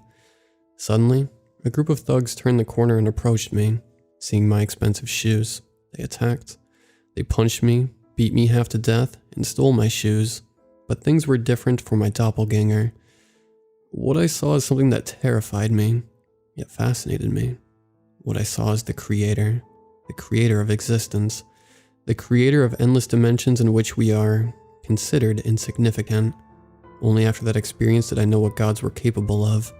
We have souls, and our body is just a physical way of displaying our emotions. But the creator of existence can toss our souls into the void, where dead souls go. Even if your soul is not dead, you can still be thrown into the void. Now I know something went wrong, separating me from my dimension. I don't know how this happened, but it just did. All the meanwhile, I was just a soul floating around in the void. I didn't have a purpose, nor was I worthy of returning to my world. I was just a spectator, watching time fly by and having no real purpose. It happened so quickly. 1 second I was in the void, the next I was someone again, except the someone was not me. Immediately after this, nurses rushed in. I was in a hospital and was being treated for head injuries, which had been caused by a mugging. After the shock had subsided, I asked the nurse what happened. "It's better you relax," she calmly said. Not long after that, a group of unfamiliar faces crowded the room. Except I knew these people as my family. These people looked exactly like I saw in the visions. The memories of another person. Life changed after that. No one would believe my story, and they would just dismiss it as head trauma. I guess maybe they are right, but I remember a life in which things were different. I didn't know about disasters such as 9/11 and the bombs of Hiroshima and Nagasaki until the year after I awoke from my coma. But after 10 years, I have adjusted to my reality and life. But one question always lingers in my mind. Where did my doppelganger go? Only now have I come to accept that it's impossible to go back. Even if it were possible, it would be better that I were to stay in this realm. I have many questions, but none to answer. I would appreciate if you would comment and help me find answers. My life has progressed, and I have steadily come to realize that we should enjoy life. I've started a successful business and have changed my lifestyle. But one thing is concerning me. Remember I mentioned the glitch in the Matrix? Well, that's been occurring lately. I don't want to come to the conclusion that I'll be thrown back into the void where I'll be for eternity. But that could be the case. This could be the last time anyone hears from me. But always remember, the void is something that should be taken seriously. As for all the readers out there, thank you. Thank you for taking the time to heed my warning. Signing out.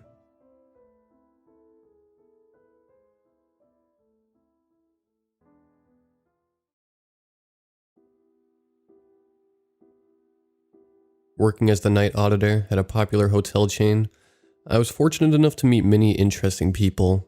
It seemed as though the insomniacs who would leave their room at night looking for some company were always the most interesting of people.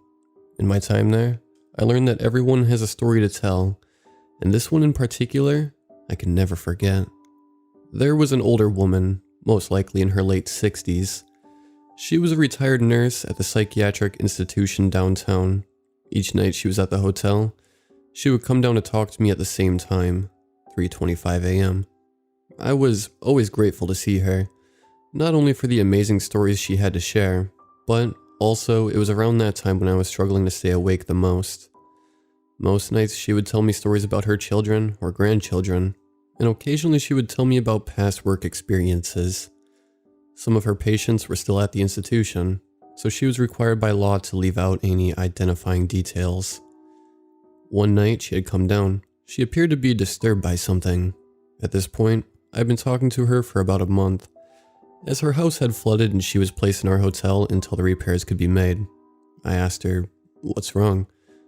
She hesitated, dazing off into the distance for a few seconds. I could tell she was being haunted by whatever happened to her that day. She eventually came to, then turned to me and said, "Let me tell you about an old patient of mine." I replied, "Sure thing," and then made us a fresh pot of coffee. It was a common practice of ours to move to the lobby couches, where it was much more comfortable. We would stay up together, drinking coffee until it was time for me to get breakfast ready for the other guests, and then she would head back to her room to try and get some rest. There was a man who was transferred to my ward shortly after I started working there. Most days he was very polite, and you couldn't even tell there was something wrong. We each took a sip of our coffee and she continued, "That man passed away last week." I offered her my condolences, then she added, when I said most days, there were times where he would leave these fits of uncontrollable rage. He would spout while kicking and screaming, seemingly nonsensical phrases, and we would have to restrain and issue sedatives to calm him down. She had never told me anything like this before, and I was intrigued to say the very least. Then she said, "Today, while I was at the store, I heard his voice from behind me saying the usual nonsense. Black car, oak tree, yellow jacket. When I turned around, I only caught a glimpse of him in the corner of my eye before he disappeared." I thought nothing of it and continued shopping.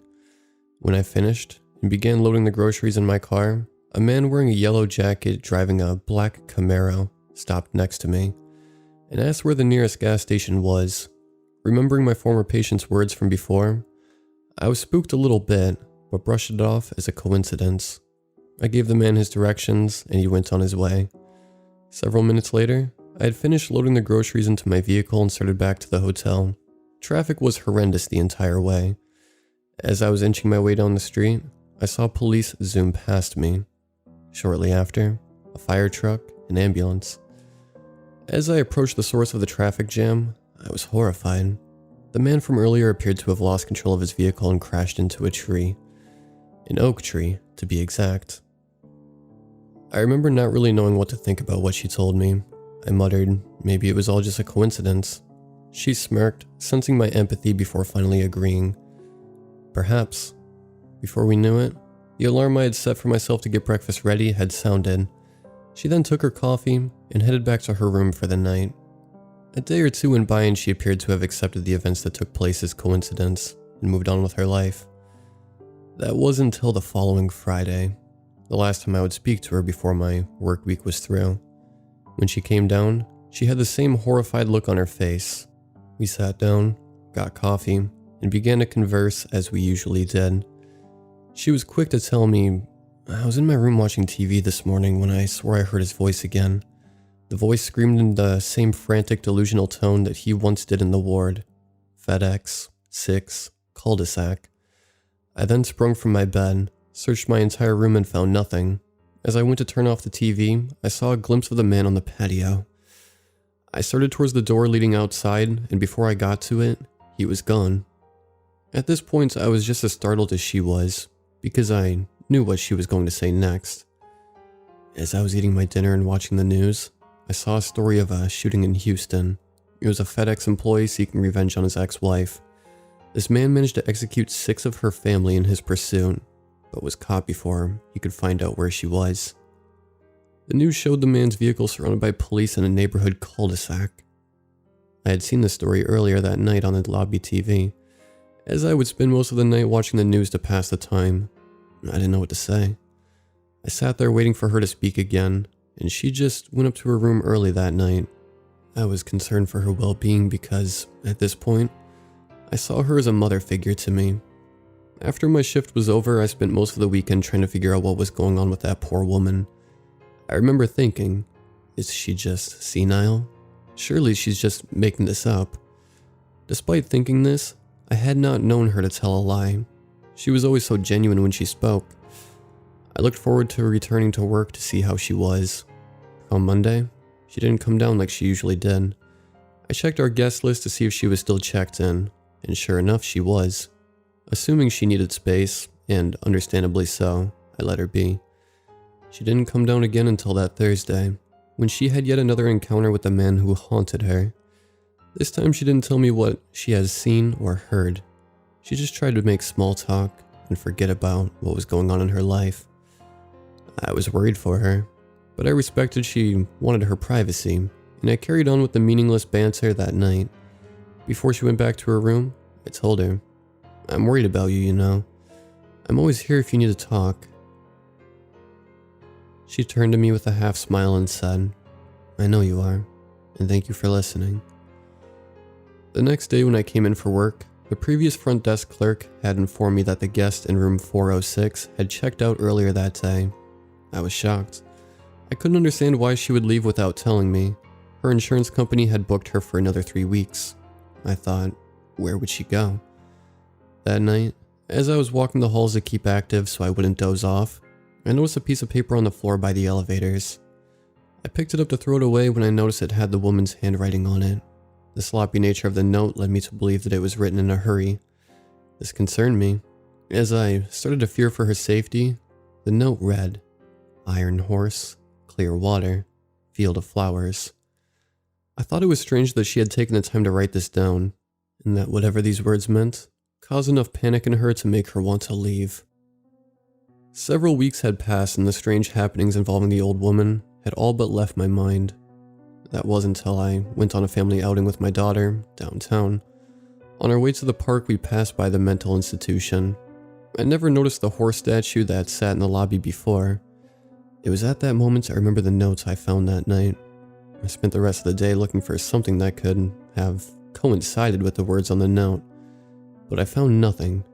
The next day I drove to that institution and took a look around for myself. It wasn't long before I stumbled upon an empty room with a painting on the door. Depicted in this painting was a beautiful field of white flowers at sunset. I asked the nurse who used to be in this room, and she said it had been empty for a couple of months now. She said that the last person to have occupied that room was a delusional schizophrenic who passed away. Now the room is used for storage. I then asked if it was okay if I took a look inside. She obliged, and I walked in. The only thing left in the room were some old boxes labeled decorations and furniture that had all been stacked neatly against the wall. As I walked closer, I noticed there had been something scratched into the wood paneling behind one of the boxes. From the looks of it, this carving must have been there for years. It read, "One day you will discover the truth."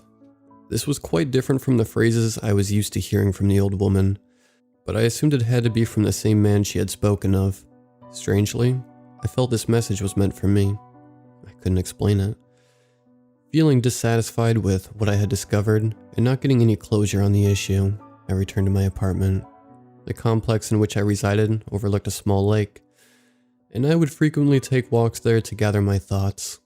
That evening I did just that, and I was the only one there. As I was overlooking the clear waters, it hit me. I was where I was supposed to be for the final words of the notes I found. This made me feel uneasy, and I decided to return home. That's when I heard a crazed man's voice.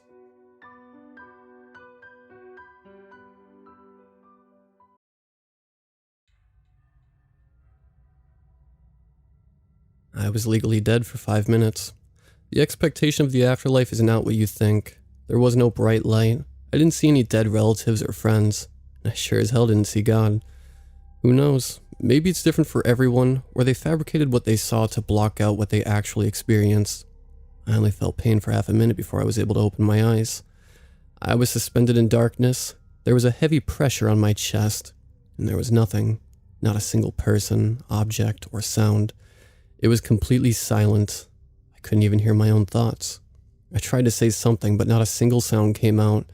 When I opened my mouth, I noticed small bubbles of air had escaped my mouth and floated upwards. I was submerged in water, yet I didn't sink or float.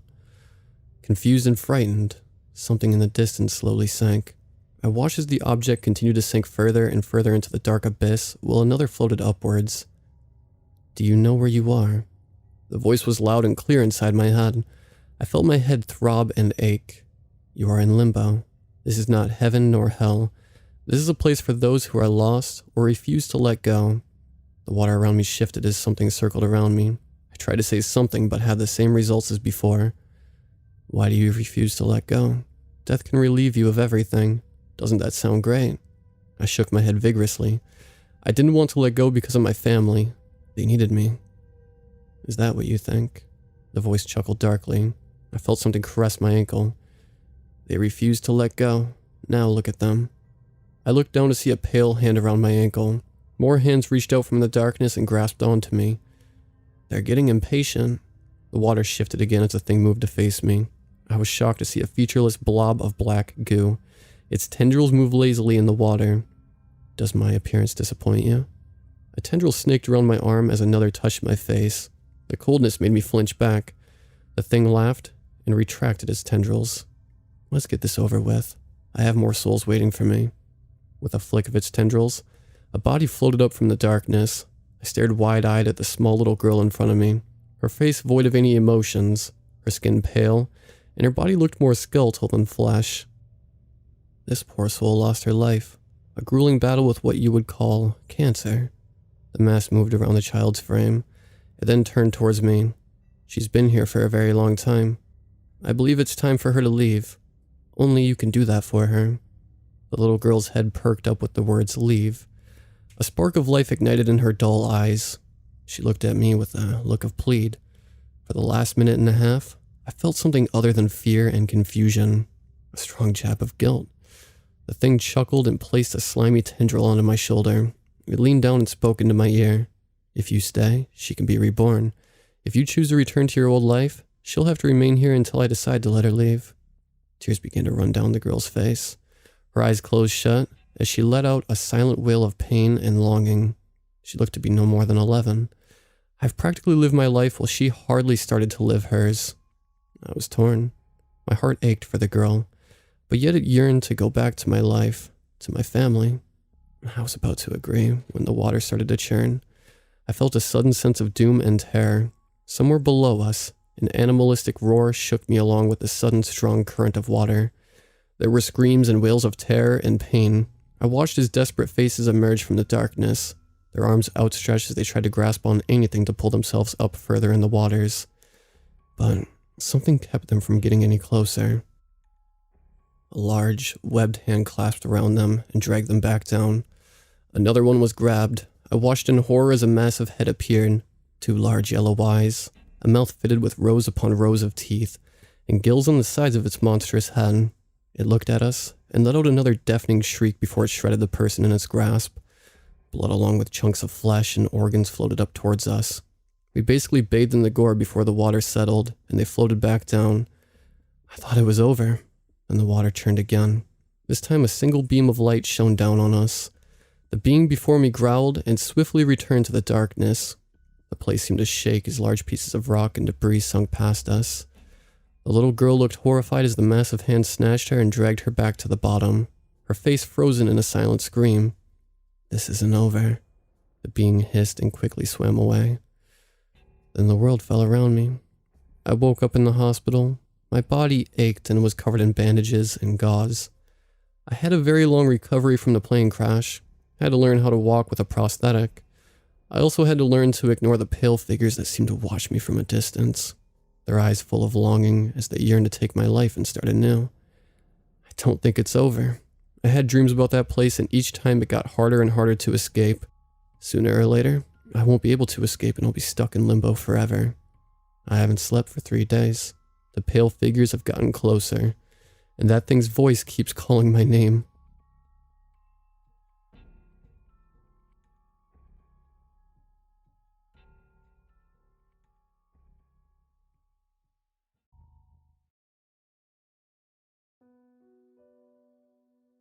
Just when I started getting back up on my feet, Lady Luck smiling down on me.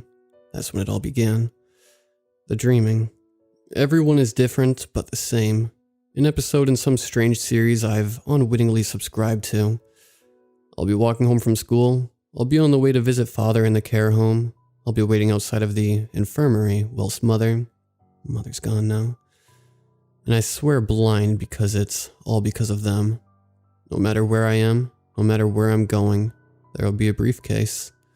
A tired-looking thing with jaws clasped shut, leather frowning, beckoning for me to come, to open it. And even though I know that they'll be waiting on the inside, I can't help myself, each and every time.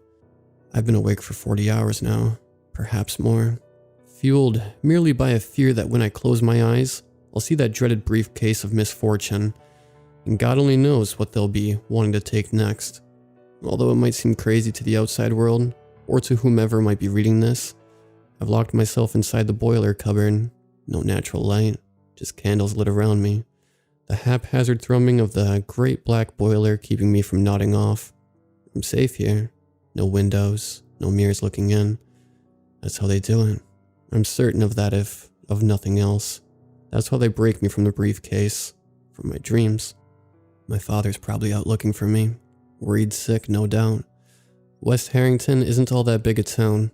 We've lived here for all our lives. My father, mother, and I. My sister left just as soon as she was old enough to drive. I think I'm slowly starting to realize why. As for the dream, and what happened to my mother, that's what you're really here to read about, isn't it? I'm sure you've had a similar experience before. Something so terrifying that it wraps its arms around you and won't let go. Not even when you wake. Sleep paralysis, or so it's called. The first time I ever saw them, it was back in school.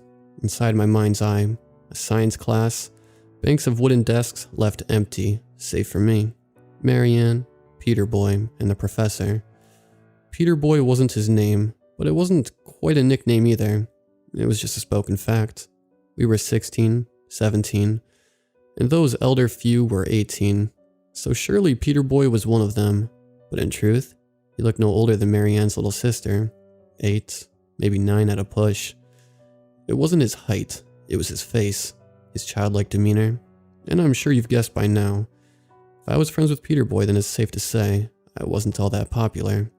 But here, inside my head, popularity doesn't matter. I'm sitting at my desk, talking cell division with Marianne, whilst Peter Boy is drawing something obscene with his textbook. And it's quiet. Not even the professor dares to speak. My voice is barely a whisper, if that. The lights had been dimmed, and I'm certain there was a reason for this having been done, but I can't recall why, and I wish that I could. Marianne's hazel eyes are sharp and then not quite dark, looking through me, back and over my shoulder. The professor doesn't have a face. He lost that sometime between when the ceiling tiles started crumbling and the desks began to rot.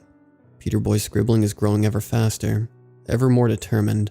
He's muttering under his breath and sweating something awful. Don't disturb him. He isn't done. That's what Marianne's lips appear to mouth. And then I see it, sat there under the desk, my foot catching on the lid each time I swing it back and forth. The briefcase, upturned in a grimace, and I could swear that it had eyes. Marianne urges me to wait, that I shouldn't touch it until Peter Boy is finished. It's important, what he's drawing. It's not just another drawing. But I don't want to wait, because the dust from up above, from the tiles that are crumbling, it's falling into my eyes, clawing past my lips and digging deep into my throat. I try to cough, but I can't. My throat is too coarse. As for the desk, Peter Boy won't finish. It's on its last legs. The rot is reaching for the briefcase. It wants to open itself, knotted fingers calling out to some secret hiding underneath the lid. The professor disappeared, although I can hear his footsteps in the dark. Marianne shrugs. She smiles and says, "Slow and steady wins the race." What race? The suitcase, of course. Whoever lays their fingers on it first, they'll win the secret. They'll get what's coming to them from the inside. I can't wait. Peter Boy is taking far too long. Perhaps I'll wish I'd waited. But right here, right now, all I want to do is open up the leather joker idling beneath my feet to take a peek. So I reach out, against that nagging voice of sanity that begs I stay away. I press my fingers to the catch of the leather-clad creature, and I tear apart its jaws to look inside. They come in different forms. They never wear the same skin twice. They think that if they change their face, you won't recognize them, and perhaps they're right. Their hope is to break through the barrier between the mind and our reality. That knocking? No, it's not the boiler. I think it might be Mother, but she's not Mother anymore. My only hope is that Father is still out there looking, that he's as far away from her as possible. Why is it so quiet? The candles, they're going out. One by one, the dark is drawing in. Over 40 hours now, and by the gods, my mind is wandering. I'm tired. I just don't want to sleep.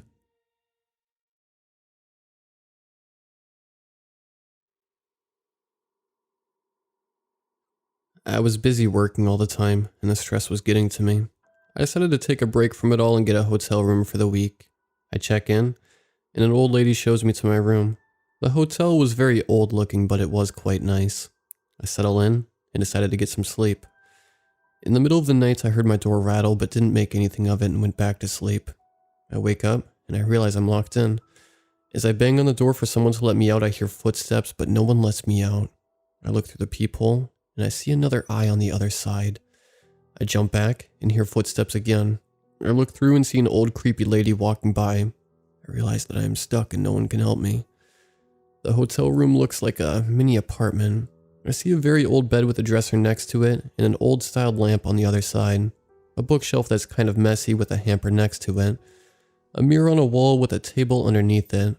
As I start to try and find my way out, I make my way to the table that's under the mirror. I looked all around and I saw something in the vase on the table. It's a page that looks like it's been ripped out of a journal. It says, "If you are reading this, that means that something bad has happened. I will try and help you get out, but as I'm writing this, I do not know if I will make it to the end. I wish you well, and please listen to what I'm about to say, as what you do next will be life or death." As I finish reading, I turn the page to the other side as the first page was already filled. As I was trying to read it, it looked like the ink had ran out while they were trying to help. All I could make out was under the bed, box in the bookshelf.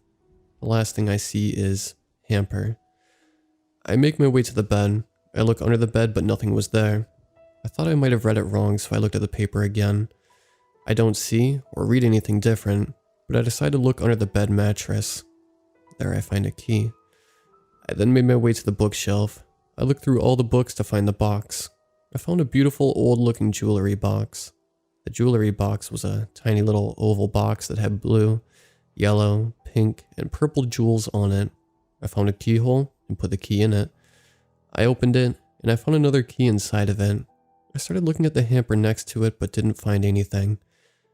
I started taking out the clothes in the hamper, which were not mine. I didn't find anything and decided to look on the back of the hamper. I see a tiny little door on the wall. I opened the door with the key I got from the jewelry box. When I opened the tiny door, there was a key and a compass. As I was looking at the compass, I realized that it wasn't pointing the right way. The arrow kept pointing at the mirror on the wall for some reason. I look at the mirror, and I see a keyhole on one side. I open it. It was really old, so it creaked when I opened it. I see a huge room inside the mirror, and I start to climb into it. As I was climbing in, I heard the doorknob enter into my room start to rattle. I turn back and see the old woman at the doorway. She started to run at me, but not like an old woman should. She was very fast. I scream and kick her away with my foot as I get into the mirror and shut it behind me. I look and see a huge room, but it's different. The room was empty and dark. The only thing in it was a bunch of mannequins that were all on a track. They all had school uniforms on and books in their hands. I see something on the wall and I go to it. I see a piece of paper. The paper says, "I hope you made it this far. We're close to being done. Please listen to what I say because you need to understand how deadly it could be if you don't. There are 4 boxes on the ground if you didn't already see them. You have to get the right books into the right boxes so you can get out." I look down and see the 4 boxes and each one is a different color. There is a red, blue, green, and black box. I continue to read what the page says. You need to find the box that are the same colors as the boxes and put the right color book in the right box. Now here's what's hard. If you pick the wrong book, or even touch a book that isn't any of the colors, the mannequins will slowly start to move around the tracks. Do not look them in the eye. Do not make any noise. Good luck. I make my way around and find a red book and pick it up. I slowly make my way back and put the book in the red box. I get the green one and the blue one too. As I was trying to find the black book, I accidentally said to myself out loud, "Where is this book at?" I hear ticking sounds and I look around. The mannequins start moving around slowly. One bumps into me and I scream. Something came out of them, like a sword was sticking out of them. I panic and see the mannequin holding the black book. I try to make my way over when one of the mannequins cuts my shoulder with the sword sticking out of it. I screamed in pain and they started moving faster again. I get to the black book and grab it from the mannequin's hand as I run to the boxes and put it in. The mannequins all stop moving. Then a door that looks like the wall opened up. I start hearing ticking and look behind me. All of the mannequins are moving towards me. I run and shut the door behind me, entering the next room. I look around and it looks like a school hallway. I walk around and there are doors on the walls and the hallway is a big circle that wraps around. I see a piece of paper on the ground and I pick it up. It says, "This is the last room. This is a very easy one if you do as I say. In about 5 minutes, that old lady will come in here and start looking for you. You need to hide. She will start walking around banging on doors and screaming. Wait a couple of minutes. She will think you didn't make it from the last room. If you don't get found, she will leave through one of the doors and forget to lock it behind her. That's the door you need to leave by. Once you get out, you're going to bolt it out of the messed up hotel." I start to hear a door rattle. I try to find a hiding spot and hide in a locker. I hear footsteps. I try to stay quiet. I start hearing banging and screaming saying, "Come out, I know you're in here." At this point I was freaking out and tried to stop myself from crying. After waiting for what felt like a lifetime, I heard a door open and shut. I wait a couple minutes, then I leave the locker. I tried to open a couple of doors and found one that opened. I ran out of that room and found the stairs. I ran down flights of stairs out the door, and I came straight here. This is the conversation between me and a police officer. The police officer. So you're saying that an old lady at a hotel tried to kill you? Yeah, And you say that you had to go through escape rooms to get out? Well, basically, yeah. Okay, you sound drunk. I'm not drunk. I'm telling you the truth. Go and see for yourself. We ended up going back to the hotel, but it was all abandoned, and there was graffiti all over. Hardly any signs of it ever being a hotel. I don't understand how it happened, and I still don't to this day. It's been a couple years now, but I know I'm not lying. I have a scar on my shoulder from that mannequin. Safe to say I'm never going to a hotel again.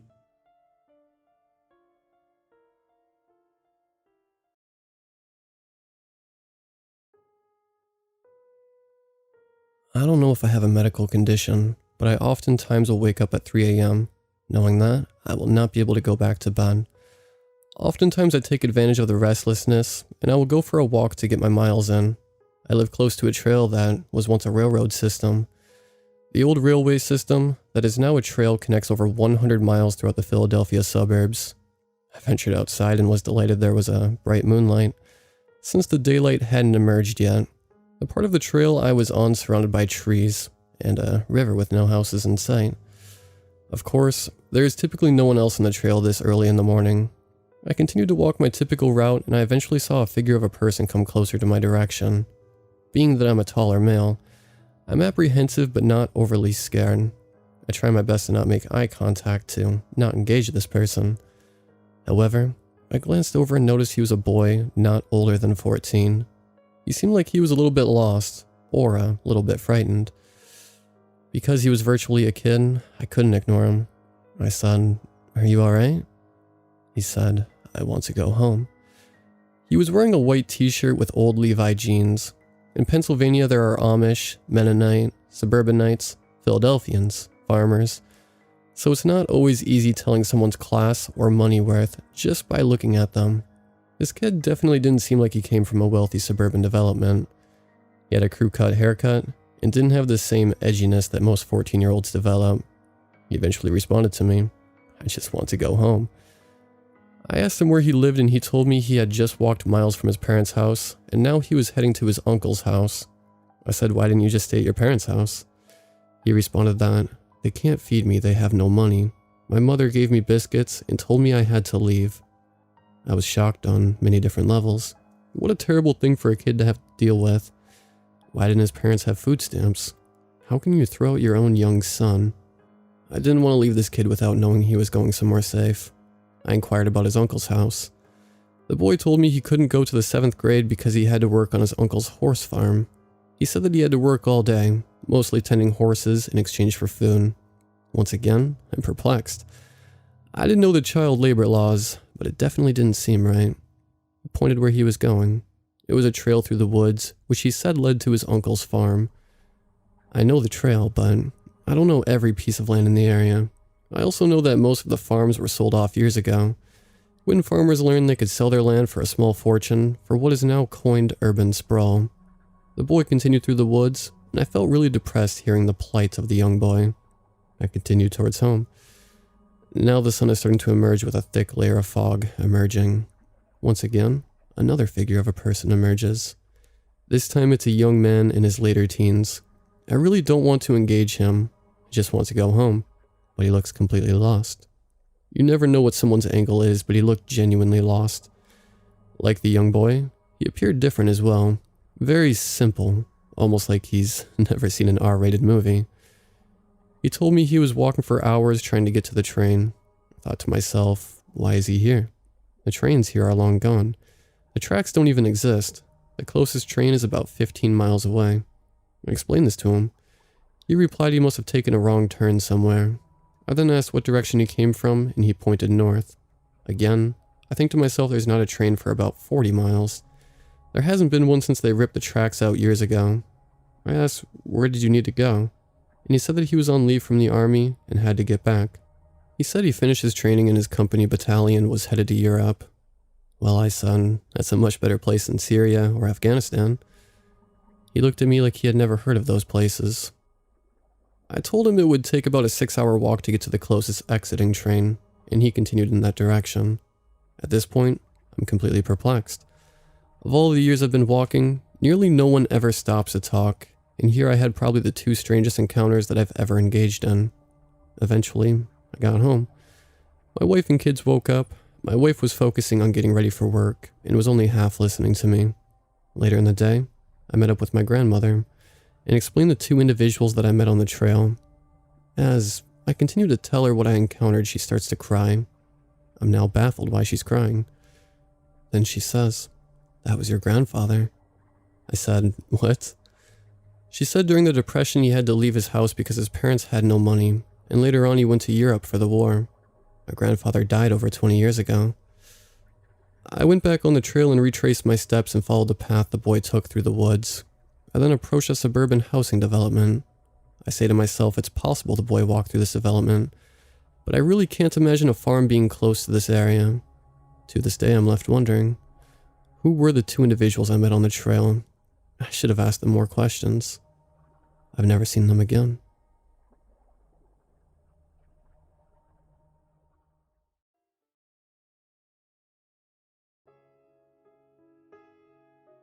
I've always been a rowdy kid, and being me, I naturally had to do one of those stereotypical teen parties when I was younger. It had the whole package: alcohol, people pairing off, and several illegal substances. And just as stereotypically my parents found out. To say they were livid would be an understatement.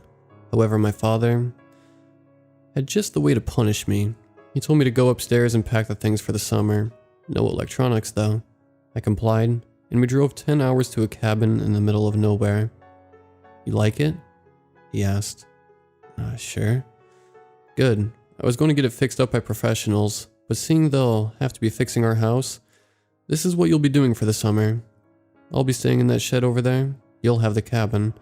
Your first task will be to clean it up, then I'll supervise the renovations. I went inside and plopped down on the mattress on the floor. It was a fitting punishment, but not one I was especially looking forward to. The first few days were fine. Nothing that out of the ordinary. The place was dirtier than you would think possible, and a lot of the previous owner's stuff was still tucked away in boxes. I wasn't allowed to leave the cabin for 2 weeks when we drop all this crap off at Goodwill. So in the meantime, I mostly just swept and scrubbed the place and pushed stuff further into the reaches of the attic. Dad had checked me off to be done for the day, so I sat sifting through the stuff in the basement. It was also incredibly boring. There was a desk in the corner of the room. I'd probably need to clear out its drawers so I could move it tomorrow. I pulled on the drawer only to find that 2 side drawers were false and instead opened like a door. The back was a different color compared to the rest of the desk, so I reached in my hand and pushed. The false back opened away like it was nothing. I rushed to grab a flashlight. When I shined it in, I could see a passageway. Only the first few feet or so were illuminated. It appeared there were stairs. I crawled through the desk opening and into the passage, which, when you got past the entrance, it was tall enough for me to stand. I started slowly walking down the stairs. Every 10 steps or so there would be a landing. On the sides of each landing there would be a door, one on the left and one on the right. Each was marked with a number. I passed dozens of these. All were locked, and even if they weren't, no way was I going in one. The place was clean, sterile, almost like a hospital ward. I could see there was wiring, and the place was either air-conditioned or so far underground that, like a cave, it could maintain a decent temperature. I don't know exactly how long I was waiting for, just that it was a while. It was completely silent except for the sound of my footsteps. I listened in on a few of the doors, but nothing seemed to be going on. The doors had no light showing through their cracks. There wasn't any. All of a sudden the light snapped on. My chest felt tight. I looked everywhere. I could hear footsteps coming up from where the stairs bent out of sight. I ran, not daring to look back. I swear I could hear footsteps and lights turning on behind the doors. I finally made it to the desk and crawled through and replaced the false back. Then I stacked every piece of furniture I could find against that thing. My dad was in town buying groceries, but the house had a landline, which I knew was working. I dialed the police and ran to hide in the shed. 2 hours later, because this place was in the middle of nowhere, and apparently there was a huge fire in town, so they were already busy, The police finally show up. When they went to search the place, they found hundreds of rooms, each appearing much like a studio apartment. Everything had been left behind. Well, almost everything. Anything we could trace back to who these people were was gone. No credit cards, no ID documents, not even any religious books, just coffee cups and rugs. The police searched the remaining area, and when my dad finally got back, we packed up our things and went back home. Mom was terrified, of course, and we decided to just have the property demolished and sold. It's been almost 3 years now, but yesterday I got an envelope in the mail. It had pictures of me, mostly during my time at the cabin, but a few were more recent. There was one of me at my new apartment that was taken from outside the window. There was one of me biking to class, obviously zoomed in. There were a few of me at the grocery store. There were pictures of my parents, even me on a date with my ex-girlfriend. Each was marked with a date and the names of the people in the picture. There must have been hundreds, each of me or my family in some capacity. They even had pictures of my estranged grandparents, who I've never met. And the final was of me sleeping, taken from inside the apartment. I think the people from the cabin are pissed. I think this is a threat.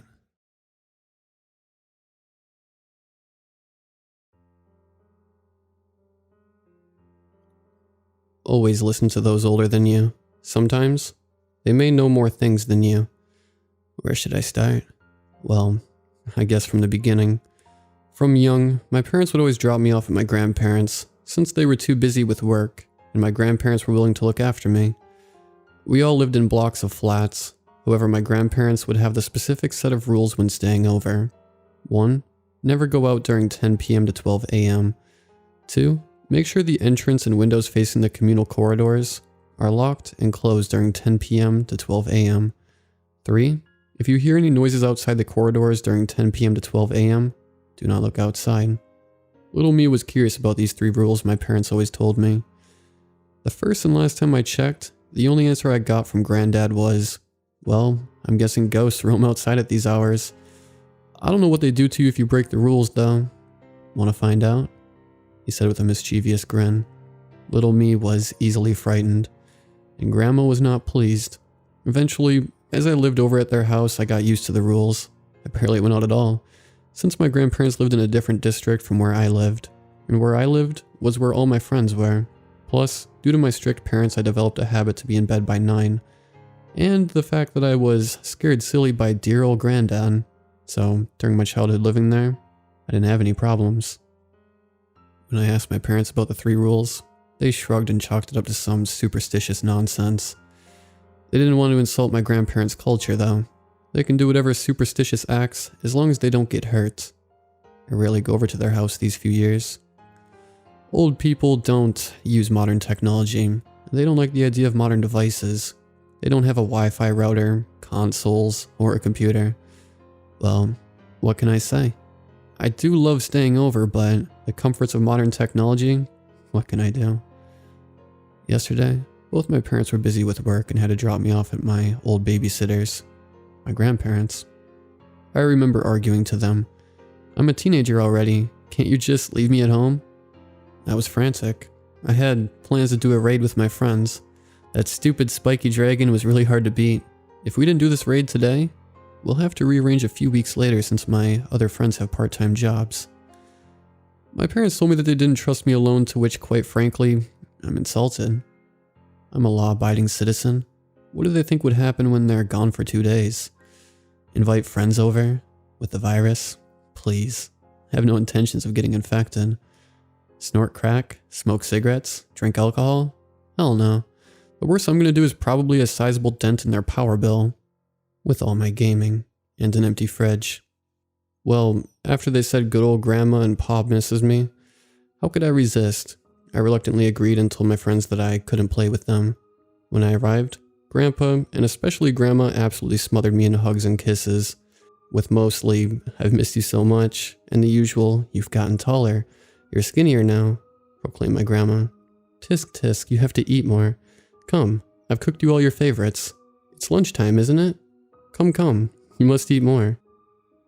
I've put on more calories than that time I had an ice cream eating contest with my friends.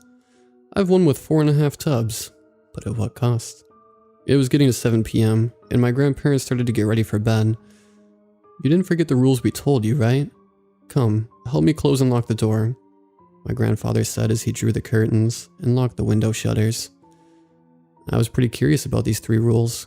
I never really asked the residents who lived on this block about these 3 rules, though it seemed that they knew as I heard doors and windows being shut, and the curtains drawn, and the window shutters locked. Looks like they all closed up hours before the time. No doubt a precautionary measure. As I closed and locked the door, I noticed a little gap at the lower door hinge. It was small enough so no one could see out, but it may be small enough for a phone to slip through. I glanced back, and my granddad was already on his way to bed. Grandma's probably in bed already. I know. At this point you're shrieking. That's exactly how stupid people in horror movies get killed, cursed, or something bad. Well, in my defense, I was really curious. Hurry up already, would ya? You know where you'll be sleeping, right? Grandpa called from his bedroom. Yeah, I called back. The guest room as usual? That's right, and you'd better not stay up too late playing your games, okay? My grandma called at me. I pulled out my phone, removing the casing and slid it through the gap, camera facing the corridor. If anything passed the apartment block, the camera would capture it all. The phone was in an angle where nobody outside could dislodge and or steal the phone. I pressed the record button and headed to bed. I was playing Breath of the Wild on my Switch with my headphones on. A glance at my watch told me that it was already 11:53 p.m. I waited until 12 a.m. and waited for an extra 10 minutes just in case. I tiptoed to the door and slid out my phone. If my grandparents knew about this, they would give me a big earful. My grandfather's lectures can last for hours and I'm not going to risk that. I cut the recording and sighed. The mystery of the 3 rules can wait. For now, I've stayed up pretty late and I should be sleeping already. This morning, I tried to wake up early to watch the video in secret, but damn old people really know how to wake up early. As I entered the living room, I heard my grandma bustle around in the kitchen. She called out to me that she's cooked breakfast, and my share's on the table. I excused myself after breakfast, and went to the toilet where I could watch the video in complete privacy. I wish I'd never recorded the damn video. The video played and nothing really happened during 10 p.m. This block of flats have 12 floors, and the apartment I'm on is in the 8th. Whatever's happening is probably happening on the other floors. At 11 p.m., I could see something humanoid leave the lift lobby and slowly walk down the dimly lit corridor. I couldn't see what it was, but it was definitely not human. It was far too thin, fingers far too long, and that long hair reached all the way to its chest. As it strolled down the hallway, it stopped in front of this flat. Goosebumps raised on my arms, and a sweat drop trickled down the side of my face. The thing then walked through the door. What the? I muttered. The video angle then shook, as if someone from inside the house grabbed it. No. What the hell? My heart beat faster with every second. The phone was raised, the camera side facing downwards. It panned up, facing the dark living room. It continued shakily towards the bedrooms. It then stopped in front of the guest room, the room I was residing in. It then moved to the slight opening of the door, where you could see me playing on the Switch, my bored face dimly lit by the device. It then bent down, and a long twisted finger started scratching at the base of my door. My hand started shaking. What if I didn't have my headphones on? What if I looked at the door at the wrong time? What would have happened to me? 11:10 p.m. was when it was done. I walked back to the entrance, slid my phone back into the gap, and exited the house. The video then ended with me grabbing it and cutting the recording at 12:13 a.m. I came out of the bathroom, and my fear must have been visible on my face, as Granddad remarked how pale my face was. What the hell was I going to do with this recording? Call the police? What am I going to say? A ghostly break-in? What in the hell even was this thing? I stood in front of the guest room and bent down. At the base of the door, faint but visible scratches could be seen. Watch out.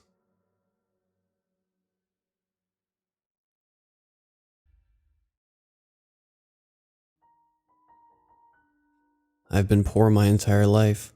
Hell, even the phone I'm typing this on was $70. I'm used to it by now. The electricity being off when I get home, shitty clothes, and that deep jealousy of people with more. The thing I cannot get over. The thing I fucking refuse to get over is my house. You can barely even call it a house. The disastrous wreck of a trailer is more like it. This thing has been through hell and back, and it certainly looks like it. Caved in ceilings, patchwork floors that I've fallen through. My brother sleeps on the fucking couch in the living room. And of course that back door. Our dog had gnawed its way through because of a thunderstorm so bad it shook the foundations of the house.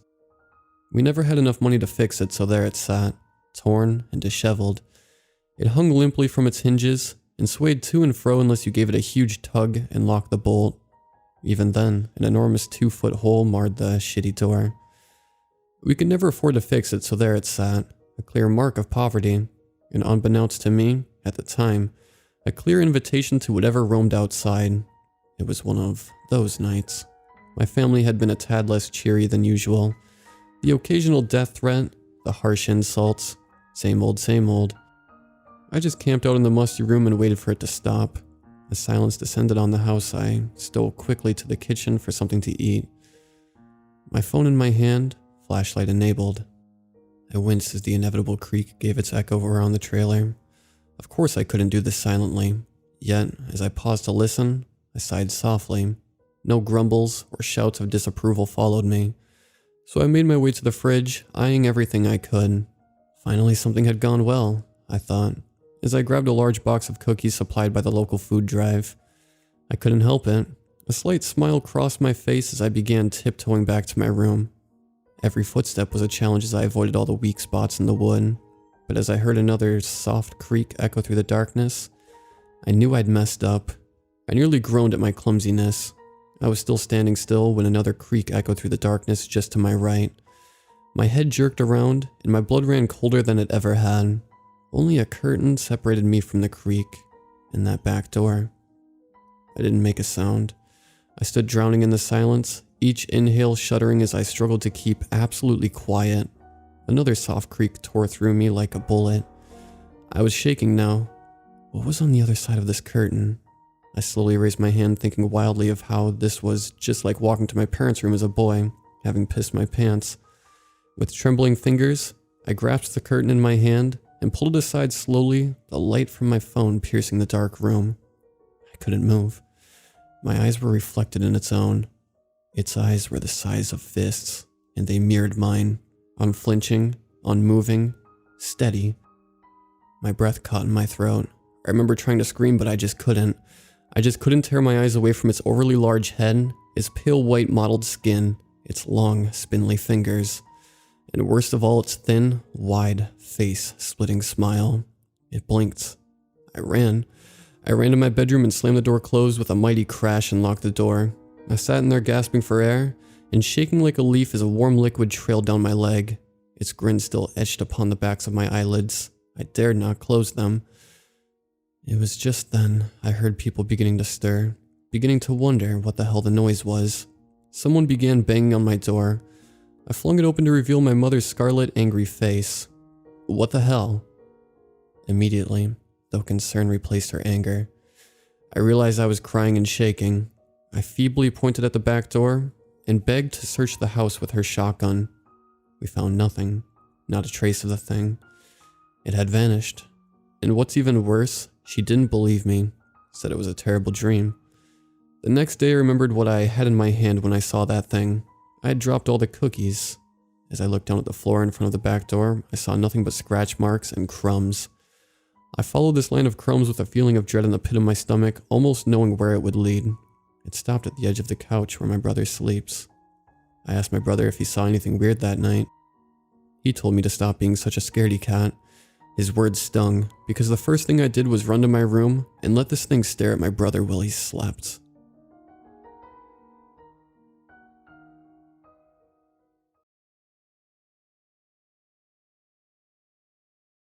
I'm not one to normally tell stories or post it, but this has haunted me ever since. Frankly, I didn't believe it when it happened to me. I live in a rural county, and have for most of my life.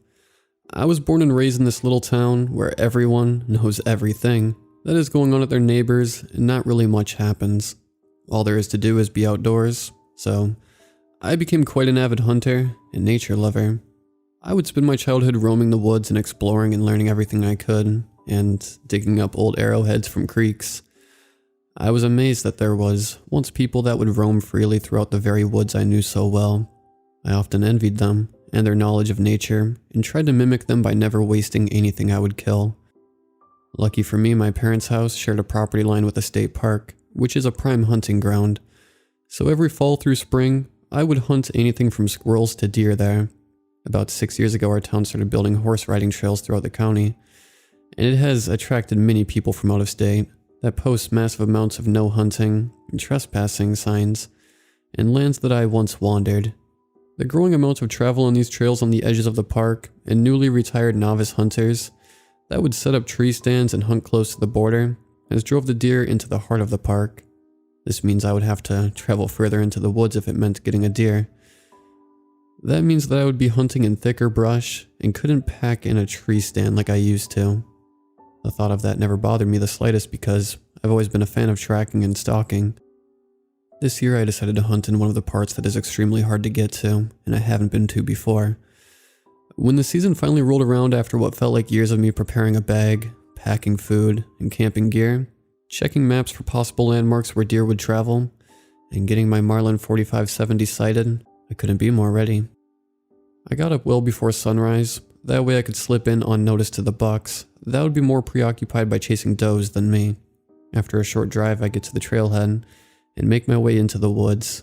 There is nothing like the feeling of the cold air on my face and a small light guiding me through the familiar twisting and turning foliage that makes me feel more at home. After hours of walking, the sun started to peek out through the tree line, illuminating the land in golden streaks of light. By that time, I had packed up a set of tracks on a pretty worn out deer trail that twisted up a steep hill. I followed the trail, watching my step on every twig and leaf as to not make too much noise and startle my prey. Eventually I made it to a valley where I was sure the deer would be. But as I made my way around the bend of the creek, I heard that telltale puff of air a deer lets out when it can tell something is up. I froze and scanned the woods slowly, searching for the white flashes of his tail. All of a sudden the deer trampled off, and I was positive it couldn't have busted me. I was downwind, and it sounded far enough away that it couldn't have seen me. As I was standing there looking for the track of my lost deer, the woods fell silent. Not a normal kind of quiet, but an ear-piercing, maddening quiet. I know nature is noisy, and this is wrong. Crows call in the distance, the sound of squirrels rummaging throughout the leaves like a bulldozer through a load of gravel, or just the sound of swaying trees in the wind. Anything is a natural sound, but this was off. It felt like the world stopped. I felt very uneasy, like I was being watched by something just out of sight. As I was looking through the brush, I heard something. It didn't belong in nature, and almost sounded like a voice. At first, I thought it was a horse rider that had gotten lost, so I stepped towards where I heard it come from and said, "Hey." As soon as my foot touched the ground, it was like someone had unmuted a movie. Nature sprang back to life, and it startled me a bit. I quickly brushed it off, and by this time it was getting late, and light was slipping through, so I set up camp and told myself I'd find the track in the morning. As I laid in my tent, I kept hearing rustling outside, but I figured it was just another squirrel. The next morning I woke up and started to pack my things back up when I noticed something sticking in the side of a tree trunk. It was an arrowhead that was stuck in the tree that I had tied my tent to. From the looks of it, it had been there so long it was almost completely swallowed by the tree, and only the notches and lower part were visible. Seems like some old hunting grounds, so I might be in the right place, I thought with a smirk. I set back off on my hunt for my wandering deer deeper into the woods than I had been in a very long time. On my expedition through the brush, I caught a whiff of the most distinctive smell I've ever smelt: fresh blood. It was a small blood trail following along the path of my deer. I was a little confused, but followed it to find a rabbit lying on the track, twisted and mangled. It wasn't eaten, just killed, twisted and contorted in an odd fashion and torn in two. I've never seen any animal do that. Anything that lives in these woods would have made a quick snack out of it, but not this. Then the silence grew, and the overwhelming feeling I was being watched was back. I quickly looked around, hoping to just see a flash of whatever lied beyond my view through the thick forest. That was when I heard the high-pitched laugh. It sounded human, but it was off. It didn't stop, but only grew faster. I threw my gun to my shoulder and scanned the maze of trees around me. Then, it stopped. There were still no noises besides my breathing. I heard what sounded like someone talking, but it wasn't making any sense to me. Like gibberish, but repeating what felt like a sentence. I yelled, "Who's there?" Then it stopped. The stillness making my ears scream, searching for a noise or direction. I finally break free of the hole my gut fell into, and take a step back towards home when I hear the gut-wrenching sound of branches break behind me. I turn to look and there's a deer, standing, looking at me.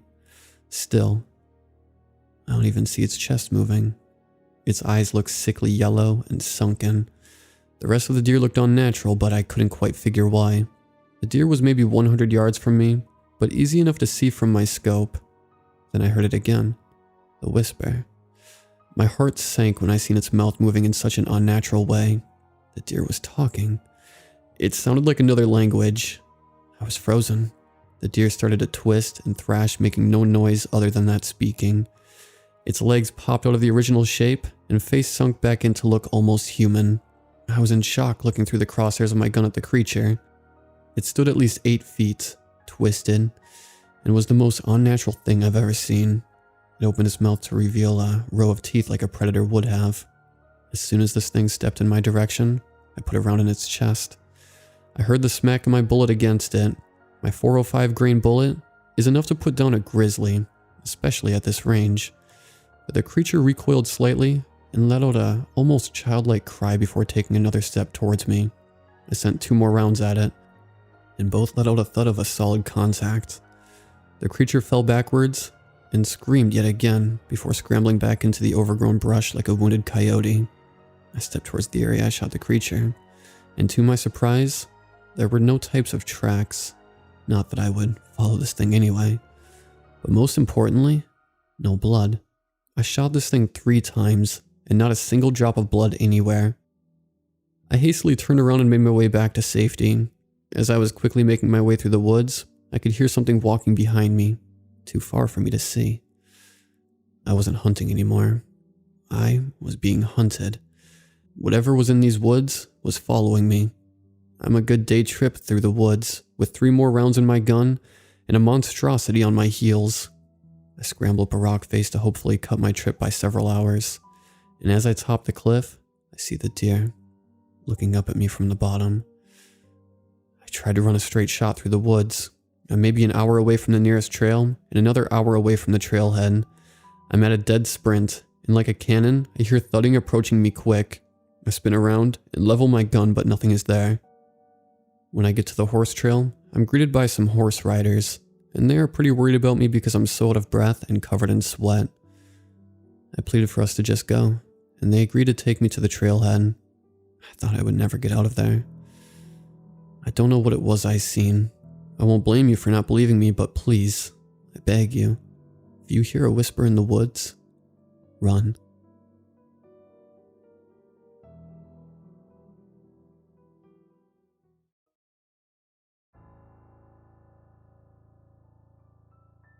I was just fired from my last job when I saw the ad.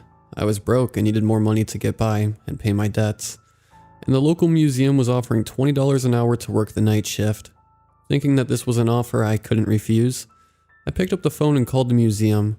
After arriving for my first shift, I went into my office only to find a note taped to the monitor. In big, blocky letters it said, "Rules for the night security guard." I read the list. 1. The doors to Exhibit E are to remain chained and bolted at all times. Never enter Exhibit E under any circumstance. 2. 1 hour after starting your shift, the power will go out. Leave your office. There will be a trail of red liquid leading to the storage room, where you will restore the power. Never leave the trail, and never look behind you after leaving your office while the power is out. If the liquid is any other color than red, or leads anywhere that is not the storage room, turn around and go back into the office. The power should return shortly. If the trail is still there after you turn the power back on, do not follow it. 3. If the doors to Exhibit E are open for any reason, leave the building immediately and return home. If the doors to the building are locked when you try to leave, pray. Not for your safety, but that your death is faster than most. 4. The basement is the lowest floor of the building. If there are stairs leading below the basement, look down them. There will be one light bulb, and then the stairs turn out of sight. If the stairs match the description and the light is on, ignore them. If the light is out, or the stairs do not match the description, grab some raw meat from the break room fridge and throw it down the stairs. Leave the basement immediately after throwing the meat, but never run. 5. Be inside your office from 1 to 1:30 a.m. At 1:17, you will hear heavy pounding at the office door. Ignore it. 6. If a camera is pitch black and says it is watching Exhibit E, shut the camera off immediately. If it does not turn off, smash the monitor. You will not be charged for replacing it. 7. If you hear crying coming from the basement, get some salt and pour it at the top of the stairs, from one wall to the other, with no gaps in the salt. 8. Never use the elevator. 9. If you enter the office at the start of your shift and your chair is facing the door, walk downstairs and hide in the break room. When the power goes out, repeat the steps in Rule 2. 10. If any light source in the building gains a red tint at any part of the night, cut the power of that entire area for the rest of the night, and do not enter that area. If this happens to your office or the break room, and you need to hide in either of those places, hide in the storage room. 11. If the phone starts ringing while the power is out, ignore it. If it rings while the power is on but you only hear static, do not hang up. Leave the phone far away from you.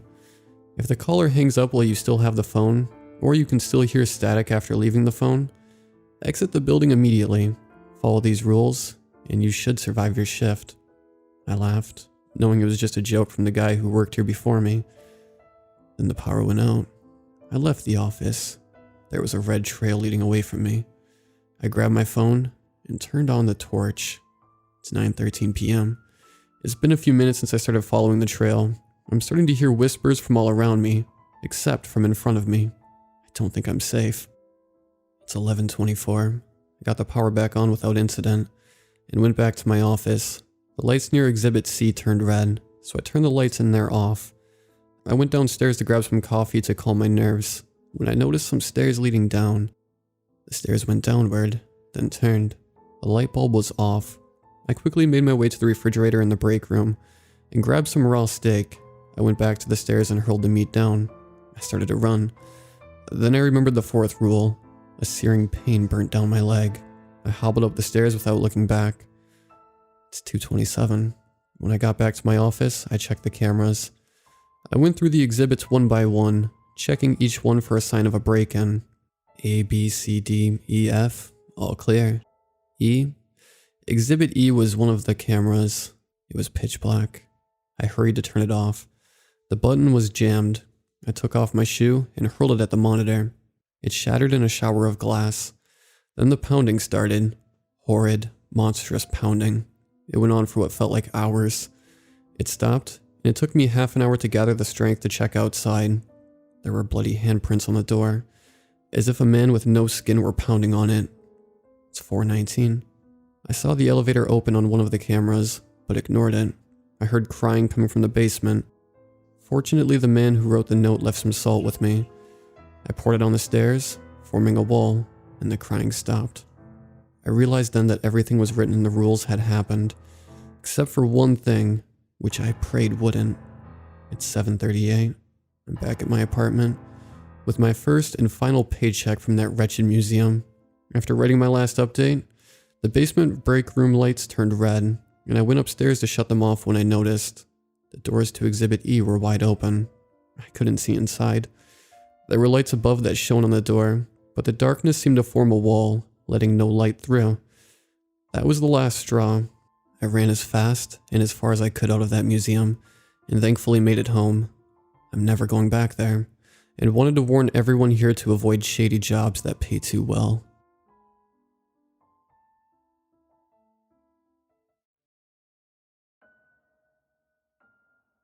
Let me preface this by saying that I live in a very quiet part of Minnesota, and the area I live in is not one that has a lot of people actively living in it.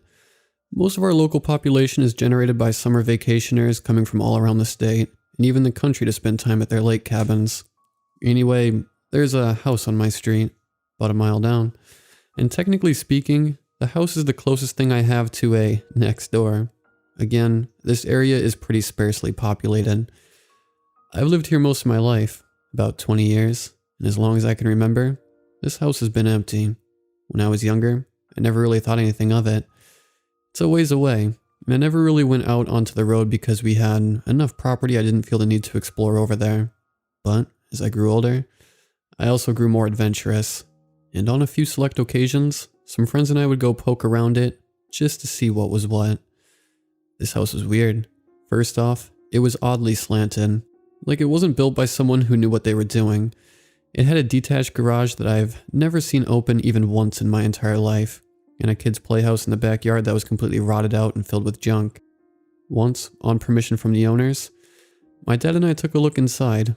On that first trip, I don't remember anything very interesting. The house was completely empty, but there was always something off about it. The floor plan was strange. You had to enter through what I can only describe as the bastard offspring of a pantry and an above-ground cellar, which led into a small T-shaped hallway between the kitchen and a bedroom. The kitchen then was connected to the living room, which split off into another bedroom, which had a staircase leading to the second floor. There was a room attached to the kitchen and living room, but I never saw it opened. Based on what I could see from the outside, it can't have a very large room. The staircase leading to the top floor was incredibly narrow and very poorly designed. It sloped at odd angles, and the ceiling was too low. I remember thinking that even as a kid. The upstairs itself was just flat out wrong. It was filled with cubby holes and nooks and crannies built into the walls that all seemed to connect. The rooms were far too small, and there was a bathroom that had a tub that seemed to be filled with either blood or rust. But the lights didn't work, and we didn't bring a flashlight. That was the other thing. It was too dark upstairs, even in the middle of the day.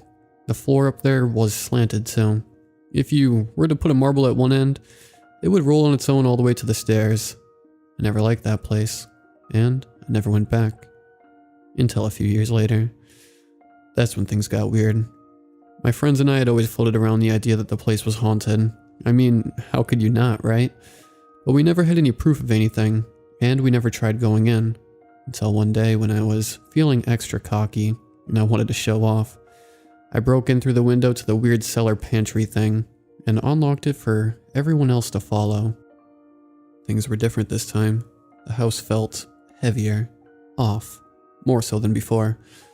We brought along some camcorders to film the house, and started doing so as soon as we were all inside, but they suffered from technical problems the entire time. The first thing I noticed was that the side room I had never been in was open, so we all walked over to it. It was small, enough to be either a walk-in closet or a children's bedroom, and had the only piece of furnishing in the entire building, a dresser. And on top of it was the only solid object in the house, a small, maybe 2 to 3 inch tall, figurine of the Virgin Mary, placed squarely in the center of the dresser, staring straight ahead. Being stupid teenagers, we knocked it off the dresser, onto the ground, where we left it. We then tried to go upstairs, but before we could even get 1 foot on the first step, our camcorders, of which we brought 2, simultaneously shut off. Just instantly powered down, with both of them displaying a single message on their screens. Goodbye. They were 2 different brands. Goodbye was not the message either displayed when you powered them off. We heard a door slam somewhere in the house, and we all collectively noped the fuck out of there. Not to be discouraged though, we rallied outside and decided to go back in. It was probably just the wind after all. Problem was, there wasn't any wind that day. We tried to get back in, but curiously, the door which we had left unlocked was locked again, so we had to break back in through the window. This time, just myself and my close friend Levi went. The rest were too scared. We didn't even make it into the living room when we saw into the side room, to see that Mary was back on the dresser, and was turned now, to stare directly at us. Stumbling into each other in panic, Levi and I left as quickly as we could, but the door wouldn't budge, so once more we climbed through the window, cutting ourselves on the glass we had been careful to avoid previously. As we ran from the house, we looked to the upstairs window. The curtains were blowing, as if in a breeze. But like I said, there was no wind. Not that it would matter, because that window couldn't open. It was painted shut. We never went back to that house, and anytime I passed or got close to it, a strange shiver would go down my spine, and a sense of dread would overcome me every time I looked into its windows. My uncle demolished the house a few years later, but the Mary figurine was never found. Strangely, they reported that there was a secret room built into the garage that was completely waterlogged and contained nothing but an antique toolbox, completely drenched and containing a single screwdriver. To this day, I have no idea what any of that meant, but I know one thing. If you find any sort of religious iconography in an abandoned house, don't touch it. If you get out, you will never feel the same again.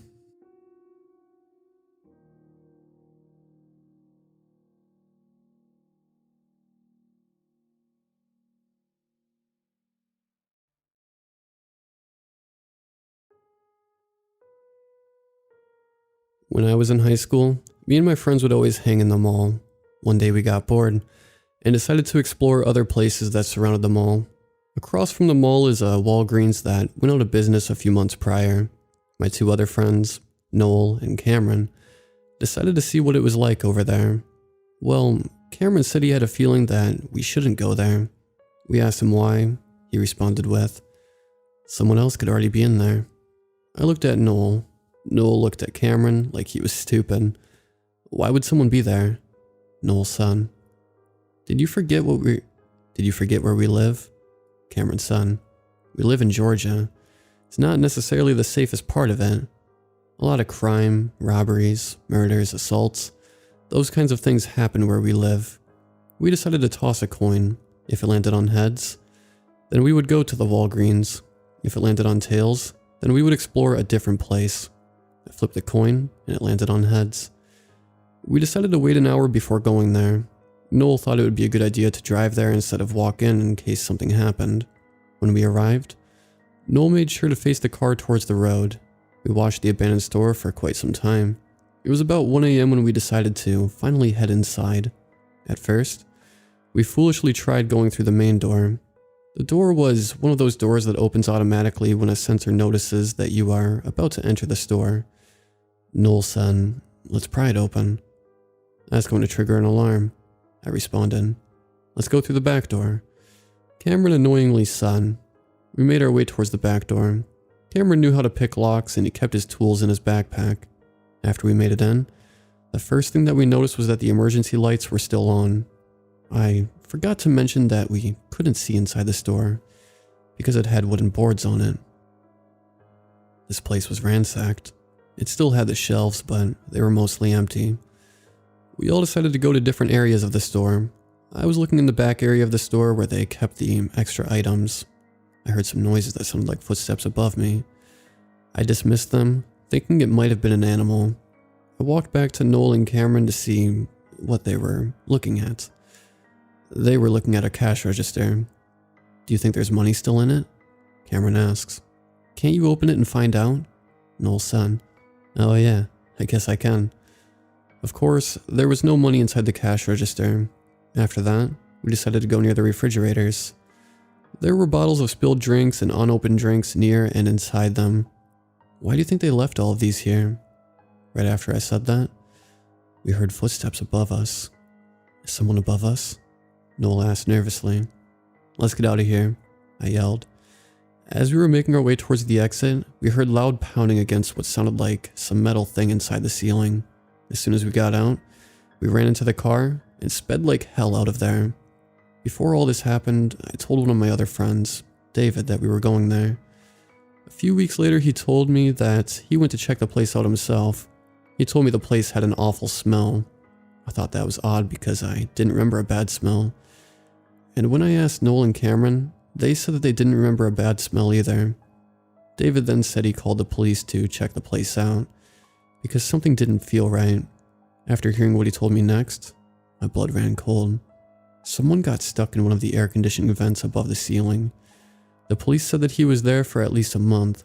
The police found a ladder and said that the person used the ladder to get onto the roof. It turns out the man in the vents was a person who escaped a mental institution that was a mile away from the Walgreens.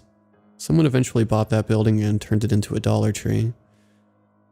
I was surprised that this wasn't on the news or online.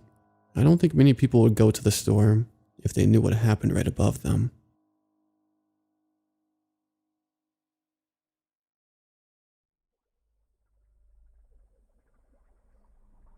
There is an old access road a few miles off the highway, with a gate and a guard post. Behind the gate is a mining facility. A handful of years ago, some poor bastard got into the mining area and was looking for a place to turn around when they got flattened by one of those huge haul trucks, those big dump trucks. Well, both rounded a blind corner. After that incident, the construction company built a gate and a guard post and contracted a security company to have someone stationed there. So long as the site is operations, which is near 364 days a year, barring any kind of accident, it's only closed Christmas Day. So there was one person always stationed there in 12-hour chunks. After a while, the mining company themselves asked for 2 guards per shift. That makes it a nice cushy job, if you get along with your partner. It's just hanging out, making sure no dipshit tries to take a shortcut where there isn't one. The idea is that one of us does something we aren't supposed to, sleep or play on our phone. The other will report it. Of course, in practice, that isn't what happens. It just means that one of us brings a laptop and we watch movies for the shift. Like I said, cushy. And this is the job I find myself at. The post itself, it's called Checkpoint 2. There is no 1 anymore. That post was shut down when the security company and the mining company realized there was only really one spot they needed to worry about, and they never bothered to change the designation. Of course, the macabre joke is that the woods ate Checkpoint 1. Besides the big pit behind the post and the one road, there is nothing but woods. Heading to the highway on that road, it's maybe a 15-minute drive to the highway, but any other direction other than that, I have no clue. Looks endless enough to me. Anyway, one rule that we actually did follow, and mostly it was a politeness thing, was smoking. If you're a smoker, you don't do that in the booth or at the door. On the side of the building, we have an old coffee can set up as an ashtray. You step out and burn out there, mostly out of politeness, but also because the site foreman can pull up at any time. He doesn't care about any of the other rules, other than sleeping, I suppose. But the one he loses his stuff over is smoking. Forest fires and all that. So the side is hidden, and you can slip back around if you hear him pull up. Easy as you please. I, myself, have had the nasty habit since I was 18 and bought my first pack. I'll stop for a while, but then one stress piles on another, and eventually I need a smoke. So at this point, I know it's terrible, but I guess I'm just a weak man.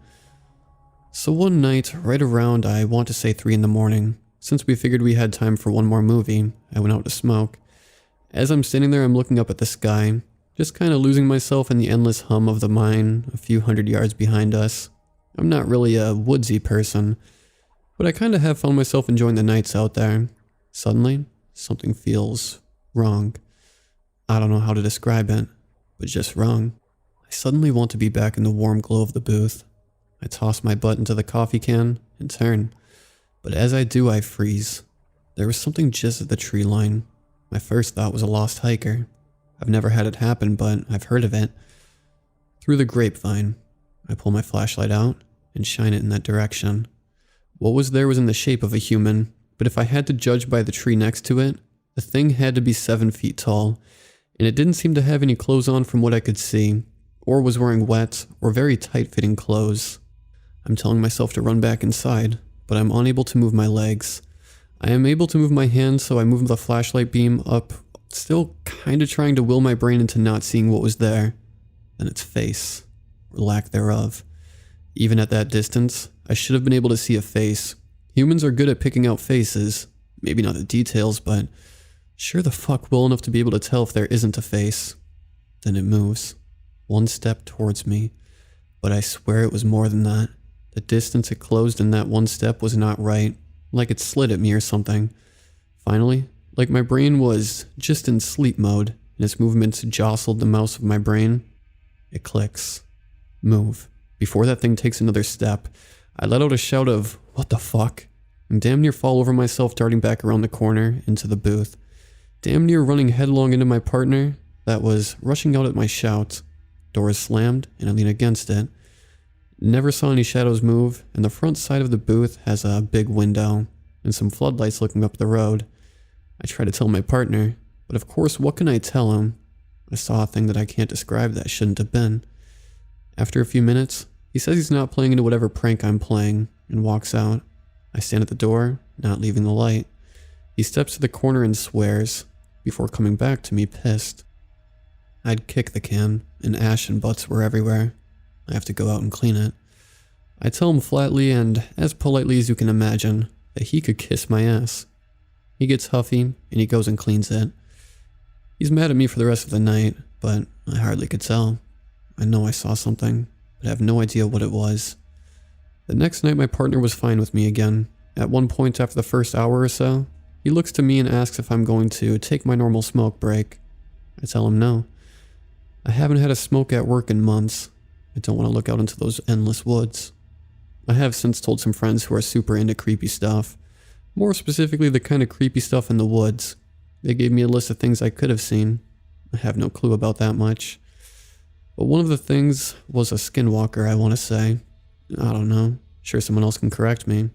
They apparently will mimic voices to lure people to them. I know that whatever the hell that thing was, it didn't say anything to me, or make a sound. But I like to think that's what it was. And there's a skinwalker out in the woods just shouting what the fuck at people. And going hungry. Like I said, not much of an outdoors man. But if I ever were to hear something screaming what the fuck at the top of their lungs in the woods, you can bet I'd be going the other way.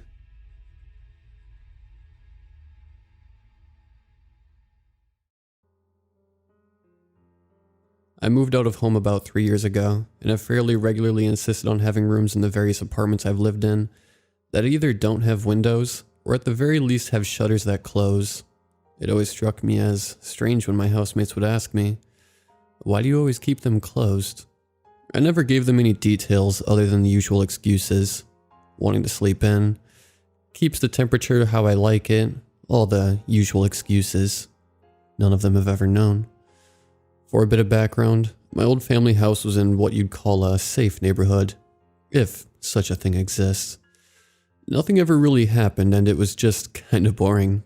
I'm an only child and my parents usually gave me relative autonomy.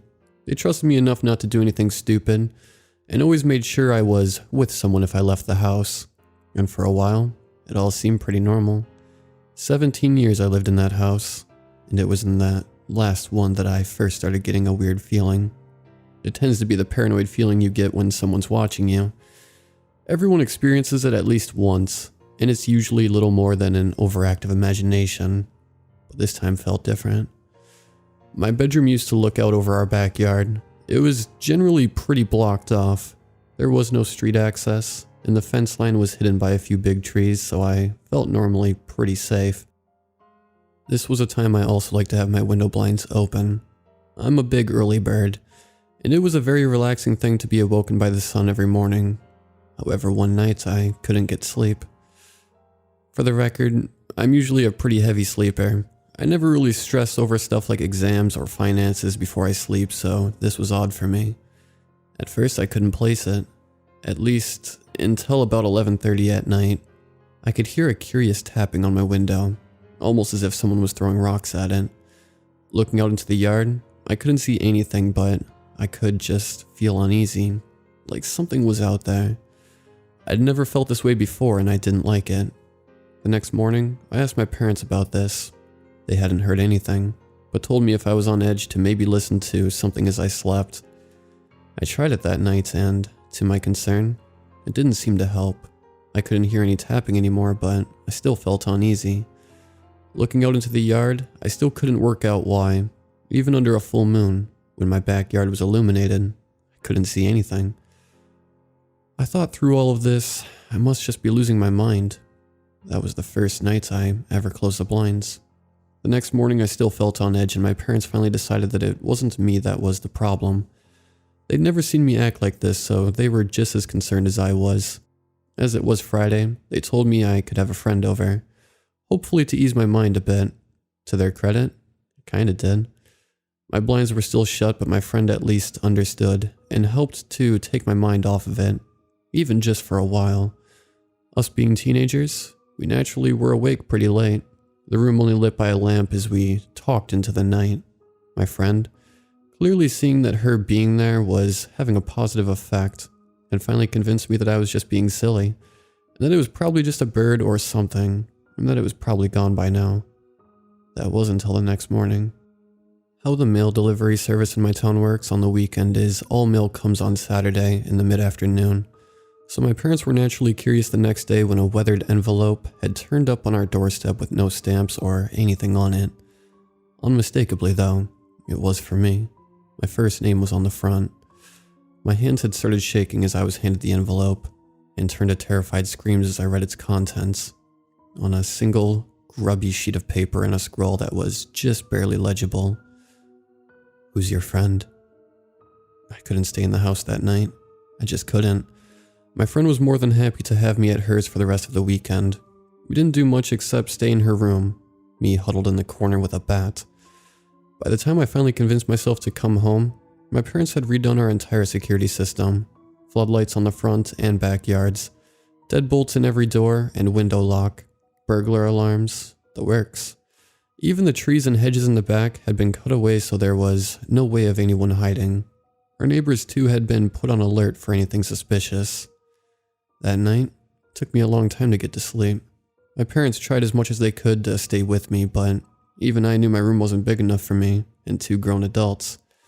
At about midnight, I finally managed to close my eyes, with great difficulty.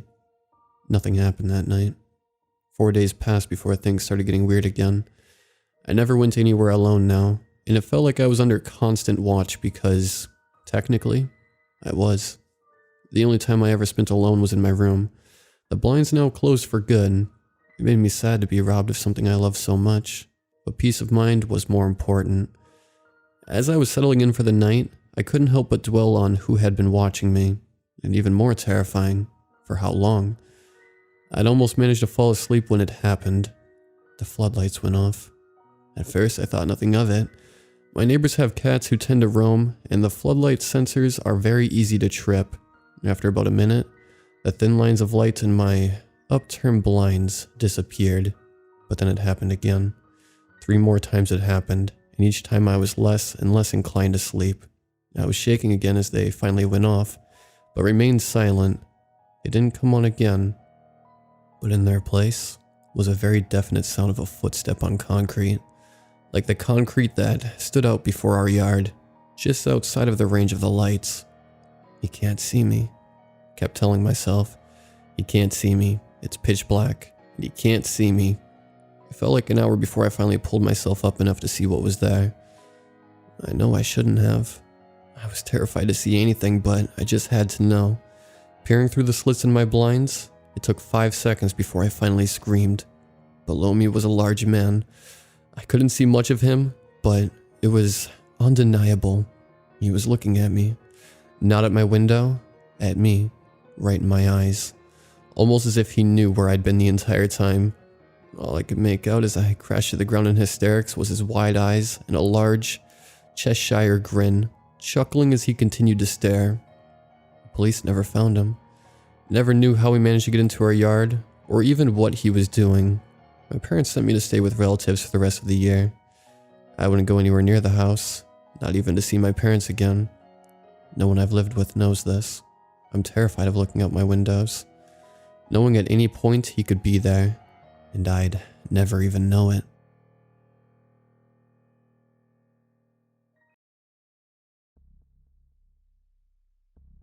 It was early yesterday morning when I got up for work, earlier than usual. I hadn't slept much because I was so tightly wrapped around this case I've been working on. Serial killers. In the sewers. Crazy, I know, but we'd already found many, many bodies down there. It started when the lines backed up, and a crew went down there to unclog the drains. It happens a lot in big cities. Grease from restaurants would wash down the drains, and later cause big nasty clogs. Except, it wasn't grease this time. My partner and I had been looking into this for months, and I hadn't found any leads so far. Until later that same day, when a voice described best as nails on a chalkboard, if those nails had smoked for 30 years, if that makes sense, called in. She said she had an idea of what might be going on, and I jumped at the opportunity. She's probably just some nut who stares into the TV all night, Marissa. My partner Kellen had said, but I didn't care if that's all she was. Out of all the stations we had running our 24/7 number, she'd been the only person to call in 2 months. I rushed to her address after she insisted she was unable to come in and knocked on her door. Standing on her tacky porch made me start to rethink my decision, but I couldn't turn back when she stepped out. "You're Detective Riley?" She asked in that same voice I heard on the phone. "Marissa, please. Miss Stanley," I said before being ushered into the house. She offered me food, a drink, and even a cigarette, none of which I was interested in. She even led me to sit down, which I hesitated to do so. The house reeked, before finally getting down to business. "You said you may know something about who's down there, Miss Stanley?" I asked. Yeah, I do. I'm the only one who's seen them, and hasn't gone completely crazy." "Arguable." "Them?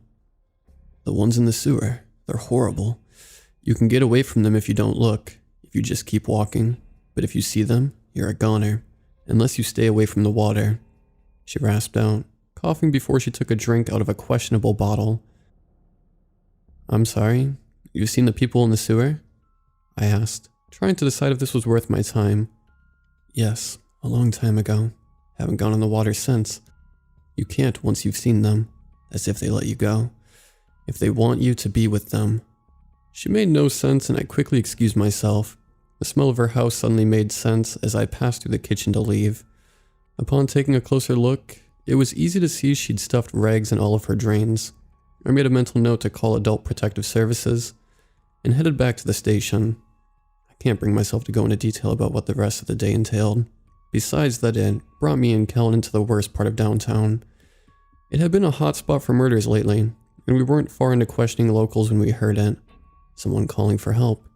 We followed the sound, and even called for backup as we realized it was coming from the manhole.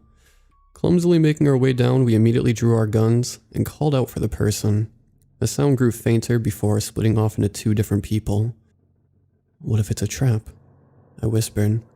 "Then we've got the upper hand, and help's on the way," Kellen replied, motioning he would check the sound to the right. I tried to be brave like him and ignore the smell as my heart pounded, and I made my way further in. It got darker, and I drew my flashlight, holding both it and my gun with difficulty. I called out for the person but got no response besides more quiet pleas for help. Scared that someone was bleeding to death, I hurried further and further in. The darker it got, the more the smell changed from sewer to rotting meat, and I thought briefly of turning around. "You can turn around," a voice said from behind me, the same one that called for help. I jumped and dropped my flashlight, nearly shooting myself as I bent to pick it up quickly. "Yes, turn around." "You have to want to turn around." More voices echoed. They grew louder, and I was frozen in place, hearing only one voice in my head at the moment. "You can get away from them if you don't look, if you just keep walking." And that's what I did. Almost as if I was on autopilot, my legs started carrying me further in, and the voices followed. "Look at us," they'd say in that haunting tone that seemed to echo off the tunnels. "You want to look now." It continued, and I tried not to have a panic attack. Tried to keep looking for a way out. It wasn't the first time we'd been down here, and I'd seen where the tunnels would intersect, and there'd be 3 or 4 manholes just in one place. Alternating between holding my breath and hyperventilating, I kept my eyes up or in front of me, but never behind me. I thought I knew panic in the continuous walk that may have taken hours, or in listening to the voices constantly chanting behind me, but I learned we were only acquainted when I reached the dead end. "Yes," several of them laughed. "Look, look," another screamed. "Just look at us. You want to look." I shut my eyes tightly and tried to make this a dream, letting out my own screams of hopelessness. Then after what felt like an eternity of staring at the wall, I turned around, only to wake up in my bed, drenched in sweat and screaming my head off. My apartment was small and I heard banging on the wall next door to let me know the screaming wasn't appreciated, but I didn't care. Upon closer inspection, I found that I was clothed in my usual nightwear, a t-shirt and panties, not my work clothes or belt or anything soaked in sewer water. And although I didn't remember going to bed last night, it didn't matter. I was home, and it had all been a dream. Encouraged by the rantings of that crazy woman, no doubt. I stood in disbelief for only a moment before making my way into the bathroom and rushing to get in the shower. Even if I hadn't actually been in the sewer, I still felt gross. The water rushed over me, and it felt good, safe, and warm. I shut my eyes and listened to it hitting the wall. They shot wide open when the whispering started. I cut the water off immediately and jumped out. "We know you can hear us. We're one now, because you looked. You saw us in the water. Now you'll see us every day," he continued. And I remembered their horrible mangled faces, dripping with water and blood, their teeth and bones jutting out at awkward angles. "Soon we'll be in everyone's water, in everyone's mind, because you looked. It's been so long since someone looked, since someone let us in," they whispered. And that's why I'm writing this. I don't know how long I'll have. I've tried to stay away from the drains, but I've drank everything in the fridge. I don't feel safe leaving. I don't feel safe anywhere, because it's not safe. It's not safe to look at them. Not even in your own mind. Not anymore. They're in the water.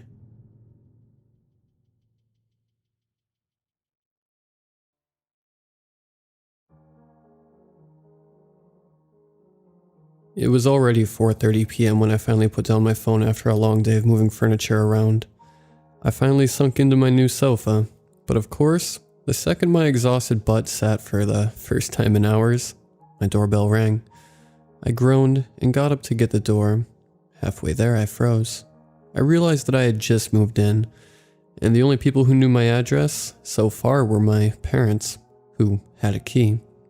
This house was actually an amazing find, especially for someone fresh out of college with an okay paying job. It was cheap, especially considering all the benefits. It was a 3-bedroom house with a nice, spacious kitchen and big windows, in a nice and quiet neighborhood. The landlord was nice enough, if a bit mysterious. She wouldn't tell me anything about the house itself, and refused to talk about the previous tenants when I asked why anyone would give up this house, but was flexible with rent and very open to help with any issues. Tiptoeing the rest of the way to the door, I carefully looked through the peephole. All I could see was my peaceful new neighborhood. Looking down, I saw something right outside the door. Checking again that there was no one outside, I opened the door slowly and took the box. It was a small cardboard box with no information anywhere on it. I went into my kitchen, cringing at the bright yellow wall. That would take a while to get used to. Grabbing my pair of scissors from the drawer, I cut open the box to find a small black pen drive. This is where I should have stopped, but being a curious man, I took the pen drive to my bedroom where my laptop was and plugged it in. There was a single file on it, a video named movingday.mp4. I opened the 30-minute video. I plugged in my earphones and clicked play. It was a POV style video. I watched as the person walked around their apartment collecting miscellaneous items such as tape, a screwdriver, a paper clip, and some rope. The way this person moved made me feel unsettled. It was almost robotic, but I kept watching anyways. As I watched, the person went to a car, threw the bag with the items in the trunk, and got into the car. I was confused as to why I had received this, wondering if it was a prank or something like that. As the car began moving, I paid attention to the scenery. Some non-identifiable places flashed by the windows before the driver began to slow down. I was at about 22 minutes in by now. As I looked closer, I saw what looked like my street. A chill ran down my spine as I saw the peaceful houses on my block out the car window. As they got out of the car and used the paperclip to open the door, I became increasingly uneasy. Was I watching a robbery? I was overcome by dread, concerned about what I would witness next. As the door swung open, the person walked into a bright yellow kitchen. My kitchen. But there was a little girl watching TV on a couch that wasn't mine, with a woman I didn't recognize. I quickly realized these were the previous tenants. I should have stopped watching, but I couldn't. I watched, terrified, as the camera swung towards the person, changing the angle for the first time. My blood ran cold as I saw a man dressed in all black with the most chilling smile I'd ever seen. It was far too wide, as if it had been carved in. The lips were bright red, as if they were covered in blood. Then there was yelling. The woman was begging the man not to hurt her little girl. They had money. He could take everything. After that, the man ran towards them and the camera fell to the ground. Blood-curdling screams and then silence. As I closed the laptop, horrified at what I had just seen, I wondered who had sent me this. I reached for my phone to call my landlord and ask about the previous tenants, because surely this was fake. It was probably a sick joke to scare me. As my hand touched the bedside table, I realized I had left my phone in the living room. As I went to grab it, I heard faint rattling, almost as if someone were using something to pick the lock. Then, I was face to face with that smile. That goddamn smile.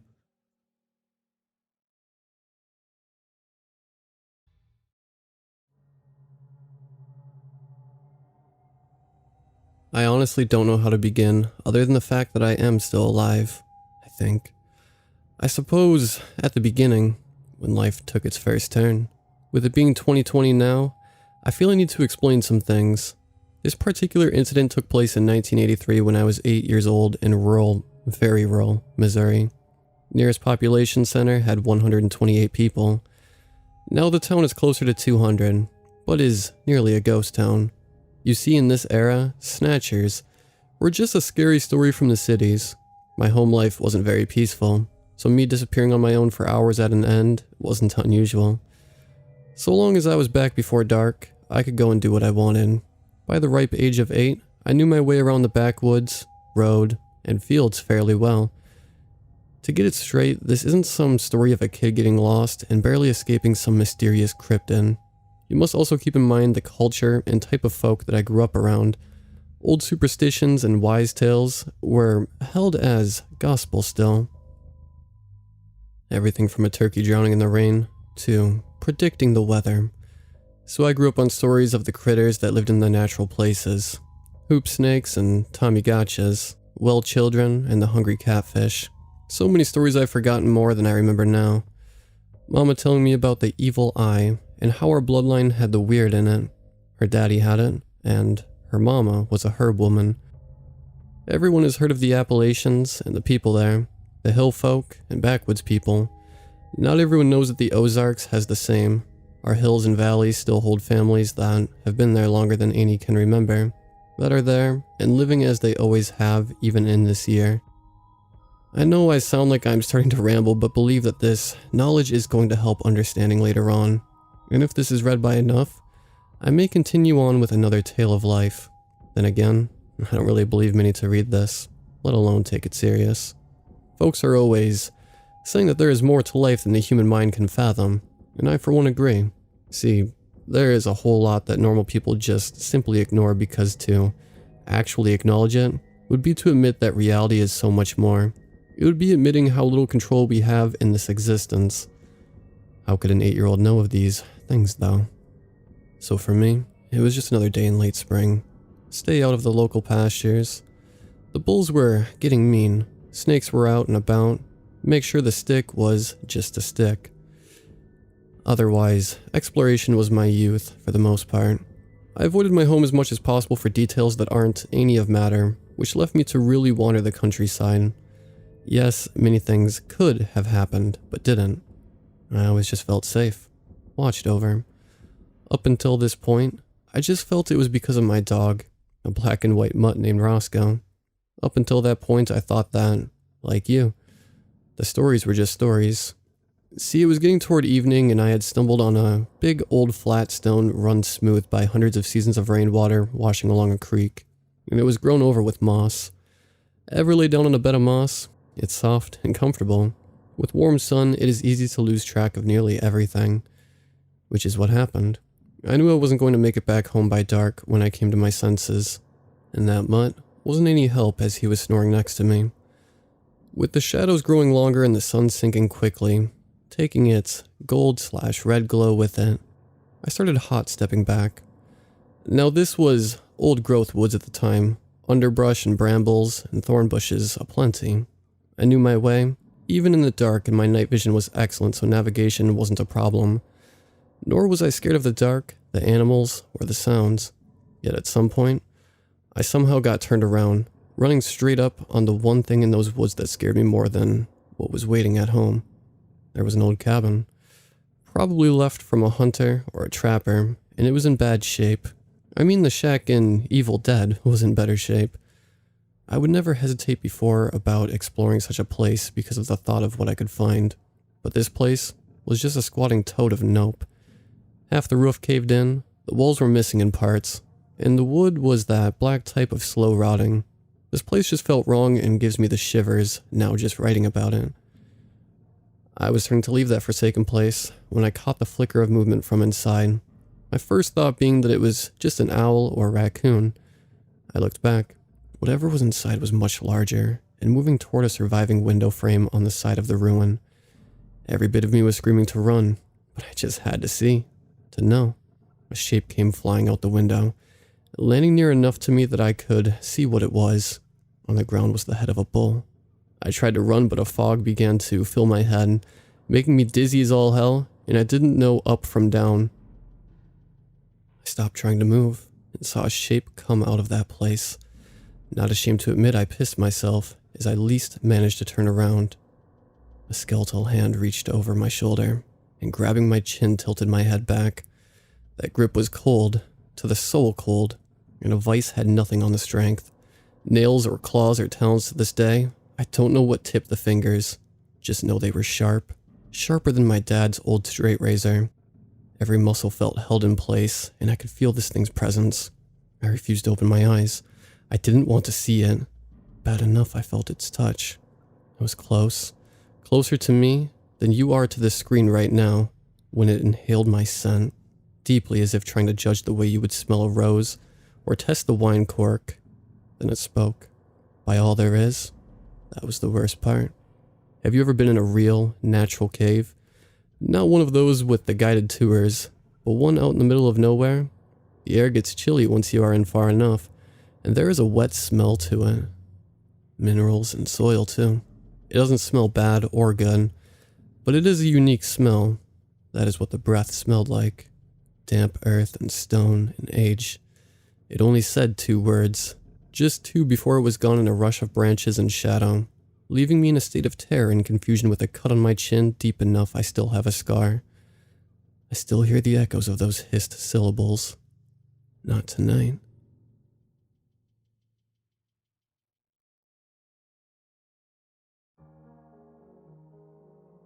First of all, I'm going to introduce myself a little bit. I'm male, 20 years old, and not from the US. I want to excuse myself if I have any spelling mistakes, because English is not my first language. Anyway, this incident occurred 8 years ago. I was 12 at the time. For background, my mom had just bought me a cell phone to communicate better.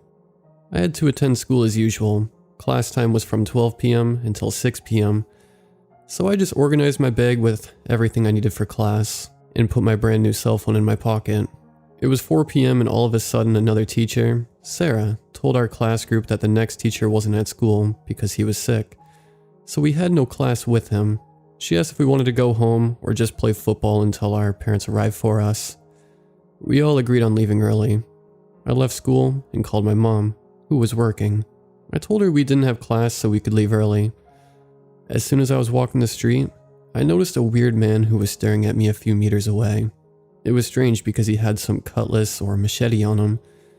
I just ignored him. I didn't think he was going to harass me or anything like that. I arrived home, I checked for the keys, which I didn't have on me. I decided to call my mom again because I couldn't enter. She told me I had to wait until she arrived, which would be in 30 to 40 minutes.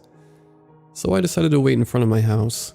A few minutes passed by, and then appears the same man who was staring at me. He was following me. I was freaked out and scared.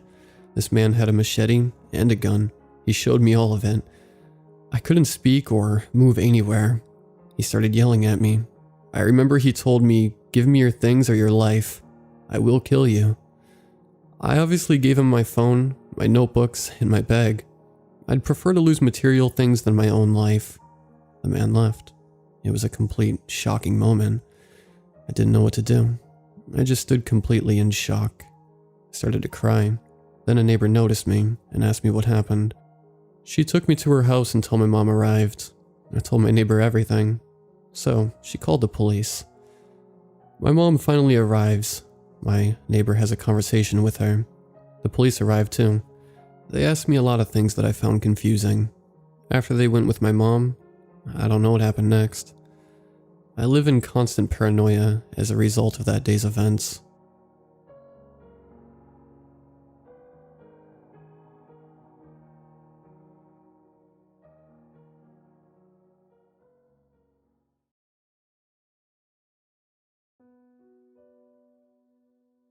It was 7 a.m. We were woken by the sounds of chirping birds and heavy rain. Today marked the first day of summer camp. I wasn't ready to start the day yet. My sleep schedule consisted of not going to bed until 5 in the morning and not waking up until 2 in the afternoon. I went outside and ran outside and into the main building with all the other campers. I walked in with my clothes soaked from the rain. All the counselors were there too. "Attention everyone," yelled one of the counselors. "Today's the first day of summer camp," they exclaimed. The only response was the silence that came from the campers. You could tell how ecstatic everyone was. So the first thing I'm going to go over is the camp rules. Rule 1 is no going out of your sleeping cabin past 10 p.m. unless instructed to stay outside. Rule 2 is no bullying any other campers. We won't tolerate it. Step 3 is not exploring past the campgrounds unless you're with a counselor. "Why?" said one of the campers. "Is it too scary for the campers?" he said in a sarcastic voice. "You don't want to find out," said one counselor. "Anyways, let's carry on with our first day." The whole day we went canoeing, fishing, and archery. Later that night, they had a campfire outside with hot dogs and s'mores. It was almost 10, so that would mean the campers would have to go to bed soon. "Attention campers, it's almost time for bed. Please be in your cabin beds within the next 10 minutes. Thank you," said a counselor. I was walking back to my cabin when a kid ran out in front of me and asked me to go beyond the campgrounds with him. It was a kid from earlier that was making fun of the rules. His name was Michael. He was with one other kid. He didn't talk much, but his name was Josh. I was debating if I should go or not, but I got curious and wanted to explore. We made sure nobody was looking, and we ran into the woods. We checked back to make sure nobody followed us. We walked for a while until we found a small shed hidden behind some trees. "Let's go in," said Michael. "I don't know if we should," said Josh. "I don't get good vibes from this place." "Aw, you're too scared to go inside?" Josh stared at him for a minute or so, then he proceeded to say, "Lead the way." We walked over to the shed. We couldn't see an entrance in the dark, but Michael pulled out a flashlight, and we found the door. We walked into the building, and we were hit with an extreme stench of rotten garbage. We looked at the ground, and saw a large group of corpses piled on top of one another. I wanted to throw out my stomach because of how disgusting it was. My stomach churned and twisted as we saw the bodies. Michael yelled at us to leave, so we ran out the door. As we were running, we saw a dark figure standing there. We stopped in our tracks and stared at it. Michael pulled out his flashlight and pointed at the figure. As we looked at the figure, my whole body shook. I couldn't move. I was paralyzed. The figure was a man. He seemed to be about 6 feet tall. He was broad-shouldered and buff. He had a smiley face mask on. The mask itself wasn't scary. It was just unsettling. The mask seemed to be covered in something.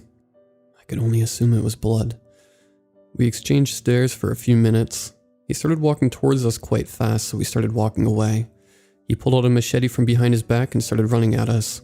Michael dropped his flashlight, and my only instinct was to run. I ran like I never had before.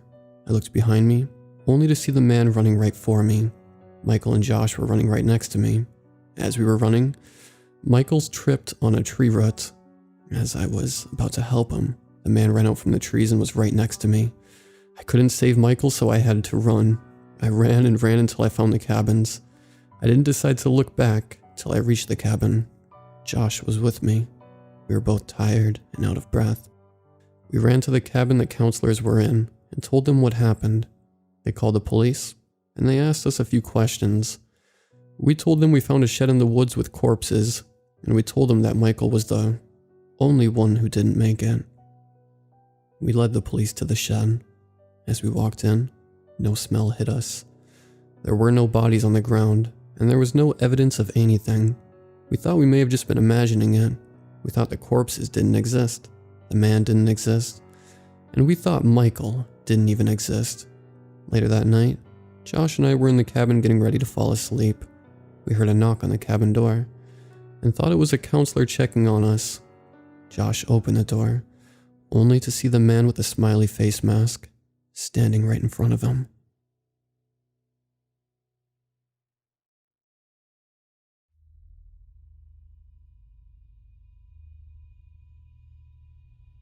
As a child, my friend Alec and I used to explore the woods on my property nearly every day. We would wander deep into the forest just seeing what we could find, play hide and seek, or sometimes just to hang out with nature. This continued into our late teens when we brought our group of friends out to camp overnight. We started off our hike around 1900 and walked around 2 miles into the forest until we found the perfect spot to set up camp. A wide open clearing, close to dusk. Alec started to unpack and set up the tent while the other 4 of us set off to find suitable firewood among the tall trees. By the time we had gathered enough wood and made it back to camp, the sun had almost sunk completely below the horizon. I had the responsibility of building the fire, which I had done within about 15 minutes.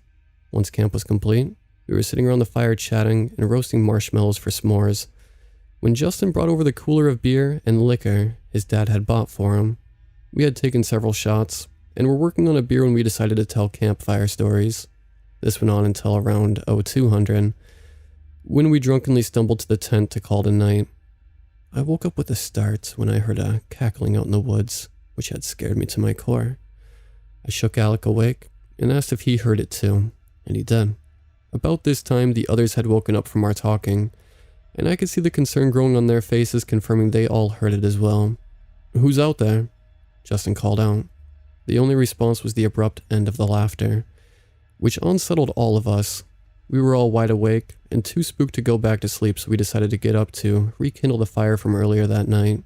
Upon exiting the tent, we saw that the campsite had been destroyed aside from the fire, which had a small dead mouse laying right by it. I had poked the rodent with a twig and turned it over to reveal a precise incision on its belly, with its innards hanging out. "Bro, what the hell?" exclaimed Josh. Right as he had completed his sentence, I heard something moving through the leaves just outside of the clearing. Startled, my eyes shot up towards the sound, but I couldn't see anything. Brandon went back to the tent to grab his small flashlight and shine it out into the trees. The only thing we could see was a set of glowing eyes looking directly at us. The unknown creature quickly stepped behind the nearest tree, attempting to avoid detection. Justin slowly walked towards the creature, trying to better see what it was, until he disappeared out of sight. Less than a minute went by before we heard his screams, but as quickly as it began, it had ended. We tried calling out to him, but he didn't respond. We all sat around the fire waiting for his return, but he still wasn't back when the sun came up. When Justin still hadn't been found, we all set out to look for him, hoping he'd gotten away from the whatever had taken him. After about 45 minutes of looking, I heard Brandon yelling for the rest of us to come help him. When I got there, Justin was hanging from a tree by his wrists, his body covered in shallow, precise cuts. Josh climbed into the tree with a knife, while we supported Justin when he cut him down. He was still breathing, thankfully. We splashed some cold water on his face, and he woke up with a scream. We were able to help him walk out of the forest back to my house, where we got him into the car to go to the hospital. On the way to the hospital, we asked him what the hell happened, and he said as soon as he got out of the clearing, he saw an animal walking on all fours, but very quickly it got onto his hind legs and ran towards him impossibly fast. But that's all he could remember.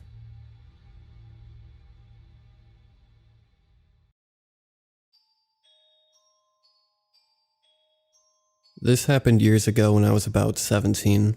I'm 30 now, male for context. When I was a teenager, I lived in Marin County, a quiet suburb just north of San Francisco. However, most of my buddies lived in San Francisco, and most nights of the week, I could be found riding my bicycle back and forth across the Golden Gate Bridge. I enjoyed those long bicycle rides at night. I'd often be high as a kite, iPod on my favorite playlist, passing by weirdos and street urchins, or admiring the desolate beauty of the bay, Sausalito, an empty Embarcadero. One of my favorite places to ride my bike was through the Presidio. The Presidio is the last neighborhood you pass in San Francisco before making your way onto the Golden Gate Bridge. It's famous for its old, beautiful military housing, an old airfield, and hangars that have been converted into a seaside park, and enormous eucalyptus trees and forests. At nighttime it's dead quiet, and the only people you can see out are late-night Chinese fishermen on the pier down on the water, or people flying down the freeway into the city. Anyways, this one night I was coming back from hanging out with some friends and riding my bike through the Presidio on my way home.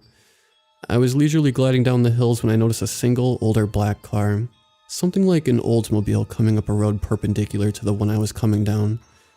As I got closer, the black Oldsmobile took a left, blinding me for a moment with its lights as it passed. I didn't think much of it at the time. Here and there you might see a couple cruising to go make out by the bridge, or a car full of kids going to smoke a joint at the old pet cemetery beneath the highway overpass. A few minutes later, I had mostly climbed the hill that took you closer to the entrance of the bridge and looked down on Crissy Field. This road is dark with barely any lights, and I was enjoying looking down towards the water to my right when I heard a car coming from behind me. I looked behind me and saw the same old black Oldsmobile maybe 20 yards behind me with its lights off, strangely driving at a slow crawl. I tried to wave them past, but the car just kept on rolling slowly behind me. It was too dark to see who might be driving. The fact that the car had its lights off almost immediately struck me as a red flag, as well as its obvious slow trailing behind me. I gave it a few more yards and tried to wave it past again, but nothing. Spooked, I made a sharp left on my bicycle and began bombing down the hill in the opposite direction of the Oldsmobile. This route would take me back deeper into a more secluded wooded area by the cemetery and air hangars. For a moment, I felt relieved until I heard a screeching of car wheels and glanced behind me to see the black Oldsmobile, lights still off, now passing behind trees coming down the same hill as me. The Oldsmobile had to have made an extremely unusual U-turn, especially considering how narrow the roads are in the Presidio. Terrified now, I began pedaling faster away from the Oldsmobile, but as I picked up pace, so did the Oldsmobile, and it was quickly gaining my tail. Using all my strength, I pedaled as fast as I could up a small hill and jumped off my bike, throwing it off the edge of the road to the left into some bushes, and quickly jumped off the road to hide. Hanging off of the side of a hill, hidden in ivy, I was just below the road. I looked up but couldn't see anything, but I could hear the black Oldsmobile pass. I waited, and a few minutes later I heard the car slowly approaching. No indication from headlights, and then passed by, again and again and again. For nearly 20 minutes or so, I hid in the bushes as I heard the Oldsmobile pass back and forth overhead. Finally, I mustered the courage to get back on my bicycle and ride as fast as I could back to the bridge. In the darkness, listening to myself pant, it felt like forever, but finally I could see the glaring bright lights of the Golden Gate Bridge. But then, again I heard the car. I looked behind me to see the Oldsmobile again trailing me. Fucking smashed and made it to the parking lot of the bridge toll, rode up the pedestrian sidewalk next to the toll, and got off my bike under the light and chain smoked for a while. I never saw the car pass onto the bridge, nor did I see it again once I made it to the Marin.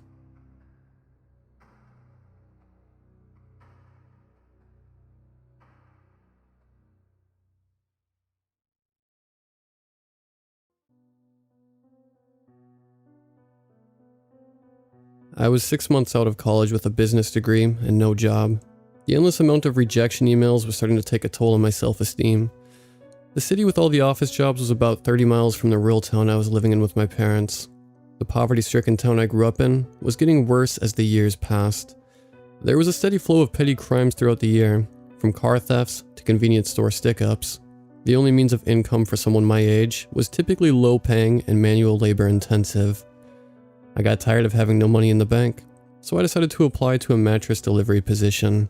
I landed the gig after one interview. My parents weren't thrilled at the idea, but at least it would allow me to save up some money while I continued to apply to office jobs. My father, a local car salesman, and my mother, a stay-at-home mom, were both supportive of me and longed for the day I made it into the city and out of our dump of a town.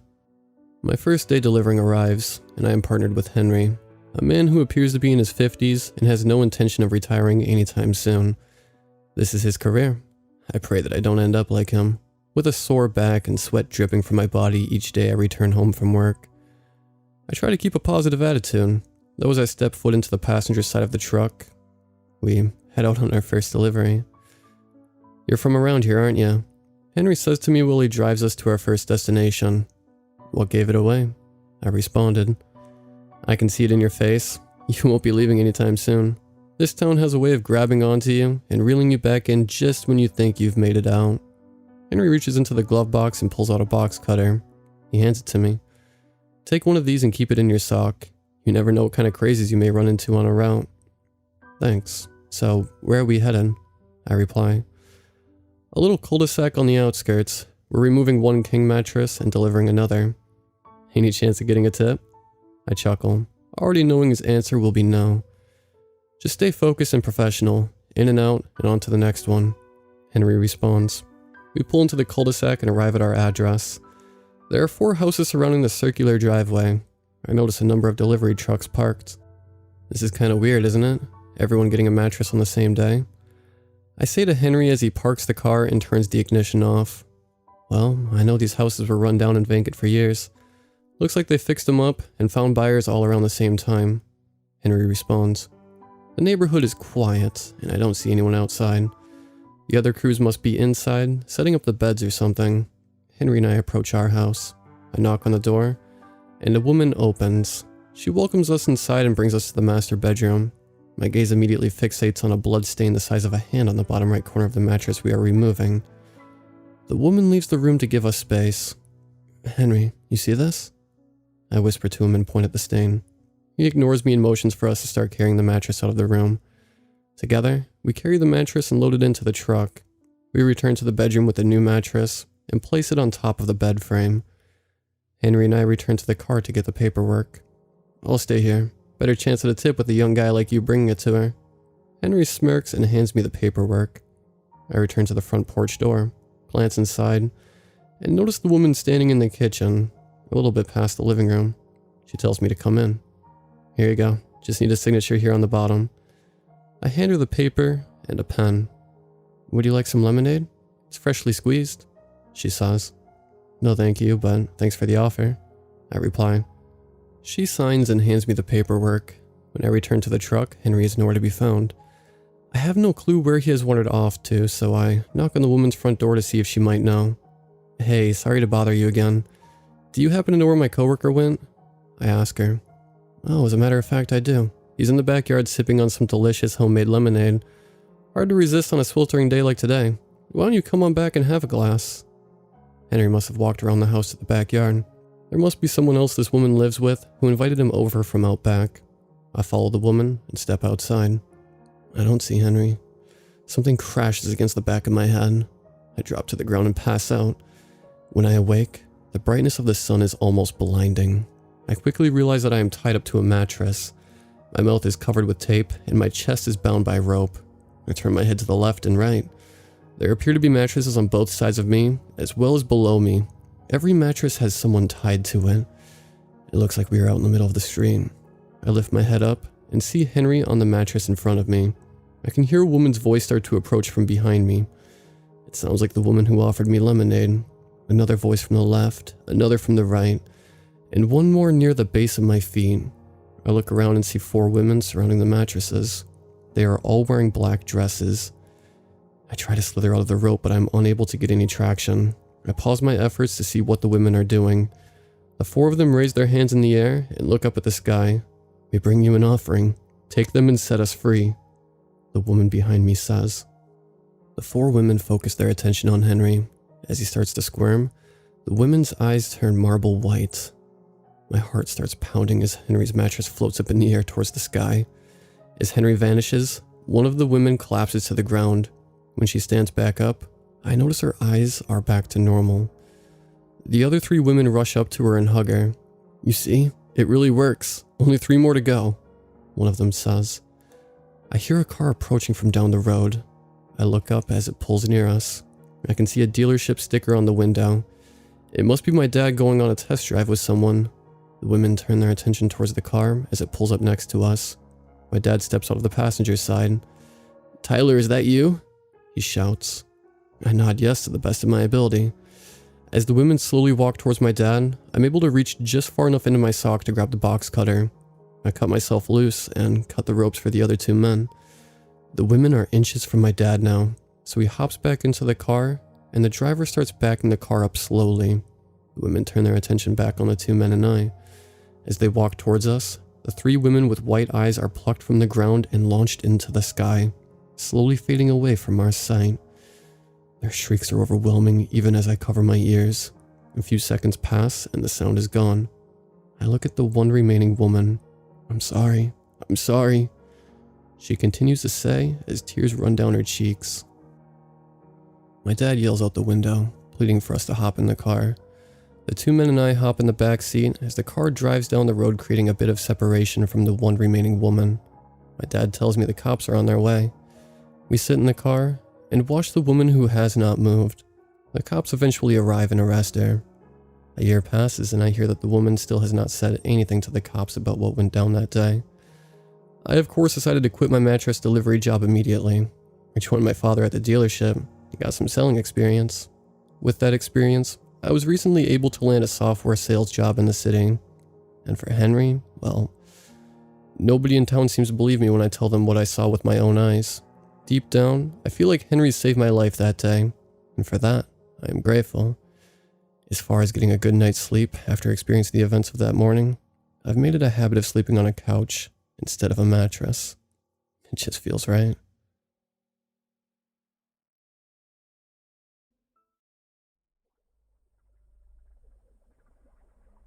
I love nature. I can't get enough of it. Well, I mean, I grew up nearby, and my father would always take me along with him.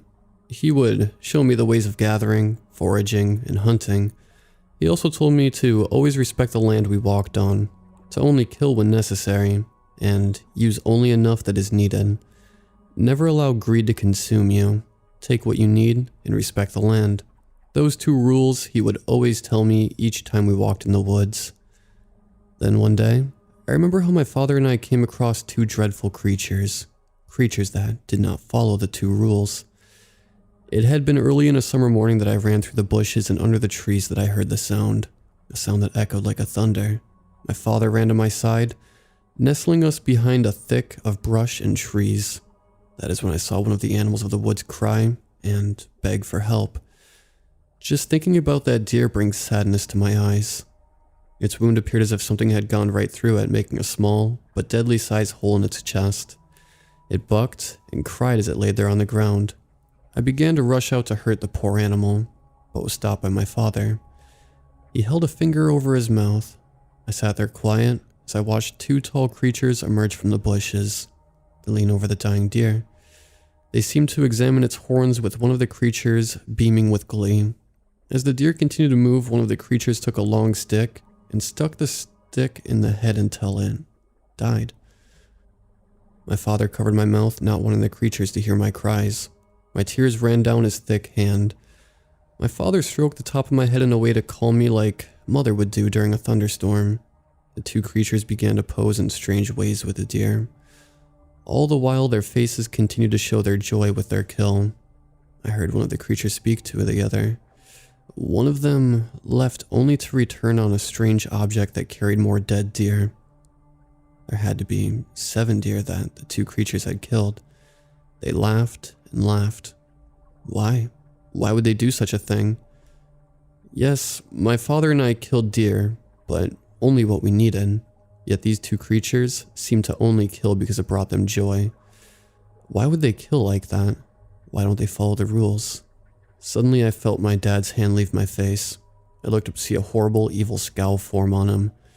My father grabbed a rock and tossed it at the two creatures. They jumped in shock. My father continues to throw more and more rocks at them. He nudged to follow his lead. My father and I threw rocks non-stop at the two creatures. They looked around frantically, wondering where the rocks came from. But my father was smart. He knew to stay hidden. Then my father let out a horrible sound I never heard from him. The two creatures backed in fear, jumping on their machine. They fled just as they appeared. My father and I emerged from the trees. I kneeled down to the deer that they had left. My tears fell down upon the body. My father stared in the direction the two creatures ran with that evil scowl on his face. Yet as he heard me whimper, his attention turned to me and his scowl vanished. "I know," he said. "It's a sad thing to see indeed, how those things can just kill and kill. Yet I don't blame them. It's their kind. It's their nature." "But why, Father?" I cried. "Why could they do such cruel things? There are even times I don't like to kill deer. I prefer to watch them or play with them. They're kind and gentle creatures." My father placed a hand on my head. "I know, son. Even I love the deer. I love all the animals in this place. That is why we only take what is needed for us to eat. We never do what those dreadful creatures do. They just hunt for sport." Tears continued to fall from my eyes. "But why, Father? Why are they so evil? Aren't they like us?" "Yes, my son, but they even fear us.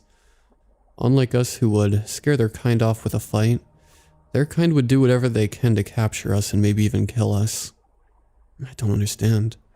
Why we can't understand each other like our ancestors did? Why do they fear us? Why do they kill for sport? Why do they not follow the true rules? Why, Father?" My father shook his head. "I'm sorry.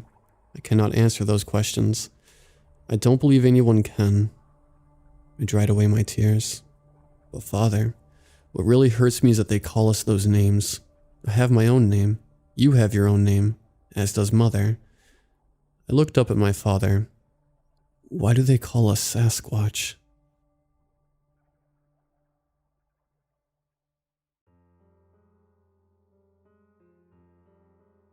So this all happened about 5 years ago. I had just turned 21 and my life was admittedly a mess. The night of my birthday I went out and got absolutely hammered, and my wasted ass decided it would be a great idea to cheat on my girlfriend with her best friend.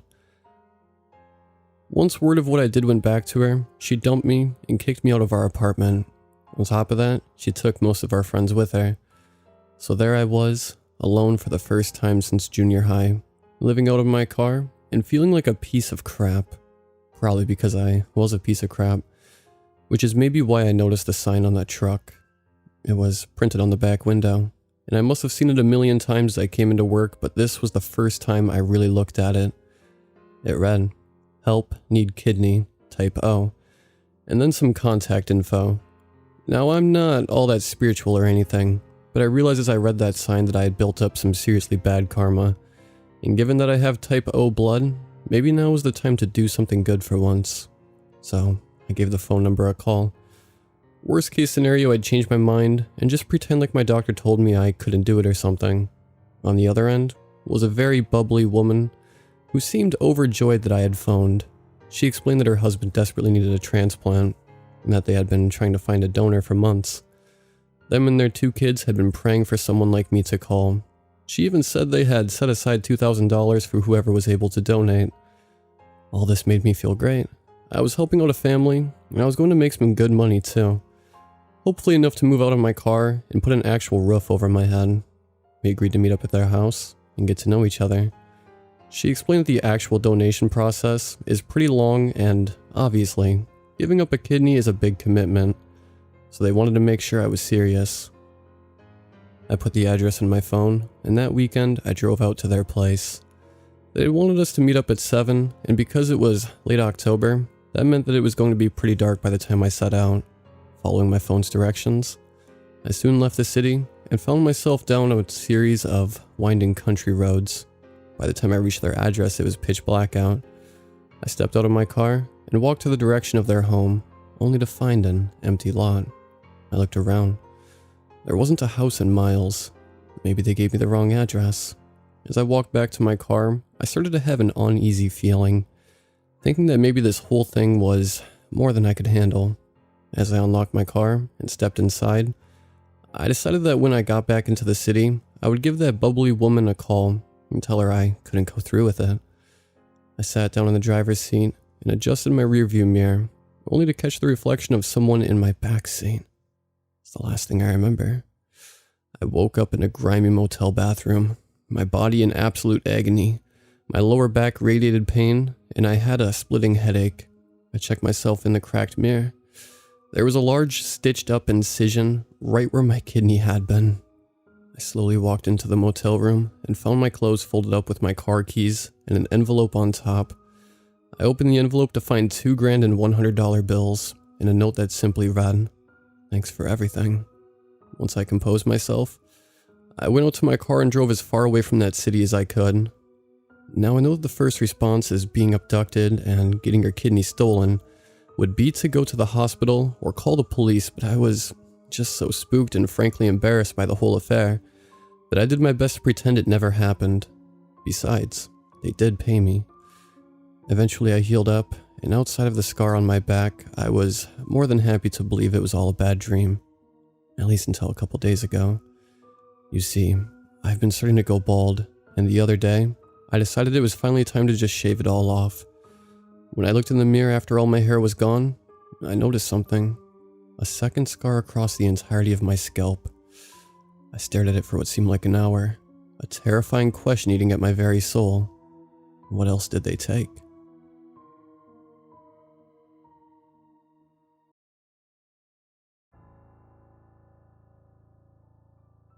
Have you ever felt weird when waking up? I'm not talking about waking up in a weird position and having an entire soreness thriving in your body. Like, have you ever woke up feeling like you had got up that night and did something you would never do? Nothing like sleepwalking, more like someone was in control of your body besides you. I believe I had this type of experience, or at least I think I have. To this day, I continue to think about those strange nights I had. Over the course of 12 nights, I began to experience a type of sleep disorder. I'm sure many of you have experiences because when I experience it, sure as hell scared the life out of me. I thought I was actually dying when I first had it. I laid there, unable to move and breathe, fearing that the end was coming only for me to regain my mobility, rising up in my bed gasping for air. Truly a frightening experience, that sleep disorder known as sleep paralysis. I came to find out many people suffer these episodes of this disorder. Lucky though, I'm not in that 5% of those unlucky to constantly have them, so at least I have that going for me. Still, I don't wish this creepy disorder on anyone. Yet in a way, I do think thanks to this disorder, those few nights I was able to discover something that none should know about. For when we sleep, they play. The first night I noticed them, they were all standing in a circle around my bed huddled over me. There had to be at least 4 of them. I was frozen in my bed with my eyes wide open watching them. They looked at one another and seemed to be discussing something among themselves. I couldn't hear what they were saying and couldn't really make out any facial features. They were all completely shadow-like. I later came to know they were called shadow people. Needless to say, I was scared out of my mind. As I lay there waiting for my body to unfreeze, all 12 figures began to vanish one by one, leaving only one that stood right at the foot of my bed.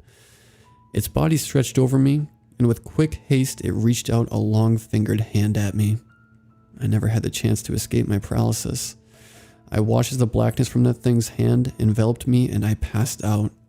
That morning I awoke feeling groggy with my stomach grumbling with non-stop pain. I felt something around my lips. When I wiped them off, I felt a texture of cream like from a cake. I glanced at my hand, finding that I had wiped away some chocolate from my face. Surprised by this, I jumped up from my bed for a bigger surprise. All over my bed, covering me like I was in a nest, were empty wrappers and boxes of sweets. I didn't have time to process anything at the moment, sadly, as the grumbling crawled from the stomach to my throat. I rushed into the restroom, expelling my body of all the overstuffed sweets. I was so sick by all the sweets I ingested over the night that I stayed in the bathroom all day. I wondered if I had sleepwalked during the nights after that strange bout of sleep paralysis, but when I asked my mother over the phone, she informed me I never had any cases of sleepwalking that she knew of. With that, I left it as a strange dream. The following night I again awoke in paralysis. I looked around the room searching for that group of shadows. They were there. I sighed a breath of relief in my head as I couldn't actually do it physically. As I laid there waiting to get free, I spotted a shadow move in the corner of my eye. It rose from the corner of my room and rushed toward me with an open hand. Again, blackness took over and I passed out. I woke finding myself sitting in front of my TV and credits from a movie playing. I paused the screen taking a look at my surroundings. How could I get out of bed and turn on the TV? Then again, I heard of people sleepwalking and exercising. I saw that I had gathered all my DVDs and must have binge-watched them in the night.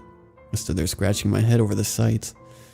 Having another night of this began to seem strange, so I looked online, trying to find any solutions. Most of what I found just showed me to get better sleep with one site, even giving me a list of things to do so I won't sleepwalk. I didn't really bother with it.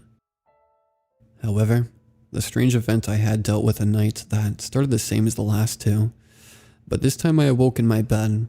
I began to think that my sleepwalking days were over until I saw my phone. I had multiple missed messages from my friend. He seems to be concerned, then grew into a rage as I scrolled through the many messages. After finally calling him and asking what was going on, he stated that he had never saw me act the way I did. From his words, he was at a club with some friends just enjoying the nightlife when I strolled in. Mind you, I'm a very shy and introverted person. I came strolling in asking for the hardest shot of alcohol my friend had ever seen. I began to speak with complete strangers and even tried to hit on a random woman. My friend approached me trying to see if I was okay. Yet, I brushed him away, telling him to leave me alone. He said my personality was completely different, but that wasn't what scared him. He told me there was something about my eyes that night that sent shivers into his spine. My eyes, he said. My eyes seemed to be someone that wasn't really there. I know it sounds weird, but that's how he put it. I began to freak out, fearing that was happening to me. Did I happen to have an undiagnosed mental condition? Or was I just losing my mind? Either case, I went to check out only to find I was healthy with no underlying health conditions. I started to closely question my previous nights. Just what were those shadow people that visit me? Did they want something from me? That night I went to bed and never experienced a sleep paralysis episode. That next morning, I felt great, as if a weight had been lifted off of me. Yet my phone was lined with a log of a number continuously. I've never seen this number in my life, so who was it? I called the number both curious and fearful of what it might be. An upset woman picked up, asking, "Why am I calling again?" I told her I was sorry, and that I had happened to lose my phone and wondered who this number was. She informed me that she didn't like games and hated that someone would try and pretend to be her dead husband. She abruptly hung the phone up. Dead husband? I couldn't believe. No, I didn't want to believe it. Did another one of those things come to me in the night? Have I been visited by lingering souls in my nights? And why would they want to use my body? All of the questions rushed into my head, turning it into mush. I sat down trying to calm myself and think about this rationally. Though what she said, if it was true, then maybe her dead husband came back through me, wanting to say goodbye, or at least hear her voice. I would like to say that those 4 experiences were the end of my strange nights, yet sadly I did have one more night. It happens a month after my past experiences. I woke up in a state of dread, as if something had lingered in my room. It sent every emotion flowing through me. The darkness seemed much darker. I watched as a faint outline of a tall person stood at my bed. I watched as they towered above me. Unlike the others who reached out a hand toward me, this one did something that still haunts me to this day. A long and wide white smile formed on its face, stretching from one side to the other. The sight of it was so horrifying that I tried to scream, though it only came out as a whimper. I watched as the darkness soon took me over. I felt my body get taken over by this thing, and watched as my sight left me. I hover in a strange place of darkness, fearing this was truly the end. As I waited and waited, I felt a sudden force shoot through me. That is when I woke back up in my living room on the couch. I gasped the loudest I had ever done. I searched the room, fearing whatever it was could still be here, yet I felt nothing. I glanced down at myself, seeing I had been dressed in a fine black suit with a red tie. I rushed in my bathroom, looking over myself in the mirror. My hair had been gelled and slicked back. I looked like a professional businessman. Stepping back into my living room, I saw a small piece of paper folded with something making it bulge in the middle. I carefully unfolded it to find a single black candy in a clear plastic wrapper. I looked at the paper, seeing someone had written a note, yet it wasn't just someone, it was me. It was clearly my handwriting. I sat down with the candy in one hand and the note in the other. I read over the note. Below, is what was written on it. Hello there. Sorry for the intrusion, but I was in a hurry. Sadly, an old friend of mine was passing away and the only thing I could do to visit him was use a physical body. This was the only way I could say goodbye, as on my part, I can't go with him to the place he is destined to go forth to. Family drama, that's all. As thanks for using your body, I left you my favorite type of candy. I do hope you enjoy. I couldn't believe what I had read. Not only did this resolve my suspicions of my body being used by strange entities, I even had one to thank me for it. I'm glad he didn't really use it for other purposes other than to say goodbye to his friend. Hearing that, I began to feel relieved and a little sad. I guess in the end, those who live this existence still wish to hang on to life and try whatever they can to relive it before passing on. Though I wonder, what was that dreadful feeling I got from that last entity? I wonder how many more are out there having their bodies used by these entities. Or is it just a select few? I don't know. And we'll leave this on this forum for all of you to discuss and think about. However, there is one thing I do know about that last entity. Whoever or whatever it may be really loves the taste of licorice.